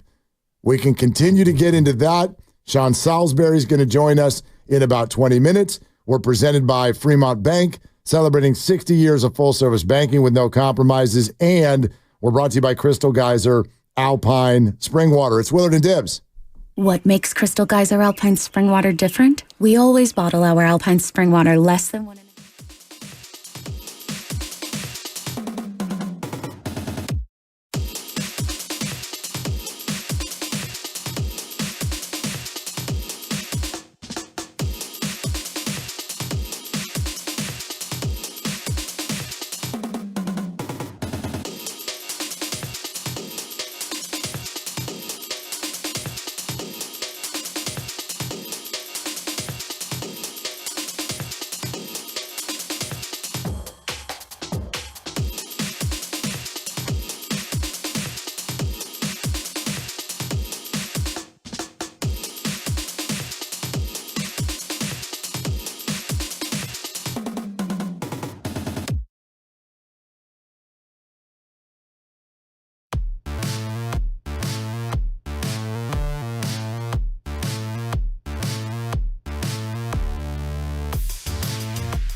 Now, back to Willard and Dibs. It's a great question. Wow, that's a great question. That's a great question. That's a great question. And that's a great question. On 95.7 The Game.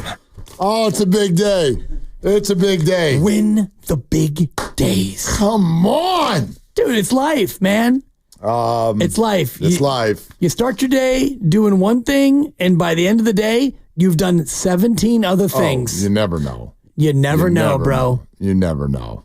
I mean, that's why. Mother Nature, man. Well, that's why, and it's like, it's the most boring response that anyone can give you about anything, yet it is true 100% of the time. Greg Cosell eventually gave it to you when you boxed him into a corner yesterday. Yeah, I did. With a toughie. You gave him a toughie. You asked him who of the 49ers receivers is best at beating the press man. It's a cupcake, Cosell. And he was like pulling his collar away from his neck. He was so uncomfortable. You know, I've seen Ayuk, win off the ball numerous times because he's got some quickness and some lateral quickness to him. Debo is more physical, and Jennings is more physical, so they're different players. I can remember in the Super Bowl where Snead matched up to Samuel in some critical situations, and he did a really good job against him in press. So, press sometimes can be hard. We'll see. But they're going to get it. The question now, that is one of the critical pieces in this game. Okay, so with about 9 seconds to go in that bite is when you hear the most boring response that you can give anyone about any question, but it is true 100% of the time. It's 2 words. We'll see. Yep. Now, what do you think's going to happen in the game this weekend, Dibs? We'll see. Oh, the great answer. Well, I can tell you what I think, and I can tell you what I know that I've seen, and I can tell you what the trends tell me, and I could EPA you and DVOA you into a submission. But ultimately, when you have a play that is designed by Kyle Shanahan expertly, and you have a receiver who double moves you and is wide open, and the throw is on time, and the receiver puts his hands up and he drops it. And this is not to pick on Ronnie Bell, but that play is a perfect example of what we're talking about. Kyle calls a play for Ronnie Bell. Ronnie runs the route perfectly. Brock throws a ball that's a 99 out of 100, and Ronnie goes up, and it's oh. And, we could talk about the Super Bowl and Spencer Burford, who went the wrong way, and Ayuk is wide open. Whatever you want to say, and 4th and 2, and Mahomes runs a read option, not a zone read option, Greg, and Bosa crashes down, which he's supposed to do, by the way, and there's no fill behind him, and they get a first down. And we can look at any of these plays in any of these games, and that's where these games are often won and lost on a razor-thin margin. Nobody wants any more of those, though. That's what I've noticed from 49er fans this week. Those can all be true. Nobody wants any more ifs. Nobody wants any more, well, if they had not gotten held, and if Spencer Burford hadn't gone the wrong way, and if Ronnie Bell catches the ball, and if Jimmy Garoppolo sees George Kittle down the seam, like, we could do this every single week. If they just make that one play, this is the week where the 49ers have to make that play. They got to make that play. I think it's incredibly damaging to the entire season if the Niners lose this game in a fashion that they have lost the games before. If the Niners lose 27-14, I actually think that is less damaging than if they were to somehow put together yet another come-from-ahead loss. And I don't even mean this about the Chiefs. All of the games, the Rams, the Cardinals, the whatevers, with the building of the double-digit lead and then the collapsing. If that were to happen again this weekend, I truly believe it's something that could dog them the rest of the way. They can't have that happen this weekend. And that is where you and I differ, because that, to me, is where it comes down to coaching and culture and leadership and all the rest of it. Because, yeah, even if this game goes the way that the last couple of games against the Chiefs have gone, where you are so, and I borrow from Guru, tantalizingly close. You can taste it, and yet you lose it. And maybe it's another one of these classic Kyle Shanahan 10-point lead games where you just don't close it out, and you lose this one 24-23, and the Chiefs, Mahomes gets the ball back with 58 seconds left and one timeout, and Butker from 57, and you lose again. Butker. And I guess the Niners would, no, they wouldn't cover because they're favored, but, pay the Chiefs and the Chiefs money line. Yeah. But if it's a game like that, fans, I think, will have PTSD, and the Niners themselves will be a little bit hurt about it. But if that affects you going forward, that's a you problem, Niners. Well, of course. All problems related to the 49ers are 49er problems. Yeah, absolutely. Like, no one's going to feel sorry for them. Sean Salisbury in less than 10 minutes. Let's go back to the phones. Raul in Pittsburgh. Hey, Raul, thanks for calling. You're welcome, guys. Thank you for taking my call. Appreciate that. I have a different point. I think that the Niners will win. I think there's a player that we haven't talked about a lot. I think that there's a difference. I think is that the new kid, Dominic Purdy. Yep. I think he'll be a difference in that line. Yeah, he's very strong, and I believe he was the defensive end at one time, so he understands the process, and I think he'll be a difference against Mr. Jones. I think that that will be where I think we'll win the trenches against him, because I believe, if I'm not wrong, that's how time that we lost the Super Bowl. Our weak area was in that area of the right guard, if I'm not wrong, a couple of times. That's correct. The Super Bowl. Yeah, that's the perfect spot. Yeah, Raul, thanks. Yeah. I will say this. They mentioned a couple of times that Chris Jones this weekend will get the, quote, Aaron Donald treatment. And you sort of wonder, like, well, why hasn't he in the past? Or maybe he has. But you think of recent games when Aaron Donald was at the height of his powers, and I can remember remember when Dan Brunskill had never been heard of, and he got thrown in there before a Rams game, and everyone's like, oh my God, Aaron Donald's going to dominate this game. And the Niners completely kept him down. I would argue the last handful of times they played the Rams, Aaron Donald was not that big of a problem. So they have a plan for handling an interior defensive lineman that way. They have not been able to handle Chris Jones at all. He's literally ruined 2 Super Bowls. And he's playing as well as anyone on defense in the whole league so far this year. So I don't know if they've given the Aaron Donald treatment or if they just haven't felt the need in previous games against the Chiefs. They need to. They need to treat Chris just like Aaron Donald, because they've had success with that in the past. They have, but if you want to devote 2 to Chris Jones, and you should, but so you have your guard and your center, and you're going to double him every time, and that's going to leave your other guard to single up, your tackle, and your other tackle, Trent Williams, to single up. And so then it comes down to, are you going to have your tight end stay in, George Kittle, or Eric Saubert? Are you going to have Kyle Juszczyk stay in and try to chip a guy who comes in? The problem with interior defensive disruptors is they're going to disrupt you. And if you have 2 guys on him and he beats those 2, oh, well, then you're up a creek. You're toast. And that's what these guys do. Aaron Donald and Chris Jones, they don't really, even if you double them, oftentimes that doesn't stop them, because if you double a guy in the interior, that's usually the center post snap trying to get up there and double up on a guy and duo block a guy. And if that doesn't work, well, now you're totally toast. Unless you want to go, all right, we're going to keep the fullback in, which I think they'll do a lot of, and you're going to have the tight end can't chip a defensive tackle unless you want to slide everyone over and then he takes on the defensive end. It's not what the Niners do. So you're going to ask your interior 3, where that's the most vulnerable spot in your line anyway.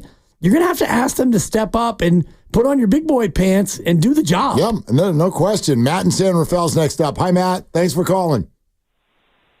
Hey, guys. A bunch of stuff to say, so I'll try to go quick. One is, I think Pearsall is actually going to be a factor in this game, because I honestly think he's the receiver on the Niners who is most equipped to be press man coverage. I don't know how much he can play because he's only practiced a couple of days, but I think he's relevant. I don't think Cowing's going to be relevant, and here's my little side note, because he can only catch the ball inside the 10. Now, the players I think are going to be critical in this game. Last I talked about Jones, as you guys have said before, he is Like, he's the guy that's going to make or break this game defensively for the Chiefs and going to make the Niners either be able to do what they want to or not. So he's important, and I think, sadly, that Campbell or whoever plays that position is going to be critical for the Niners because I think the Chiefs are going to go after him. If you have him covering Kelsey, we're toast. The problem is Hufanga would have been perfect. Drop him into the box, have him play a small linebacker because they are not particularly good at running the ball without Isaiah Pacheco. They could have done that. Do they have a safety who can do that? Do we have D. Winters? Can D. Winters cover in space? Can he play the scheme? But I think that those two positions, for the offense, Jones, and for the defense, whoever plays that second linebacker or whatever that position is going to be critical because Kelsey is going to be the focus of the game because they don't have any other weapons right now. Anyway, I'm going to be there. I'm going to have no voice on Monday, but I'm stoked for the game, guys. Whoop, Nice. Call us Monday. Yeah, absolutely. Matt, thank you very much. Yeah, I mean, that's good X and O breakdown. And I'm sure, look, that's what both of these coaches are in the lab doing right now. Andy Reid. I'm in the lab. Yeah, Andy Reid all week is trying to figure out, or for 2 weeks now, how are we going to get Travis Kelce lined up against Devondre Campbell? We think we can win that one. And Kyle Shanahan and Nick Sorensen are like, so how do we avoid that? Let's avoid that. And sure, there's no Hufanga, but I think Mustafa does do a lot of the same things well that Hufanga does. That one to me is going to be a matter of discipline. And this is why I worry about a couple of young players in the secondary for the 49ers, is you're going to have to stay very, very disciplined and not look at the shiny objects and end up going the wrong way. And that's what the likes of Andy Reid and Kyle Shanahan are so good at doing. Let's get into this, not just the X and O breakdown, but the emotional side of this matchup with absolutely one of our favorites, who's great at breaking it down. He's going to join us next. That's Sean Salisbury. Then we're going to get back to your phone calls at 888-957-9570. We'll let you hear everything that Kyle Shanahan had to say today. That's all coming up. Brought to you by Crystal Geyser Alpine Spring Water, Willard and Dibbs. What makes Crystal Geyser Alpine Spring Water different?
Now, back to Will and Dibby on 95.7 The Game. You know what I'm saying? Totally. There ain't nothing better than this. I've been waiting all week for today just because I knew you can feel it from the fans.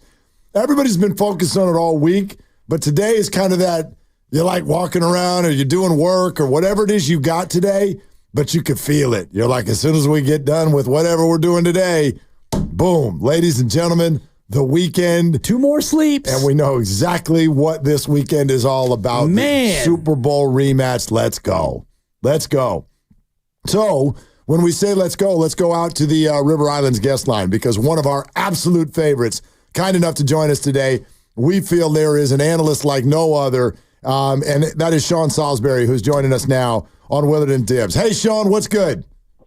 Hey, guys, all good, and it's a pleasure to be on with you. You know I love joining you, so thank you for having me. Yeah, no, thank you for doing it. We're excited about this one. Thousands of questions. Let me ask you this, though. When you look at the Kansas City Chiefs now, how would you describe the evolution of a team that used to kind of be about Patrick Mahomes, and right now, Sean, honestly looks like it's more about their defense? It is. And even think about this last year, guys.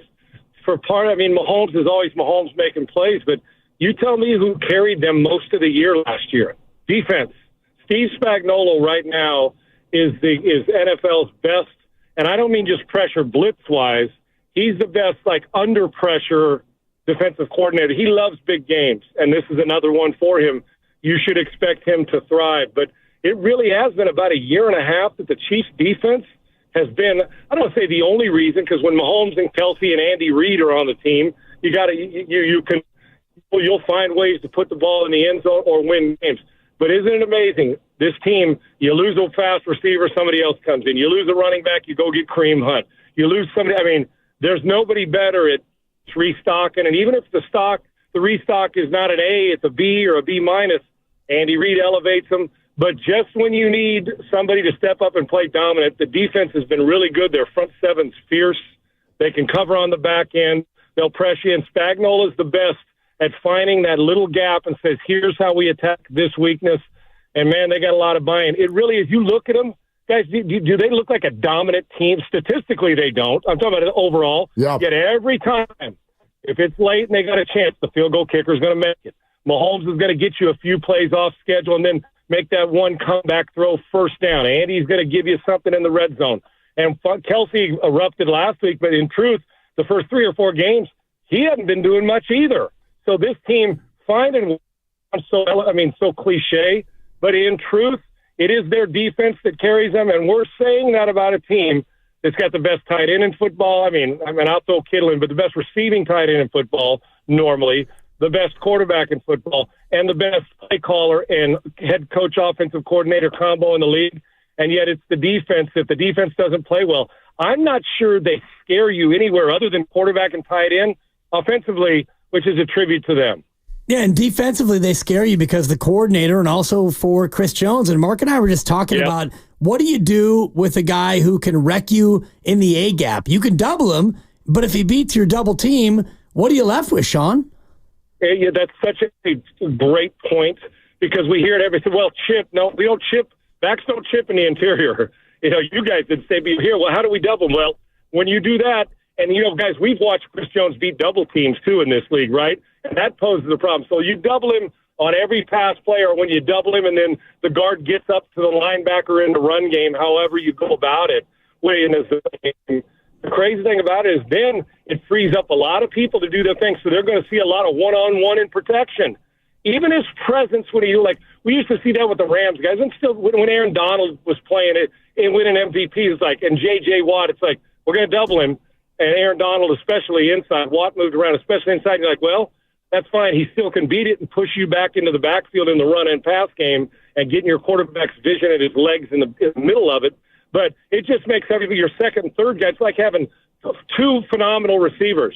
Then the third guy catches 90 balls because you can't double them all. And it's much more difficult when you got a guy who's not only a good run defender, but a run disruptor, but also has the pass of a guy who plays on the edge. So that is such a good point, and not only valid, but something that is one of the greatest advantages. I don't know how you guys are, but I've always said I build football teams and defenses, and I guess kind of like baseball, up the middle, but inside out.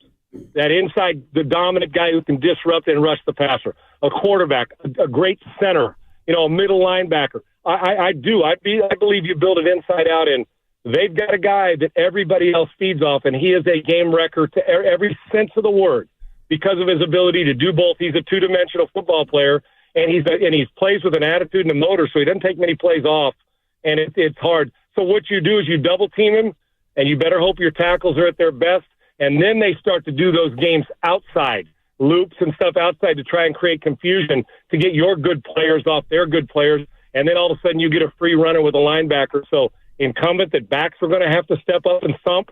But it is really, really hard to spend 60 plays, 65 plays a game, doubling the guy, and then hoping everybody can hold up on the outside because you cannot chip on the inside. It does require a 300-pound double. And if you're going to just block him by yourself, well, you better be able to dress in a phone booth because that guy's really good. Sean Salisbury joining us here on Willard and Dibs, 95.7 The Game.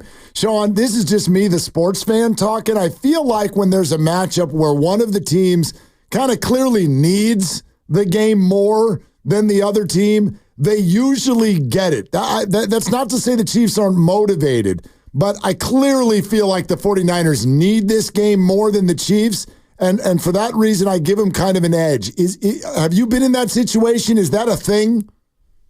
I think it is. And you know what's crazy about it, guys? And I don't mean it's not like I'm blowing smoke at Kansas City, but Andy Reid sure doesn't feel like the guy to take it for granted, right? And And here's another thing, and it's a very valid point that you're making. But think about this: we've all watched. It seems like they're on national TV every friggin' minute, right? Every week. So we all see most of their games on a national level as the game of the week, whether it's Sunday in the afternoon this week or Monday or Sunday or Thursday. Have you seen them play a great game yet this year? I'm talking about where it's like you come out of it saying, that's a Super Bowl champ. I mean, you haven't. It's been bits and pieces and defense. So when you go through that, and I'm only going to say this about compared to the Texans because I'm around it every day here, they're 5-1. And, guys, they've played – kind of average at times, been good in parts. They have not played a complete game. And so last week, everybody called it a trap game playing, their game last week. Well, this looks like a trap game in New England. No, they buried them because they realized they haven't played a complete game. So with Kansas City, I don't believe their team feels like that they've been that team, oh my gosh, so explosive. They're going to hang 40 on you.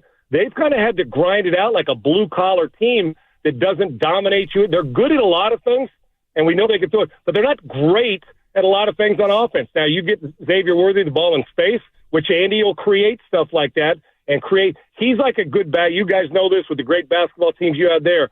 Andy's the guy who gets his guy the ball on the spot where he wants to catch and shoot. He does that with his players on offense so they're comfortable, even though they're not filled, Juju Smith-Schuster coming back after he's gone. Again, I mentioned Kareem Hunt. So I believe that I think the 49ers are going to win the game. I do, because there's got to be a sense of urgency, finally getting at least close to as fully healthy as they can be, even though McCaffrey, and I think Jennings is out as well, but they still have weapons, and they also have struggled to put that full, oh my gosh, game recently. I like the San Francisco 49ers at home, and that has something to do with it, and I don't think the Chiefs are going to come in, we're okay, we can afford to lose, because of the element of who they're playing. They're not playing a team they're supposed to dominate. The 49ers are supposed to be a dominant team in the NFC. So I think that helps them guard against it. But, yes, if you're talking about urgency and putting yourself at a point where you're in a chase mode, that's not the Chiefs. That's the 49ers. And teams that are well-coached and disciplined, they feel like that they understand the sense of urgency. I like a close one, but I actually think defenses are going to win in a lot of these battles this week. I think the 49ers are a field goal favorite in my mind at home. Yeah, and favored by one. Sean Salisbury here on 95.7 The Game. When you talk about closing, why have the Niners been unable to close in these games where they've got 3 losses, but 2 of them they had big leads in the second half? Yeah, guys, I don't like that trend. Do you?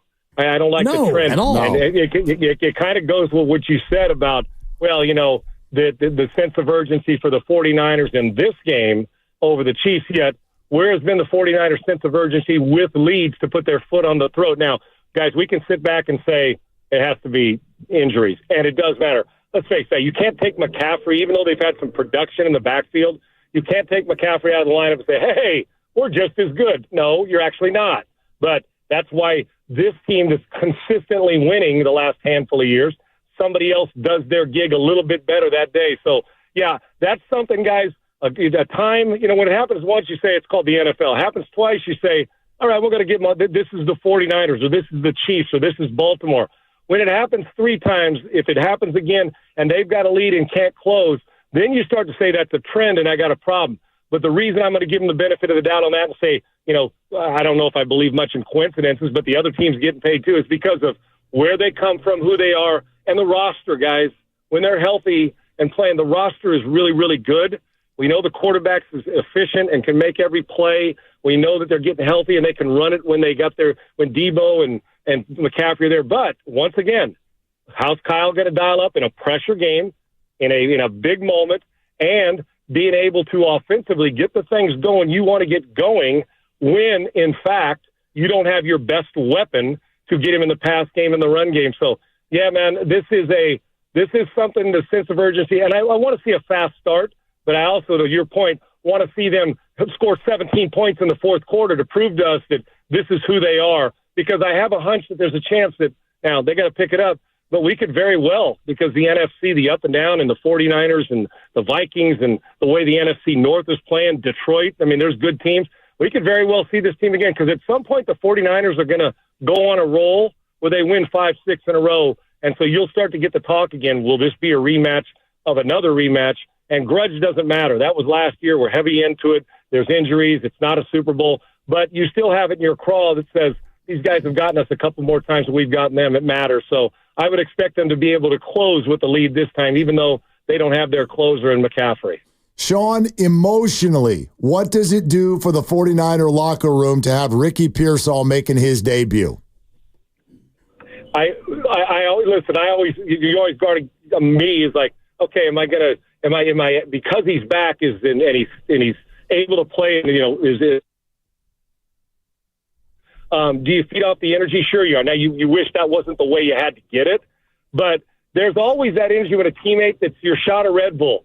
But you guys also know while pregame and the week going on, he's going to be jacked up. They're going to be fired up, and it's going to be awesome, and the crowd's going to go nuts. But like anything, the old Mike Tyson, once you get punched in the face, his performance on the field is going to be more important than that energy can't carry you through 4 quarters, because once you get it in the mouth, now you're fighting and scratching to battle the team that you're playing against and the guy you've got to block and the guy you've got to tackle. But there's no doubt, not just the energy of a football game, but the guy's life. You never know what could have happened, and he's rehabbed it and back, and I think we're all anticipating this. It'll be a great story, but still, while the energy leading into, you're going to have to just have football energy regardless of this, but it's going to be a great energy and great pregame and watching them come out of the tunnel in the locker room. But I'm sure when they get to the stadium and all practice week long, there's been a different vibe on the practice field, knowing that a guy was shot, a while back, and now he's going to make his debut, and it's going to be pretty exciting. But the Kansas City Chiefs don't care about that. They care about the player, I'm sure, but they don't care about the momentum you've got going into a game. They plan on thumping you and saying, now it's football, once all that, the hype and all the talk is gone after pregame. Yeah, no doubt. And, the emotion of it is huge. And when he came to practice this week, it became a big thing, and the team rallied around him. But even beyond that, I think about Ricky Pearsall as a player who looks to be a good route runner and possibly a good man beater. How important would it be to have that sort of a receiver against a KC team that all but pressed you into submission last year in February? I think it's awesome. And you're right. All the talk, of course, the story is the guy overcoming this. And I think it's a phenomenal story. And I'm sure it would have been fun to see the practice and the vibe and see the reaction all week long. I can tell you this, though. He is a very precise and dynamic route runner. And how awesome would this be? Don't you guys kind of feel when you're riding that in-game momentum that wouldn't you come out of the tunnel and in your first series get him the ball just to get his hands on? I would. Get him the ball, get him going, because guys like this can make a difference. And we talked about full team energy. What about just the single guy energy, how they elevate in times when they're like, man, if the bullet hits somewhere else different, who knows where I'd be right now? So it's all the emotions he'll go through, but precise route runner. And regardless of the grudge of coming back and trying to win, you don't want to get pounded into submission because you're a little bit embarrassed at times, and that doesn't go away. When you're bullied, you can get beat by a team finessing you to death. We've all been there. It's like, come on, you got a lucky knockout punch, and you landed it. I want a rematch. It's when the guy comes and hits you in the mouth 10, 15, 20 times, and Kansas City's defense did that some in the Super Bowl, that's the one you want. You want the rematch. So Pearsall's energy, getting some revenge on a Super Bowl game that they want, and hoping that they get a chance again at the end of the season. But the psychological thing carries over here, guys. You get your butt whipped in this one, and then you're like, well, wait a second now. Yeah. I don't like that trend. But you go beat Kansas City, and you send a message before the midway point that last year doesn't matter anymore. We'll see you guys again. Sean Salisbury with us on Willard and Dibs. Sean, before you go, would love to get your perspective on the conversation we've been having before you came on. And there's so much talk about how the Chiefs have had the 49ers number. And sure, there's Andy Reid and there's Kyle Shanahan in their matchups. But I start thinking about this today, and I'm like, I see the Brock 49ers as a different entity than the Jimmy Niners. And therefore, I look at Brock's Niners as 0-1. What is your perspective on that conversation? 100% agree. 100% agree. I just think that Brock's a better playmaker all around. I do. That doesn't mean one's 10 times more. I just do. I think and you guys know we've had conversations about Jimmy in the past. I thought at times Jimmy got an unfair rap, and every time they lost it was blamed on him. But Jimmy missed throws that you have to make in big games. Now, I'm not talking about the tight window throw. I'm talking about the guy that's wide open. The easy ones you can't miss. They're the best players in the world. They'll make the big plays or the tight window plays. But Breeze and Manning and Mahomes, the great ones, make the simple play all the time. The ball didn't hit the ground. And I think that's where an advantage. And I just think there's a little bit when you've been a 7th-round pick, you've been a guy who wasn't supposed to be playing NFL football or just grinding to be a practice squad guy. And now you're the guy, and he's proven it over now 2+ years. Yeah, this different. And if we're going to put all the emphasis on that position, which we do at quarterback, then how can we talk about, they got their number? They got their number once. Okay, so you're exactly right. And now fully get them healthy and get them going, at least as close to health as you can get, not having McCaffrey in that gig there. But I think Brock Purdy, in truth, there's just a different mentality about his game. I just think he's a better quarterback than Jimmy. Doesn't matter where you got to drive. I just do, and I think he thrives on these moments. I expect him to have a big game tomorrow and at least handle the duress that he's going to, or Sunday, that he's going to face. Sean, you're the best, man. Thank you so much for making some time for us. Guys, you're always great with the question. It's always awesome to come on with you. I look forward to it again. Thank you. There it is. My Sean man. Salisbury on Willard and Dibs on 95.7 The Game. Always good. Yep. And I like him having an appearance because he's astute, but he's not afraid to give an opinion as well. And a lot of people in his spot will hem and haw and defer to this or defer to that.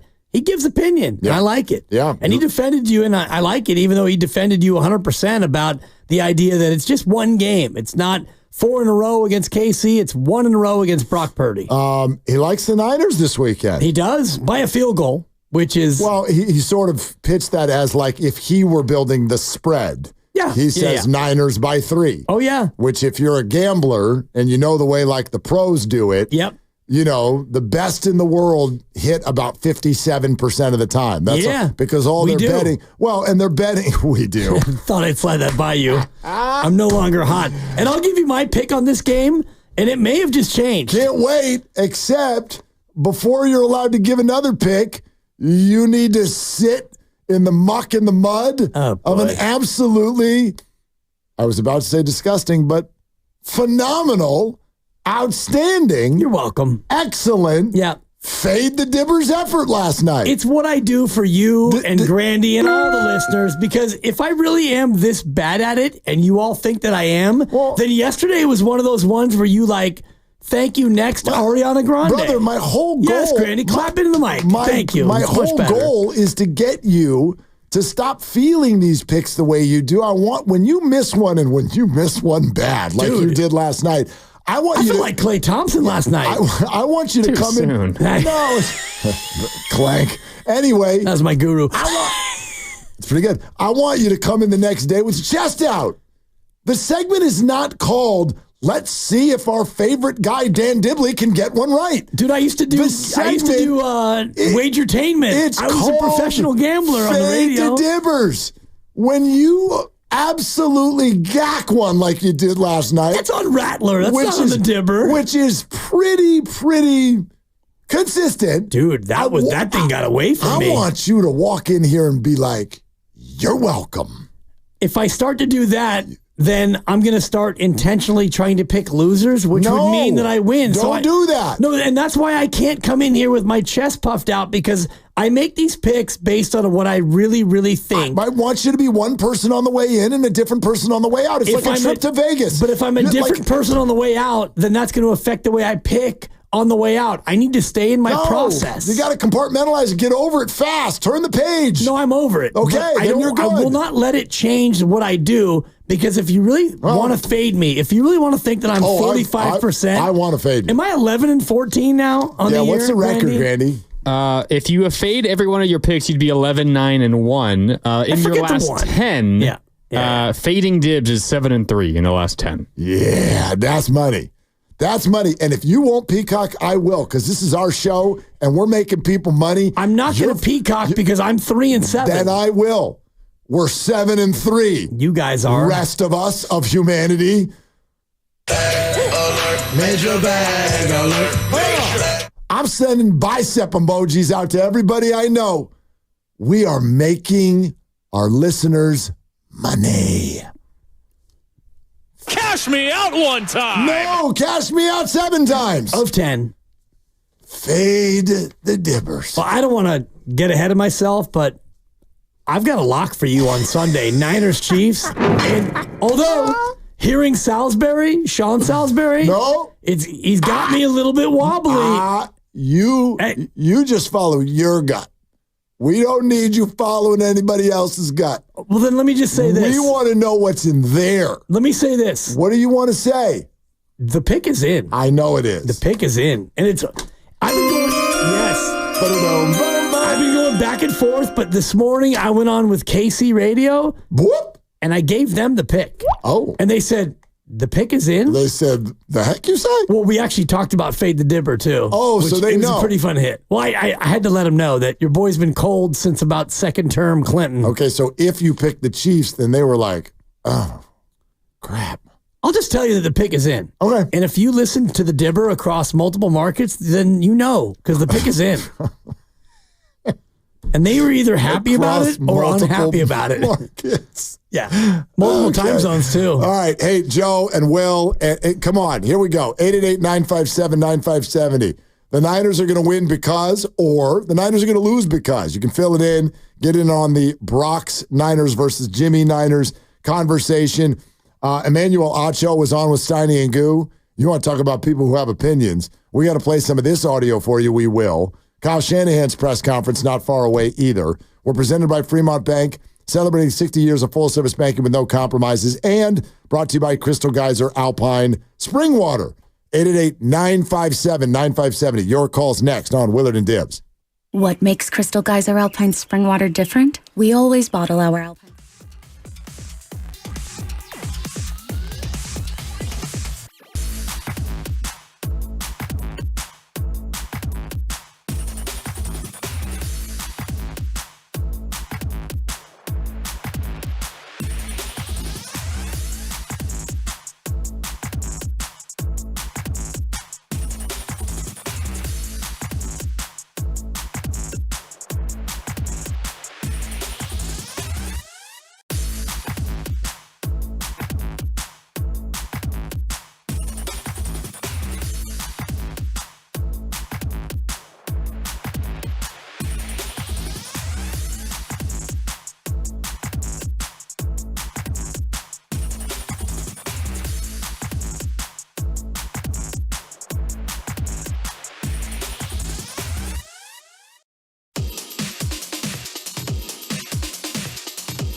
Dub Nation, it's Steve Kerr. You're listening to Willard and Dibbs on 95.7 The Game. Hey, Dibbs, your picks stink.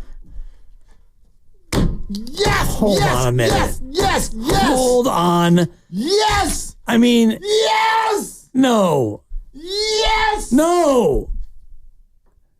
God, I love that man. It's one thing for Moses Moody, who, I mean, Moses and I, we may have spoken once, maybe twice. It's one thing for Moses to do that. He's reading script. But for Steve Kerr? Yeah, and there's two differences. One is Moses Moody, the other Steve Kerr. But for those of you who didn't, and Granny, maybe you can play Moses Moody because Moses is like, come on. Bay Area, it's Moses Moody. You're listening to Willard and Dibbs on 95.7 The Game. Hey, Dibbs, your picks stink. Right, like it's playful. But Kerr, he is very much coming from that place of, Steve, I've got your back. No, you don't. No, you don't. No, you don't. No, you don't. Listen to the jackal over here. Steve loves me. The vitriol in Steve's voice when he got the opportunity to take a shot at you. Listen to the energy behind this. Dub Nation, it's Steve Kerr. You're listening to Willard and Dibbs on 95.7 The Game. Hey, Dibbs, your picks stink. Yeah. Hey, Dibbs. Dude, there's an edge in there. Your picks stink. When's the first time we have Kerr on? Should be next week, right? Yeah, I guess next week. They play games that count next week. Hey, Lucas, Wednesday. do we have never mind. Sorry, that got awkward. Yeah, let Kerr know I got questions, and they don't have anything to do with his beloved rotation. Should I spoil the bit here or no? I feel like we're getting our relationship and our season off to a bad start. But go ahead. Yes, spoil it. So at Media Day, we hand, our people hand every one of these guys, players, coaches, a script that we want them to read. Right. And for the people that read Dibbs, your picks stink, they also read Dibbs, I like your picks. So I have both of these from Steve Kerr. I have both of them from Moses Moody. I have both of them from everyone. Well, then let me ask you this. Why do you default to the your picks stink side of it? Because your picks stink. We were just talking about how you got 7 of 10. You picked the Saints last night, and they lost by 1,000 points. Also, I like getting under your skin, Dibbs. Yes, because I know to go against it and make money. You picked a team. Didn't. Of course I did. The Saints had no players last night, and you picked them. They had Kamara or Kamara, however you prefer to pronounce it. And he got 18 catches for 12 yards because he can't move the ball. They had Renser Splatler, which is his new name, because he splatted the ball all over the field. You want Mark Grandy to sully his own name by coming in here the day after you said, everybody take the Saints plus the 2, and they lose by 1,000. I think. And you want Mark to come in here the next day and have Steve Kerr be like, Dibbs, you got great picks over there. Look at you with your picks. If Steve Kerr... That wouldn't make any sense. If Steve Kerr recorded both versions of the script, then what are we even doing here? Well, I heard that he only recorded the complimentary one after much persuasion. Arm twisting. He had no interest. Do you want to hear how the tone compares? Yeah. All right, let's hear it. Oh, wait, hold on. Sorry. Jeez. What happened set here? up. 2 and 1. Why is this not? And, magically, it doesn't exist. Here we go. Bay Area, it's Steve Kerr. You're listening to Willard and Dibbs on 95.7 The Game. You know what, Dibbs? I like your picks. Doesn't sound very genuine. When you play the other one first, you know what, Dibbs? He's like, you know what? Whatever. If I read this, can I go home, Raymond Ritter? Yeah. You know what, Dibbs? That was the I like your picks. I know you've lost 7 of 10. thing I've ever heard in my entire life. You know what, Dibbs? You've lost 7 of 10, but darn it, I like your picks. Thanks, Steve. It's almost like he's like, you're listening to Willard and Dibbs. You know what, Dibbs? They want me to be nice on this one, so I guess I will. Whatever. That's what that sounded like. I wonder if there are other rejoins that we will play about other things, because I gave a number of different ideas to the director of sports, and yes, one of them was about my picks, but the other ones were about other things. I wonder if they also recorded those. We'll find out. Stay tuned. Yeah. I've heard that Jonathan Kuminga would like you to talk less. That's one of the ones that I suggested. Yeah, I've heard that. Hi, this is Steve Kerr. You're listening to Willard and Dibs, but really, you're listening to Willard. Dab Nation, this is Jonathan Kuminga. You're listening to Wheeler and Dibs on 95.7 The Game. Hey, Dibs, your pick stinks. Time out. Time out. What? Time out. This feels a little bit one-sided to me. Kuminga? Come on, JK. Oh, my gosh. What a great moment for you. You now know what it's like to get dunked on by Jonathan Kuminga. Dude, seriously. Wow. Hey, Dibs, tell me how my dunk tastes. Because you just got dunked on. Oh. That's pretty good. Hi, this is Quentin Dial. Hi, this is Quentin Post. Quentin Dial. Former Niner. Hi, this is Quentin Post. I couldn't find your studio. Who are you? But Dibs, your pick stink. Oh, my God. Yeah. Hi, this is Quentin Post. Hey, Dibs, your directions stink. Totally right. Sometimes they're just for us. Anyway. Hi, you're listening to Lindy Waters.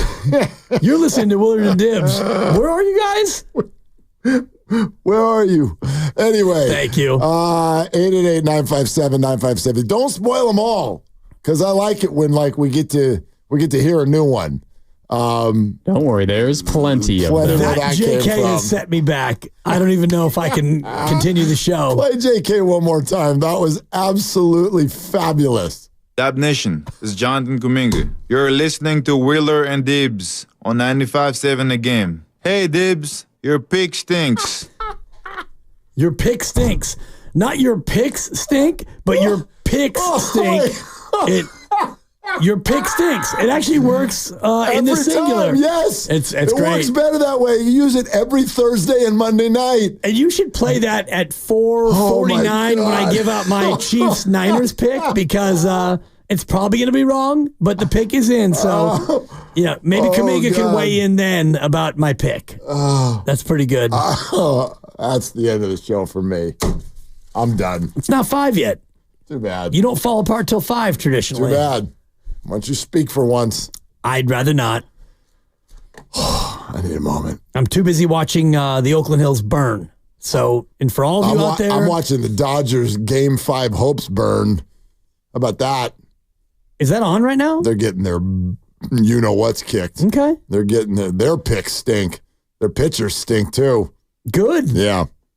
So, don't bury the Mets yet. Let's go to Joe in San Jose. Hi, Joe. What are you doing?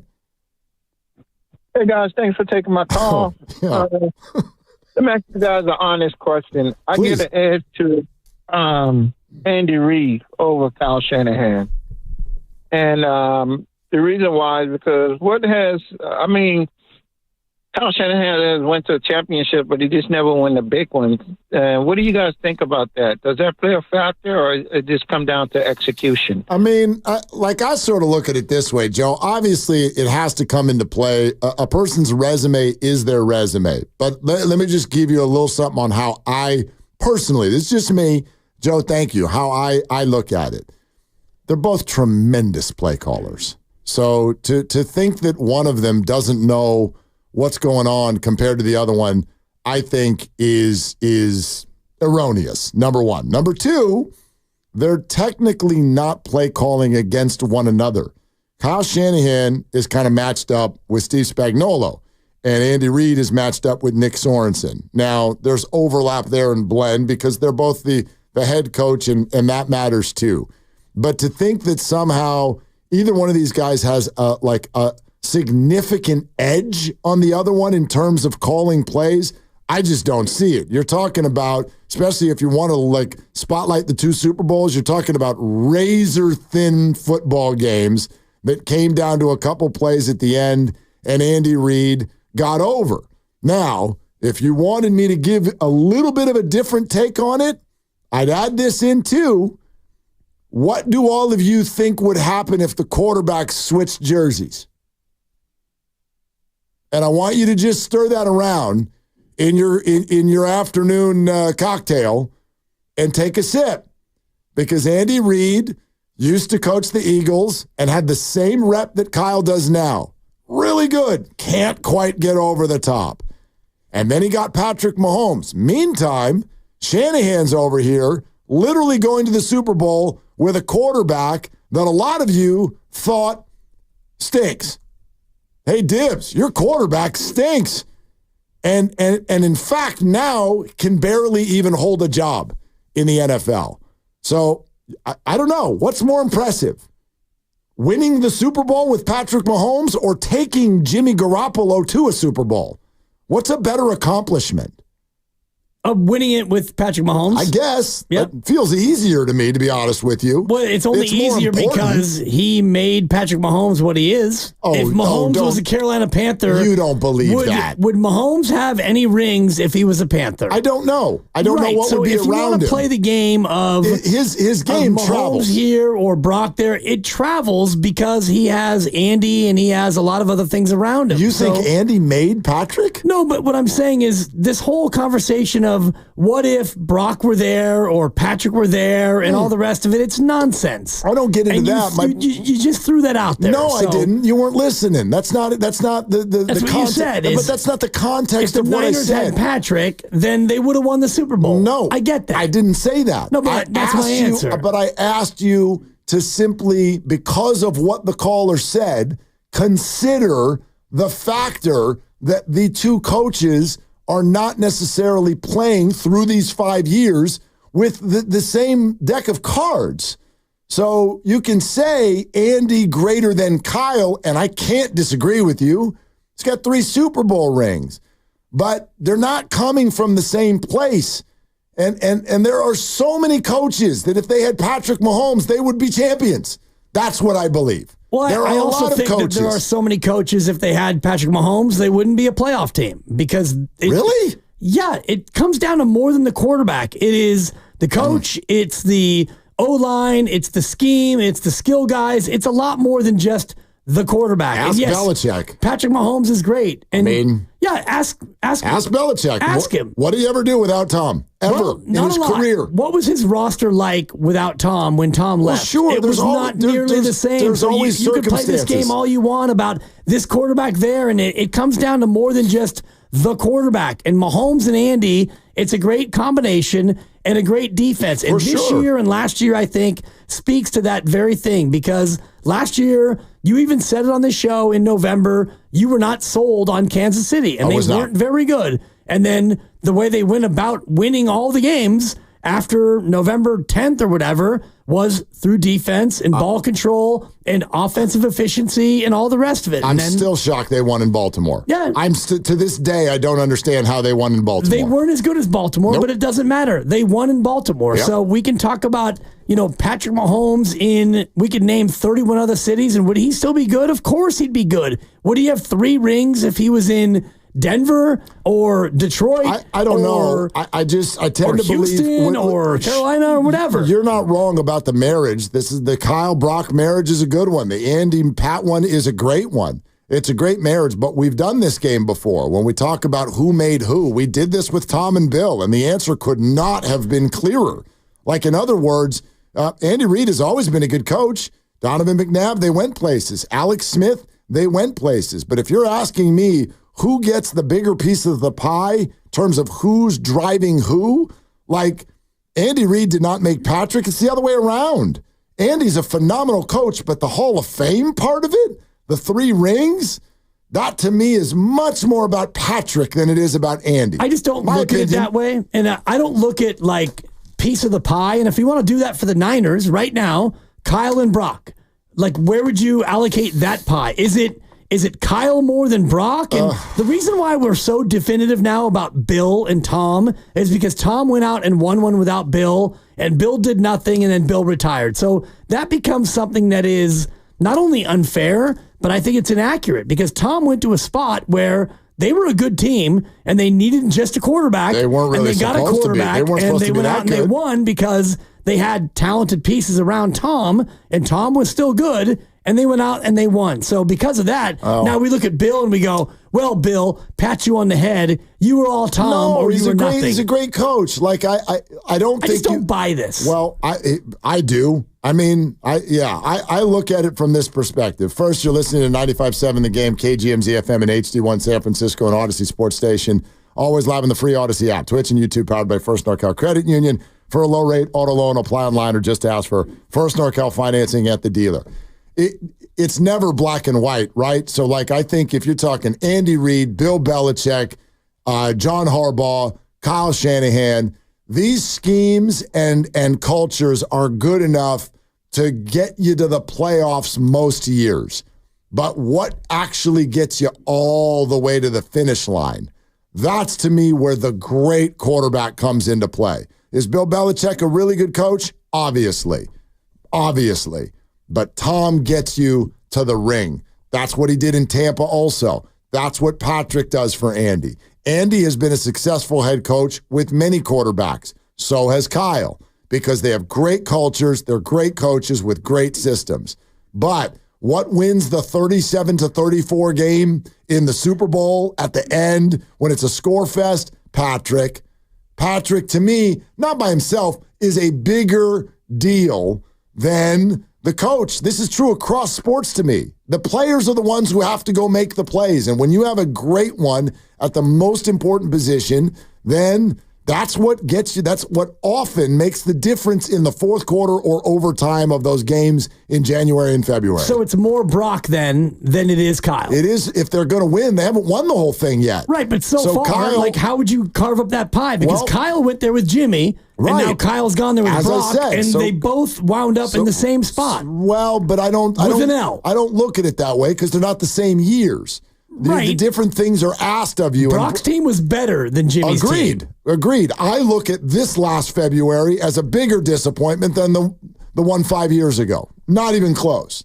Not even close. And that one goes on Kyle, but not on Brock. No, it goes on everybody. Right, so I'm just wondering where the pie is divided. Brock is nowhere near as far into his career as Patrick is. But you've given a bigger piece of the pie to Tom than you did to Bill, even though they won 5 together and then Tom won the 6th. Right, but because we've gone all the way through the career, we've got a lot more information and data on that. It is my belief that Brock Purdy will win a Super Bowl. He's had 2 shots through the playoffs, and one time the arm fell off. And the other one, they had an incredibly awful, damaging, disappointing loss. Yeah. After 2 very impressive come-from-behind victories in the playoffs. But yes, it is my belief that to succeed in January and February, that's to me where the quarterback gets a bigger piece of the pie. In order to get there, to work through a regular season, set the table, the culture, and the plan, that's where the coach gets a bigger piece of the pie. That's just the way I see it. Yeah. Okay. So, like this game, Andy and Kyle, Brock and Mahomes, it's more about the coaches because it's a regular season game than it is about the quarterbacks. No, now you made it about one game. I'm just trying to crystallize it into Sunday. Right, but that's, yeah. And you said that this is a big game, and you said that this is a very big game. Yeah, so I'm wondering where the responsibility lies for this big game where you've got the Niners off a mini bye and Kansas City off a big bye, and you've got Mahomes with the 3 rings and Purdy with the 0, and I'm wondering where we look at the pressure points for this game. Oh, on everybody. I feel like you're trying to kind of pin me into a black and white, like this one's Kyle and that. No, all of it's everybody. I just think it tilts a little bit when you get into January and February, and that's where great players take you to the finish line. It's like we were talking about the other day. Go across sports. There's all kinds of scenarios where you had teams that were really good and consistently good, but they never got all the way to the end. The Buffalo Bills, the Patrick Ewing, the Reggie Miller. You're really good. You're gonna perform every year. You're gonna get close to the end, but are you gonna get over the top? Well, that's where the player comes in. That's where Michael Jordan got in your damn way, Reggie and Patrick, because he's better. And that's what happens, I think, right now in the NFL to a lot of these quarterbacks, to Lamar and to Josh Allen, and so far in one try, Brock Purdy. Because Patrick is that great. So if you want to make this about Andy versus Kyle, my answer is they're both great. They're both going to call great plays this weekend. They're both great. Well, it's always about the players, and except when you look at last year in Baltimore against Kansas City, that for me was about the coaching because Baltimore had a terrible game plan, and they set about to not run the ball, even though they were the number 1 rushing offense in football, and they chose not to run it, and they gave Kansas City every opportunity to win that game. And you could look at last year in the Super Bowl and Kyle choosing to take the ball in overtime, which told Mahomes, guess what? You're now in 4-down territory. So you took a team that is probably has the best quarterback in football, and you're giving them 4 downs as opposed to 3 every time because you know when you give them the ball second that they're going to be in 4-down territory, and they were. So you basically told your defense, you don't get to just defend for 3 downs. Now you have to defend for 4 downs every time, and that's where Kyle will probably never admit that he was wrong, but as we've all looked back on it, most of us anyway, you look at what he did, you empowered the comeback kid and you gave him an extra down every time.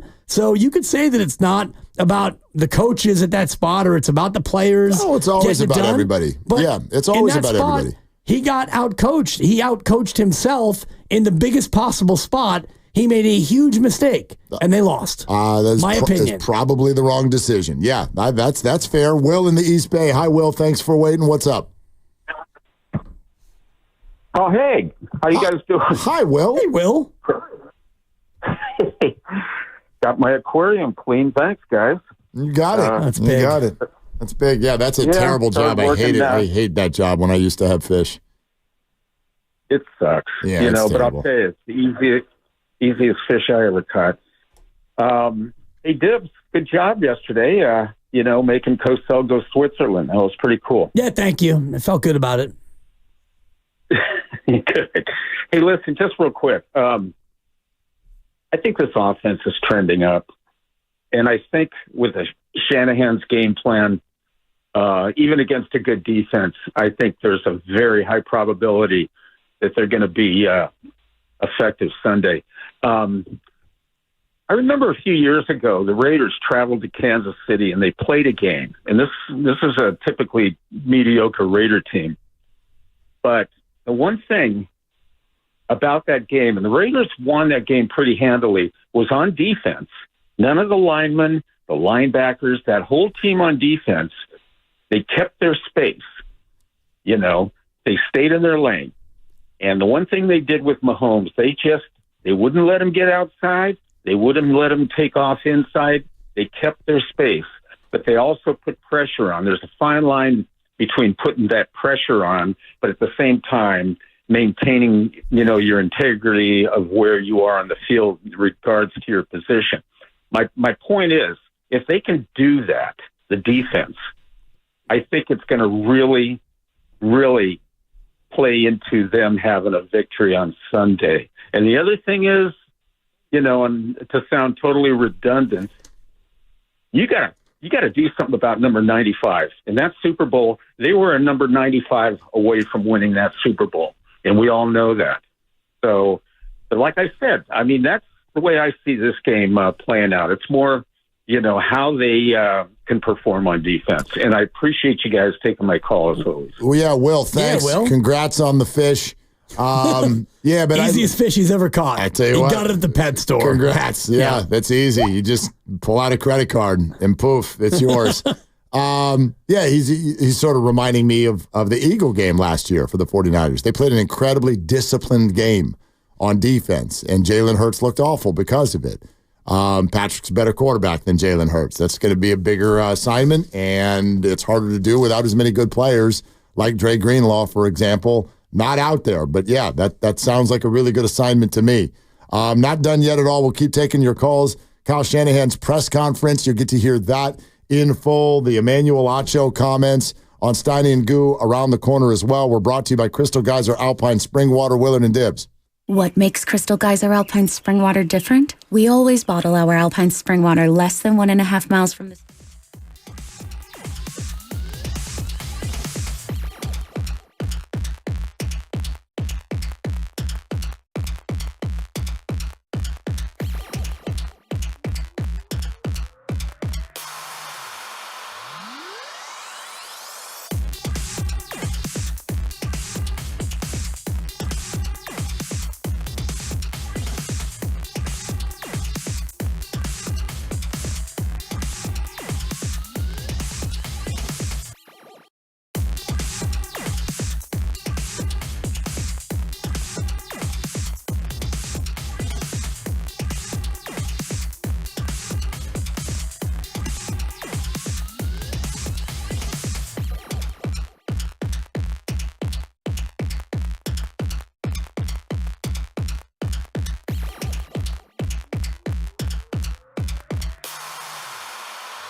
This guy's a little runt, and that little runt is going to be on his ass.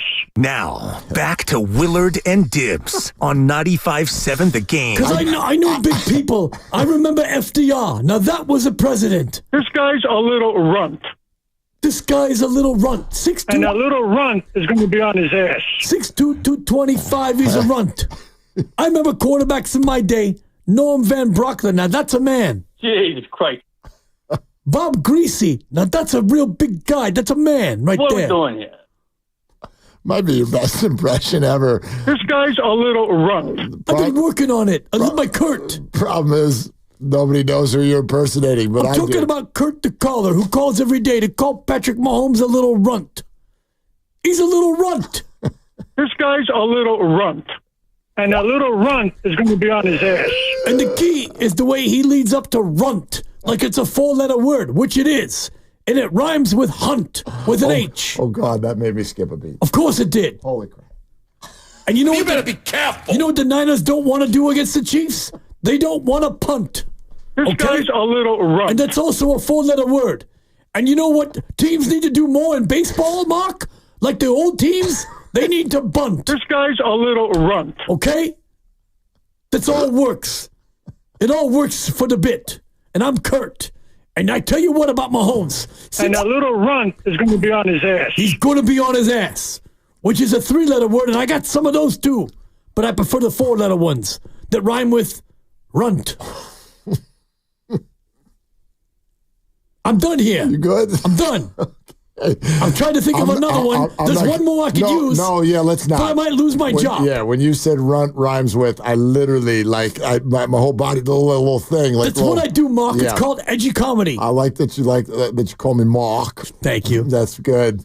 Kurt, That's you good. can call anytime. Anytime. I do these very funny. Of all the things. I felt good about it. Yeah, no, it was really well executed. Appreciate it. Of all the things that somebody who watches Patrick Mahomes, you call him Kermit the Frog. Mm-hmm. You could get mad at the whole like Brittany, Taylor, Travis, whatever, oopty-doopty thing. Now you can get into politics if you want. I think the last thing that would ever cross my mind is, guy's a little runt. Totally. The last thing that would cross my mind. Agreed. But anyway, here we are. And Kurt's called 3 times with the same take, and 888-957-9570. Wide open. I can take one more of those. All guests on 95.7 The Game appear on the River Islands guest line. Isn't it time for you to discover the islands, River Islands and Lathrop? We will go to the phones to talk to our friend Gene in Oakland. Hi, Gene. What are you doing? I'm driving home now. A little concerned.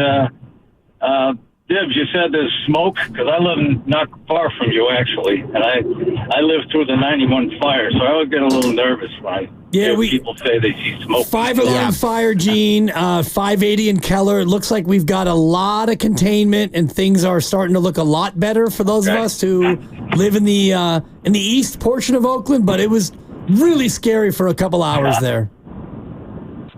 All right, good. That feels a lot better. I mean, I had to evacuate Ben back then and then worry all night whether my house was going to survive. So I have a lot of sort of terrifying memories at that time. Anyways, all right, look, quick one on your picks, Dibs. A few weeks back, I decided to start following your picks on a Monday night pick you had.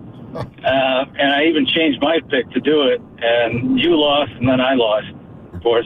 Boy. A week later, I was hearing all these people say you should pick the opposite of Dibs, so I did, and you won, and I lost again. However, this last Monday, I decided to stay with that plan. I went against, pick the opposite, pick the Bills, and in my pool, I also picked 41 is the over-under. And I won $160. So thank you, Dibs. You're welcome. In sort of a backhanded way. Cash me out one time. Well, stay tuned for my Niners pick. I've got a lock on the Niners and Chiefs that you're going to love. All right, Gene, this is what I would say. I'm going to make a rhyme out of it so that you won't forget. You need to commit to the bit. Commit to the bit. It's not going to work if you pick and choose. I'm going to go with Dibs on a Thursday. I'm going to go against him on a Monday. This is a long play. It's not a short play. Commit to the bit. If you're going to do this, the bit's called fade to dibbers. You go against dibs, and then over the long haul, you put away a college fund. That's how it works. Okay, Gene? Can I say a quick one on the on Shanahan and our quarterback? Of course you can. The upcoming game here. Yeah, you're allowed to. So listen, I'm kind of leaning your way on this too, Dibs. I'm not worried about Purdy. I think he's got enough experience and he's got the presence of mind and the toughness and focus to get us through these fourth quarters where we tended to melt. I'm more concerned about Kyle. I think he's got a sphincter problem when we're in the biggest games and the biggest moments. And so, I mean, there it is. I hope finally we get over Kansas City. And if we do, maybe Kyle will get over his sphincter problem. And maybe at that point we'll be ready for a Super Bowl. Gene, thanks. Appreciate it. Is it a sphincter problem? That's the same as lemon booty. So yeah, he puckers, he tightens, does he clenches. Does he? Do you actually see that? And you know what I mean. Go past. Do we have a camera? Like the Super Bowl, they have cameras on everything. Okay, but you know what I'm getting at. I do. I understand that there have been leads lost. Do you actually believe when you look at the plays that are called and you look at the way the games unfold, it is because Kyle Shanahan gets scared? No. Okay. At times he gets too loose. And this is where I have a problem. And I take issue with a lot of fans who want to question play calling because you question play calling when the play doesn't work. And I think about the Super Bowl last year, and it was, third down, and I don't even have the down and distance, but you've got a third down play where if you can throw a pass and score a touchdown, you don't win the game, but that's good, and you would force Kansas City to then match you with a touchdown. Right. And you got a third down play, and you design a play that looks like it might work if blocked correctly, and your right guard goes the wrong way, and the Kansas City Chiefs' best defender comes in on a free rush and blows up the play, and then you settle for a field goal. Now, should they have gone for it on fourth down? I don't think so, because you put 3 on the board in overtime, and you hope that your defense, that the reason why you took the ball in the first place, I'm told, is that your defense was gassed. And so you wanted to give your defense a little bit of a break. So you took the ball and you gave your defense a chance to rest and recover. And you think, okay, if you can at least hold them to a field goal, now we've got sudden death, double overtime, and now maybe we can do something else. So I don't think that the Super Bowl loss was a puckering, sphincter, lemon booty play calling issue. It came down to execution. And your guy blew an assignment and you didn't get a touchdown, and then your defense got, they kind of got gashed. Kansas City went. They kind of did. I mean, they kind of did. They forced a fourth down. Yep. But, I mean, it was very, very easily converted. Right. And then, from then on, it was just bippity-boppity right boop down the and field. game over. Yep, exactly. All right, 888-957-9570. We will continue to take calls, but we would love for you to hear what Kyle Shanahan had to say today. And there was a lot of newsy developments and also thoughts from Kyle that we found important from his meeting with the media today. So take a listen. Here's Kyle Shanahan, who, as always, starts off with the injury report. Injuries for the game. Matt Wright will be out. Jake Moody will be out. Jawan Jennings will be out. Kevin Givens, questionable. Luter, questionable. And Ricky will be activated full go. What does that just mean for the spirit of the team to have Ricky back in uniform and on the field? The guys are pumped. Man, he's been around the guys for a while now, so it's not like he hasn't been around, but practicing all week. It's been great to see him out there. I think the guys were real happy for him that he could get back and be a part of it, and he's had a hell of a week, and we're just pumped to get him out there with us. You mentioned he was a little winded on Monday practice, and how was he now? Great. I mean, we were doing a walkthrough, and he was winded.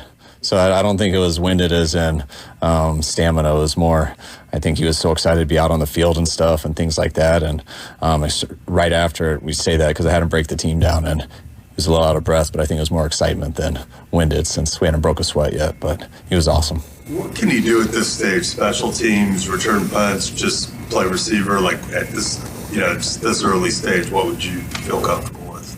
Whatever he's needed at. I mean, he's got roles on special teams. He's got a role as a receiver, and we'll see how the game unfolds. But I mean, he's healthy and ready to go.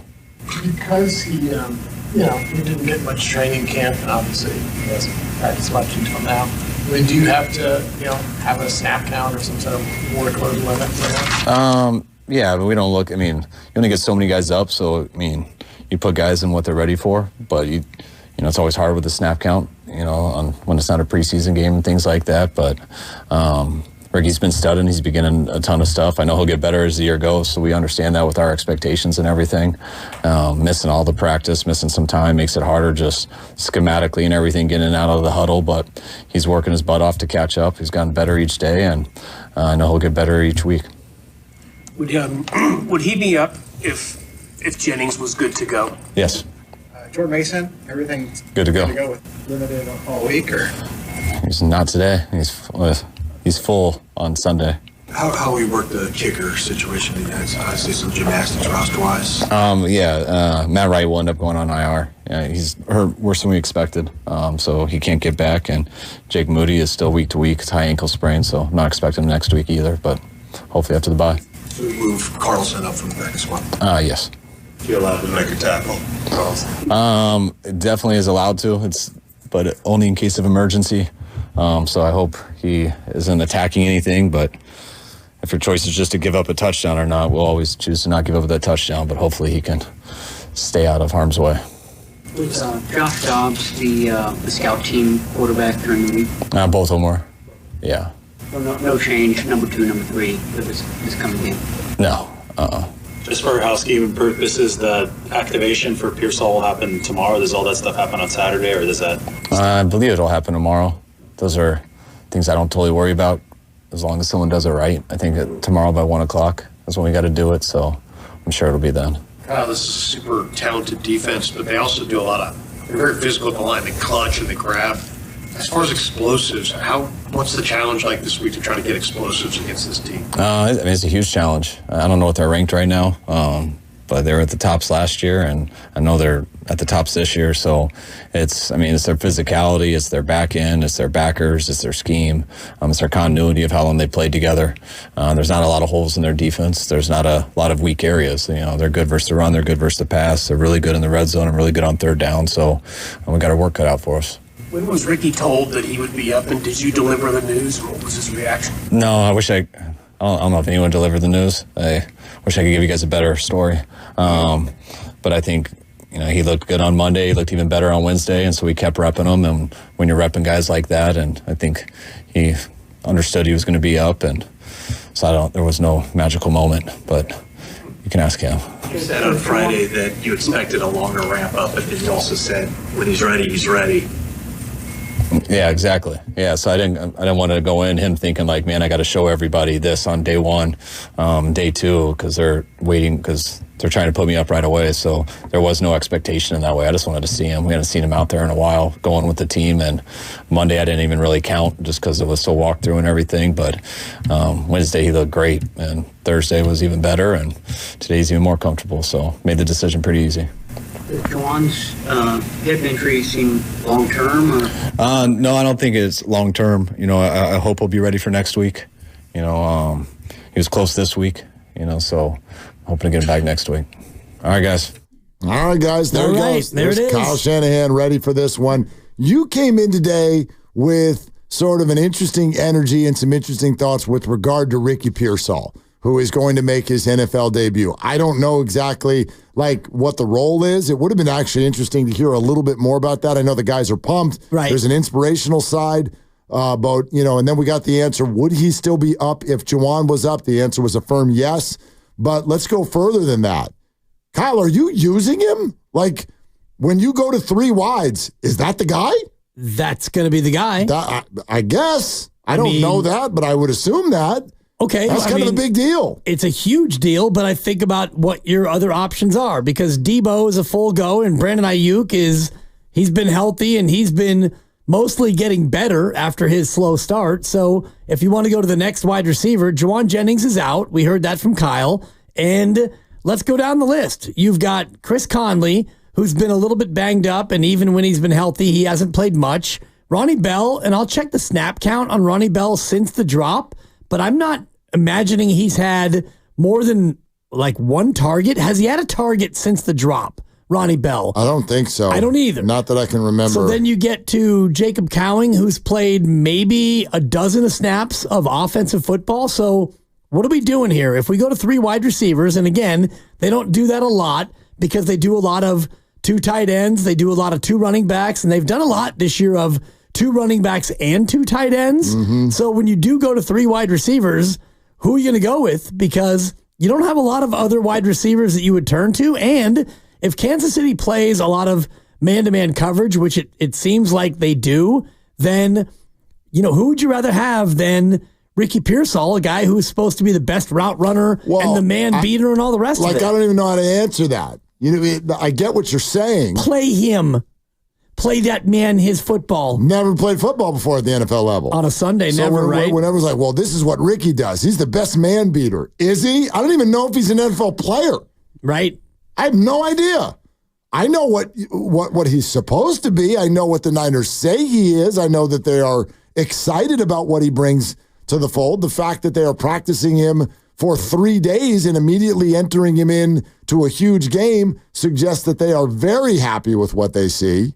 I get all that. I've also been told by people in the NFL that there are guys who just shrink when the lights come on.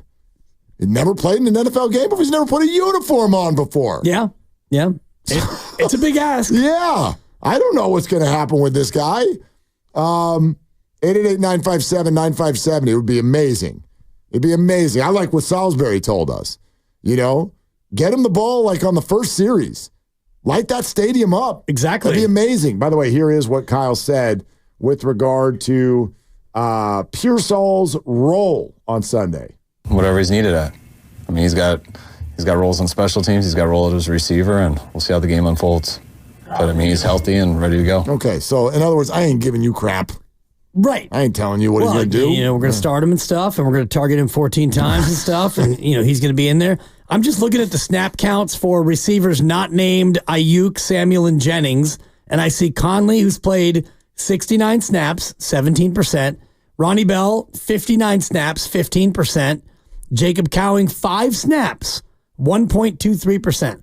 So those 3, Cowing and Bell and Conley, they've played a total of 125 total snaps at receiver. And how many targets total for the whole group?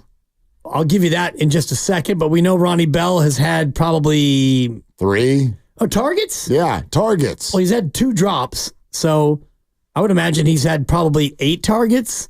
And is it that many? I think so. Give me a second, I'll have it for you. And I don't think that Cowing's been thrown to in his 5 snaps.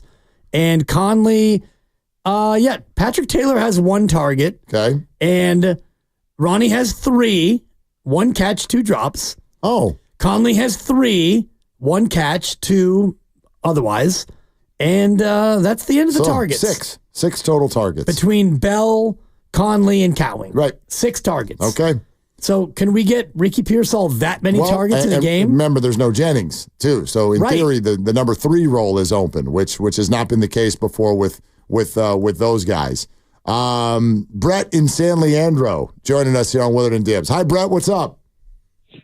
Oh, I'm doing great today, and I just wanted to throw some praise on all of you at 95.7 The Game from 6 a.m. to 6 p.m.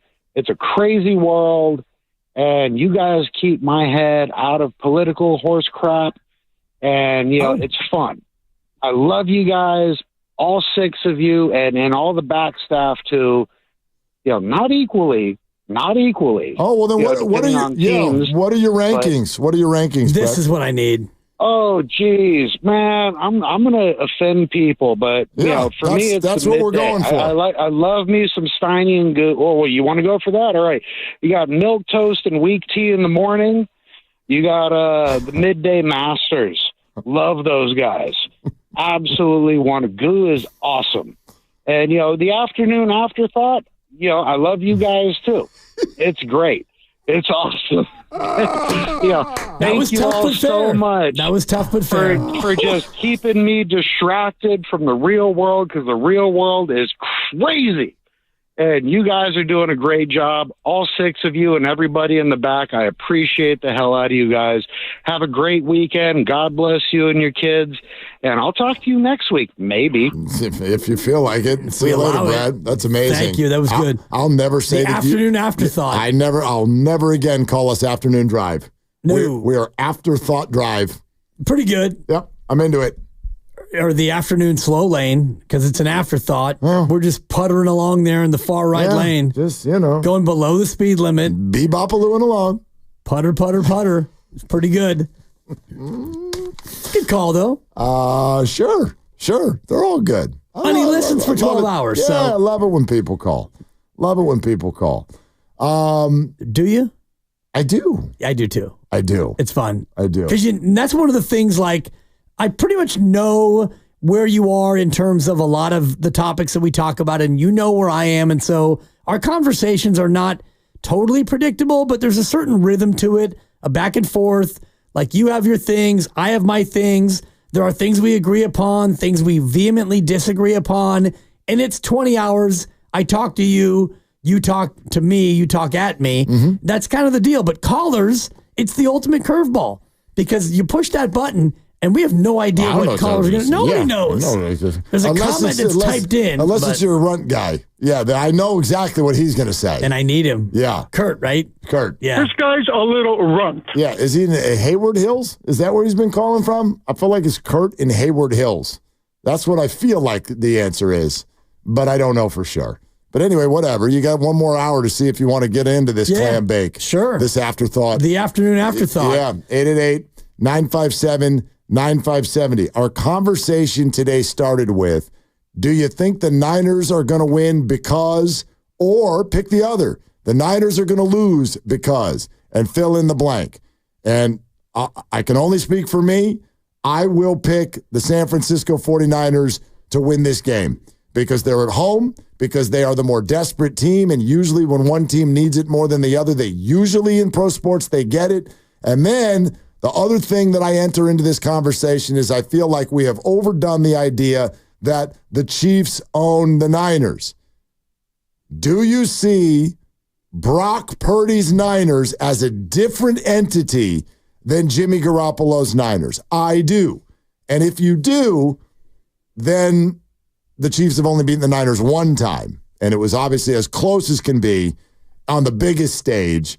And yes, it's a loss. You're 0-1, and you need to redeem that and all of those things. To me, it makes it feel a little bit less of kind of an overwhelming task that's coming up on Sunday. That's one way to look at it. And, there are many ways to look at it. And I don't look at any matchup as history being the ultimate dictating factor, but I do look at history as indicative of what has happened between certain people who are still here, mainly the coaches and also their quarterback and your tight end and your middle linebacker and your fullback and other guys who were here and other guys they have who are there, Chris Jones and whatnot. And so you can look at certain players who have been here for all 4 of those games and coaches and whatnot, and you can start to, I think, draw some lines from then to now. Now, Brock Purdy's not one of them. He played one game against Kansas City and he lost. So that's a factor, but there's many things to look at beyond the history of the matchup. We'll take your calls. We have not gotten to the Emmanuel Acho today. He was phenomenal on Steiny and Goo, and we want to play some of that for you and react. So that's coming up next. We're presented by Fremont Bank, celebrating 60 years of full-service banking with no compromises, and we're brought to you by Crystal Geyser Alpine Spring Water. 888-957-9570, Willard and Dibbs.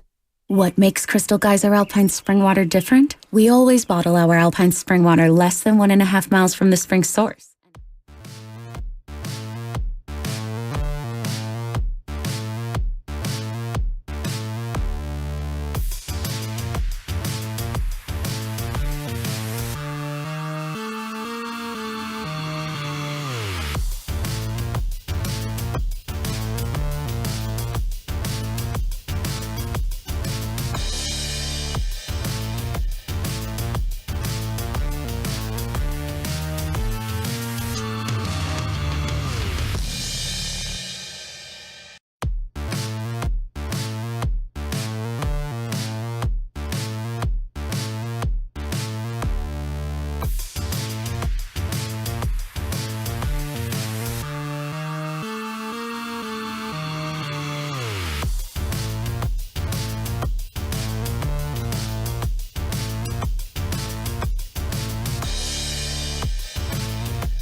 Now, back to Willard and Dibs. Mark, do you have to be a homer on the radio? Well, Brian, you have no idea. Well, hold on a second. On 95.7 The Game. I know, it'll shock everybody. I picked the 49ers this week.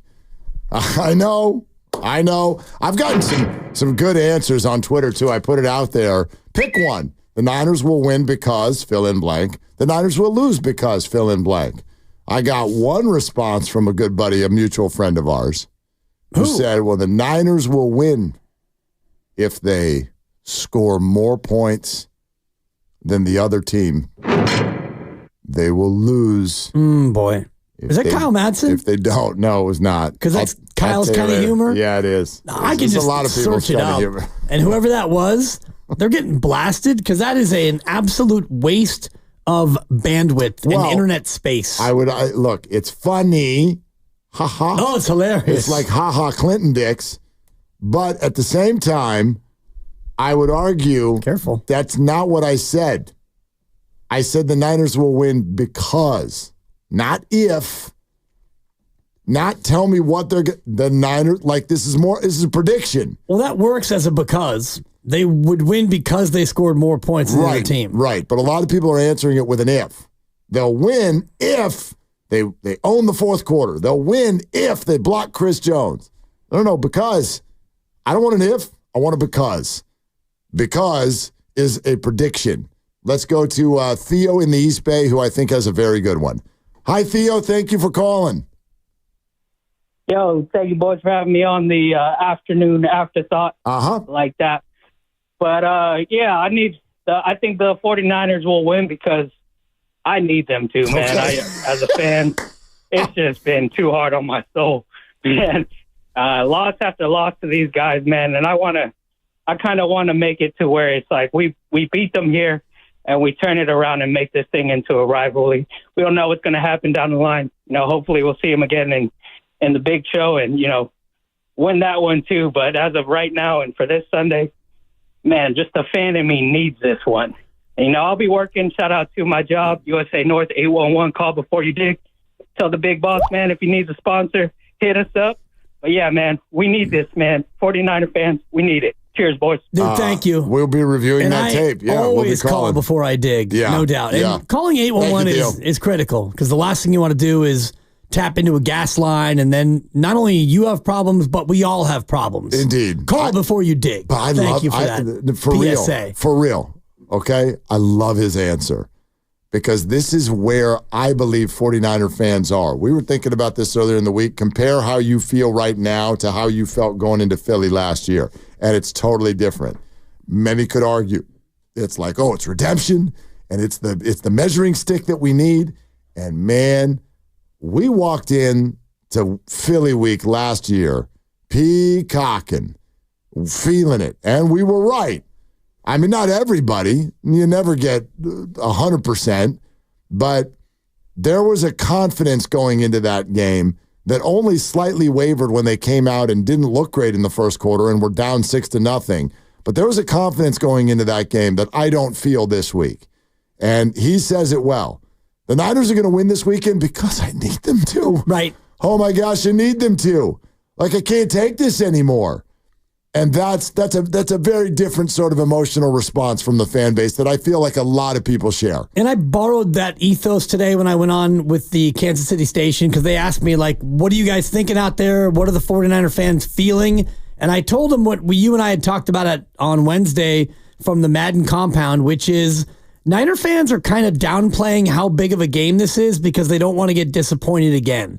So if you say that it's not that big a game, it's just an AFC team, and it's only week 7, and, win or lose, you still have to go out there and handle your business and win the division and beat Dallas and all the rest of it. The more you say that and you do that, I think you're trying to downplay the game so as to lessen the disappointment. If you say this is a huge game and a must win, like so many people have said, and all the rest of it, it's a big game, and you go out there and you lose, now it becomes a bigger disappointment. And the Super Bowl, there's no way to downplay it. It's the freaking Super Bowl. So you don't have to build it up, nor can you downplay it because it's the Super Bowl. If you win, you get a Lombardi and you end 3 decades of drought. And if you lose, my God, we've done it again. And there's Andy Reid and Patrick Mahomes, and that's the Super Bowl. So I was just saying today on Kansas City radio that very thing. Like, I'm sensing a lot of Niner fans downplaying this because of what the caller just intimated, which is, it's not that I want him to win. I do. I need him to win. Yeah. I need him to beat Kansas City. I need him to beat Kansas City. The fan base's morale needs this. We haven't mentioned that this week. I really believe that that's a part of this. You know what I mean? Like, I don't know if the fan base's confidence matters for a team. You can build that up over time. You've said this. Niners lose Sunday and then win the rest of their games. Well, then everything's fine. Everything's fine. You went 13-4. Pretty good year. And I'm pretty sure you won the division. I don't know if you got home field advantage, but whatever. You've won 10 in a row. Yeah, that would be wonderful. And so you can build it up. But for the moment, if the Niners lose this game on Monday, we wake up on Monday like lacking confidence in the local team. There's no way around that. And to a point that Emmanuel Acho made, the Niners have run out of, well, if they had just thrown the flag because Bosa was being held, if you just make the extra point, if Burford hadn't gone, I'm sorry. Yeah. Like, I will cop to that right now. I hear Val, none of that on Monday. You know I'm a process over result guy, but we've arrived at Resultsville. And so no context matters on Sunday.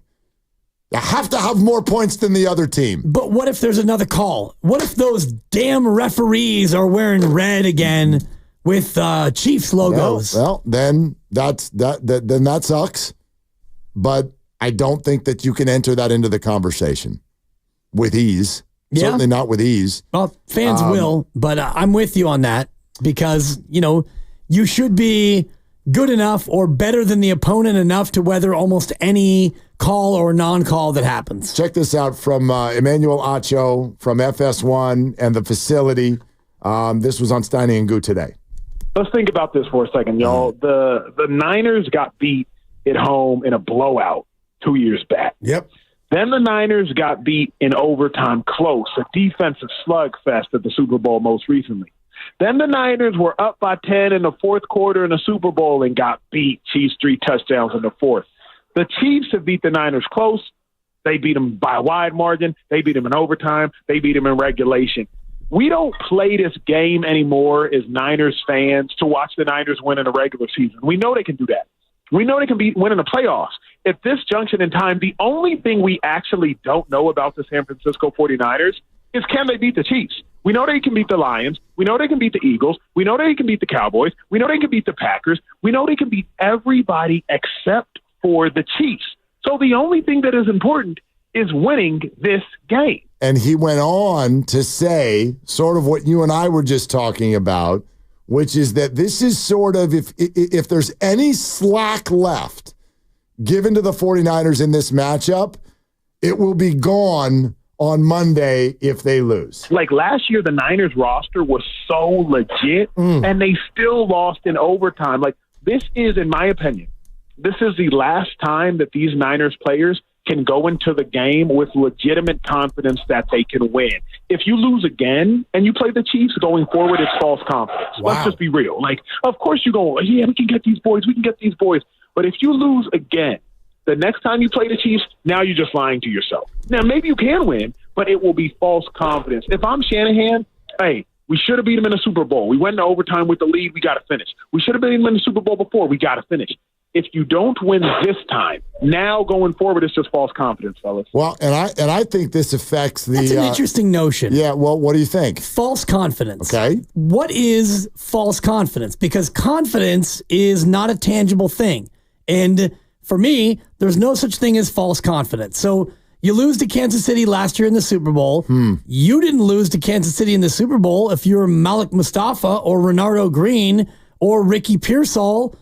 You didn't lose to Kansas City in the Super Bowl, so you come in this year and maybe you lose to Kansas City in week 7. Does that mean that you, as a rookie or as somebody who didn't play last year, you can't be confident going into the game? For me, there's no such thing as false confidence because confidence is an intangibility. I get what you're saying, but I think I understand what he's at least trying to say too. And I'll again take it to just for example, because you and I both love to play golf. And there's that phrase, fake it to make it. And I've always thought to myself, fake it to make it can work in certain aspects of life, but not confidence. And so if you are hitting the ball sideways and you try to have one of those famous talks with yourself on the golf course, and you go, look, back to basics, like next tee box. Oh, yeah. Right? We're going to set this thing back on its axis, and I'm going to just do what I know I can do. I'm going to hit the ball down the middle of the fairway. And the second you're standing over that ball, it doesn't work. It can. I don't think it's it allowed can. to work. No, I don't think you can fake confidence. Yeah, confidence comes from within. Right. You either have it or you don't. And I think you're not wrong with what you're saying, but what he's saying is it would be almost impossible to have it. It would be impossible to feel confident if they lose this one and then they somehow end up facing them again. It just depends on how it goes. And he referenced the game a couple of years ago, and I'm just looking back to refresh my mindset on the game log. And, you had a game where the Niners were totally in control early, up 10-0, up 13-7, and Kansas City scores, and Jimmy Garoppolo drove you down to the 5-yard line. 3rd and 3 from the 5, you score, and then you're up 20-14 going in the locker room, and Jimmy G throws a pick. And they get a late field goal, and next thing you know, they get the ball to start the third quarter, and the snowball rolled from there. So if you lose on Sunday, and it's a close game, and maybe something fluky happens, like a deflected pass, as Greg Cosell has told us, those are fluky plays, I don't think that would shatter your confidence. Now, if you go out there and Kansas City manhandles you, and they scheme your little quarterback into 3 picks, and your offense looks bad, and Ayuk can't get open against man press, and Debo can't do a thing, and you lose this game 27-9, that's a different story. I get where he's coming from here, because even if they lose a close one, that almost hurts you more. Because then you're almost looking up at the cosmos like, dude, this just isn't in the cards. Like, what do we do? Like, it's just one game, it's a different team. But correct, for some of the players, not all of the players. Some of them, it's the first game. Some of them, it's the second one. Some of them, it's the 5th one. Yep. Right? It's different for each of them. But you do think that there would be scars if they were to lose another close game. Maybe not for the rookies, but remember, the last game was not just a game. It was the freaking Super Bowl. Right. That's painful. You don't get over that fast. You're listening to 95.7 The Game, KGMZ FM and HD1 San Francisco and Odyssey Sports Station. Always live on the free Odyssey app, Twitch and YouTube, powered by First NorCal Credit Union. For a low-rate auto loan, apply online or just ask for First NorCal financing at the dealer. Let's take some more calls, okay? We're heading into the weekend. We're heading into Chiefs-Niners. Let's go. Redwood Dave, Redwood City. What in the heck is up with you? Listen to me, and listen to me damn good. The 49ers will win because they came through with the win against the Seahawks last win, and that was a must-win, like I said last week. And the second reason they're going to win is because Bosa and Floyd will have an excellent pass rush that I'm calling the Bo Flow. And they will beat the weaker left tackles, either Morris or Sumante. As long as they contain Mahomes and don't let him escape the pocket, they will get multiple sacks, and we will win the game. Dave, I do like Boflo. Yeah, thanks, Dave. I like Boflo. Boflo's fun. That's cool. Yeah. It'd be great if somebody else on that defensive line could get into a flow. Yeah, it would be nice. I'm in. Nick Bosa was amazing against Seattle, and you can talk about a very weak Seattle offensive line versus a Kansas City O-line that is much, much better, although I do think that their vulnerability would lie somewhere outside of the left tackle. We'll see if they move Nick Bosa around again, but that's going to be a key matchup, is whether or not they can apply pressure with 4 like they usually do. The Niners don't blitz that often.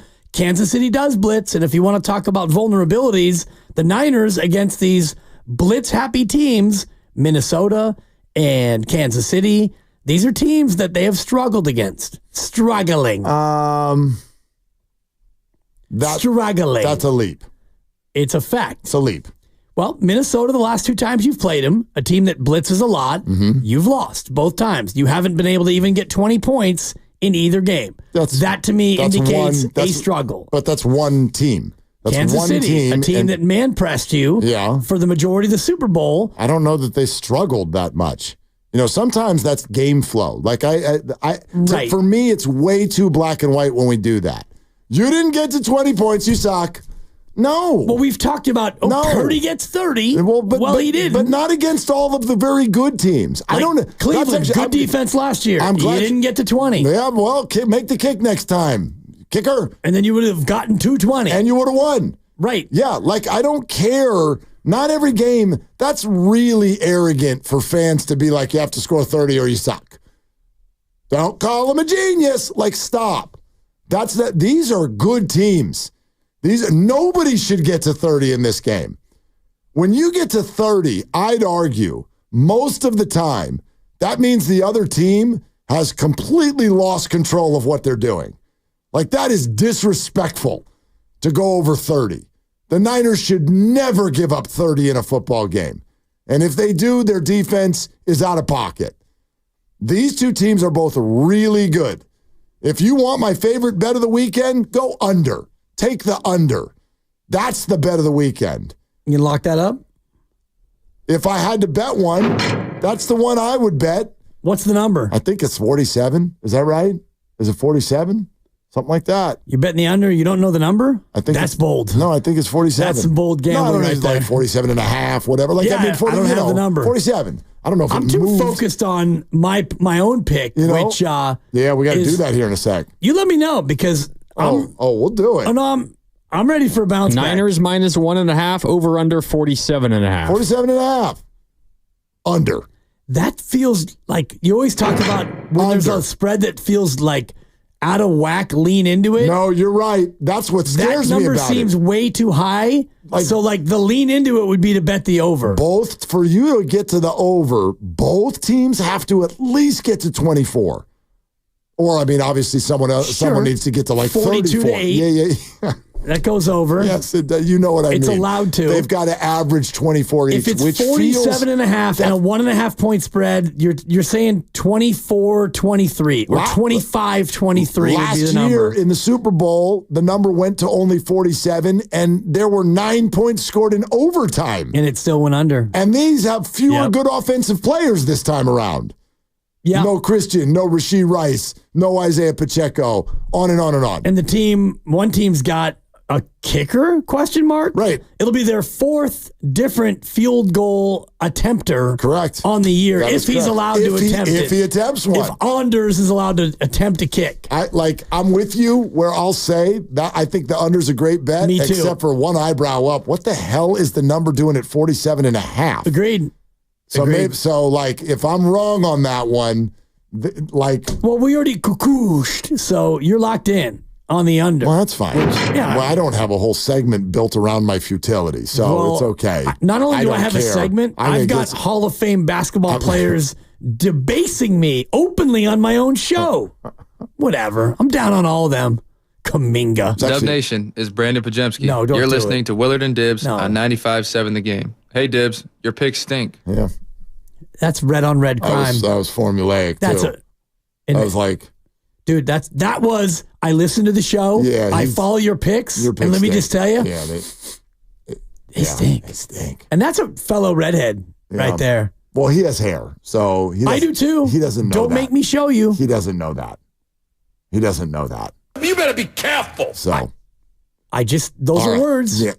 Not dumpable. Now, if I go to the show and tell portion of this segment, now we've got an FCC violation. Let's go to Damon and Hayward. Line 4, do not answer. Those are always my favorite.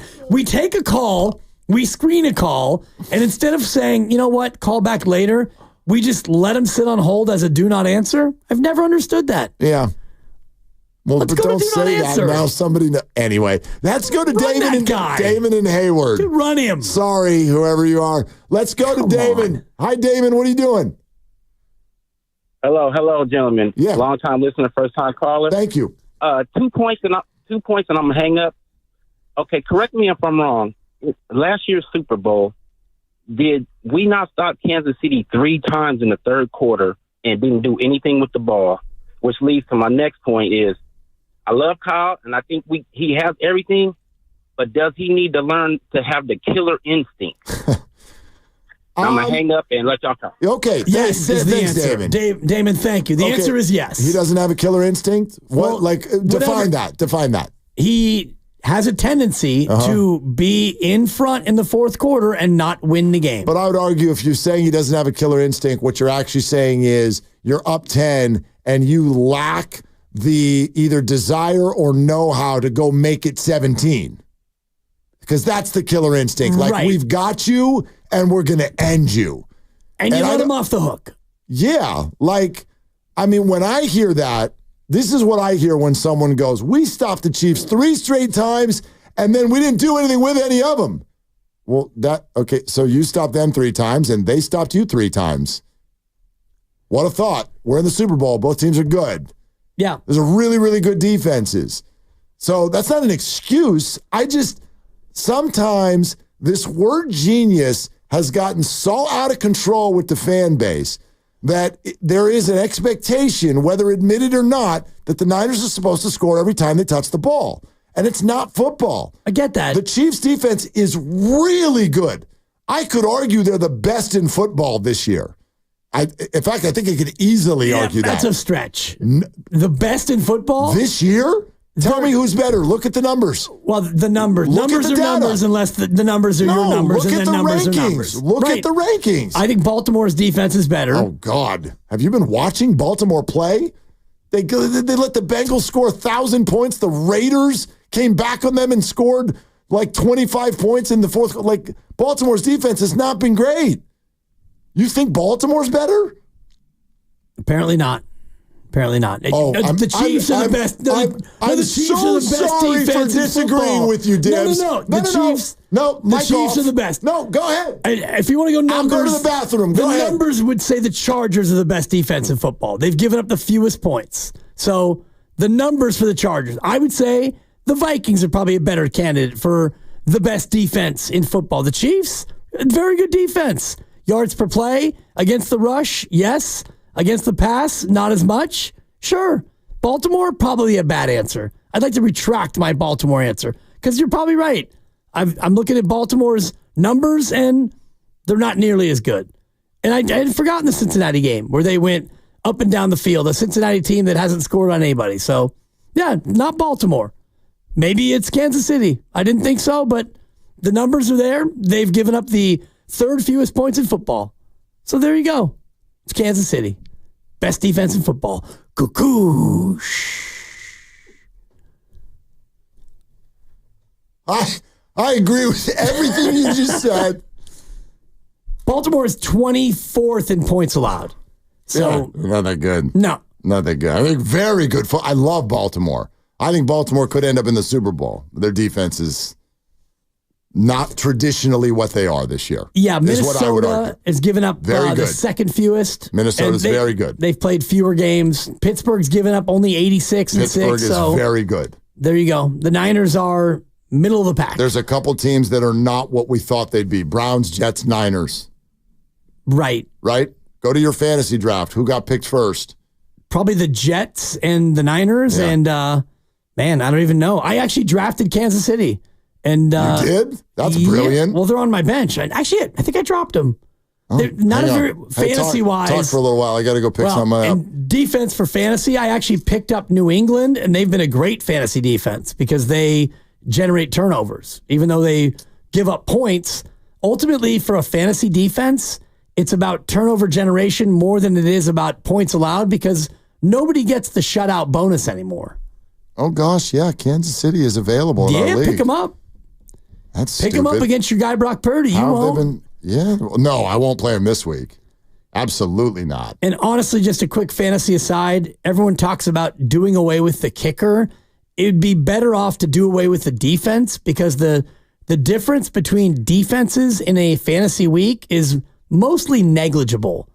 Like the best defense versus the worst defense, the gap between the two is not very big. Well, if you haven't realized that fantasy is a big feather that you just throw up into the wind, I mean, like... Well, there's bankable things in fantasy. Yeah, but I mean, mostly, there's a lot of luck. Well, my point about defenses is the majority of them fall within a very narrow gap between a good defense and a mediocre defense. They're all about the same fantasy-wise. Mm-hmm.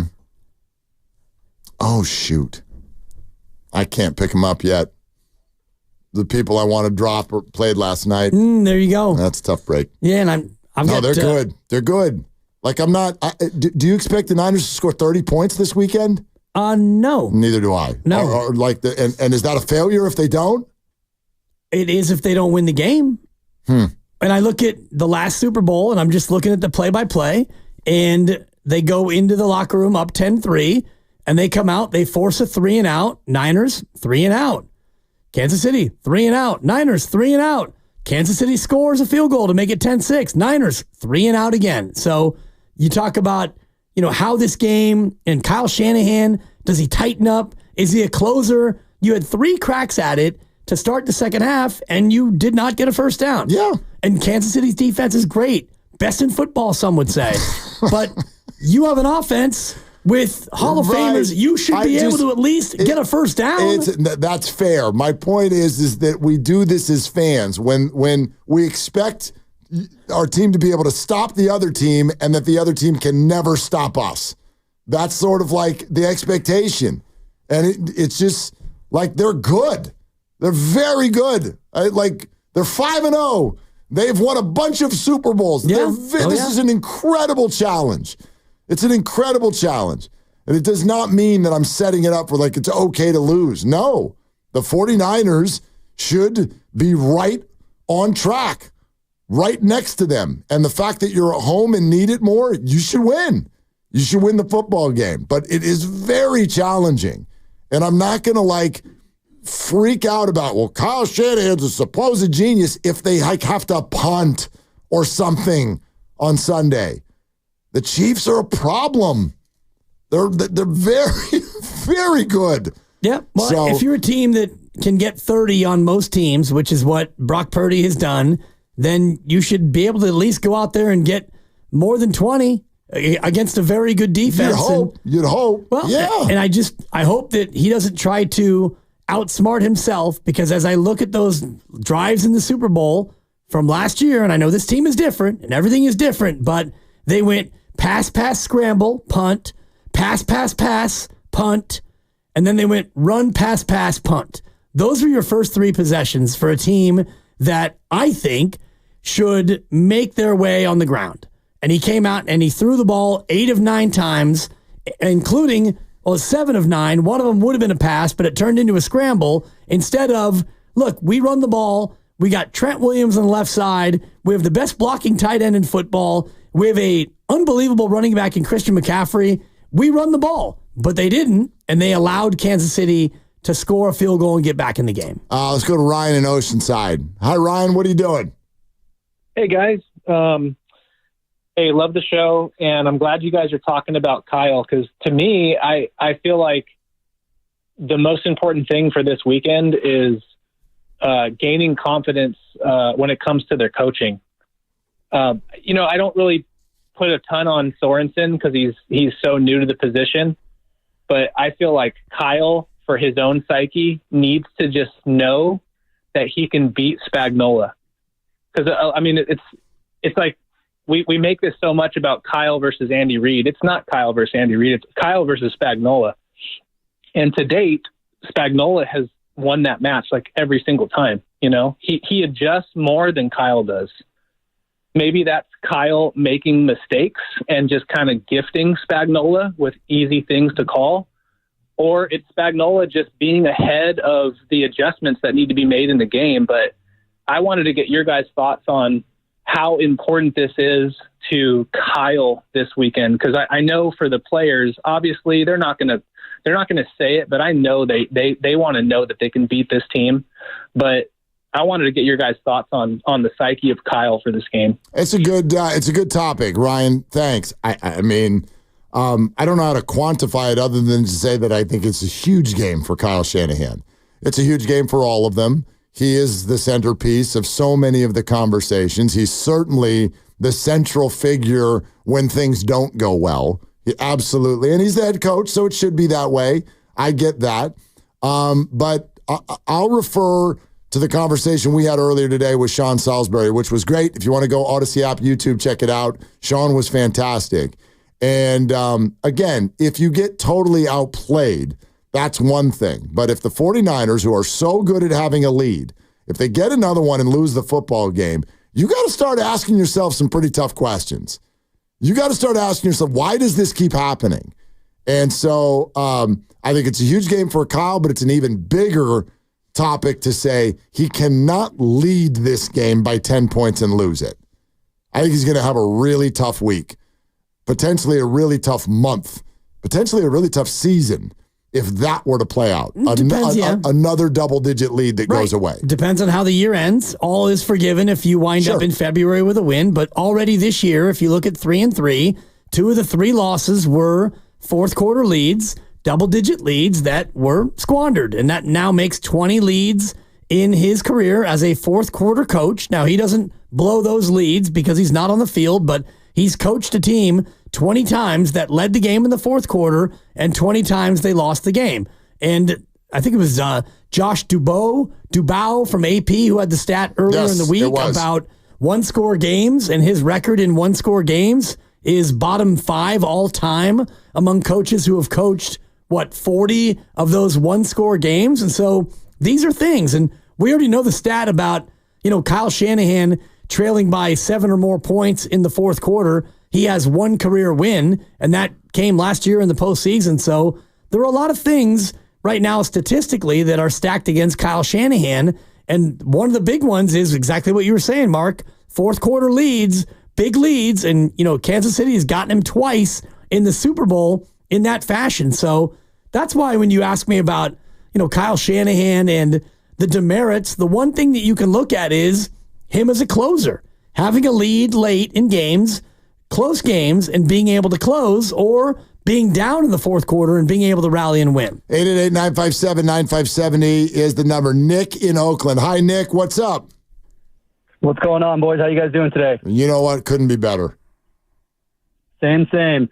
Look, no matter what happens with this game on Sunday, I don't think the Niners do win. But if they do, I think the only benefit of winning that game is being able to say that you ended the Chiefs' perfect season so far.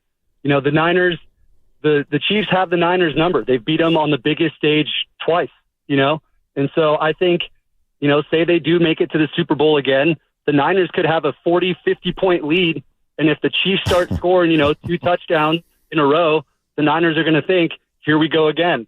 I think the person's head that they live in the most is Kyle Shanahan's. He's the head coach. He's the captain of the ship.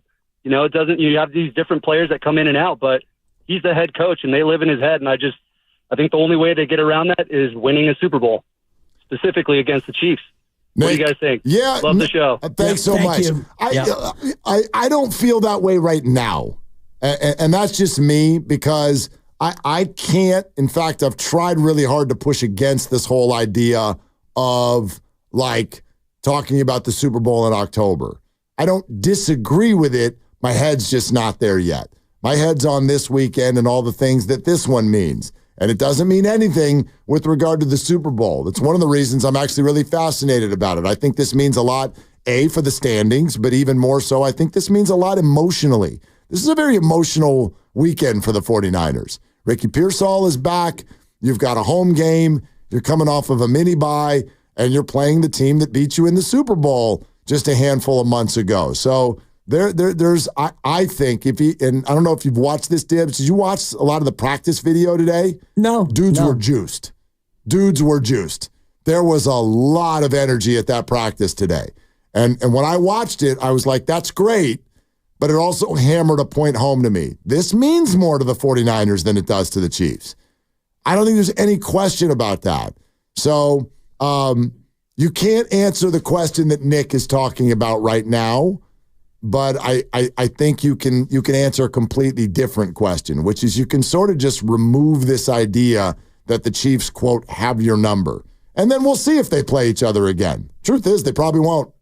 Yeah, odds are that they won't. I mean, the odds of both teams making it all the way back there is probably 1 in 15 or greater. I mean, if you'd have to look at the odds of each team to make it to the Super Bowl, and Kansas City's probably got about a 1 in 15 chance. The Niners probably about 1 in 20. So the odds of both teams fulfilling those odds of even getting there are slim. Not slim to none, but highly unlikely. And the whole idea about them having your number, I don't know if that really applies because this team is totally different than the Chiefs last year, and you're different than you were last year. There are very few people who are really impactful players that are here from last year, and Kansas City is doing a lot different things than they did last year. As you were talking about that, I just pulled this up to see. Did you know that another team has caught the 49ers in the Super Bowl odds? From the NFC? No. They remain the NFC From the favorite. AFC. Yes, look at that. Another AFC team is now even with the Niners in the second position as far as Super Bowl favorites behind the obvious favorite, which is the Kansas City Chiefs. The aforementioned Baltimore Ravens. Wow. And the Niners are both plus 700, and the Lions are getting close. The Lions are at plus 950 after their blowout win in Dallas. Guess who's on the line, Dibs? I have no idea. Yeah, you do. This time of night, it's got to be our guy, Kurt. This guy's a little runt. Did I get it right? Let's go to Kurt. Okay. Let's go to Kurt in Hayward Hills. Hi, Kurt. What are you doing? You better be amazing. You know what I'm doing. I can't see it. I can't believe that somebody's calling in and saying, "Oh, I don't think they're going to win." Get out of here with that. Are you kidding me? The 49ers Sunday are going to smash and punish her, that little runt. Smash and punish him. And that's what we're going to do this weekend. Kyle has never beat them, and this is the time he does. We're going to smash and punish that team, okay? Don't let anybody call in and say anything different. It's the 49ers beating up the Kansas City Chiefs. Let's get that little guy and get him the hell out of here. You know what I'm saying, fellas? I know exactly what you're saying, we Kurt. know what you're saying. I don't think you're mincing your words. Kurt, do you have a score prediction? I'm sensing from your tone 57-3. Is that about right? I got it 21-17. Oh. That doesn't sound like them smashing that little runt to me. Bet the under. Yeah. Well, I don't, unless we score 30 points, but Purdy can't do that, this is a superstar quarterback. Don't get me wrong. He's a superstar. I don't know why anybody's saying different. This guy's a young stud, and he's a superstar. And Shanahan has to wake up because he's never beat them. And, if he loses this game, man, everybody's going to be talking nothing good about the 49ers if it comes down to a loss. But we have to punish them. That's the big thing. Punish them. Punish them. And it's going to be, punish them. It's going to be a muscle battle in the trenches. For sure. Kurt, will you promise us something? What do you got, brother? We're going to need you to call on Monday. I'm going to call on Monday because it's a win. Okay. It's going to be a smash and kick that little runt. I can't stand that little runt. What happens if that little runt gets the W, Kurt? Will you come in here and have a big slice of humble pie? No, if he gets a W, you know what I'm going to do? I'm going to tell you what I'm going to do. He'll never make the Super Bowl. He's not going to make the Super Bowl. He's not going to beat us. There's no way to even think of that. He's going to beat us. This is a huge game for Shanahan. He's never beat them. Never. And this is the time that he has to. He has to wake up, and I still think it's going to be like a close game, but it'd be nice if they won by 14 points. But don't believe me, the 49ers are up for this game. Kurt, where'd you grow up, Kurt?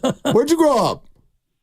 What do you? Can't you tell, my friend? Where do you think I was born? New Jersey. I got some guesses. Yeah, I'm thinking somewhere east of here. I was born in Harlem, New York, uptown Manhattan, brother. How did you become a Niner fan, Kurt? I'll tell you why. I've been a Niner fan since 1980, since I came out here in 81. What brought you out here? 81. I'll go back in the old days with Roger Craig and Joe Montana and all the old great days, man, of the 49ers. We have better great days ahead of us. Believe me, we're going to go to the Super Bowl this year for sure. We might have lost a couple of games because of a couple of bad plays and this and that. And I don't want to talk about last year's Super Bowl game. We already know what happened in the fourth quarter. We already know what happened in overtime. They kicked the field goal. And they should have went down on the fourth down and scored a touchdown, and then you gave that little run a chance to come back and win the game. Shit. There it is. There it is. I've been waiting for that moment. I mean, Kurt, Thank you for calling. And, man, they almost caught it. YouTube, you're welcome. This is the fourth call he's called, and it was just a matter of time before he used a different four-letter word other than runt. I've been using runt, but you know what word I really wants to use when I'm talking about that little runt? It starts with S, and it rhymes with hit. Schmidt. And I'm not talking about baseball, okay? When I say runt, you know what I means. This is Kurt from the Haywood Hills, signing off. I do believe that Kurt has changed our show. He has. Because Mark Grandy is now going to have access. I don't know if you've got it cut yet, Grandy.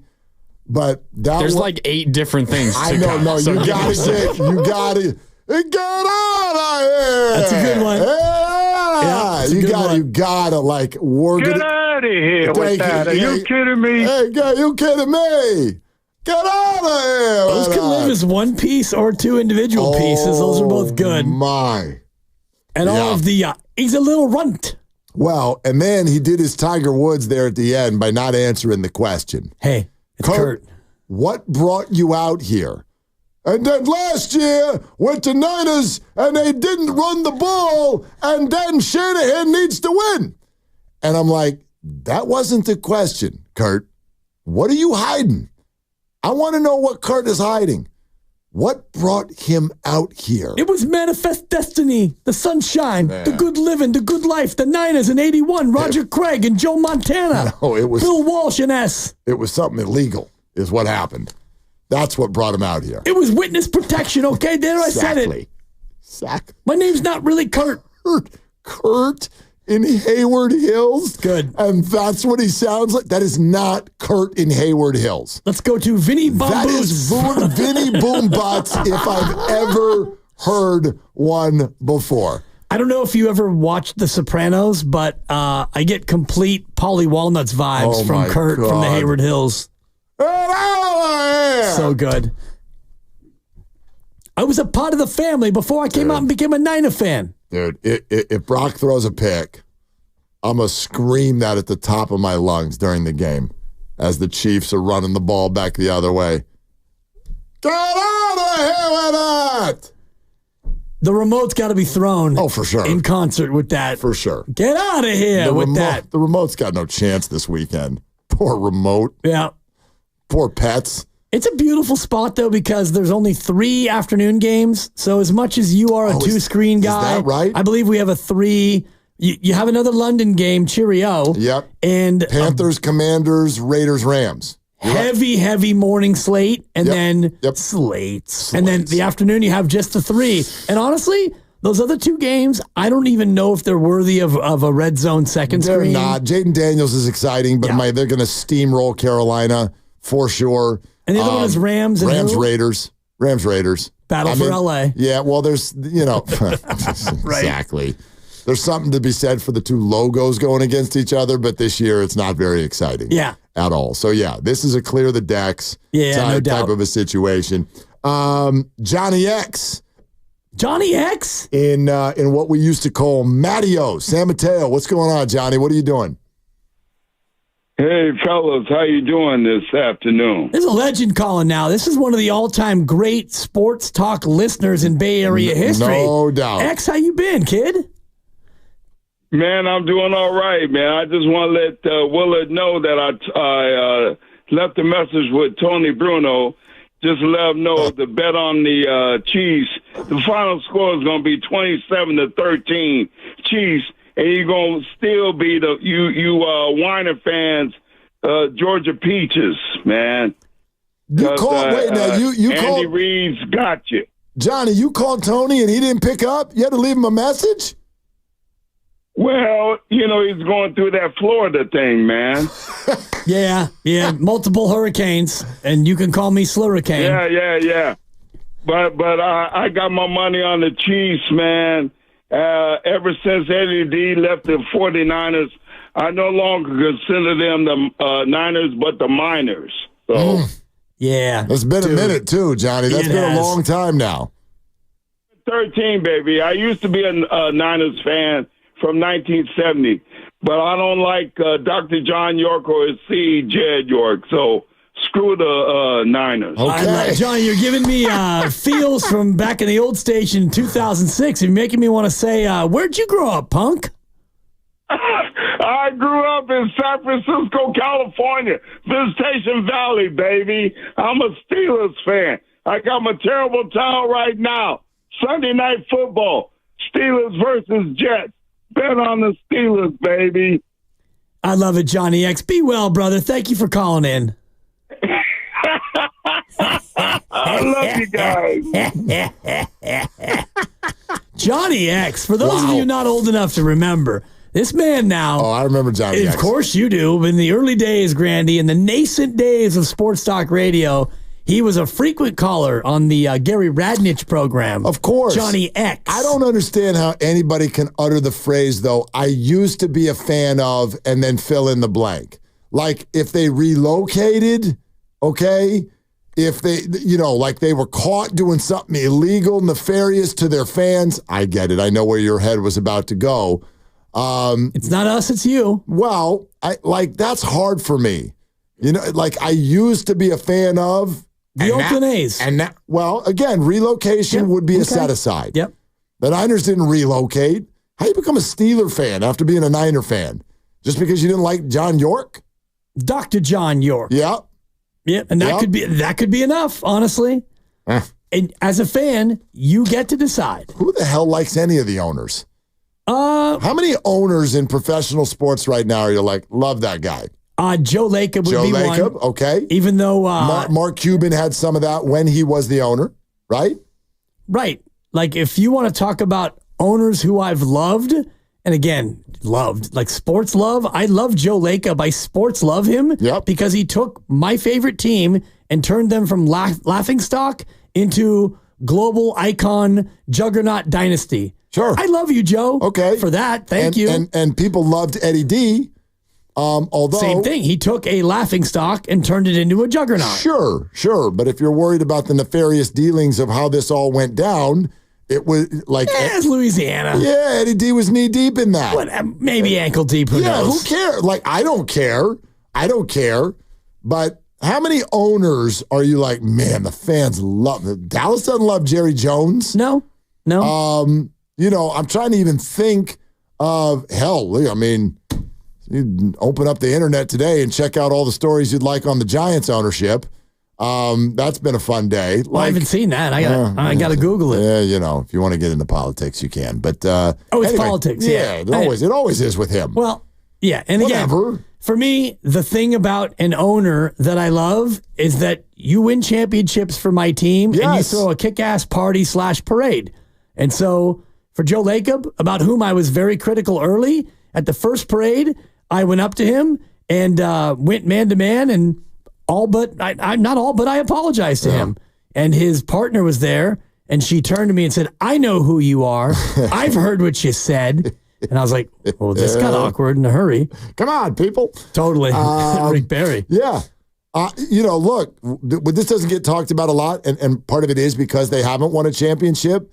But have you seen, at least in the last generation here in the Bay Area, have you seen somebody rehab an image the way Jed York has?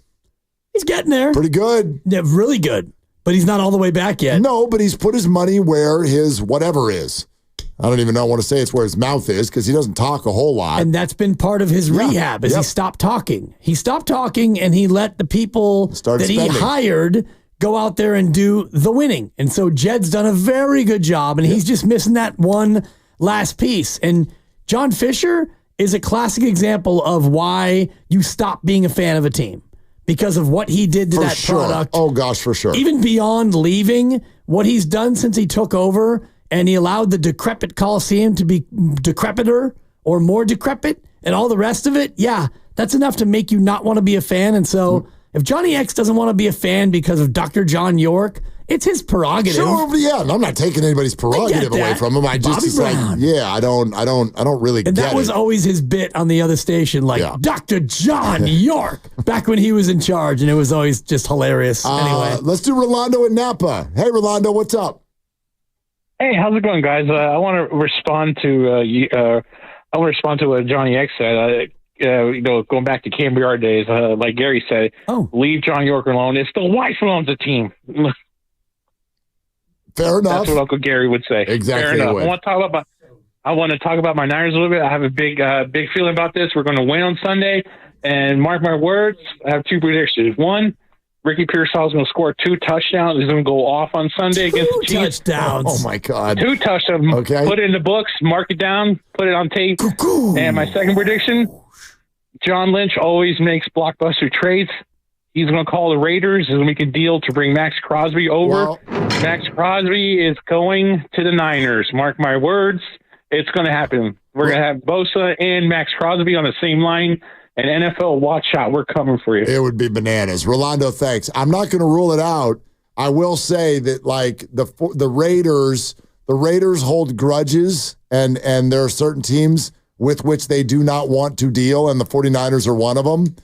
David Lombardi pointed this out. Don't forget, the Niners had a better offer for Khalil Mack than the Bears did. Where'd he end up? The Bears. Yeah, so, like, just keep that in mind. However, on the other hand, did you hear Max Crosby's comment yesterday? Did you hear what he said? He wants to win. Like, I'm not here for a rebuild. Wherever I am, I'm here to win. That was a very different answer than 10 days ago when he's like, I'm a Raider, and I'm here to be a Raider. Very different answer since the Devontae trade. And this, for me, is a cautionary tale to all you youngsters out there who want to rush out and get tattoos, because he has a tattoo of the Raider logo on his body, and he may not be a Raider for life. Just when you want a tattoo, think twice and then think again before you rush on out there. Like, I love Odyssey. He always wore the uniform, though. Like, he will always have a Raider past. So yes, yeah. I worked for Susquehanna. You don't see a Susquehanna tattoo on my butt cheek. That doesn't fit on your finger. So on anyway, my butt cheek. It would fit on your butt cheek. It'd be close. Yeah, even after the weight loss thing, it would still fit. That's fair. It's coming up. We're brought to you by Crystal Geyser Alpine Spring Water. 888-957-9570. Oh. What, you forgetting something? FTD. It used to be about flowers. It's not. Not anymore. I like that. Fade to Dibbers is next on Willard and Dibbs. We already know what happened in overtime. They kicked the field goal, and they should have went down on the 4th down and scored a touchdown, and then you gave that little run a chance to come back and win the game. What makes Crystal Geyser Alpine Spring Water?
This guy's a little runt. Get out of here with that. Are you kidding me? Let's get that little guy and get him the hell out of here. Somebody should kick that little runt. I can't stand that little runt. Now, back to Willard and Dibs on 95.7 The Game. I mean, I need more. That's pretty good. I do, too. Godfather, man. Kurt, straight out of Harlem. Gotta beat that runt.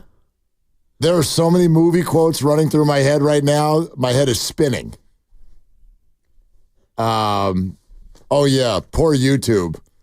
Well, not poor YouTube, because YouTube got a great performance out of Kurt. They got to hear something that nobody else got to hear. That's true. But now YouTube is not being treated to the fact that that classic old Italian red and white tablecloth pizzeria, that violin. Oh, yeah. That's what's... Get out of here with that. The DiVincenzo. Restaurant quality. That's what's playing right now in the background. And that is probably one of my favorite things about Mark Grandy, even though it's 5:49 on a Friday. He's not mailing it in. No, he brought it. Digging deep all the way to the end for a rejoin. Yeah. Get out of here with that. Are you kidding me? You kidding me? That runt. They got to beat that runt. Somebody should kick that little runt. I can't stand that little runt. Look, they shouldn't have kicked a field goal, and then that runt came down and scored a touchdown, and I said S. And boy, was I mad. That runt. I would say that Kurt has won the week on this show if it hadn't been for the almost no-hitter that you've thrown this week. It's been a good on week. The show. It's been a good week for you. Yeah. So I'll be thinking of both of you during this game this weekend. I'll be thinking of both of you, and I'll really be thinking of you a lot because we got a game this weekend. Yeah. We got a very, very small spread. It's a small number. It's the smallest of numbers that exists. There's only one.